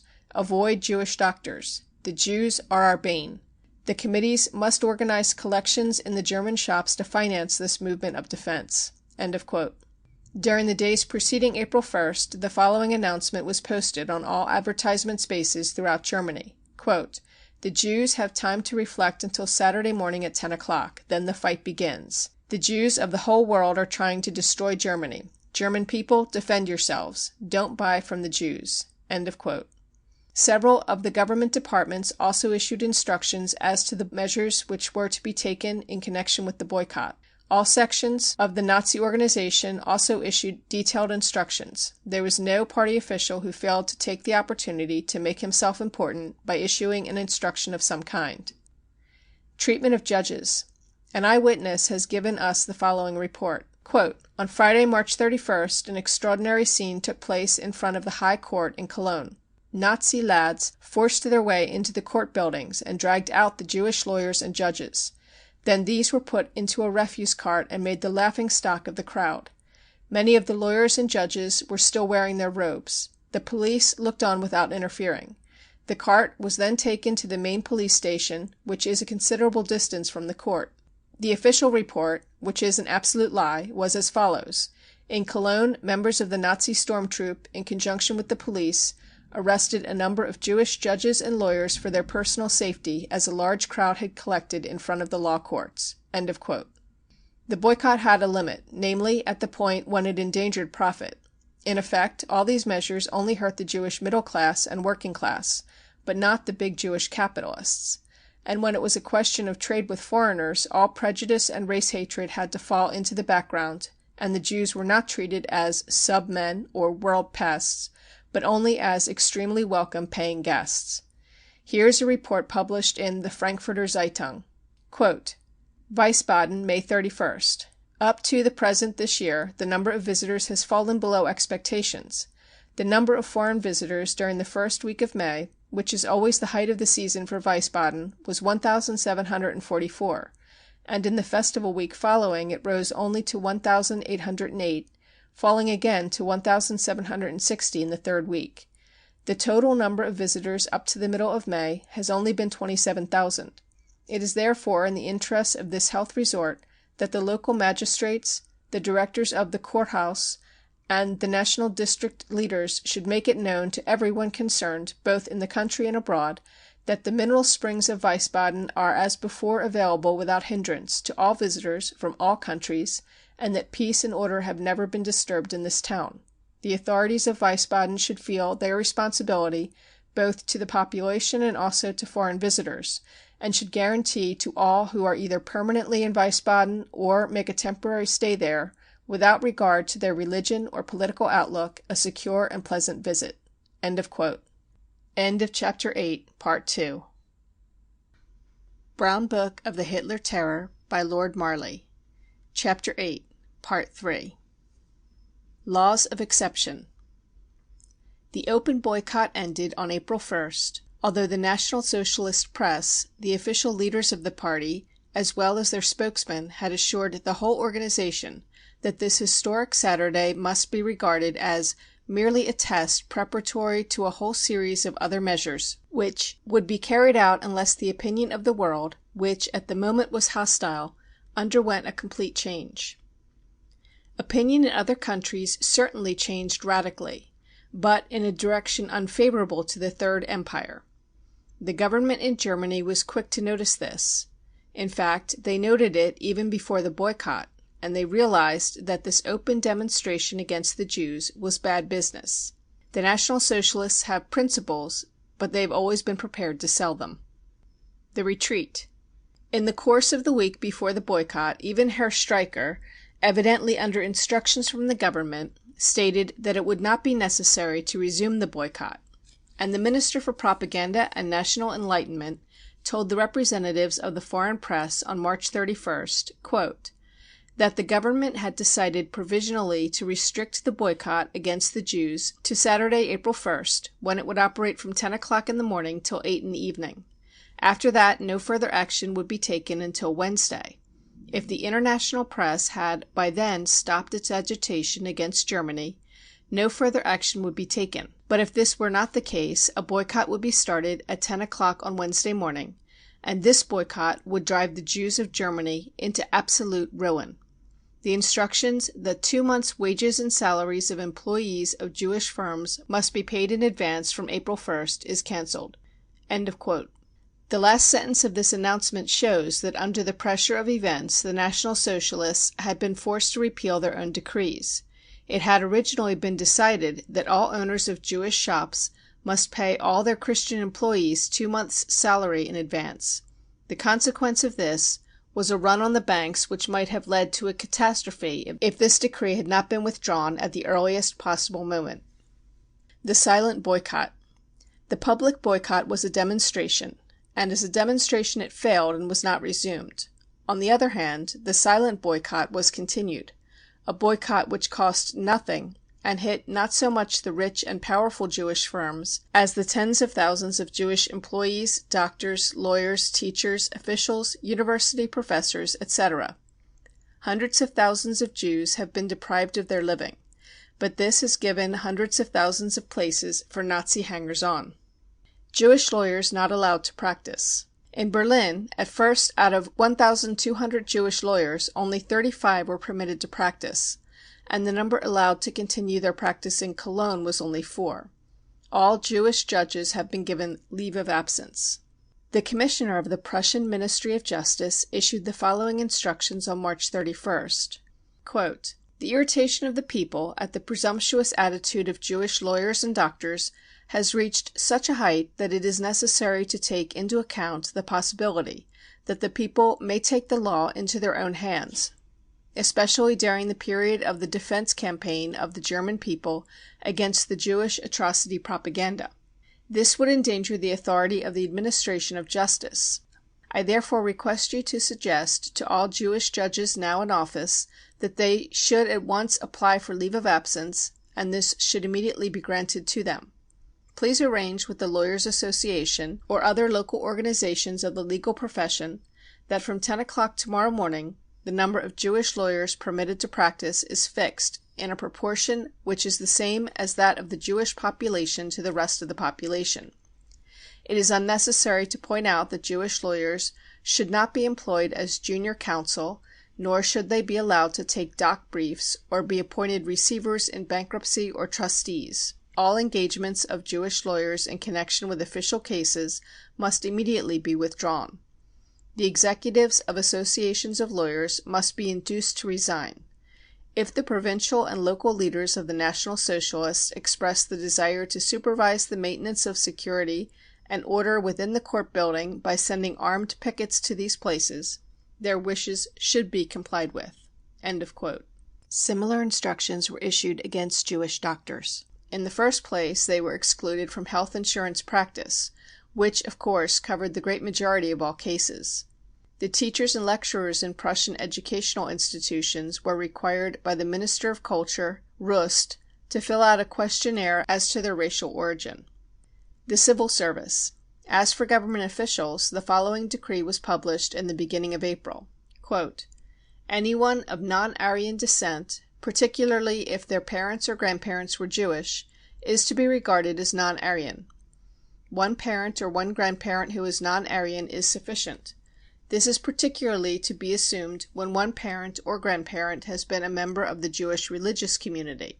Furthermore, every official who has joined the service since August 1, 1914, must prove that he is of Aryan descent, or that he fought at the front, or that his son or father fell in the World War. Birth certificates and marriage certificates of parents, in addition to military papers, must be sent in. If the Aryan descent of an official is doubtful, a decision must be made by the Office of Experts for Racial Investigation attached to the Ministry of the Interior. In deciding whether the provisions of Section 4, Paragraph 1 apply, the whole political activity of the official concerned, particularly since November 9, 1918, must be taken into account.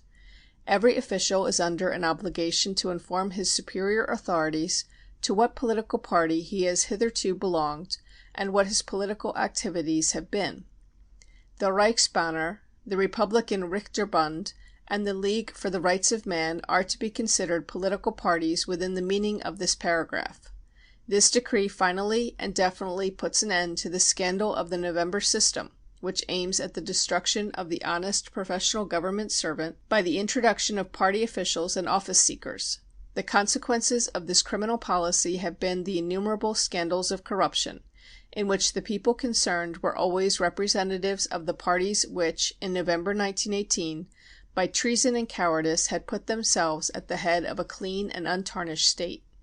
It is well known, and does not require to be proved here in detail, that the most prominent supporters of the November Republic had been involved in the worst of these affairs. That period is now gone forever, and the new Germany will once more be administered by really efficient officials, as the world knows it was before the war." End of quote.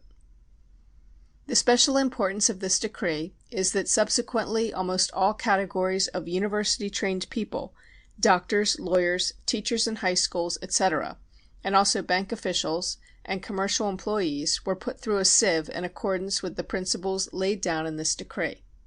The attack on Jewish doctors.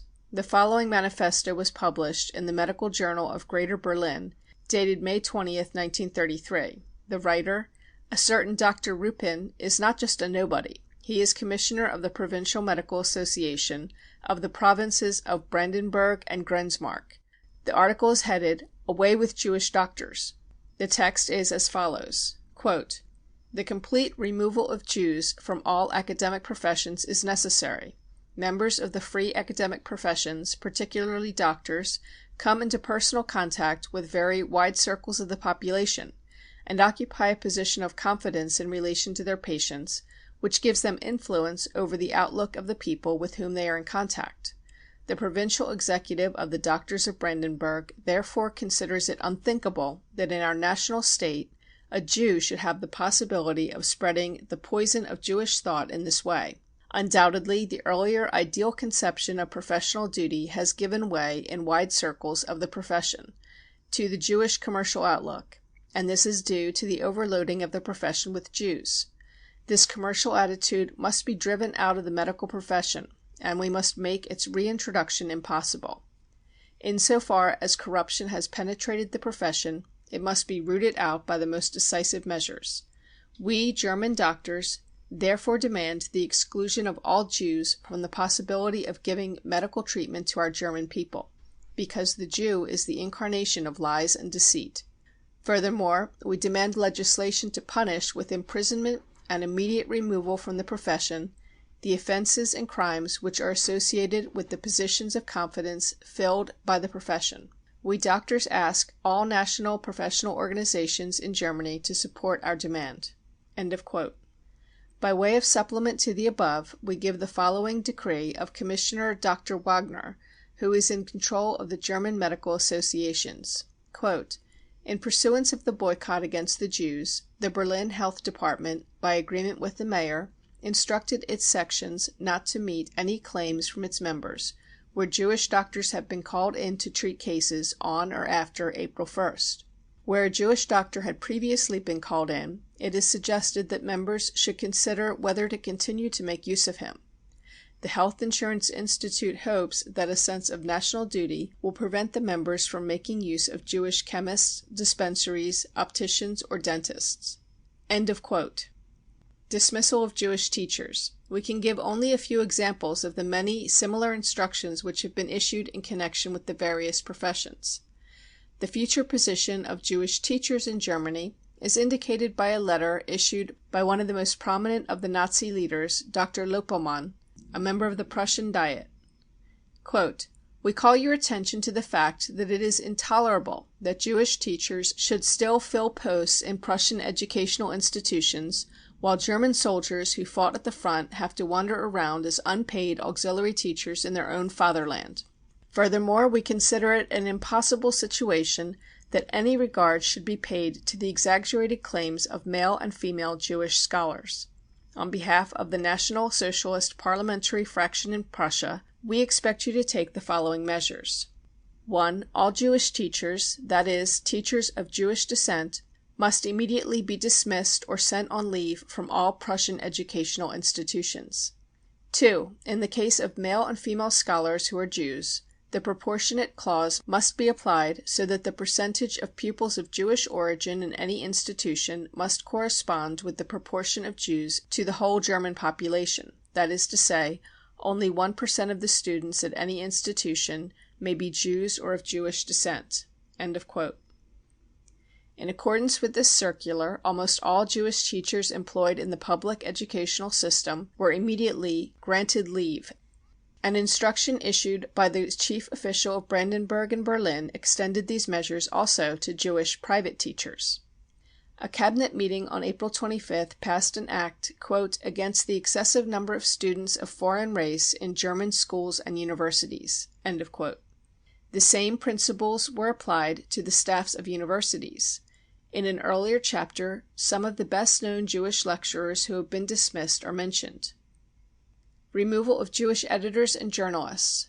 The Neue Freie Presse of April 13, 1933 reports, quote, "In the extraordinary general meeting of the members of the Berlin District Organization of the National Union of the German Press, it was unanimously decided to nominate Dr. Dietrich at the General Delegate Meeting for the presidency of the Union.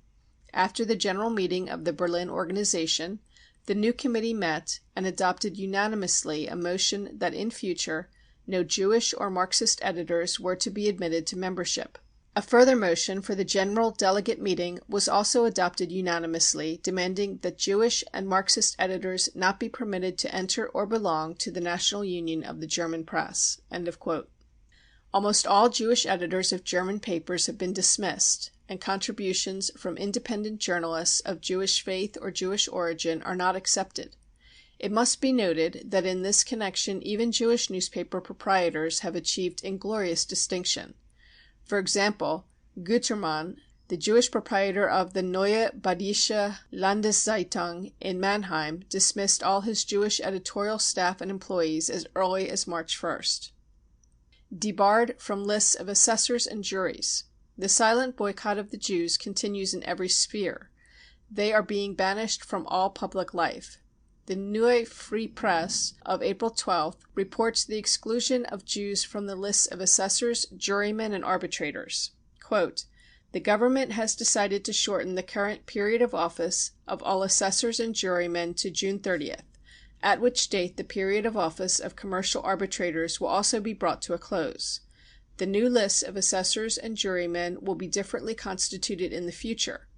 As in present circumstances, the municipal authorities will naturally send people of a different outlook to participate in the electoral colleges. There will no longer be any communist assessors and jurymen. The number of Social Democrats nominated will be considerably smaller than hitherto, and it is probable that no Jews will be elected. The appointment of the new commercial arbitrators will also be on the same lines. The decree just issued provides that until new elections of assessors and jurymen are held, judges need not adhere to the existing rules for bringing in lay assistants. For example, they may pass over certain names on the lists." End of quote. Jews as outcasts in sport. Even in sport, every Jew is an outcast. Although even in America colored boxers are allowed to take part in championship fights, German boxers of Jewish faith or origin are no longer allowed to appear in the boxing ring in Germany. The holder of the middleweight championship in Germany Erich Seelig, was prevented from defending his title in Germany. He was, however, able to show his form in France. Daniel Pren, who is far and away the best tennis player in Germany, can no longer be selected to represent Germany in international matches. We await with interest the steps which are to be taken against Helene Meyer, the champion woman fencer. Although probably no one looks more pure-blooded and Nordic than she does, she is the daughter of a Jewish doctor in Offenbach. We quote the following as a good example of many similar announcements. It was printed in the Neue Freie Presse of April 28, 1933. Quote, "The German Swimming Association issues the following statement. The German Swimming Association has adopted the Aryan Clause. In what form the membership of Jews in all sports associations, and therefore in the Swimming Association, will be regulated, and whether the Aryan Clause will be incorporated in the statutes of the association, will be determined in accordance with instructions issued by the government. Meanwhile, I order that Jews shall be removed from all leading positions in the association and put into the background, and they must not appear as representatives in displays or take part in sports meetings. George Hacks." The German Swimming Association is at present affiliated to the International Swimming Association, and the Aryan Clause conflicts with the statutes of the latter body, which prescribe equality of rights for everyone. The president of the International Swimming Association is, however, Binner, who was removed from the executive of the German Association because of his international outlook.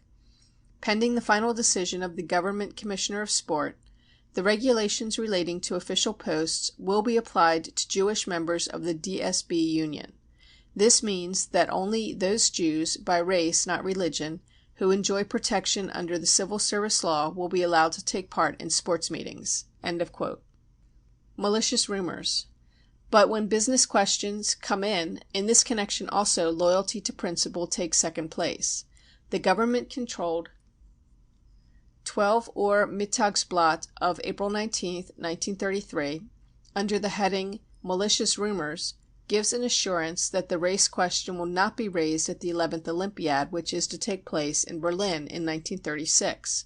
Quote, "The foreign boycott propaganda against Germany has even penetrated sport. Many foreign papers have repeatedly stated during the last few weeks that efforts are being made, especially in the United States, to transfer to another country the Olympic Games which have been arranged for Berlin in 1936, on the alleged grounds that measures will be taken in Germany to prevent Jewish sportsmen from taking part in international competitions." In reply to an official inquiry, Avery Brundage, chairman of the American Olympic Committee, stated that the International Olympic Committee had the right to select where the Olympiad would be held. The committee, which is to meet in Vienna in June, would undoubtedly consider the question. His personal opinion was that the Olympic Games should not be held in a country where the fundamental Olympic principle of the equality of all races was being violated. In connection with the premature declaration made by this leading American sportsman, it must be stated that no measures have been or will be taken in Germany which make participation in international sporting events dependent on the question of race. The world can be confident that every individual who is sent to Berlin to represent his country in the Olympic Games will be received and treated as a guest, irrespective of his race or nationality. End of quote. Passports. Special regulations are also in force for Jewish holders of passports. The Breslau chief of police has issued instructions, quote, "The German citizens of Jewish faith, or formerly of Jewish faith, who are in possession of passports must present these in person at the police headquarters of the area in which they live, not later than April 3, 1933. The passports will be returned after they have been altered so as to make them valid only for internal traveling in Germany." End of quote. Special hours for the baths. There is hardly any possible regulation calculated to bring Jewish citizens into disrepute of which some person in authority or some administrative body has not thought. The town of Speyer in the Palatinate will live in the history of these times for its unique inventive powers. It has the glory of being the first German municipal authority to issue a regulation, quote, "that in the interests of public order, Jews may only use the municipal baths at certain hours of the day." End of quote. Other German municipal authorities were quick to follow this example. The Frankfurter Zeitung of May 24, 1933 reports, Quote, at the Tübingen Council meeting on May 15th, it was moved by a National Socialist that Jews and persons of foreign race be excluded from the use of the free municipal baths. The motion was adopted with only 3 voting against it. End of quote. Shortly afterwards, the Upper Silesian newspapers published similar regulations. Dismissal of Jewish employees. It would be a mistake to think that German Jews were only thrown out of the professions. A good deal is said, and rightly so, about the outlawry of Jewish professors, doctors, lawyers, teachers, and artists, but unfortunately not so much attention is paid to the treatment of Jewish employees, small traders, and workers. But the main part of the Jewish population is covered by these categories, and the economic position of these Jews is just as difficult as that of the non-Jewish lower middle class and working class. The Nazi factory cell organizations have been most assiduous in depriving the Jewish clerks, small traders, and workers of their livelihood. A Berlin message of March 31st runs, quote, on the instructions of the National Socialist Party executive, the factory cell organization instructs National Socialist factory cell committees, together with the workers' organizations, to visit the Jewish shops and demand 2 months' payment in advance for Christian workers and employees. The demand should also be made that all Jewish employees be dismissed. Anyone refusing to comply with these demands must be immediately reported to the party leadership, which will take the necessary steps. Punctually at 3 o'clock tomorrow afternoon, all employees and workers in Jewish shops must leave work and take part in warning off customers. Newspapers and vital industries are excepted, but in any case all Jewish employees must be dismissed. In the Ulstein publishing house, the whole of the responsible editorial staff of Jewish race has been granted leave of absence. End of quote. The Frankfurter Zeitung of May 28, 1933 states, quote, it is reported in the Postnecker Handlerblatt, the official journal of the Association of German Merchants, Showmen, and Commercial Travelers, whose headquarters are at Dresden, that at a provincial conference of the Union of Traders, the question was raised whether Jewish merchants and traders would be allowed access to the markets in future. The president of the provincial organization put forth the view that the Jews must be completely rooted out. End of quote. Business is business, even for anti-Semites. The Völkischer Beobachter of April 2nd proclaims the spontaneous rise of prices on the stock exchange, now rid of Jews, as the most obvious result of the boycott movement.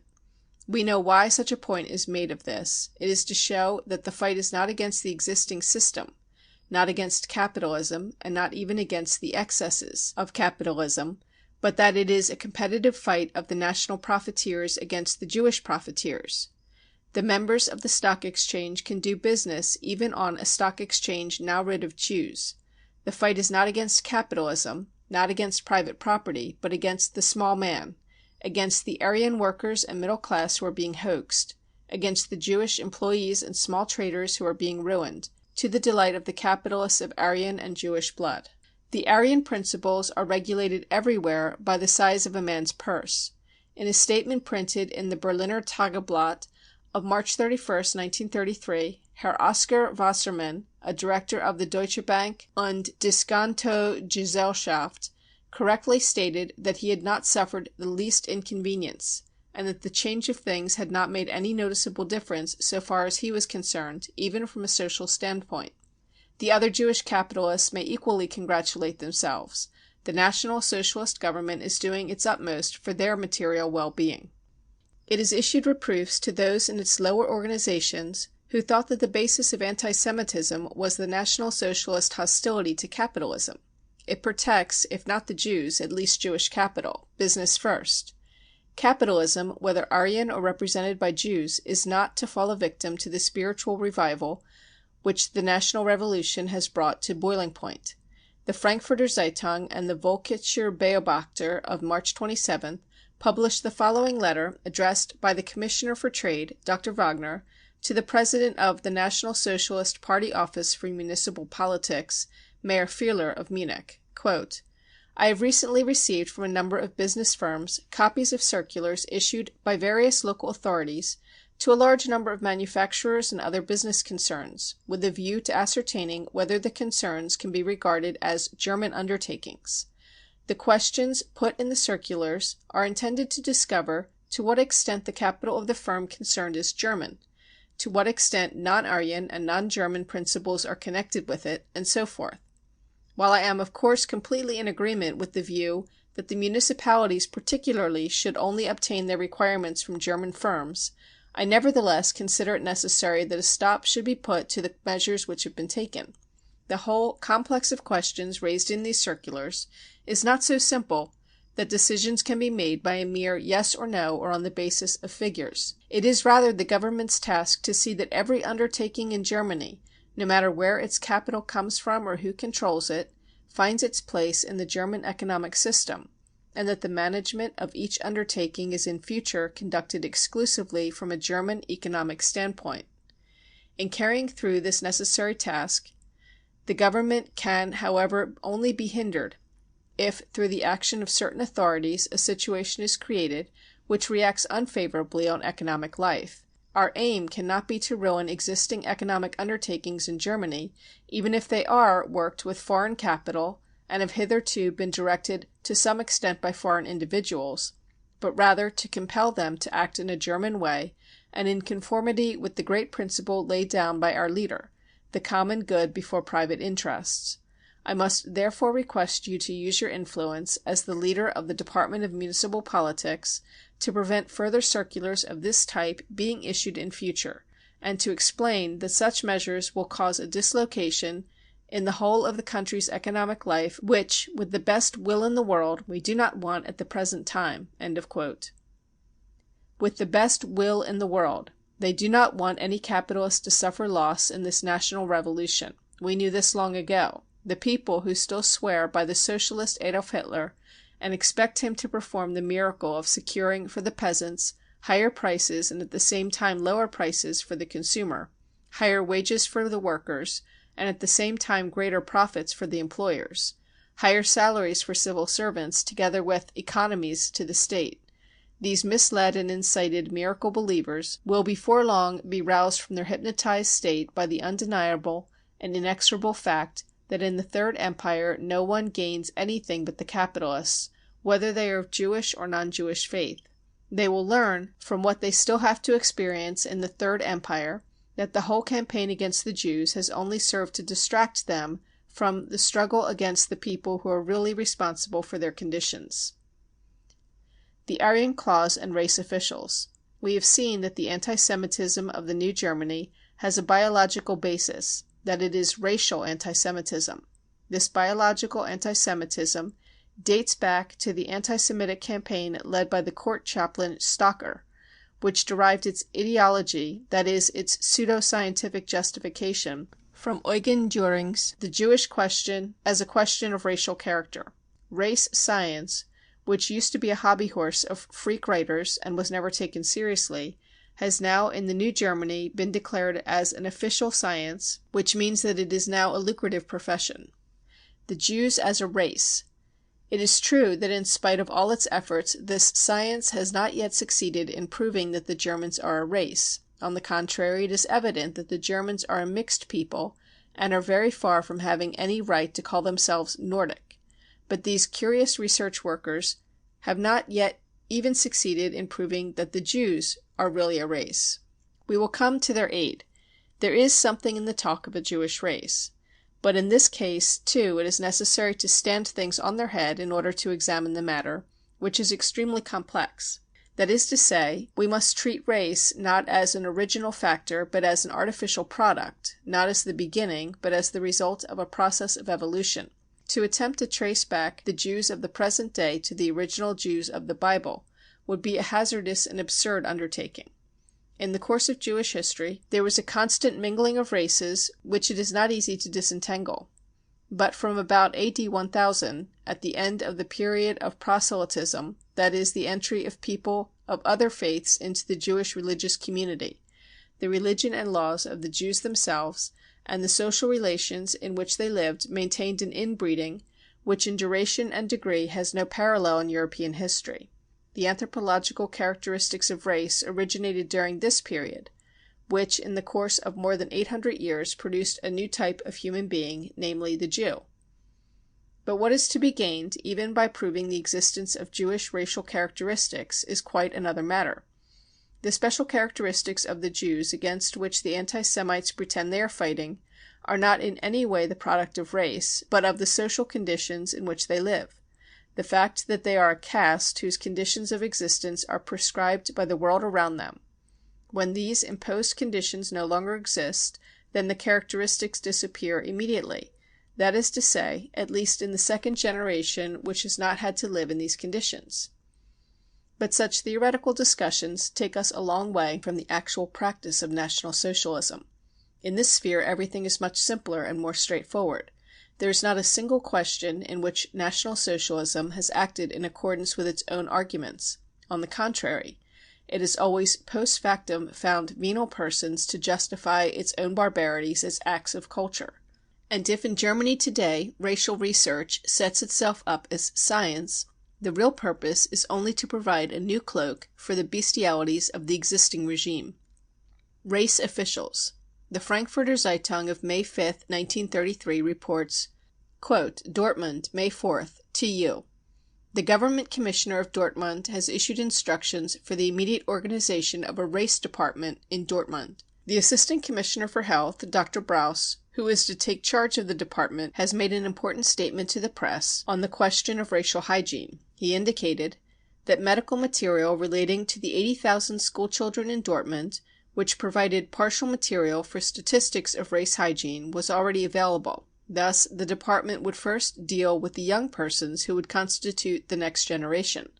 At the same time, the investigations laid down under the recently published regulations would be undertaken, that is, in connection with the candidates for official positions and the students in the higher schools and universities. Investigation of the whole population would be a task for future years. The early publication of laws for the separation of the race and its division into types was to be anticipated. The essential feature of this legislation would be the prohibition of any intermingling of races in Germany. The population would also have to be divided into families whose offspring would be welcome to the state, and those whose offspring would be regarded as a burden on the nation.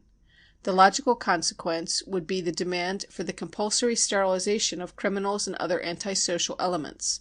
The fact that all the medical associations of Prussia had recently declared in favor of the sterilization of criminals, in the interests of the nation as a whole, proved that this demand put forward by the National Socialists was already recognized as justified by wide circles of the nation.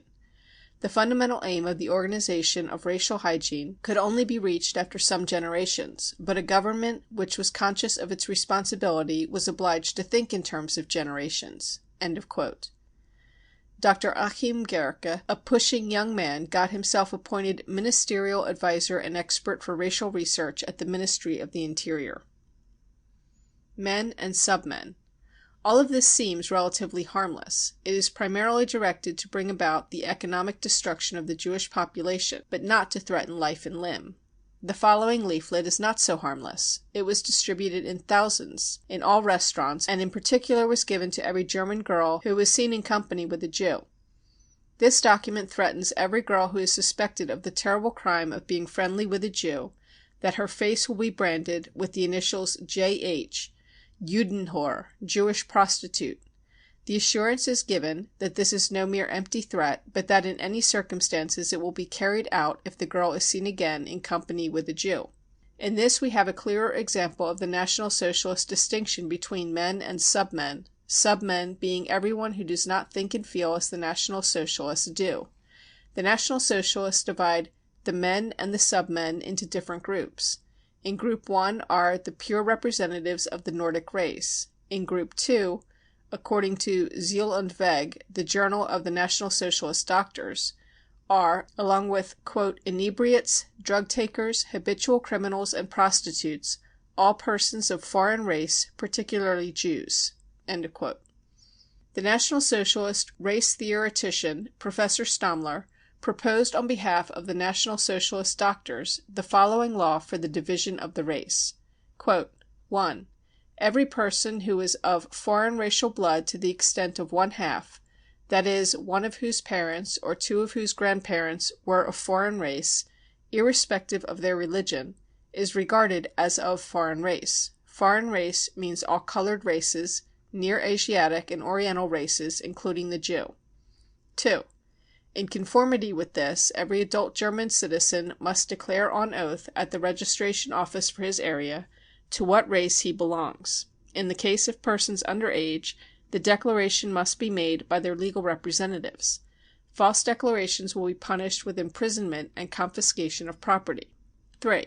Persons ascertained to be of foreign race must in future describe themselves not as Germans, but as of foreign race, Jews from Germany, etc.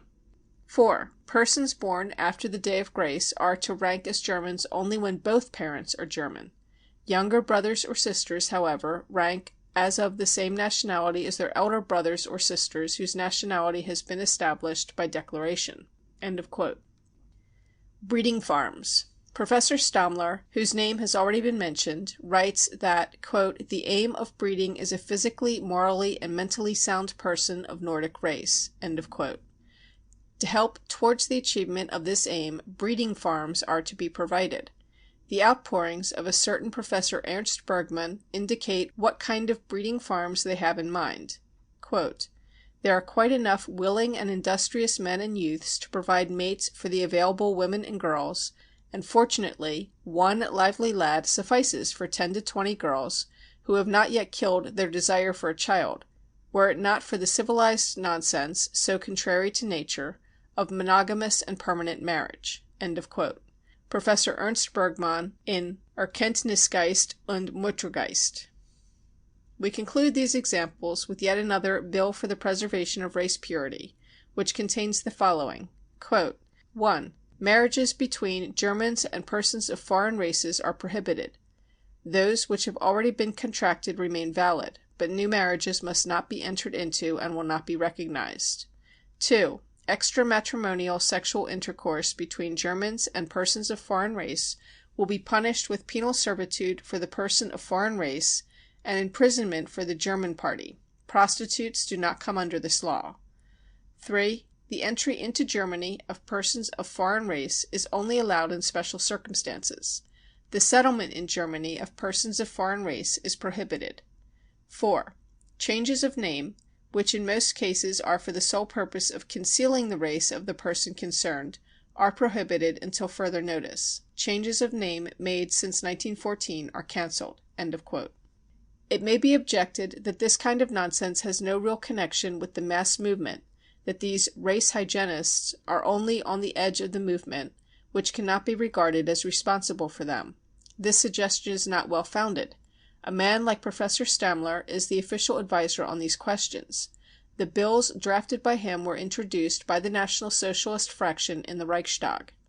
They are therefore typical and must be taken seriously as agitation material.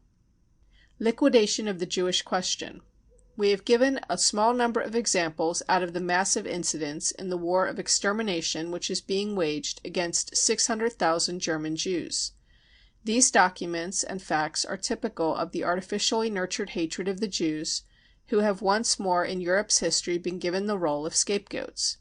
We have tried to show that in general this fanaticism is not directed against those who were first made the object of hatred, the big bankers, merchants, and speculators. The wrath of the people has once more been turned aside against the lesser fry, against the Jewish middle class and the Jewish working class. Forced denials.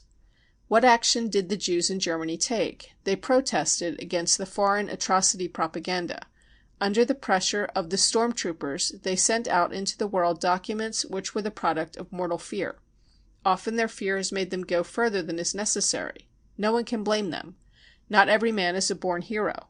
And eventually an enterprising man got the idea of publishing these denials which had been forced from the Jews in book form under the title The Atrocity Propaganda. The government-controlled Berliner Tageblatt devotes 2 columns to this extremely welcome book, but no one in the world will let himself be led to believe that it was not written by men in fear of their lives and their liberty, and that they were not compelled against their better knowledge to spread the lie that there is no persecution of Jews in Germany. Jews who support Hitler. There are even Jews who support Hitler. In the Jewish press, Wien, Bratislava of March 31st, the organ of the Orthodox Jews, a rabbi, Professor Dr. Weinberg, writes as follows, quote, "In Jewish circles generally, and particularly in Orthodox circles, there is more sympathy and understanding for the national revival in Germany than the leaders of this movement realize. The religious Jews know how particularly grateful they must be to Hitler for his energetic and thoroughgoing fight against communism." End of quote.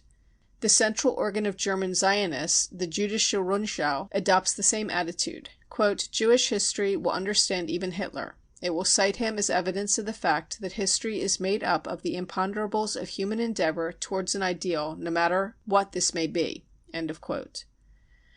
We have already quoted the statement made by the third partner in the alliance with Jewish orthodoxy and Jewish nationalism, Jewish capitalism, the statement made by Oskar Wassermann, director of the Deutsche Bank und Discounter Gesellschaft, that he has not suffered the least inconvenience and that he has hardly been able to notice the change in things.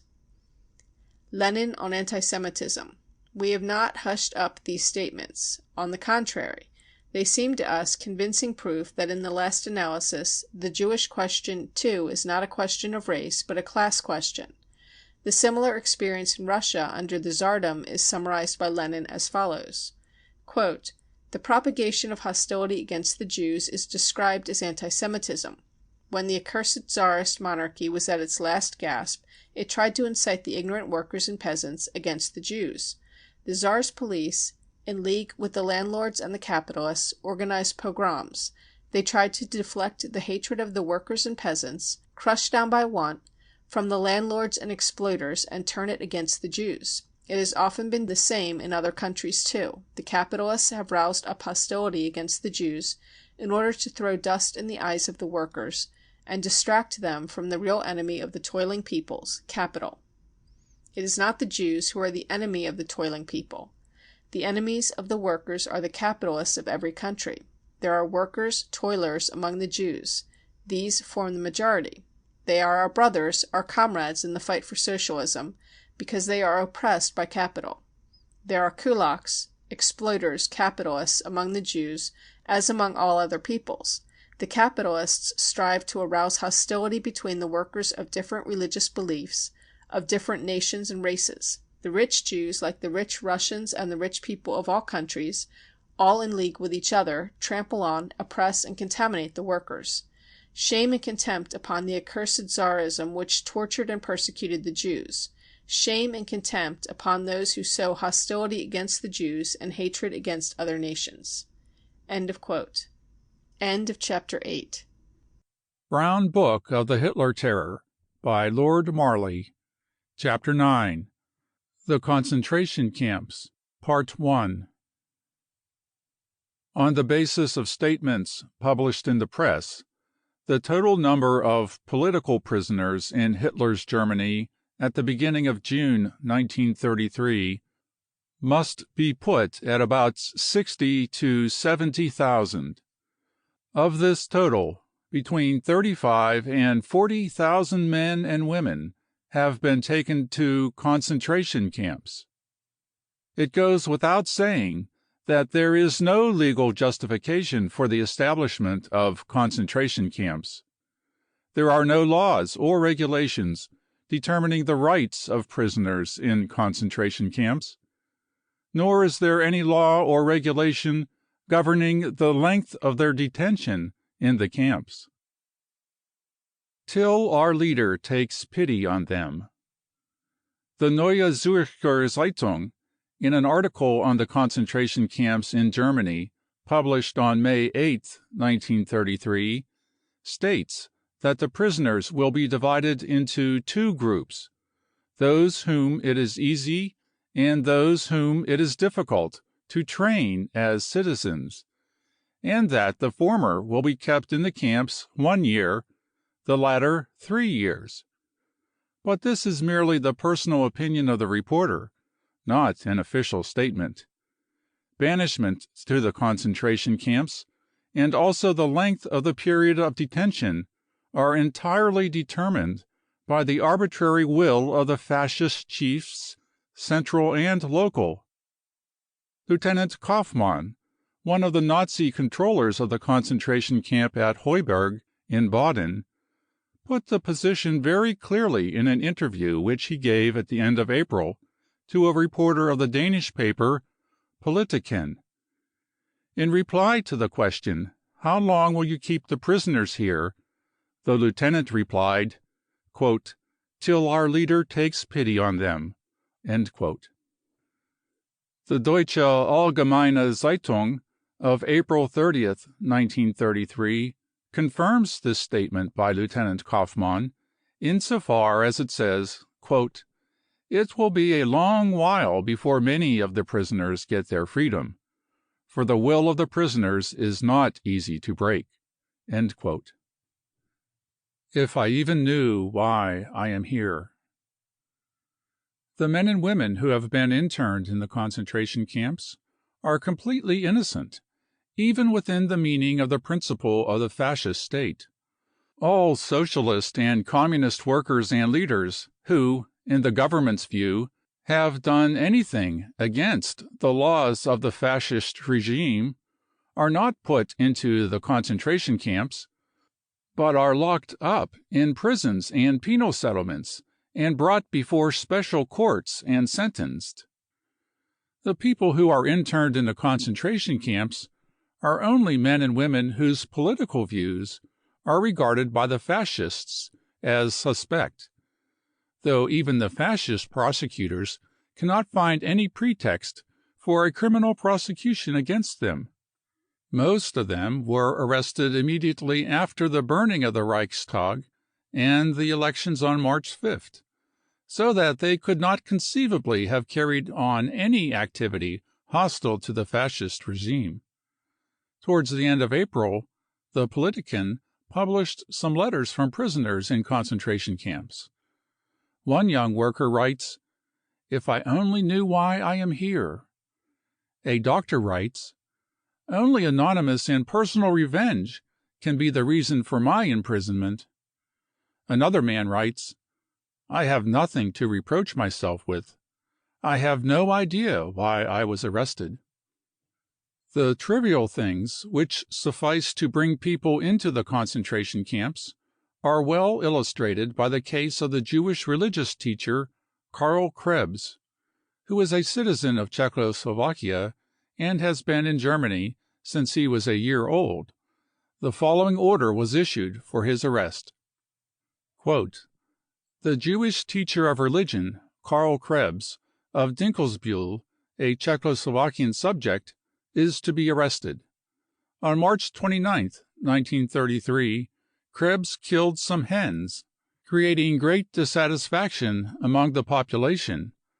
Although this was not a criminal act, in view of the great excitement among the population in connection with the atrocity campaign of the Jews abroad, Krebs should not have carried out such an act.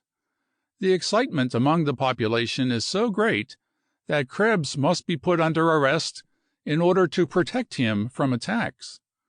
The order for his protective arrest is issued in agreement with the Commissioner Burgomaster Ittemeyer in Wassertrudingen. Dinkelsbühl, March 29, 1933. End quote. Krebs is still in prison. What the concentration camps are for. Captain Buck, Nazi chief of the Heuberg concentration camp, told the reporter of the Politiken that the purpose of the concentration camps was, quote, "to punish the prisoners." End quote. In some of the camps, as prisoners who have been released report, the prisoners have to register as Convict X. In accordance with the regulations for penal settlements, their heads have even been shaved. The London Daily Telegraph of April 27, 1933, confirms this in a cable from its Vienna correspondent R.G. Gedde. The convicts have not seen a judge and will not see one. The National Socialist leaders have repeatedly stated that internment in the concentration camps is a purely administrative measure, that it is a question of protective detention. The Nazis told the Politiken correspondent, quote, "We have had to intern many of these individuals in order to protect them from the vengeance of the people. They would have been lynched by the patriotic mob, who regard these criminals as the instigators of the November Revolution." This statement is an outright lie. The extraordinarily strict watch on the camps is not for the sake of protecting the interned socialists and communists. The machine guns in front of the camps are to make any attempts at flight or rescue impossible. Wherever there have been so-called demonstrations against arrested persons, the tumult and rioting has been organized by the fascists. The transfer of the former Social Democratic minister Romelli to a concentration camp, which was organized as a great popular entertainment, shows this clearly. The Volkischer Beobachter of May 17, 1933, published the following report, headed "In the Pillory." Quote, "On Tuesday, the former state president and minister, Dr. Adam Romelli, recently president of the German Consumers Purchasing Cooperative Society in Hamburg, who a few days ago was brought from there to Karlsruhe at the request of the government, was taken in an open police car from the prison at the western end of the town to the office of the chief of police. With Romelli were also Stenz, whom he had placed in the Ministry of the Interior, the former Baden councillor and member of the Reichstag, Marum, the editor of the Karlsruhe Social Democratic paper Volksfreund, Grunenbaum, the former police commissioner, Führer and the Baden leaders of the Reichsbanner and the Iron Front, as well as other members of the Social Democratic Party. From the police headquarters they were then taken to a penal settlement at Kieslau, now a concentration camp. A gigantic crowd had assembled outside the prison and greeted the prisoners with jeers and catcalls. A double row of Nazi protective corpsmen marched with linked arms in front of the first police car, on which the prisoners were seated bareheaded, to clear the street. A second police car followed the first, filled with storm-troopers. The procession was also flanked by storm-troopers, and others brought up the rear. The police cars drove quite slowly through a double wall of onlookers, often 8 deep. Catcalls and abuse greeted the prisoners all the way along the streets. The song of the miller was also sung everywhere, by way of mocking Romelli, who had once been a miller's laborer and had forbidden the singing of this song in Baden. The procession passed in front of the Diet buildings and the government offices, as well as the former trade union building, at each of which a short halt was made. Along the way bands also played the song of the miller. The concourse was so immense that the whole of the tramway and motor traffic was stopped. A number of persons who shouted "Red Front" were arrested on the spot and taken along in the second police car. End quote. The report shows clearly that this was an organized demonstration with carefully prepared shouting. In short, that it was one of those spectacles which the Reich Minister of Propaganda, Goebbels, uses to entertain the crowd and to make it for a while forget its hunger. Protective arrest. Protective detention in Germany is strictly governed by the law of 1849 on the restriction of personal freedom. By this law, only persons who are themselves threatened may be taken into protective arrest. This must not be continued longer than is necessary for the purpose, and in no case longer than 3 months. The law provides for the lodging of appeals and a decision by the courts. But all those who are now imprisoned were arrested not in their own interest, but to protect the new rulers. They are being kept longer than 3 months, and they have no right to appeal. 45 concentration camps. How many concentration camps are there, and how many people are detained in them? The German government, probably with good reason, avoids giving any exact information. On the basis of a few reports in the German press, occasional statements by Nazi leaders, and visits of foreign journalists, it is possible to draw the conclusion that early in July 1933 there were 45 concentration camps with between 35,000 and 40,000 prisoners. The following are some of the camps: Dachau, near Munich, Bavaria, 5,000 prisoners. Heuberg, Upper Baden, 2,000 prisoners. Kieslau, near Buchsal, Baden, 100 prisoners. Rastatt, Baden, 300 prisoners. Bad Dürkheim, Baden, 500 prisoners. Pfalz, 2,000 prisoners. Mülheim, Rhine, 2,000 prisoners. Hohenstein, Saxony, 800 prisoners. Ortenstein, Zwickau, Saxony, 200 prisoners. Zittau, Saxony, 300 prisoners. Ohrdruf, Thuringia, 1,200 prisoners. Oranienburg, near Berlin, 1,500 prisoners. Sonnenburg, Prussia, 414 prisoners. Sennelager, Paderborn, 900 men, 30 women. Esterwagen, Westphalia, 500 prisoners. Wilsede, Lünenberger Heide, 2,000 prisoners. Königstein, Saxony, 200 prisoners. A concentration camp at Papenburg, Emsland, has been equipped for 4,000 prisoners.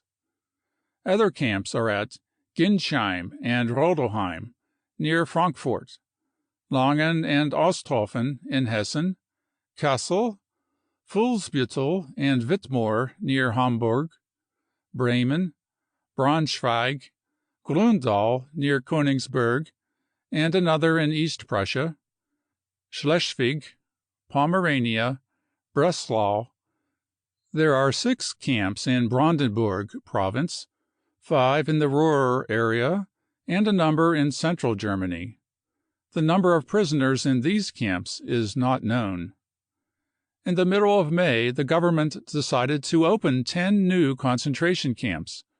The Frankfurter Zeitung of May 30th, 1933, reports that a second concentration camp will be opened at Heuberg for such prisoners as are not to be released before the winter.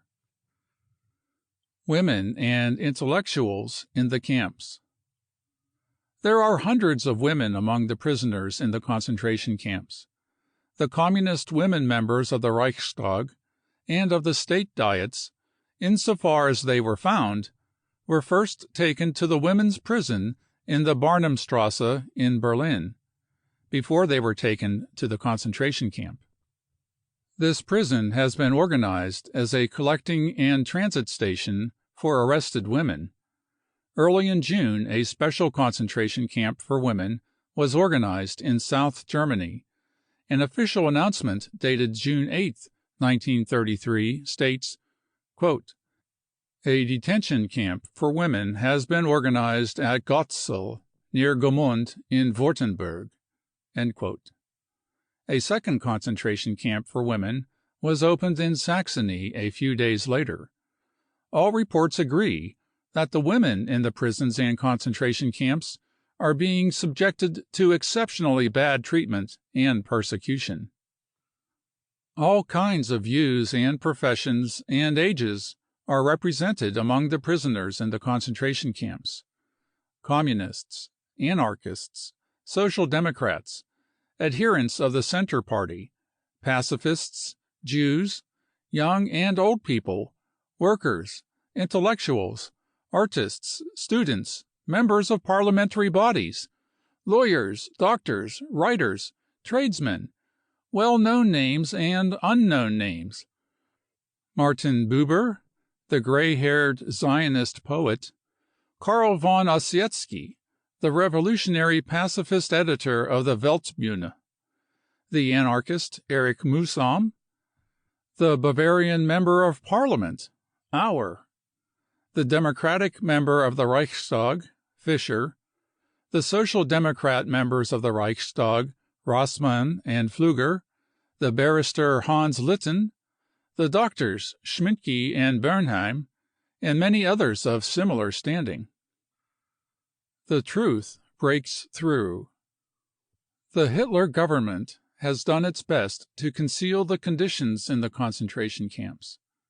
The Committee for the Victims of Fascism has nevertheless succeeded in obtaining from prisoners who have succeeded in getting away, and from relatives of prisoners, a considerable amount of material which throws light on the terrible condition of the prisoners in the concentration camps. In spite of the Nazi guards and barbed wire, the truth has broken through to the outside world. Foreign journalists have been allowed to see some of the model camps, such as those at Heuberg, Dachau, and Oranienburg. Nazi stormtroopers accompanied the press representatives everywhere. There was no opportunity of separate conversation with any of the prisoners. The descriptions given by these correspondents are therefore general impressions of the arrangement of the camps rather than observations of actual conditions. But where the journalists were able, even though in a very restricted way, to describe the objective conditions, or where, as in the case of Edmund Taylor of the Chicago Daily Tribune, they were able to put a few questions to prisoners in a foreign language, the truth also comes to light in the newspaper reports. Anyone who wants to help get the truth about the German concentration camps must support the demand for an international commission of members of all the relief committees to have the right to visit every camp, not under the control of the commandants of the camps and of Nazi guards, but to make their visits without warning, with the right to investigate conditions in every detail and to talk to every prisoner without interference.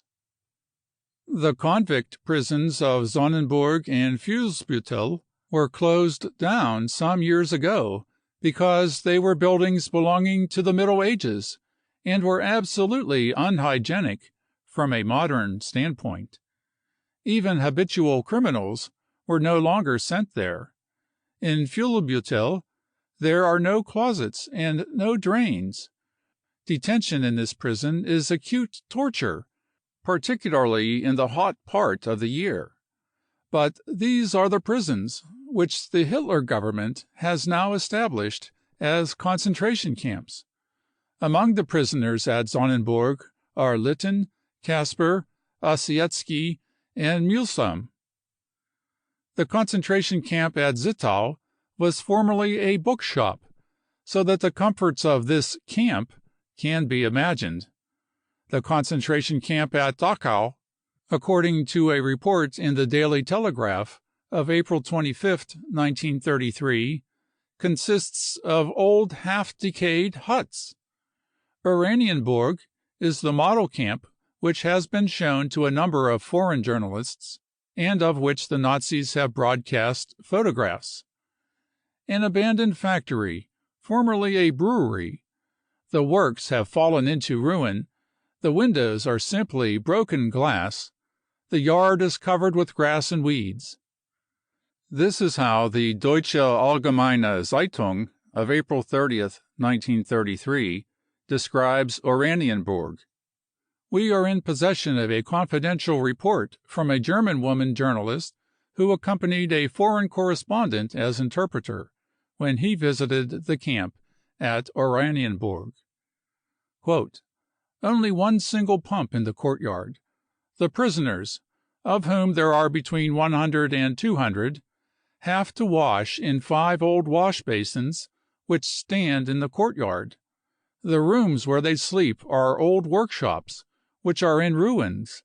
A few inches of dirty straw cover the cement floor." End quote. The Deutsche Allgemeine Zeitung of April 30, 1933, confirms that the prisoners have to sleep on straw. In Dachau, according to the description given by Gide in the Daily Telegraph of April 25, 1933, 54 prisoners sleep in a small hut on rough wooden boards covered with straw. The interpreter who has already been mentioned describes the appalling conditions in such a dormitory at Oranienburg. Quote, "Already by evening, when the prisoners are locked in, the place stinks as if a herd of wild animals had spent the night there. But it is impossible to describe the air after it has been slept in by 50 or more men whose clothes are unwashed and whose sweating bodies fill the room with vapor." End quote. The model camp at Heuberg. The concentration camp at Heuberg is the showplace among the camps. It is exhibited to all foreign reporters, who for the most part describe the external appearance of the camp and its environment, but do not deal with the internal rooms and dormitories. At the end of May, the Frankfurter Zeitung published a detailed report on a visit to the Heuberg camp, which testifies to the extremely close guard kept on the prisoners and the military drill imposed on them. The young Nazis are forbidden to enter into conversation with prisoners, owing to the fear that they might be influenced politically. The report runs, quote, "The old parade ground is now used as a concentration camp. Going in through a lattice fence, we could see the whole camp spread out before us. First there are the offices, a post office and the officials' quarters, with little gardens. Then left and right the former quarters of the Reichswehr soldiers. Here, at a height of 2,700 feet, where there is little green to be seen, 2,000 prisoners are herded together in small rooms. The houses are shut in by iron railings. Tall barbed wire fences run round the buildings in a double line, so that there is a space between them. The concentration camp is divided into sections. The storm troopers are on guard, with rifles, by the iron railings. Both sides of the barbed wire fences are guarded by auxiliary police. The windows are empty. It is forbidden to look out. At night, searchlights play on the sides of the building. Each building is divided into two sections, A and B. There is one latrine between them in the courtyard. Left and right of the staircase on each floor are large rooms, and between them the former sergeant major's room, now labeled control officers. There are 3 of these, one storm troop officer for each of the large rooms, and a police sergeant who maintains contact with the police officer in charge. At the entrance to the prisoners' room there is a register containing the names of the 36 prisoners. Name, place of birth, address. The storm troop officer pulls out his key. We hear "Look out!" shouted inside, and the voices in the room are silent. Chairs are pushed back. The prisoners rise to their feet when the control officer enters. The prisoners sit on little stools at long smooth tables, playing chess. They have made the pieces themselves. There are practically no papers or books to be seen. Each room is provided with one newspaper, which is usually read aloud by someone. There are small square cupboards along the wall, in which eating utensils are kept. While the young Nazi auxiliary police, all of whom come from the countryside, are forbidden to have any dealings with the prisoners, the Nazi officers are charged with the duty of bringing their political influence to bear on the prisoners in the room under their control. Correspondence is controlled by the officials.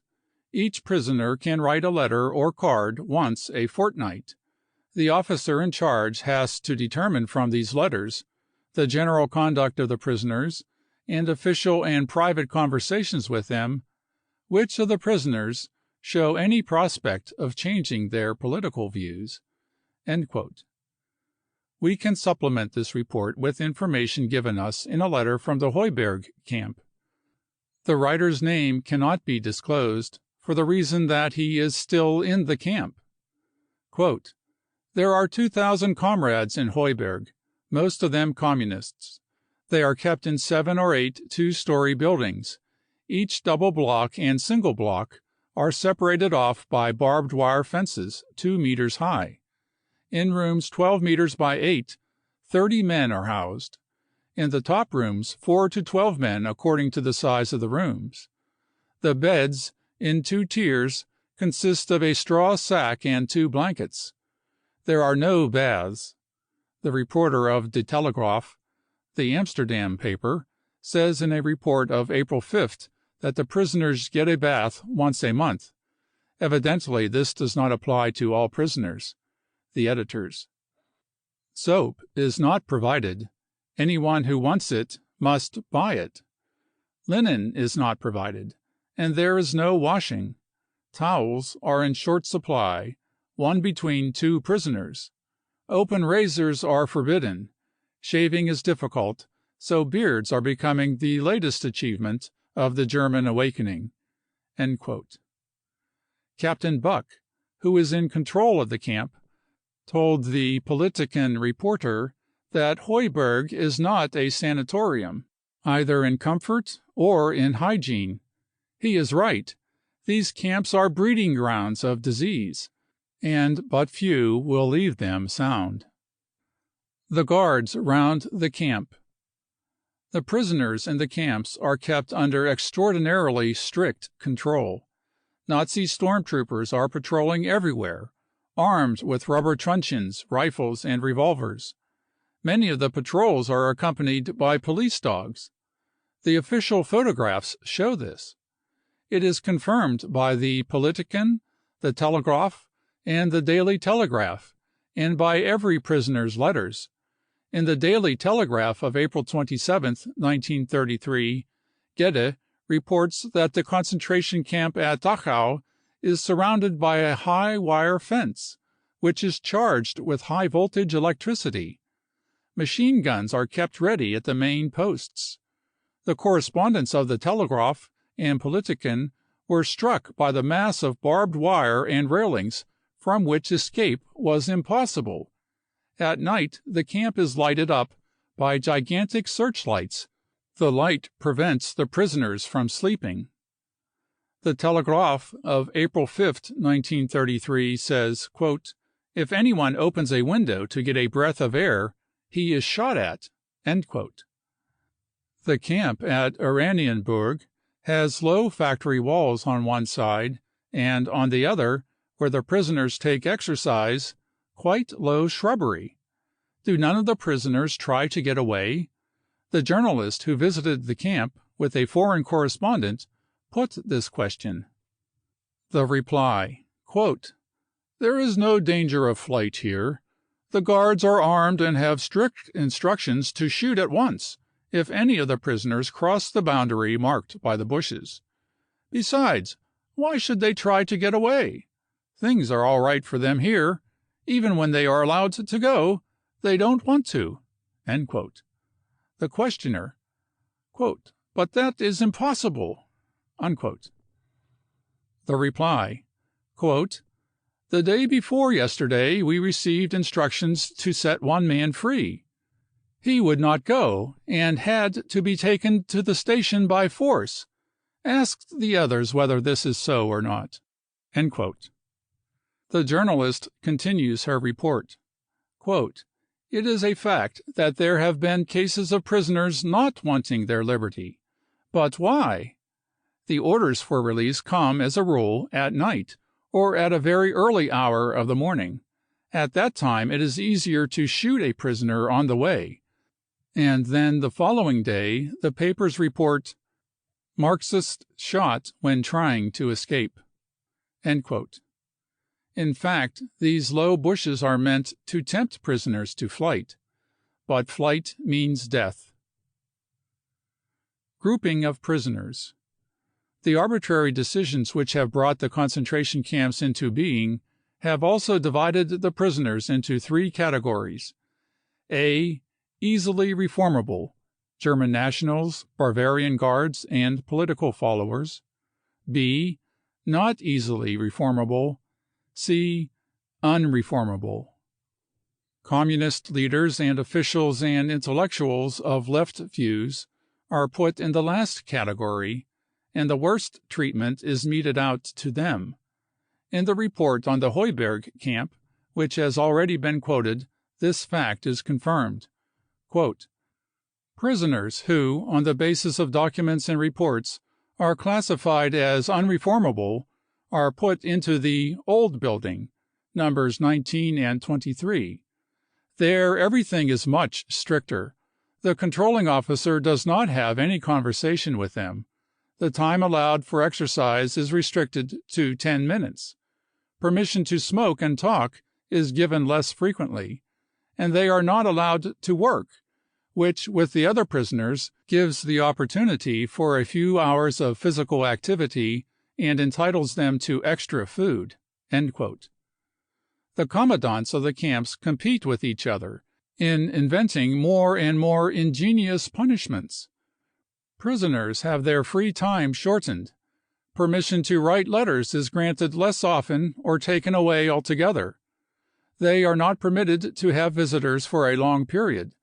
They are forbidden to take part in the general conversation during their free time.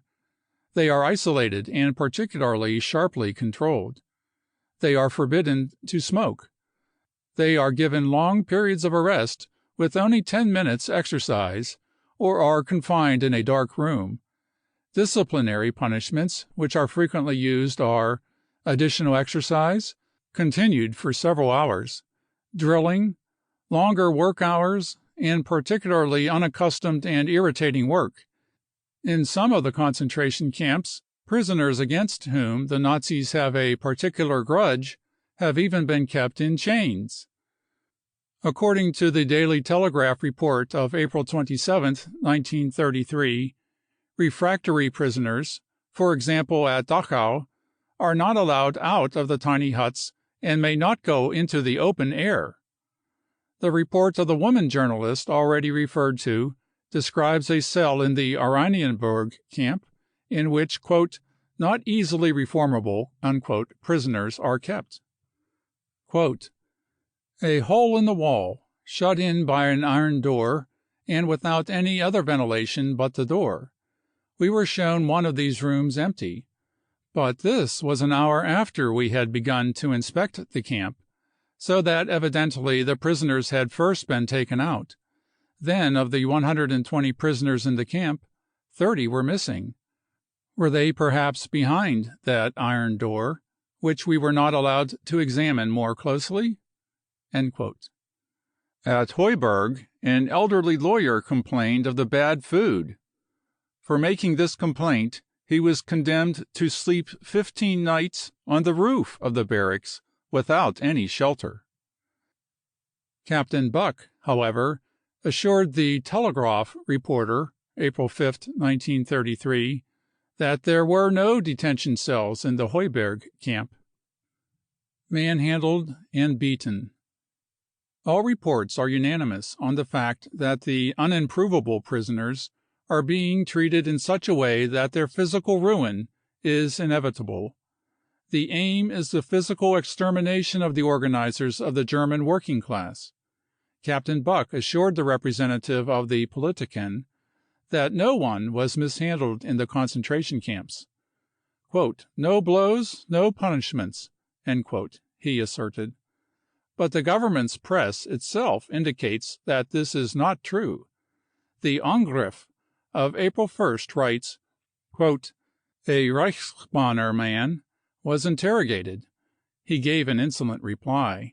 However, a friendly but pointed look at his own rubber truncheon sufficed to bring home to him the seriousness of the position. End quote.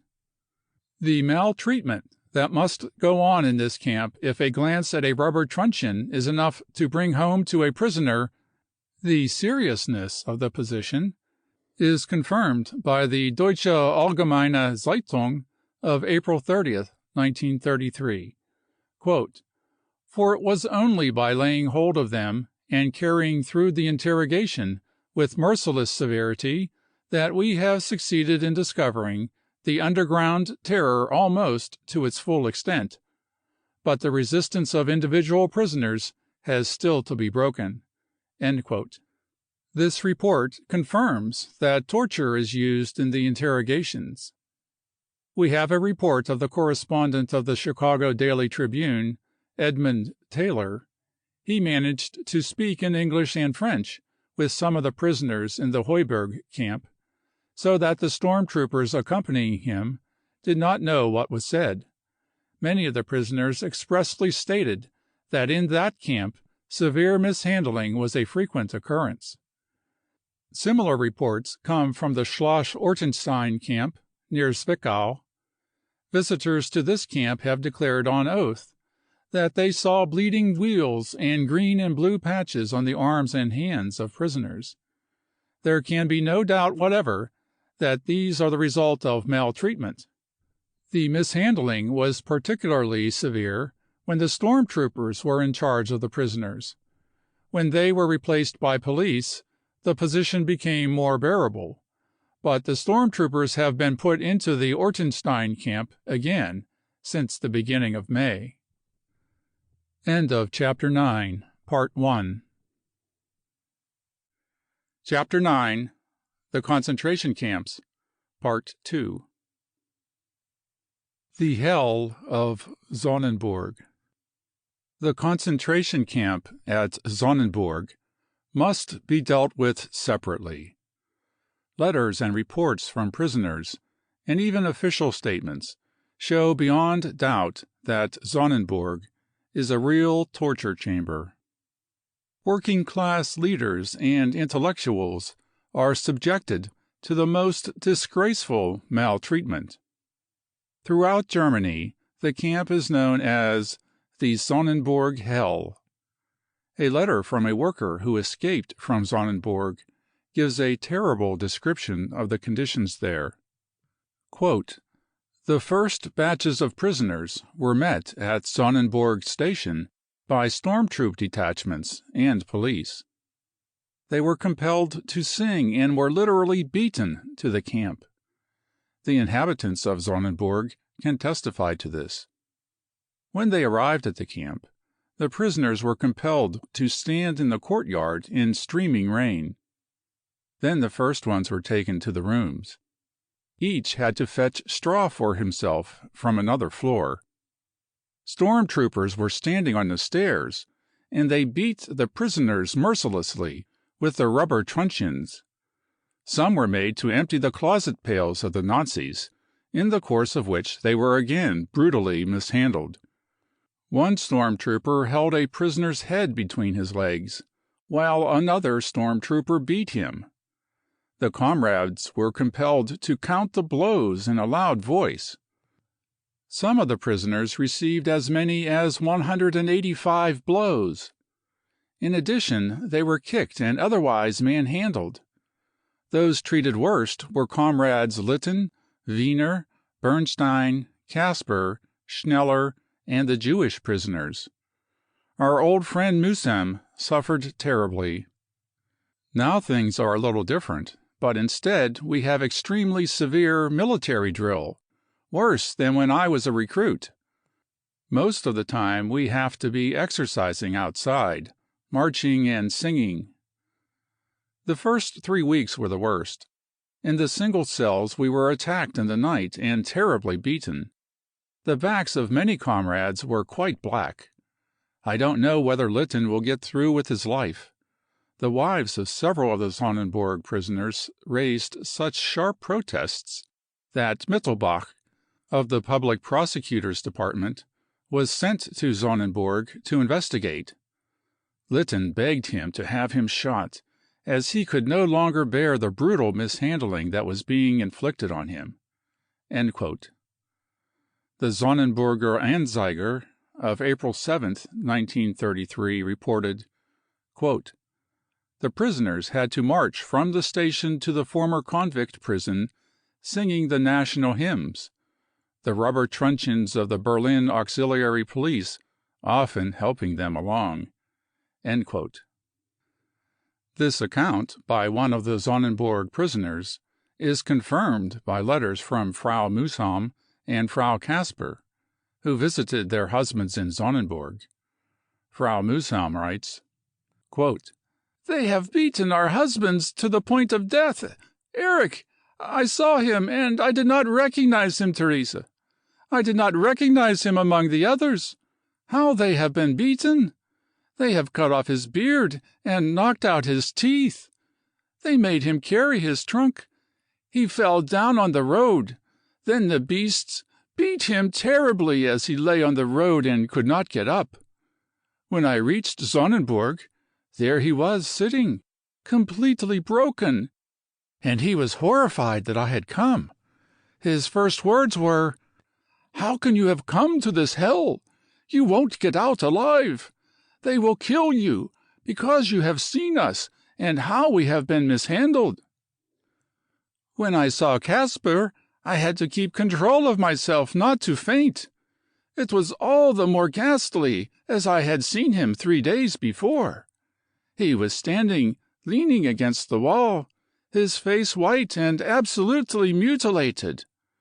There was blood running down from one eye, which was quite blue, to his mouth.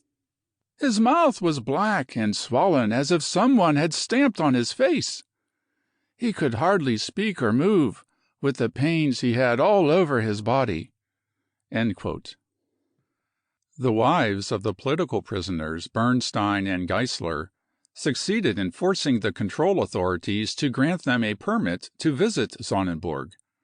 Frau Bernstein writes, quote, "I felt as if it was a stranger in front of me. His eyes and the skin around them were blood red and badly swollen. Across his face there were broad weals from blows with rubber truncheons. I was not allowed to get close to him, but his whole body must be battered. During the whole time he stayed quite still, in a strange position." End quote. Frau Geisler writes, quote, "When I saw my husband he was so changed, and his face was so terribly swollen, that I had to keep myself in hand not to scream with horror." End quote. A prisoner who succeeded in escaping from Sonnenburg and getting over the German frontier reports, quote, "There are 414 political prisoners in Sonnenburg, among them Karl von Ossietzky, who was arrested on February 28th. One of his fellow prisoners, who was 13 days in Sonnenburg and now has been able to get across the frontier, saw Ossietzky in the hospital ward. Bent double, sunken features, his face yellow, his hands moving nervously, shambling gait. That is his description of Ossietzky. The other Sonnenburg prisoners, Dr. Wiener, whose whole body had been beaten black and blue, the communist Bernstein, whose kidneys have been injured by blows, and who can now only walk with a crutch, Erich Mühsam, who with Kasper were forced to dig a grave for themselves, being told that they were to be shot the following morning. One night they broke the window of Kasper's cell and pushed a revolver through, threatening to shoot him. Then they rushed into his cell and beat him with rubber truncheons. The daily program in Sonnenburg is 5:15 a.m. Get up, empty the closets. There are no drains in Sonnenburg. Clean the cells, wash, exercise, etc. 8:30 a.m. Breakfast. 9 to 10 military drill, singing of Hitler songs. 10:30 until noon, rest and dinner. 12:30 until 5:30 p.m. military drill and gymnastics. 6 p.m. supper. 6:30 until 7:30 exercise. 7:30 until 8:30 free time, prisoners all together." End quote. The mishandling in the Sonnenburg camp was so inhuman that the new police commander of the camp, appointed on April 11th, felt compelled to make a report on it to his superior officer. He received orders from above to destroy the copy of this letter. Most of the pieces of this torn-up copy have come into our hands. Sonnenburg, 18 May 1933. Concerning certain occurrences since I took over the prison on 11/4/1933. Quote, on taking up my post on the 11/4/1933, I ascertained that no order was maintained in this prison, especially by the storm troop men. Irregularities in the main concerned 1. Treatment of prisoners by the storm troop men, 2. Attitude of storm troopers to the administration officials, 3. Conduct of storm troopers among themselves, 4. Conduct of storm troopers in public, 5. The situation with regard to pay of the storm troopers. In regard to point 1, a section of the prisoners, especially the prominent ones, were extremely severely mishandled by members of the storm troops. To put a stop to this mishandling, the injured prisoners have been kept under control of word missing officers. I threatened the storm troop men that if missing were repeated, I would have the storm troopers kept under strict control day and night to put a stop to the missing on prisoners. In spite of this, I have established 2 instances of prisoners being struck. In view of the way the storm troopers support each other, especially in connection with such incidents, the investigations I set on foot proved fruitless.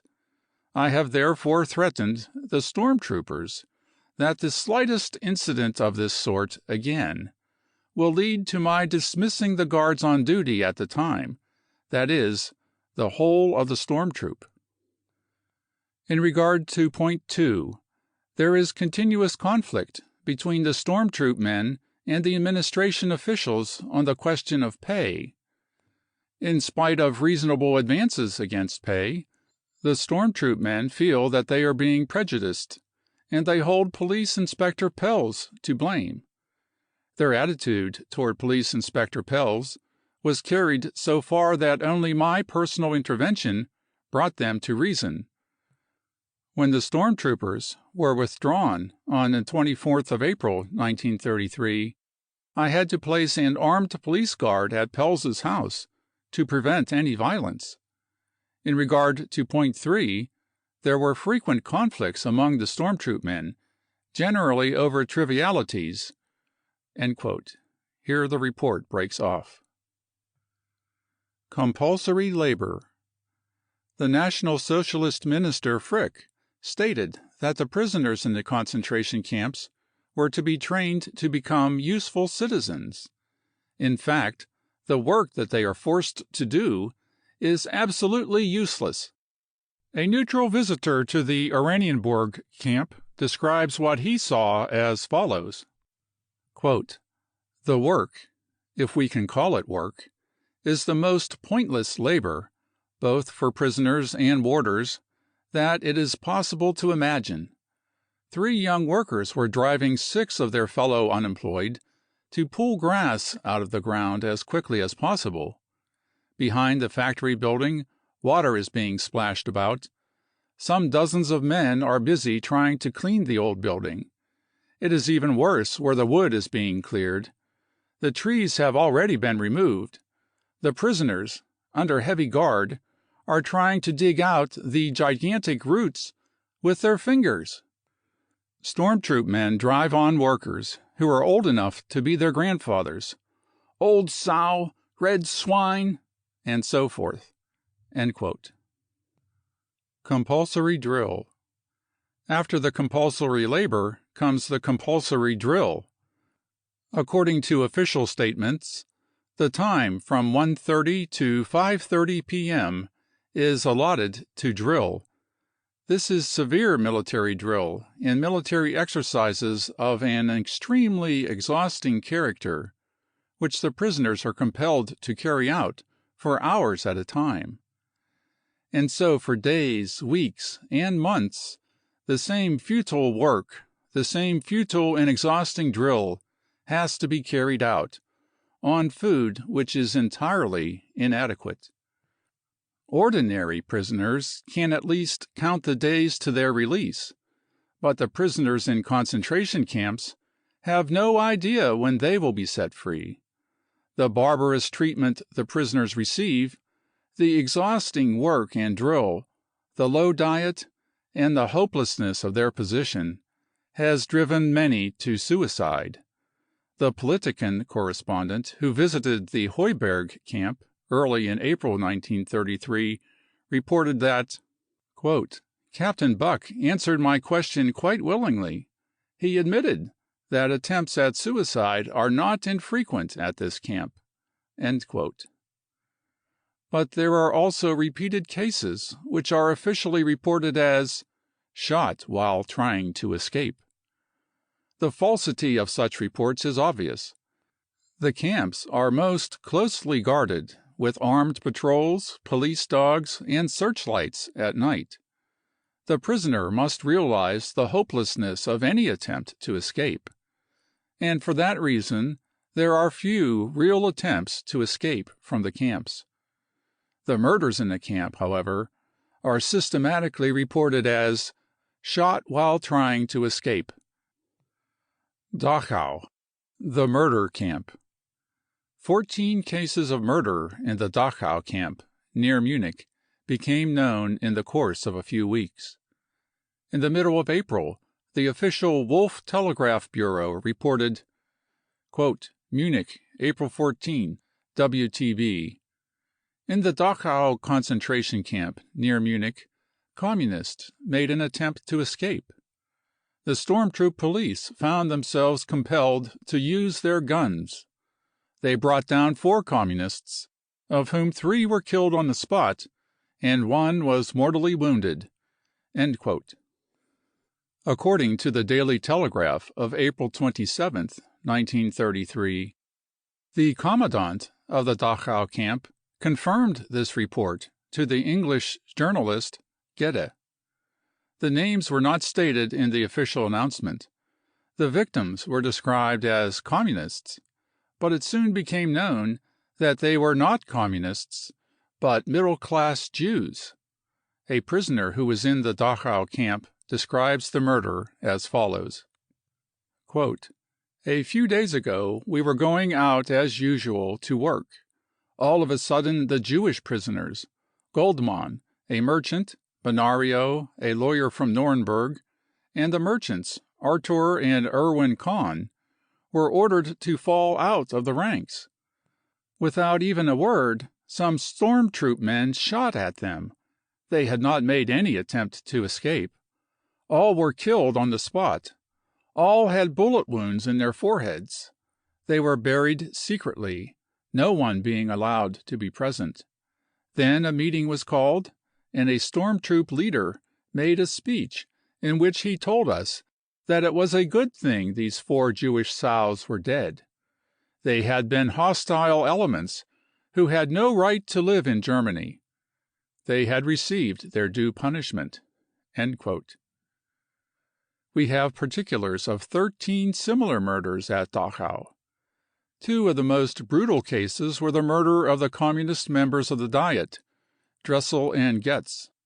The former was tortured to death, and the latter was shot after weeks of brutal maltreatment.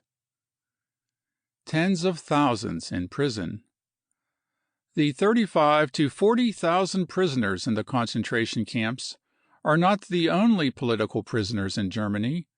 In addition, there are the prisoners awaiting trial and those who have been sentenced to imprisonment and penal servitude. Their number is growing every day. Every day the press announces new mass arrests. In the second half of June, the number of new arrests was higher than in any previous period. Sometimes 1,000 arrests are made in a day. Thus, for example, in Seftenberg, a small town in the Niederlausitzer coalfield, 267 Social Democrats have been arrested. In Bremen, over 80, and several hundreds in Braunschweig, Hamburg, Saxony, Berlin, and Stuttgart, all on one day only. The total number of prisoners awaiting trial or already serving sentences can only be guessed at. It is certainly not less than 12 to 15,000. The prisoners awaiting trial are herded together in overcrowded prisons, sometimes 4 or 5 in a cell intended for a single prisoner. Many of the prisoners have no bedding of any kind. Among those awaiting trial are many well-known officials of the Communist and Social Democratic parties, as well as members of the Democratic Party, the People's Party, the Centre Party, and even the German Nationalist Party. Ernst Thälmann, leader of the German Communist Party, was arrested on March 3rd in Charlottenburg and put in prison.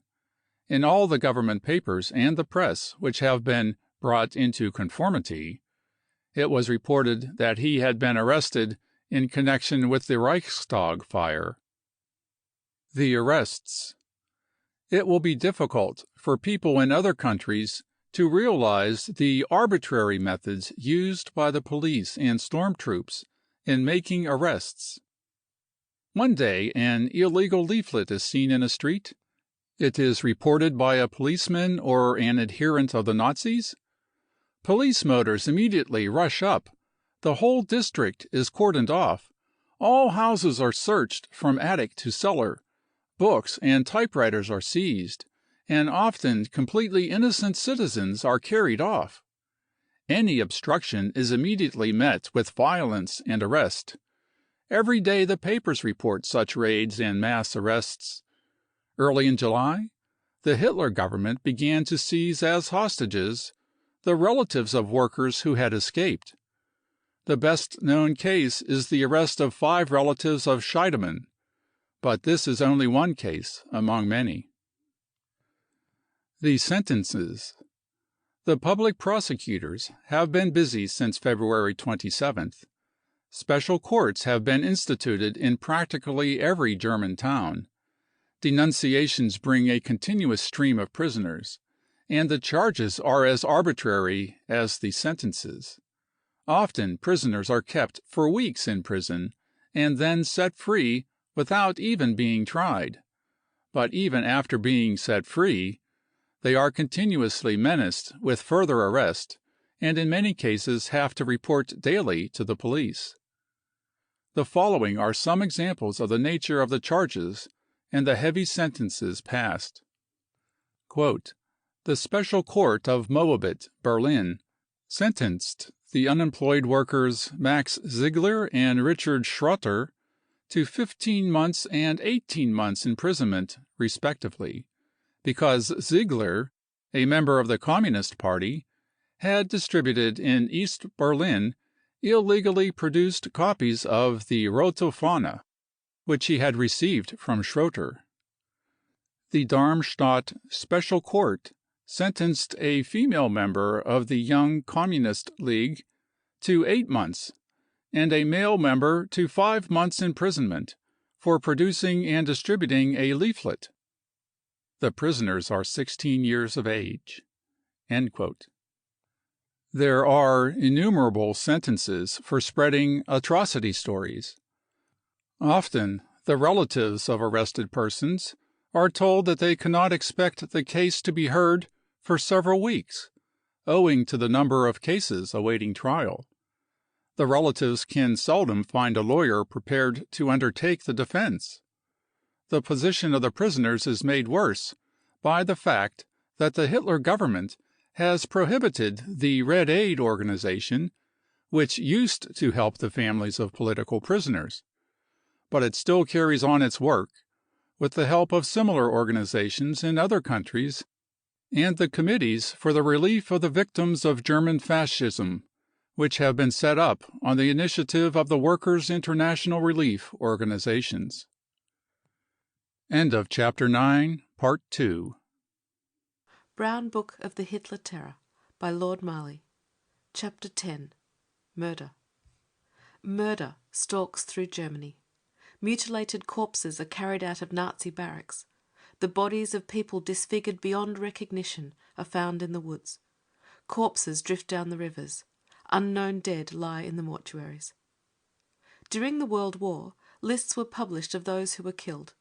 The lists were even exchanged between enemy governments. The Hitler government is naturally not so liberal as to publish the list of all its victims. Only a small number of the murders ever appear in the press, and then in the form of "shot while trying to escape," or in some similar lying form. And if anyone were to try to get at the truth, he would suffer the same fate, torture and death. On March 22nd, a general amnesty was proclaimed for all criminal acts committed in the fight for the national revolution. This general amnesty is a license for all past and future murders. Hitler's comrades of Potempa. There is no complete list of the victims of Nazi knives and bullets, even in the months preceding Hitler's entry into the government. Certainly there must have been many hundreds murdered, Social Democrats, Communists and members of the Catholic parties, as well as non-party workers. A wave of murderous attacks on Social Democrats, Communists and members of the Democratic parties developed in the first half of August 1932. In many towns these occurred on the same day, showing clearly that they were organised. In January 1933, under the Schleicher government, the number of crimes of violence perpetrated by National Socialists rose very rapidly, and after Hitler became Chancellor they increased from day to day. In the first half of February, 27 working men and women were murdered by Nazi stormtroops. The most notorious case in the summer of 1932 was the murder of a worker in Potempa, a village in Upper Silesia. A murder gang of Nazis, who had first drunk heavily in an inn, forced their way into a house where a communist worker lived and literally trampled him to death in front of his aged mother. When all the bestial details of the crime had been disclosed in court and the death sentence had been passed on some of the criminals, Hitler openly came to their defence and in a letter described them as "my comrades." They were pardoned by the Papen government. Immediately after March 5, 1933, that is, even before the general amnesty, these murderers were amnestied by Hitler and again let loose upon the working class. The murders and how they are hushed up. As in all other sections of this book, we rely in this chapter only on material which has been carefully checked up. The main sources are accounts of eyewitnesses and reports published by the press in Germany which has been brought into conformity. These press reports not only reveal the murders, but also show the methods used to hush them up, methods which unintentionally often provide proof of the crime. In the month of March 1933, reports of political murders still appeared in the press as a result of the initiative of the reporters. But in spite of the fact that the only surviving newspapers had been brought into conformity, so many reports of murders began to appear that they became dangerous for the Hitler government. In the course of April, the reporting of murders was taken out of the hands of the press itself, and even of the local censors appointed by the Hitler government. The following announcement was issued by the Wolf Telegraph Bureau. Berlin, 2nd of April. Wolf Telegraph Bureau. The government has advised all news agencies that reports on incidents in Germany, particularly reports on conflicts arising out of the Jewish boycott, must not be published without express sanction from the press department of the Reich government. No alteration of the wording of the report as passed for publication is permitted. As a result of this centralisation of the censorship, a concrete picture of incidents is seldom given, and if any details appear, they are almost certain to be contradictory. There are many ways in which the incidents are dealt with so as to conceal the true facts. In the first place, bodies found are said to be of unknown persons. In most cases, the police can immediately identify such bodies, as the dead persons have already been reported as missing or as having been taken away by force. But the reports do not disclose their identity. Secondly, a great number of murders are represented as suicides. The following report of the murder of Councillor Kresse of Magdeburg shows how clumsily the truth is concealed. Magdeburg, 14th March, TU. An incident resulting in bloodshed occurred late on Sunday evening at Fellgeleben, near Magdeburg, at an inn which had been used as a voting station. The Social Democratic Councillor Kresse, who arrived at the inn from Magdeburg, was taken into custody by the police officers there at the request of a number of storm troopmen. In another room an argument developed between Kresse and a number of storm troopmen, in the course of which Kresse fired a shot at the National Socialists, severely wounding the storm troop leader Gustav Lehmann. Everyone ran out of the inn, into which several shots were then fired from outside. Shortly afterwards Kresse was found dead in the inn, with a bullet through his head. A post-mortem examination is now being carried out to establish whether Kresse, after his revolver attack, put an end to his own life, or whether he was killed by one of the shots fired into the inn from outside. The National Socialist Party press has a tendency to make such reports as sensational as possible. For example, the Völkischer Beobachter of April 25th presents one of the worst cases of lynching as suicide in the following terms. Terrible suicide, smeared with tar and burnt. A man living in a bungalow on the Hohne Moor has committed suicide by a terrible method. He went into the tool house built onto his bungalow where there was a barrel of tar. After taking off some of his clothes, he smeared himself with tar and set fire to the barrel. He died in the fire which resulted. The motive of the suicide was melancholia. The bungalow was completely burnt down. The suicide was a married man with several children. The third method is to ascribe to natural causes deaths which take place in hospital as a result of Nazi brutalities. In a number of cases, for example that of Dr. Eckstein of Breslau, the report is used to slander the individuals after their death. References to venereal diseases are made to discredit the victims. The fourth method is to suggest that the motive of the crime was not political. In such cases, naturally, no details of persons or motives are given, as for example the following report published in Germania of May 15, 1933. A police report states that on Saturday evening Hensler, a slater, was forced by several persons to accompany them to number 21 Lessingstrasse. Shortly afterwards the neighbours heard a number of shots. Hensler was found in the loft, severely wounded, and taken to hospital, where he died within a short time. The criminals escaped without being recognised. The fifth method is the use of a formula which, since the murder of Karl Liebknecht and Rosa Luxemburg, has had a quite definite and unambiguous meaning. The formula "shot while trying to escape." Here is a typical case, told in the officially published reports. The Frankfurter Zeitung of April 5 publishes the following report from Düsseldorf, dated April 4, Wolf Telegraph Bureau.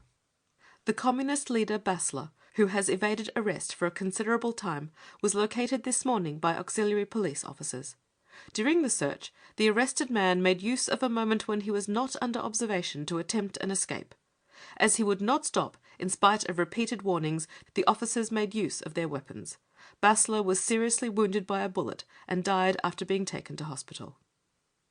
The Angriff of April 5 publishes the following message from Düsseldorf, dated April 5. The police state that on April 4, at about 4 p.m., the communist official Basler was arrested in his flat by protective corpsmen. In the search of his flat, 2 packets of dynamite were discovered. Documents were also confiscated. On the way to the police station, Basler made an attempt to escape. He did not stop, in spite of being summoned to do so several times, and continued to run after warning shots were fired. He was severely wounded by a shot in his back and died shortly after being taken to hospital. In actual fact, Basler's home was surrounded during the night. He was brought out early in the morning and shot in the street. The contradictions in the official reports are clear. The dynamite was not found, but invented. Reduction in the number of political murders. The Deutsche Allgemeine Zeitung of May 6, 1933, published the following, under the heading "Great Reduction in the Number of Political Murders since the National Government took Power." The following statement is official. The Prussian Premier and Minister of the Interior, Göring, announces through the Chief of the Secret Police Department that there has been a marked reduction, since the National Government took power, in acts of violence with fatal results arising from political motives.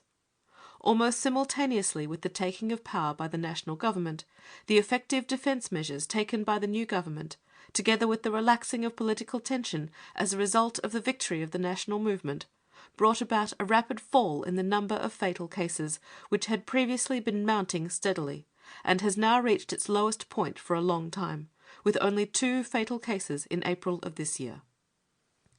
At about the same time as the Hitler government issued this transparent announcement, it was also officially announced that during the month of April 46 bodies had been brought to the Berlin mortuary alone, with their features mutilated beyond recognition. During the month of April, the fascist press itself reported 50 political murders, the names being given in each case. We now give details of a number of cases, giving the sources of information in each case. Shot while trying to escape. We have already quoted the reports published in the Frankfurter Zeitung and the Angriff in connection with the death of Heinz Bassler. Bassler had been a member of the National Socialists and a stormtroop leader. In December 1930, he began to understand the real policy of the Nazis and left the National Socialist Party, later joining the Communist Party. This was the reason why he was murdered. The following letter shows how he was done to death. If only our dear Heinz was still alive! I can't realize it, but God will revenge this crime. This crime was no German deed. In the morning, that is, Tuesday morning about 4, we were roused by 7 protective corpsmen and 2 detectives. We were kept quiet with revolvers. Heinz had to dress and go with them.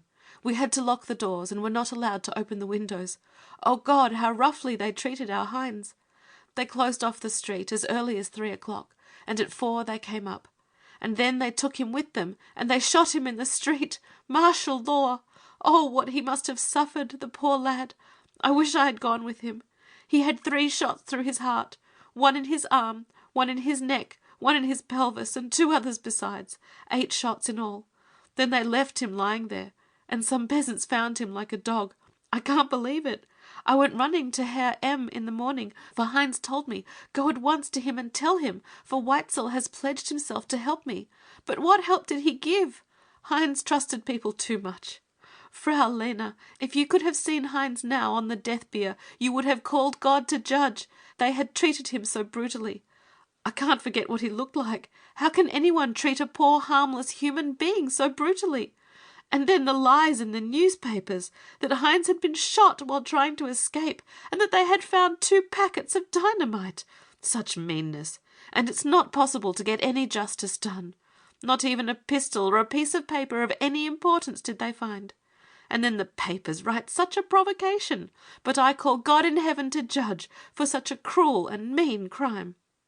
Everyone is so overwhelmed by this crime, they can't believe it, that these people should shoot down a person by himself, so mean and brutal. The funeral is Saturday afternoon at 1:30 at the South Cemetery. Heinz will be buried by the clergyman, and many, many people will come with him on his last journey. When I went to Herr M., how he treated me! When I said to him, how can anyone shoot a helpless man like that?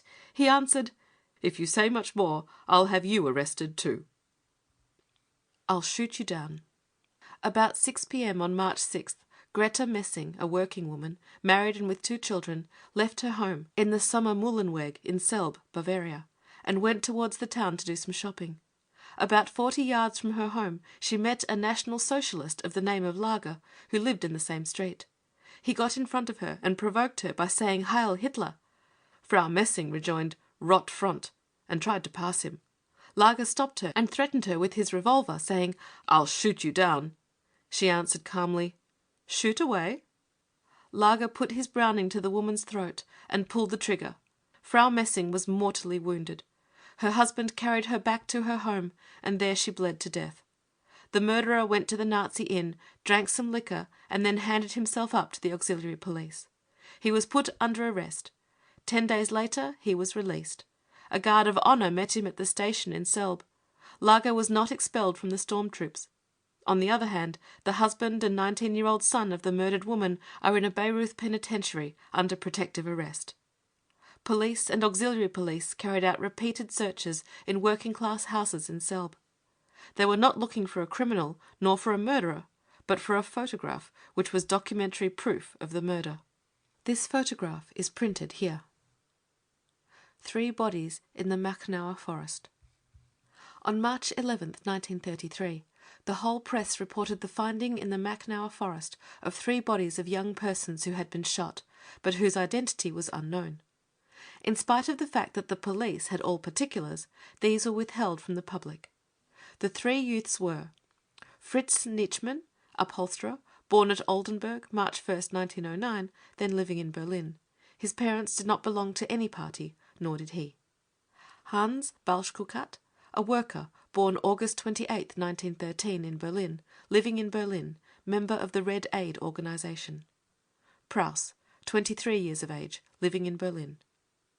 We have received the following information with regards to Fritz Nitschmann. At 9:30 p.m. on March 8th, Nitschmann was walking with his fiancée towards his home. When they reached the corner of the Stubenrach-Erdmannstrasse, a red car came over the Siegfried Bridge and crossed to the left side of the empty street.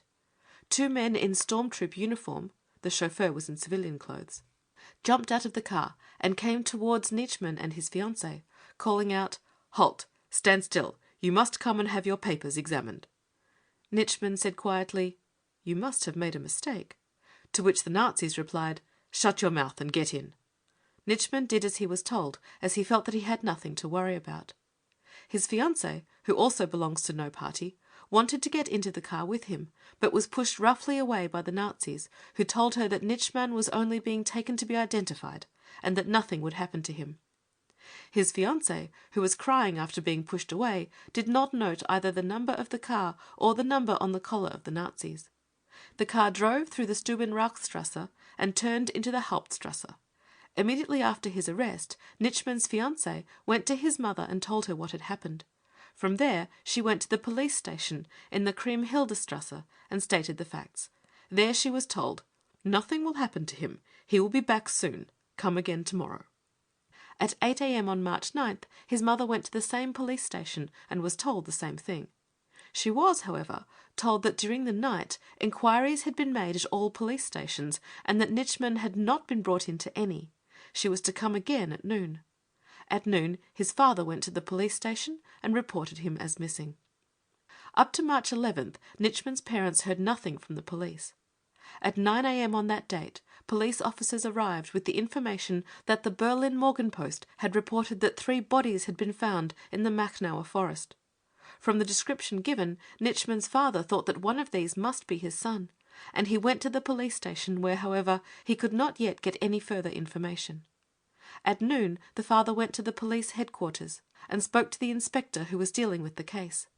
The inspector, who did not then know that Nitschmann had been carried off by stormtroop men, told the father that in all his experience he had never come across such a brutal murder.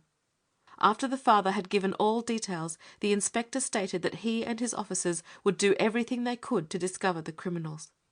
The father identified his son in the mortuary, in the presence of the inspector.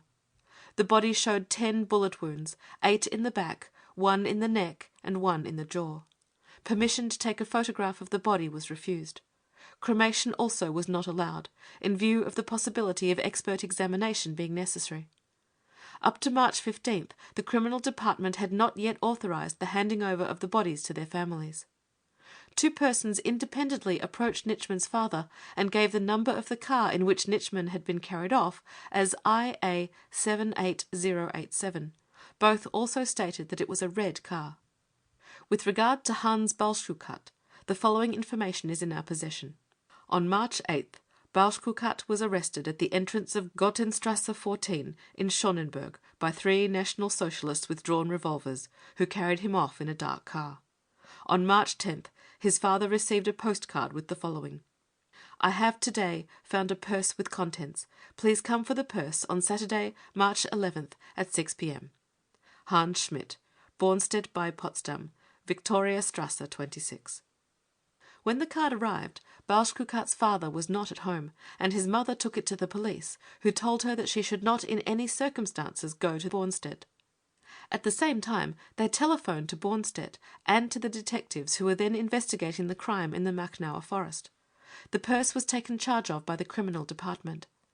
That same day the father also went to the police, who told him that he must not go to Bornstedt, that the man who alleged that he had found the purse had already been arrested, as he was suspected of the crime, in view of the fact that the purse showed no sign of having been lying about.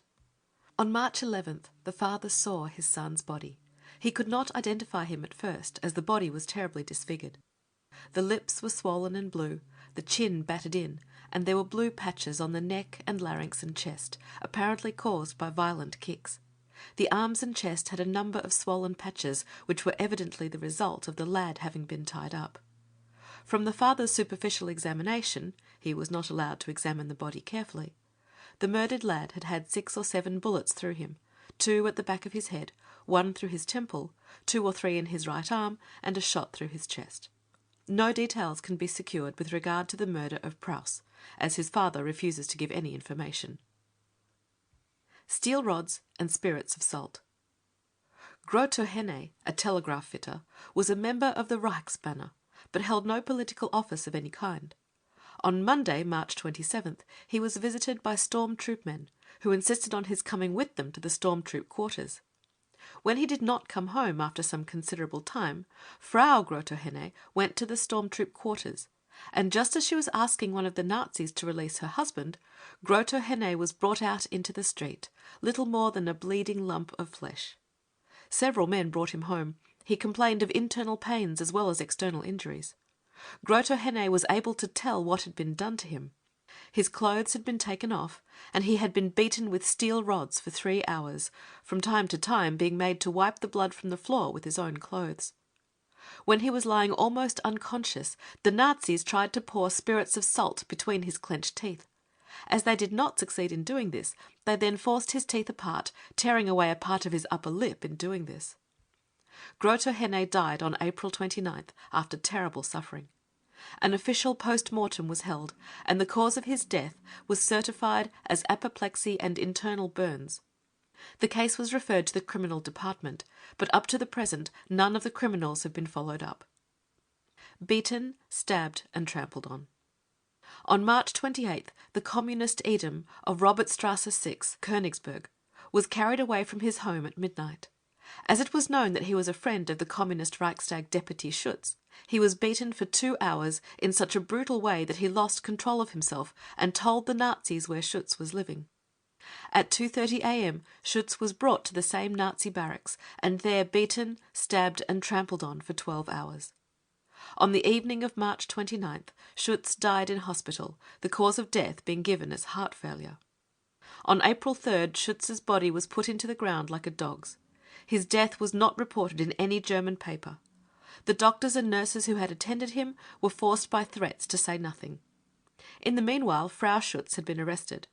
After her husband had been buried, she was compelled to sign an undertaking to say nothing of what had happened. The Nazis took Schutz's 12-year-old son to see his father's mutilated body, and one of them said to him, "You will have the same fate if you follow in his footsteps." Lynched in prison. The 3 following official reports on the case of Schum are enough to expose the methods used by the fascist news agencies. 1. Kiel 1, April, TU. At about 11 o'clock, a dispute arose in front of the Jewish furniture shop kept by Schum, in the course of which the son of the Jewish shopkeeper attacked a protective corps man. When one of his comrades came to the latter's help, a fight developed between the 2 protective corps men and the shopkeeper, who rushed up, and his son, in the course of which a shot was fired, which seriously wounded in the chest the protective corps man Walter Asthalter, 22 years old, of Kiel. The facts were as follows.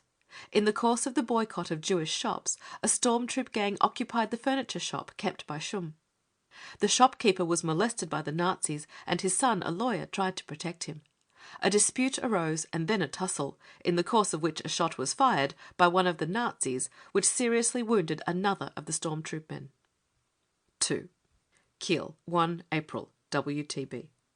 The son of the proprietor of the Schum furniture shop, who in the morning had fired some shots at a storm troop man in front of his father's shop and wounded him severely in the stomach, has been shot in the police cell to which he had been brought. It is reported that a number of persons went to police headquarters and demanded that the door of Schum's cell should be opened, and when this was not done, several shots were fired which killed him on the spot. The body was conveyed to the medical institute. This second report is already improved to make it appear that Schum, who was absolutely unarmed, had not only fired the shot, but some shots. The report gives the circumstances of the murder of Schumm accurately enough, but without expressly stating that the Nazis concerned murdered him to get a witness of the morning's crime out of the way. But both of these reports were so transparent that same afternoon the Central Press Bureau intervened and produced the following account, which is false in every particular. 3. Kiel, 1 April, WTB. The Jewish lawyer and commissioner for oaths, Schumm, at 11:30 this morning, shot a protective corps man of the name of Walter Asthalter in the stomach. According to information so far to hand, the shooting, which took place in the Kiedenstrasse, was without any plausible ground. The protective corps man died in the clinic. An enraged crowd of people assembled in front of the police jail, before the removal of Schumm, which had been ordered by the authorities, could be effected. The enraged crowd forced its way into the prison, where Schumm was killed by revolver bullets. The whole incident developed so quickly that the police could do nothing to stop it. The crowd also forced their way into the shop kept by Schumm's father in the Keidenstrasse and destroyed the stock. How the mine workers' leader Albert Funk was murdered. On April 16, the mine workers' leader Albert Funk was recognised by a National Socialist in Dortmund and denounced to the police. Albert Funk had for many years played a leading part in the struggles of the mine workers. He was formerly a communist member of the Reichstag and leader of the United Mine Workers Union. Funk was put into the Dortmund police prison. He succeeded in getting out a letter reporting the terrible brutalities inflicted on 7 other prisoners. He himself was not brutally treated at first. The papers said not a word about his arrest. This was enough to arouse the gravest fears. On April 26th, after 10 days in prison, Albert Funk was murdered. His wife came to the prison to ask to see him and was told that she could not because he had poisoned himself in his cell. This was on April 28th. On the next day, April 29th, the press of the Ruhr district published sensational disclosures about alleged discoveries of arms, dynamite dumps, terrorist groups, etc., of the communists in the Recklinghausen area. And in this connection it was reported that the Communist Reichstag deputy Albert Funk, who had been arrested, had made an insane attempt to escape from the Recklinghausen prison by jumping from the 3rd-floor window into the courtyard, that he had broken his spine, arms and legs, that he had been taken fully conscious to hospital, where he died shortly afterwards. Nothing was said about Funk having been in prison for 2 weeks. And naturally not a word of explanation was given as to how he was suddenly transported from Dortmund to Recklinghausen. Albert Funk had been driven almost out of his mind by horrible tortures, and his tormentors then forced him to throw himself out of the window. When some of the murdered man's imprisoned comrades who were in the courtyard at the time cried out in horror, the murderers shouted down to them, "You Moscow swine can come and jump after him." Literally torn to pieces. A witness reports, early in March, Fritz Gumpert of Heidenau was arrested. He was accused of having buried munitions and arms. He was taken to the Königstein fortress and thence to the concentration camp at Hohenstein. There he was put in chains and tortured. He was so appallingly ill-used that he died. His wife was informed that he had died of internal hemorrhage. Workers in the Heidenau factories collected money to bring the body to Heidenau. This was permitted, but on the express condition that the coffin should not be opened. The workers did not observe this condition. None of the eyewitnesses will ever forget the sight. Gumpert's face had been completely torn to pieces. As far as they could tell, his tongue was missing. Traces of heavy chains were visible on his arms. The back of the body was a lump of flesh that had been cut in pieces and was full of holes.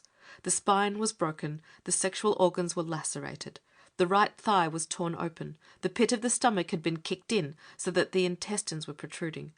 The lips showed how the victim had bitten into them to endure the appalling tortures he had suffered. Horrified and enraged workers gathered round, and the storm-troop men used this as an excuse to confiscate the body again.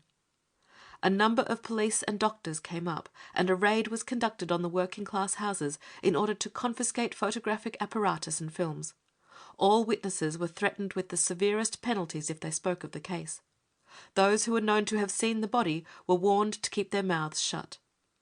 On Friday, April 28th, the funeral took place. Some 3,000 working men and women went to take part, but all approaches were barred by storm troops armed with rifles. When the cemetery gates were reached, the Nazis attacked the procession, and only the relatives were allowed in the cemetery. A clergyman wearing the swastika spoke at the graveside. St. Bartholomew's Night in Köpenick. In many German towns the Nazi storm troops have carried out the Night of the Long Knife, foretold by Hitler before his advent to power. On the night of June 21st to 22nd, the Nazis began a series of murders, which lasted several days, in Köpenick, a suburb of Berlin. The victims were officials of the Social Democratic Party, of the Reichsbanner and of the Communist Party. On June 21st, the storm troops twice searched the house of a trade union secretary, Schmaus, in Köpenick. They stated that they were looking for arms. During the night, the storm troop men came a third time, arrested Schmaus's son-in-law, who was a communist, and then stormed the house, firing a number of shots. Schmaus had a feeble-minded son, 22 years of age, who was wakened by the shooting, picked up a revolver, and went to oppose the Nazis. His mother shouted to him in alarm, "Don't shoot!" But the son shot at and mortally wounded two of the Nazis who had forced their way in. Then the slaughter began. Schmaus's son-in-law, Rakowski, was immediately shot by the Nazis in front of the house. Schmaus's son was arrested and brutally done to death. Schmaus himself was hanged by the Nazis in his house. Frau Schmaus was accused of having told her son to shoot, and was so brutally ill-used that she died a few days later. That night Marxists were arrested throughout Köpenick and Friedrichshagen. Among them were the Reichsbanner leader and former Premier of Mecklenburg, Johannes Stelling, the 55-year-old Paul von Essen, who was an official at the Reichsbanner, and Aman, 57 years of age, who had been the Reichsbanner leader in Friedrichshagen. A social democratic eyewitness gives the following account of what happened to the prisoners in the Nazi barracks. We were taken by car to the Köpenick prison. The square in front was filled with storm troop men who wanted to attack us as soon as they saw us. The storm troop leader, however, shouted, "Stop! Don't hit them in the street!" But we were hardly inside the building when they began to attack us. We were driven up the stairs and along a long passage. In a long cell there were 10 comrades standing with their faces to the wall. The floor and wall were already spattered with blood. An old woman with blood streaming from her mouth and nose, and her clothes spattered with blood, was forced to scrub the floor. One of the storm troop men asked me, "Do you know this whore?" I looked at her more closely and saw with horror that she was my wife's mother. Then the Nazi told Comrade Kaiser to strike another comrade in the face. When Kaiser hesitated, he hit him such a blow with his fist that he went staggering to the wall. Then the comrades were forced with blows from sticks to hit each other until they were bleeding. After that, we had to run the gauntlet about 10 times through lines of storm troop men armed with sticks and truncheons. In the course of this, some of the older comrades collapsed. Meanwhile, the 55-year-old Paul von Essen was brought in, and the Nazis greeted him with howls of joy. He had been unemployed for a long time and had just come out of hospital. He was blind in one eye. He took part in the war, and he had 4 children. The first hit him in the face, then pulled down his trousers and beat him with really insane fury, with sticks and truncheons, until he lost consciousness. Comrade von Essen has since succumbed to the terrible injuries his torturers inflicted on him. Then we were each taken to a cell and beaten. The brutalities were repeated regularly every hour. Finally, I was taken to the leader for examination, and in my despair I denied that I was a Marxist. He then ordered that I should not be beaten meanwhile, but if it turned out that I had told a lie, I was to be shot. Shortly afterwards the door of my cell was flung open, and a storm troop leader rushed in with other storm troop men and beat me, shouting, "You scoundrel, we'll finish you off today." I was then dragged along the passage to my mother-in-law's cell, and while 2 of the Nazis held me, the old woman, who was 53 years of age, was beaten with sticks until she lay quiet on the floor. She is now out of her mind and in an asylum. This eyewitness did not recognize either Stelling or Aman among the prisoners. Some days later Stelling's body, covered with wounds and sewn up in a sack, was taken out of the Finov Canal. At the same time 2 other unknown bodies were recovered. 11 other men were missing. On July 12th, people in Friedrichshagen heard that Aman's body had also been found. And so also throughout Germany, at the time when Hitler was more and more openly acting on behalf of the rich capitalists of Germany, the number of murders was rising. End of chapter 10. Chapter 11. The German Workers' Fight Against Fascism. On April 21st, 1933, the German Press Bureau of Stuttgart issued the following: Although the seizure and confiscation of all communist printed papers was ordered as far back as March 1st, communist sheets are still circulating. On April 28th, the British Press Bureau of Berlin stated: In the course of the search a considerable quantity of printed matter and numerous stencils for the production of leaflet material for May 1st were found at Steglitz in Friedenau. That the attempt to stop the organization of the anti-fascist fight had not succeeded is shown by the following announcement made by the Police Press Bureau of Kassel on May 5th, 1933. In continuation of the measures taken against the illegal district leadership of the German Communist Party in Kassel, early on Thursday morning the political police carried out searches in secret offices and in the houses of the leaders of the district committee.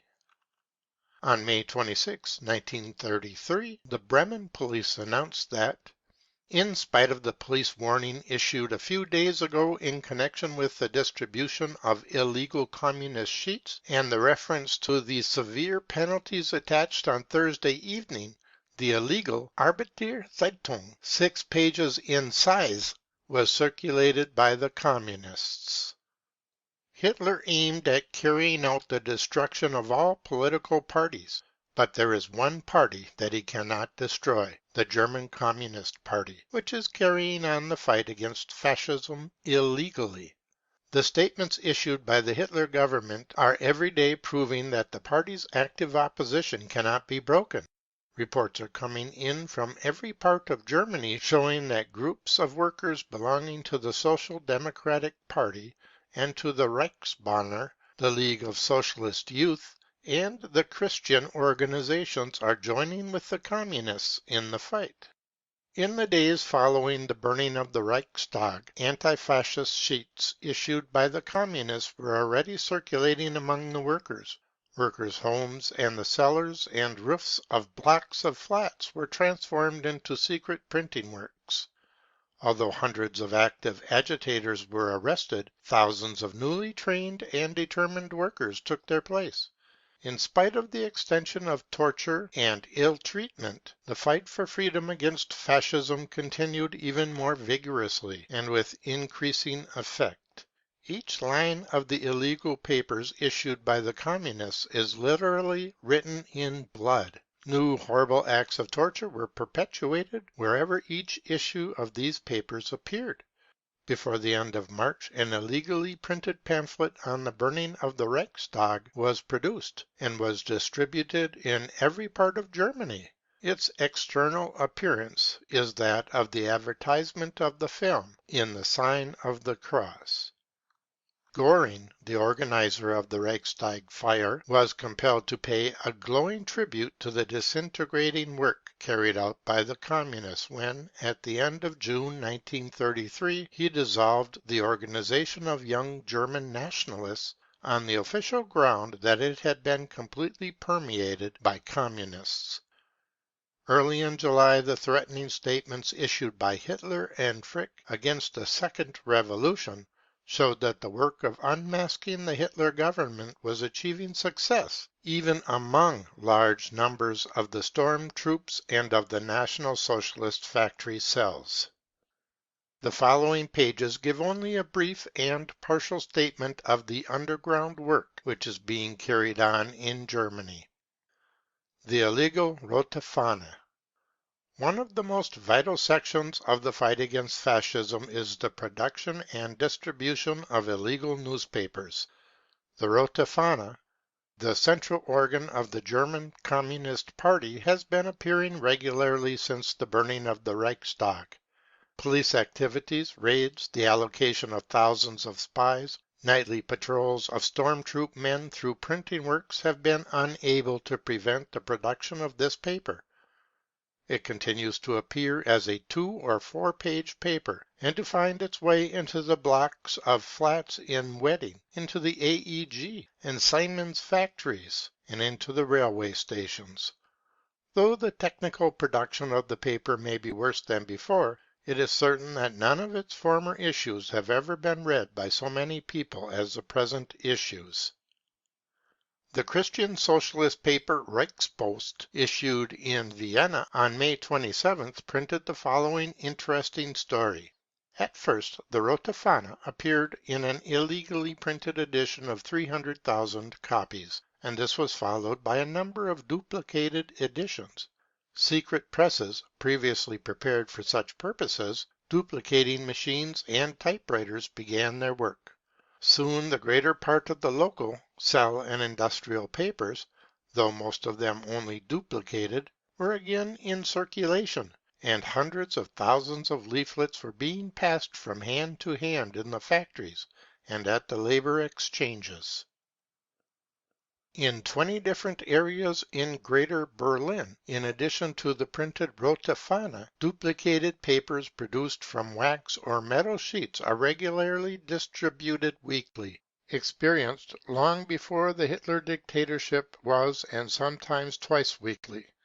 They all bear the heading Rote Fahne. These papers are edited by workers. Red papers throughout Germany.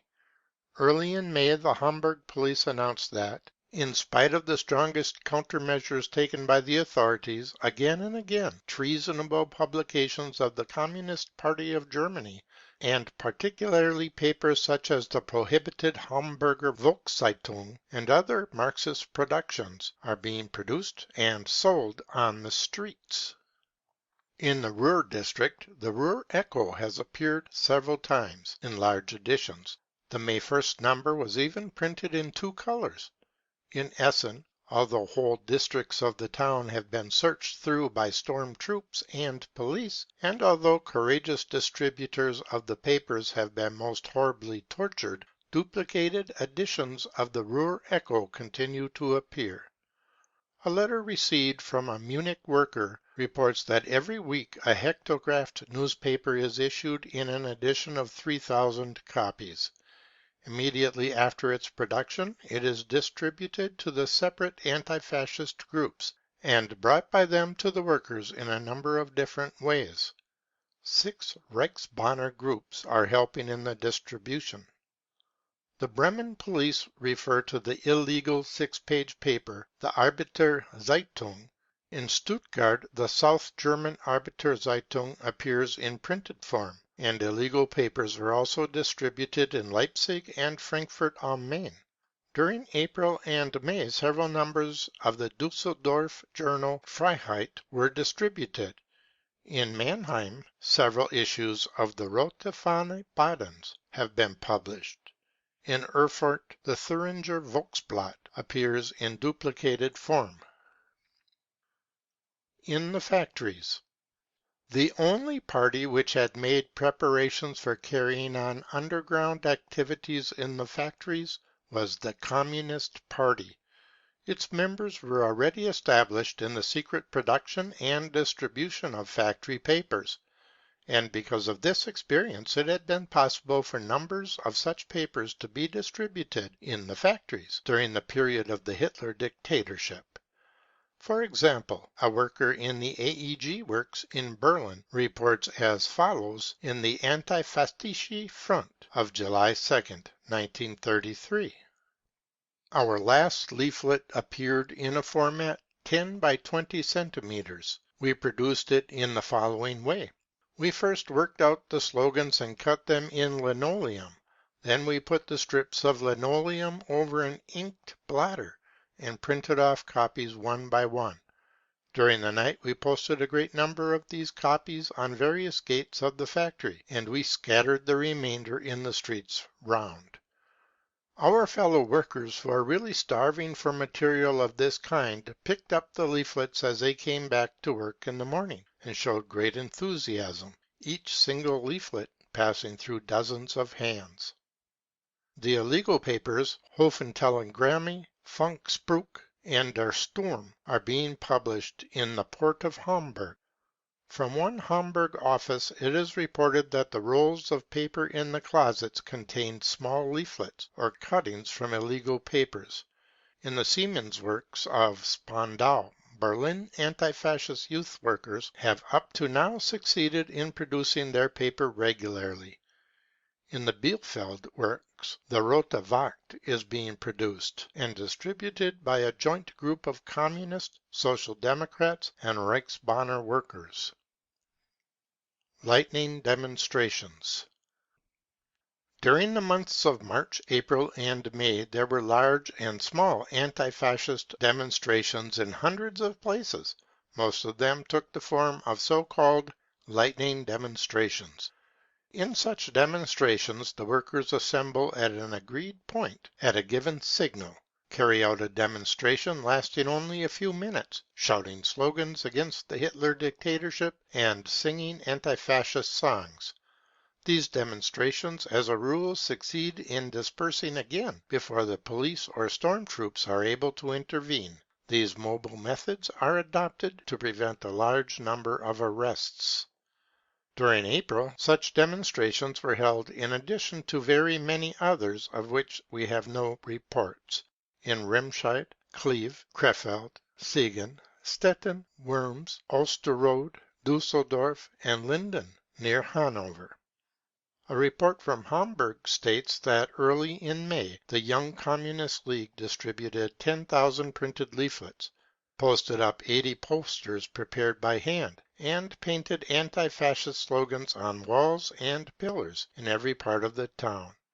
4 lightning demonstrations were held, in each of which an average of 300 workers took part. A Danish anti-fascist reports that during a visit to Germany he saw a street choir of 4 workers who suddenly shouted, "Who set fire to the Reichstag? The Nazis!" and then separated and disappeared. Early in March, a streamer was found across a working-class street in Dortmund, bearing the words, "Nero set fire to Rome and put the blame on the Christians. Hitler set fire to the Reichstag and blames the Communists." The same slogan, printed from a linoleum cut, was posted on walls all over Dortmund at the end of April. The Vossische Zeitung of May 3rd reports, "The Wolf Telegraph Bureau reports from Barnau that the night of April 30th, May 1st, a red banner bearing a hammer and sickle was fastened to the top of the steeple of the Marienkirche. Early in the morning of May 1st, it was taken down by storm troop men at the risk of their lives. That morning, which was the festival of national labor, Nazis who went to hoist the swastika banner at the town hall discovered that it had been stolen during the night. The excitement in Barnau arising from this double act of provocation was indescribable. During the night of May 1st 2nd, about 40 suspected persons were arrested by the storm troops and police, and removed to the concentration camp at Oranienburg. In addition to torture and murder, starvation is used by the Hitler government as a method of fighting the anti-fascists. The following quotation from the Frankfurter Zeitung of May 10, 1933, illustrates the methods used in the attempt to force the unemployed to denounce anti-fascist agitators. Kassel, May 8th. In Schmalkalden, which is in the administrative district of Kassel, intensified communist propaganda among the unemployed have been in evidence during the last few days.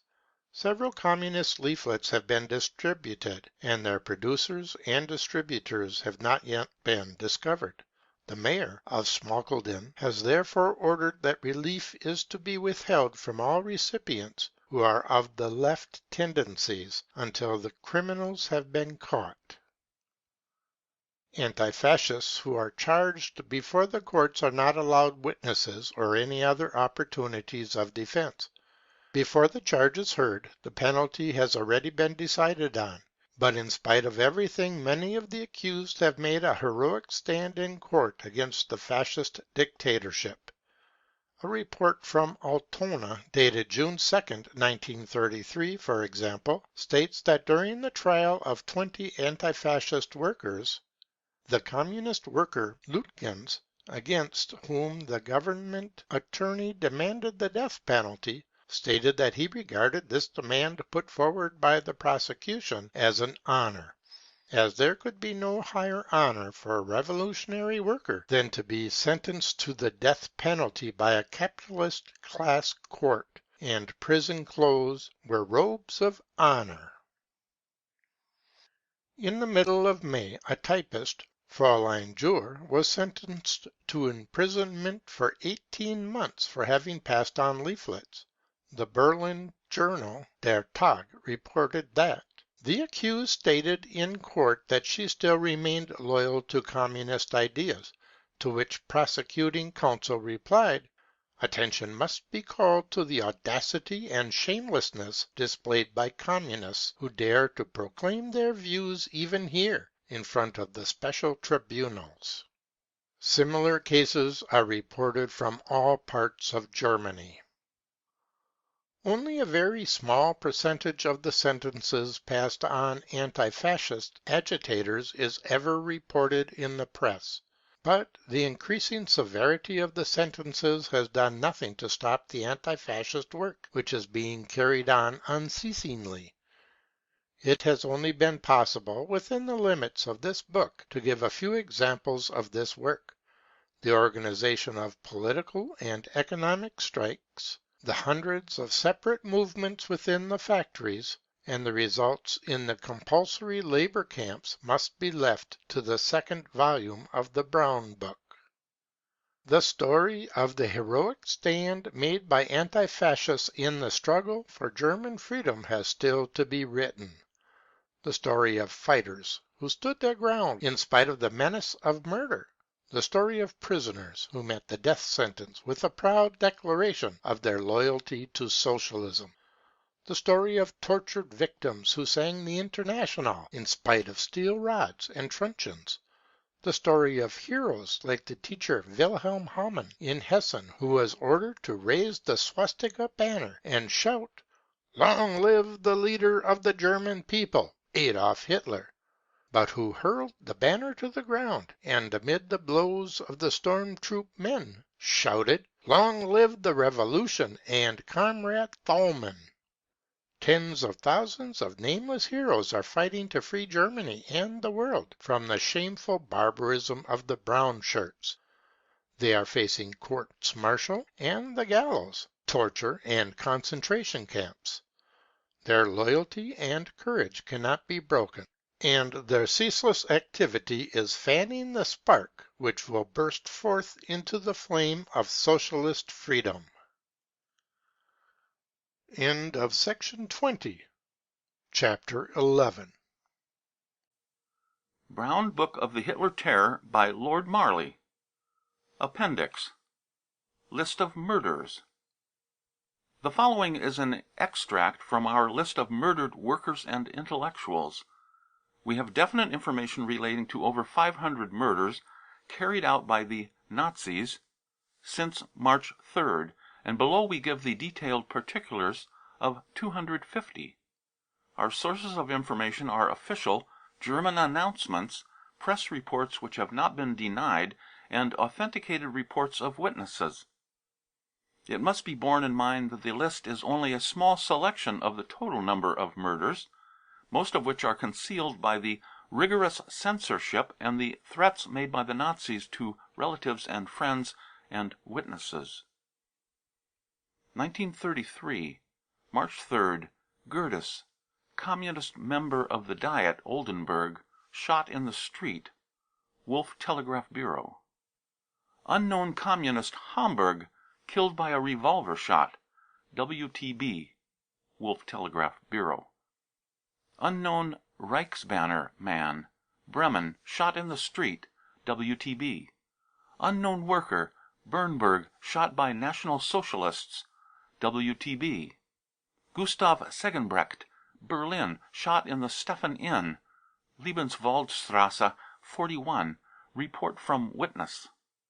Bernhard Wirsching, Berlin, Petristrasse 8-9, shot by Nazis in his flat. Report from witness.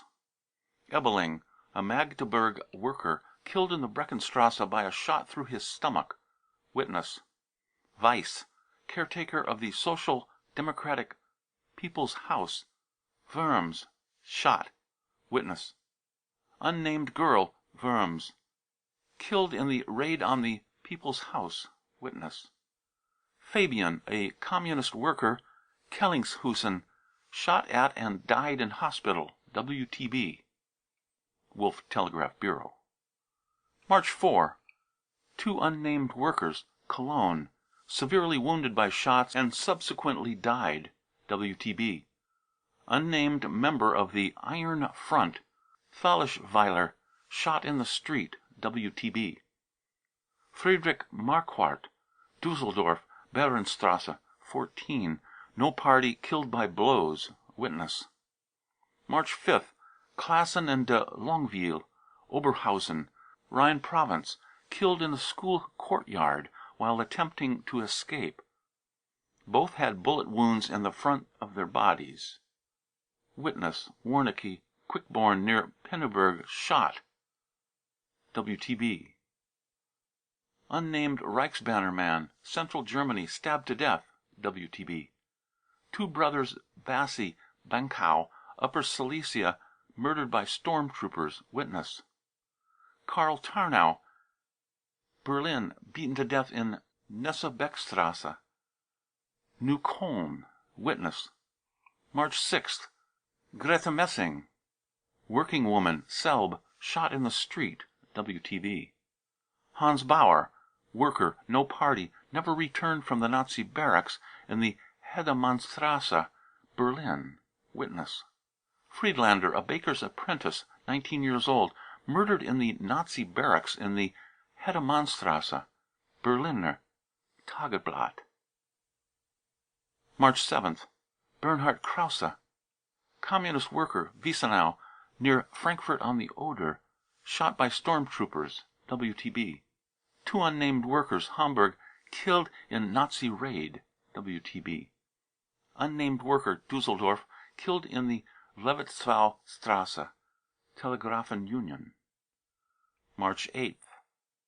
Unnamed communist worker, Billstedt, near Hamburg, shot while trying to escape. WTB.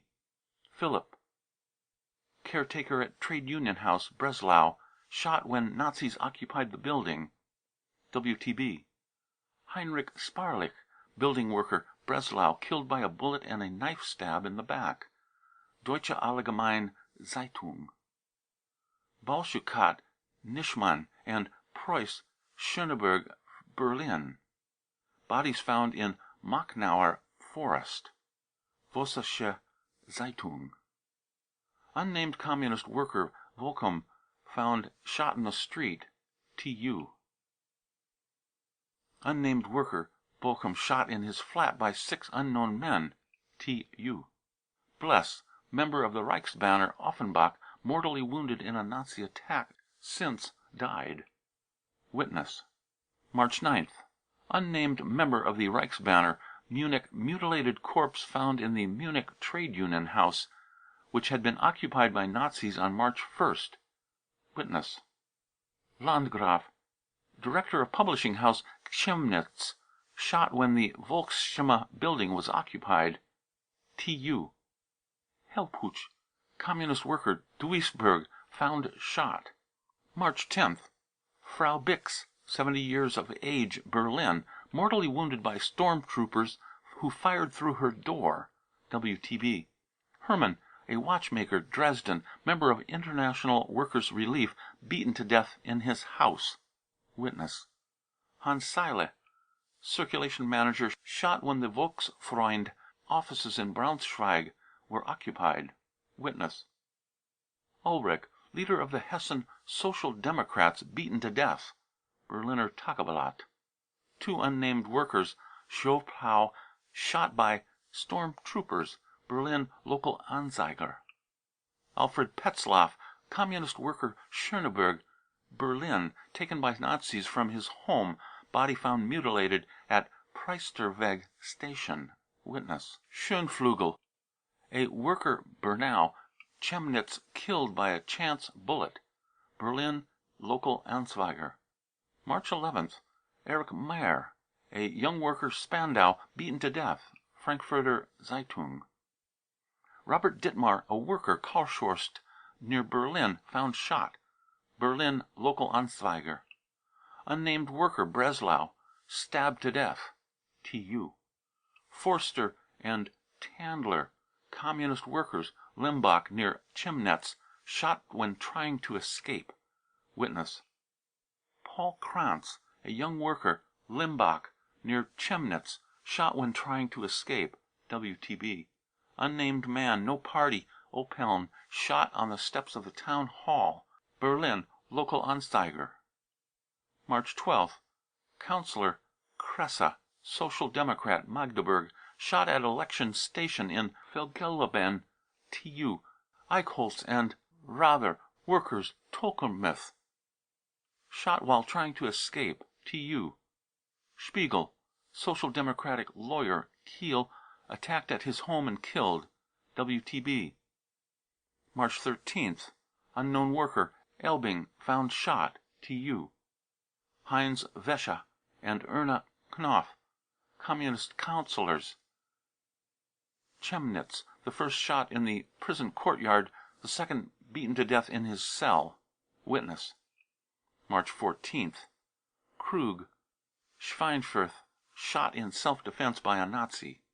TU. Unnamed worker, Hamburg, shot by detectives. WTB.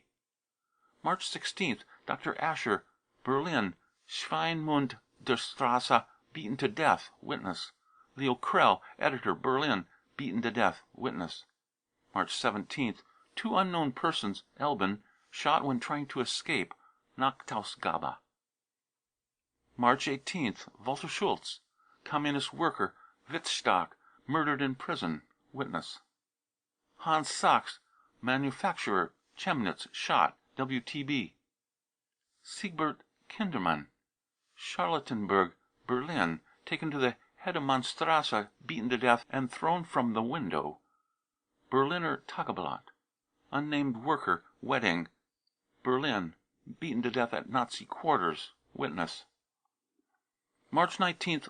Krebs, communist worker, Moabit, Berlin, shot by stormtroopers in the street. Witness. March 20th. Gunther Joachim, lawyer, Berlin, tortured, died in Moabit hospital. Vossische Zeitung. Kurt Possener, Berlin, shot. Wiener Blatter. March 21st.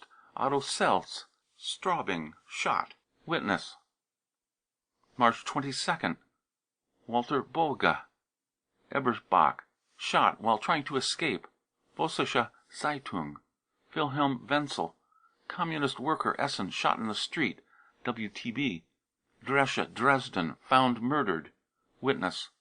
Paul Reuter, Selschauerstrasse, Berlin, beaten to death by storm troopers. Witness. March 23rd. Erich Lange, ex-member of the Nazi Protective Corps, Gelsenkirchen, shot by stormtroopers. Witness. Frank, member of the Reichsbanner, Worms, said to have committed suicide. Unsere Zeitung. Herbert Pengeritz, worker, Bergstrasse, 78, Berlin, brutally treated and died in hospital. Witness. March 24th. Frau Arbetz, a working woman, Gladbach, shot while trying to escape. TU. Eric Perl, 17 years old, Leipzig, shot in the street after release from a Nazi barracks. Witness.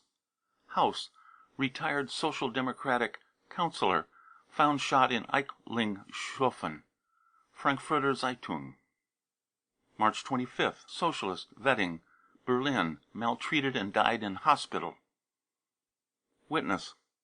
Frau Müller, Aue, Saxony, maltreated, said to have committed suicide. Witness. March 27th. Newman, shopkeeper, Königsberg, beaten and used as target. TU. Grothehenne, telegraph fitter, Braunschweig, beaten to death. Witness. Dr. Max Plaut, lawyer, beaten to death in a Nazi barracks. Witness. Max Balecki, Schöneberg, tortured in Nazi barracks and died in hospital. Witness. March 30th. Fritz Roll, worker, Siemensstadt, found stabbed. WTB. Liebel, Vollschlager, Skalitzerstrasse, Berlin, murdered and thrown into the river. Witness. Unknown Jew in Oberhessen hanged by the feet and died. Manchester Guardian. April 1st. Wilhelm Potter, baker, and Karl Gorman, communist worker, Woldenberg, shot while trying to escape. Vossische Zeitung. Wilhelm Dengmann, steelworker, Duisburg, shot in the street. Vossische Zeitung. Unnamed worker, Munich, shot while trying to escape. Münchner Neueste Nachrichten. Fritz Schum, lawyer, Kiel, beaten to death in prison. TU. Pressburger, cattle dealer, Munich, shot, described as suicide. Münchner Neueste Nachrichten. April 2nd. H. Wertheimer, Kehl, alleged stroke before arrest. WTB. April 3rd. Paul Jaros, Smith, Limbach, near Chemnitz, shot while trying to escape. Unnamed worker, Augsburg, alleged stroke before arrest. TU. Georg Bell, shot by storm troop men in Austria. Conti WTB. April 4th. Heinz Basler, Düsseldorf, shot while trying to escape. WTB. Wilhelm Drews, worker, Berlin, found shot. Vossische Zeitung. Dr. Philippsthal, Biesdorf, Berlin, beaten to death. Berliner Tageblatt. April 5th. Renoir, communist councillor, Bonn, shot while trying to escape. TU. Sauer, Zubachwitz, member of Social Democratic Party, beaten to death in concentration camp. Neue Welt. Wilhelm Drews, communist worker, Hamburg, shot in the street. TU. April 6th. Max Niedermeyer, communist councillor, Johann Georgenstadt, Saxony, beaten to death in Zwickau prison. Witness. Kurt Friedrich, communist worker, same town, shot. Witness. April 7th. Hanussen, Berlin. TU. See report. April 8th. Unnamed worker, Neukölln, Berlin, beaten to death by storm troops. Witness. April 9th. Walter Kosch, Hamburg, shot. April 10th. Fritz Engler, hairdresser, no politics, Chemnitz, tortured and killed in the Zeissig forest. Witness. April 11th. Max Ruff, Reichsbanner member, Chemnitz, found shot. TU. Dr. Arthur Wiener, lawyer, Chemnitz, found shot. Frankfurter Zeitung. Alvin Hansbach, communist worker, Friedersdorf, Zittau, shot in prison. TU. April 12th. Benario, a lawyer, Arthur Kahn and Erwin Kahn and Goldman, merchants from Nuremberg, shot while trying to escape. Dachau concentration camp. WTB, Deutsche Allgemeine Zeitung.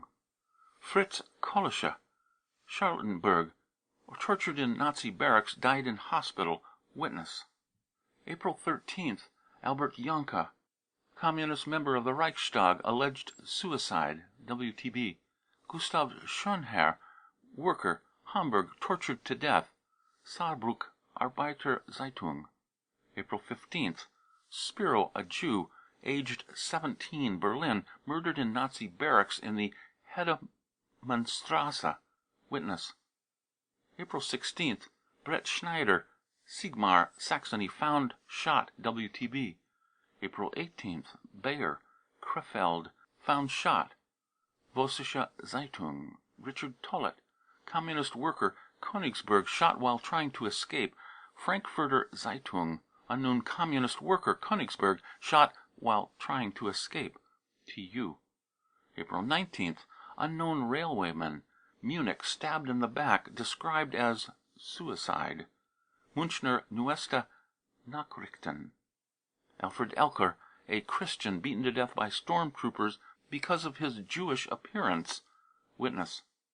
April 20th. Kaminsky, Dortmund, member of anti-fascist league, beaten to death in prison. Witness. April 21st. Fritz Dressel, chairman of communist fraction in the Diet, described as suicide. Münchner Neueste Nachrichten, but reported by witness to have been murdered in Dachau camp. April 22nd. Max Kassel, dairyman, Wiesbaden, shot in his flat. Deutsche Allgemeine Zeitung. Solomon Rosenstrauch, merchant, Wiesbaden, shot in his flat. Deutsche Allgemeine Zeitung. Paul Pabst, worker, alleged suicide in Nazi barracks, Germania. April 23rd. Kurt Benke, a stormtrooper, Berlin. Angriff. Franz Schneider, anti-fascist worker, Goch, Rhineland, alleged suicide in prison. Vossische Zeitung. Konieczny, communist worker, Olsnitz, Erzgebirge, alleged suicide in prison. Vossische Zeitung. April 24th. Unknown man, Honor Moore, tarred and burnt, alleged suicide. Volkischer Beobachter. Cordes and Son merchants, Wittmund, near Bremen, shot in a pogrom. WTB. April 25th. Mendel Haber, merchant, Dortmund, shot and his body thrown into the river. Dortmunder General Anzeiger. 2 unnamed workers, Heil Lippe, found dead. Volkischer Beobachter. Granitza, worker, Königsberg, shot while trying to escape. Nachthaus Gaba. April 26. Willy Plonska, Berlin, found dead. Angriff. April 27th. Erwin Volkmar, Neukölln, Berlin, alleged unpolitical murder, shot in the street. Angriff.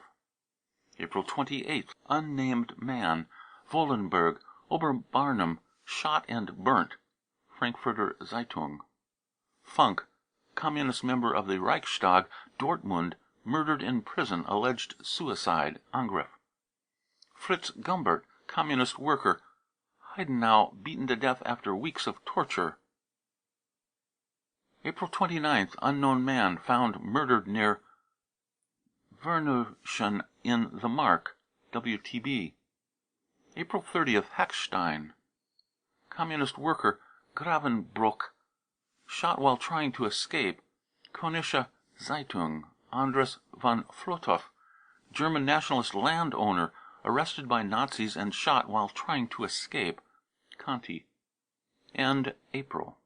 Unnamed worker, Ebersdorf, Saxony, and Heinz Goldberg, member of Red Sports Organization, shot in the cellar of Hermann Goering House, Lobau. Witness. May 2nd.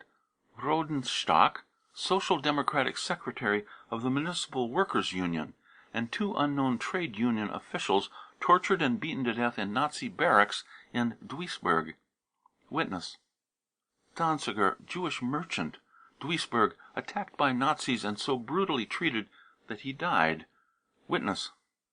May 3rd. Dr. Ernst Oberfohren, chairman of German nationalist fraction in Reichstag, found dead in his Kiel house, described as suicide. May 4th. Unnamed member of Stahlhelm, Berlin, shot in Nazi quarters. Saarbrück Bearbeiter Zeitung. May 5th. Simon Katz, worker, Polish citizen, beaten to death. Witness. Unnamed man, Potsdam, tied up and thrown into the river. Vossische Zeitung. Spangenberg, communist worker, Bredereiche. Templin, alleged suicide in prison. Vossische Zeitung. Unnamed dye worker, Sagan, alleged suicide, murdered in prison.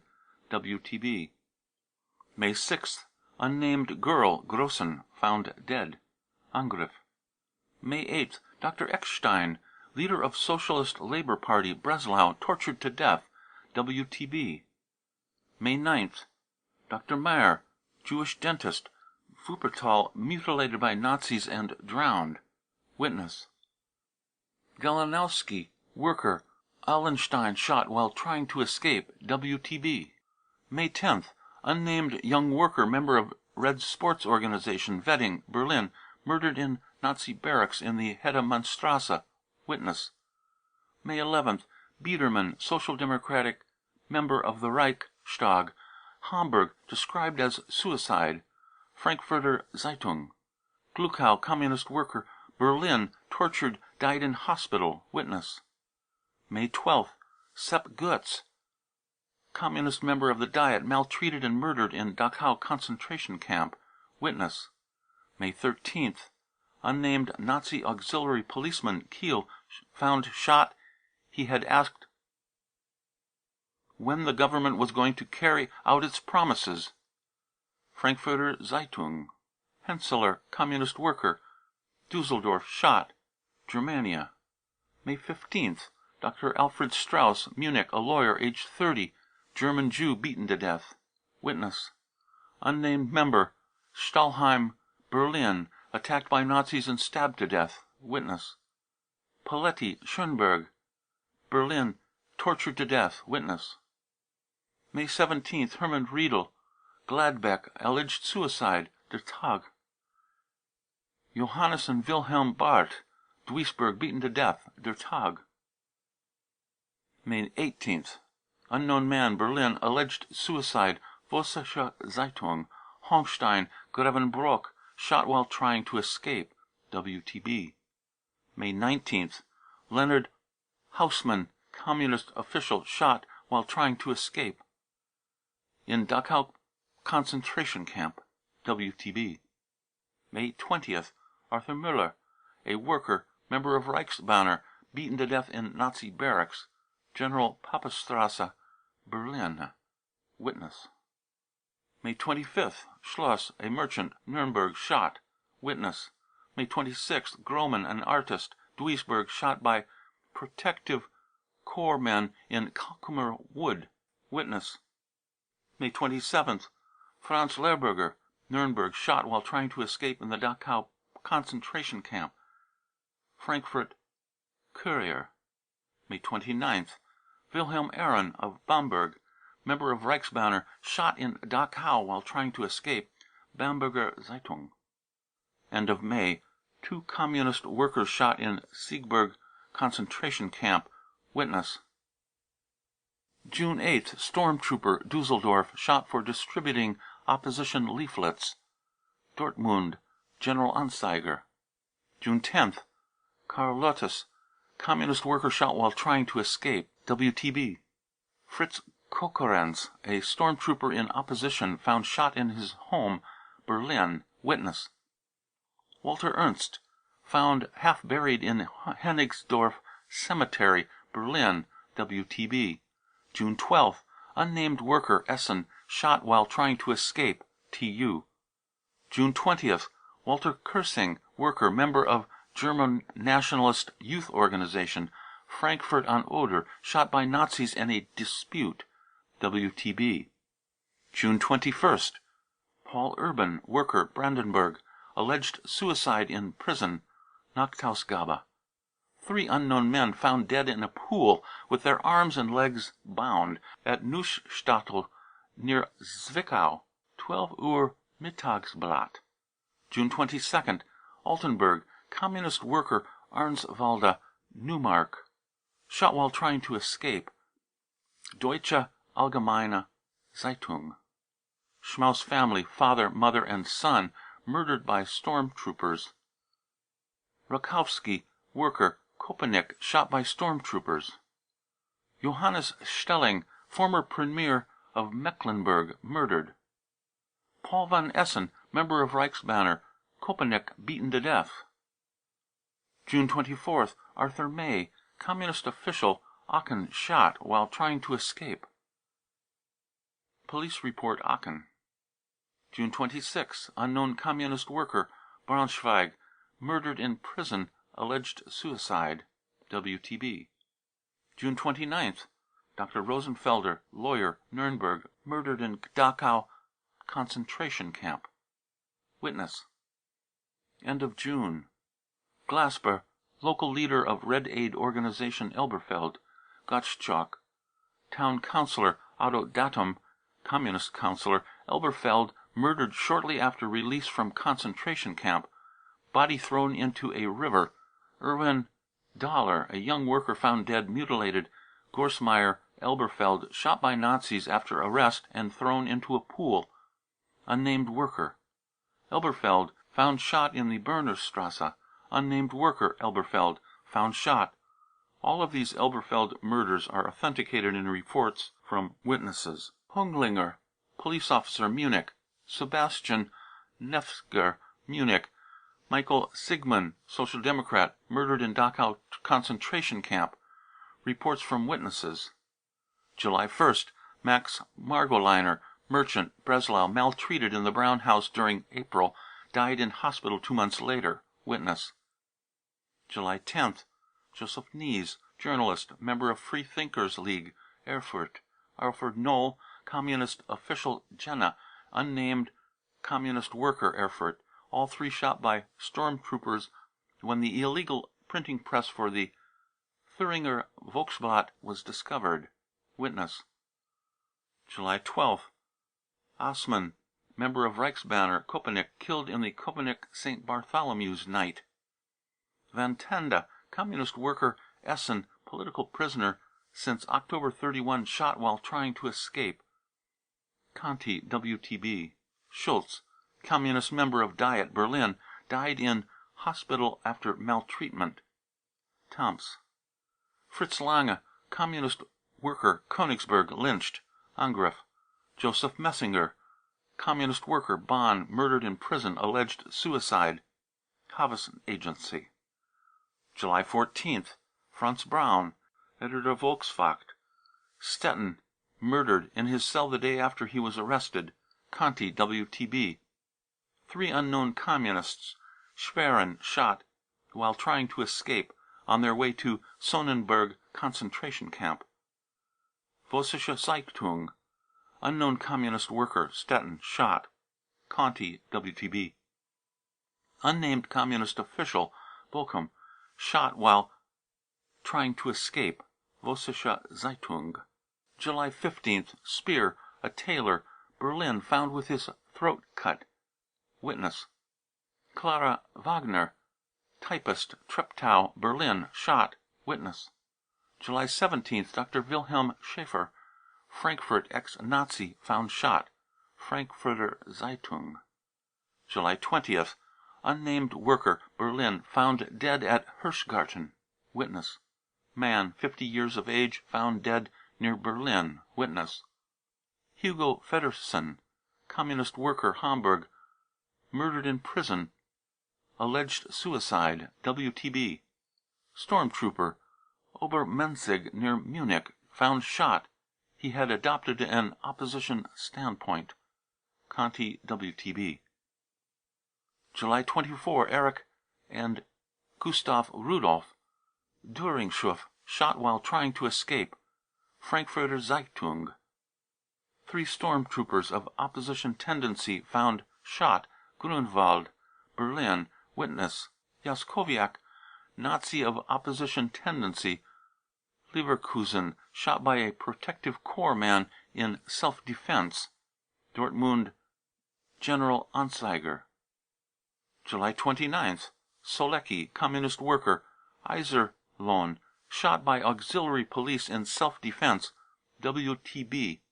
Heinrich Fording, communist worker, Coesfeld, thrown from window of police station, Recklinghausen, alleged suicide.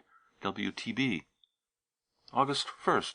4 workers, Lutjens, Tesch, Wolf, and Müller, executed in Altona. End of Appendix, List of murders. End of Brown Book of the Hitler Terror by Lord Marley.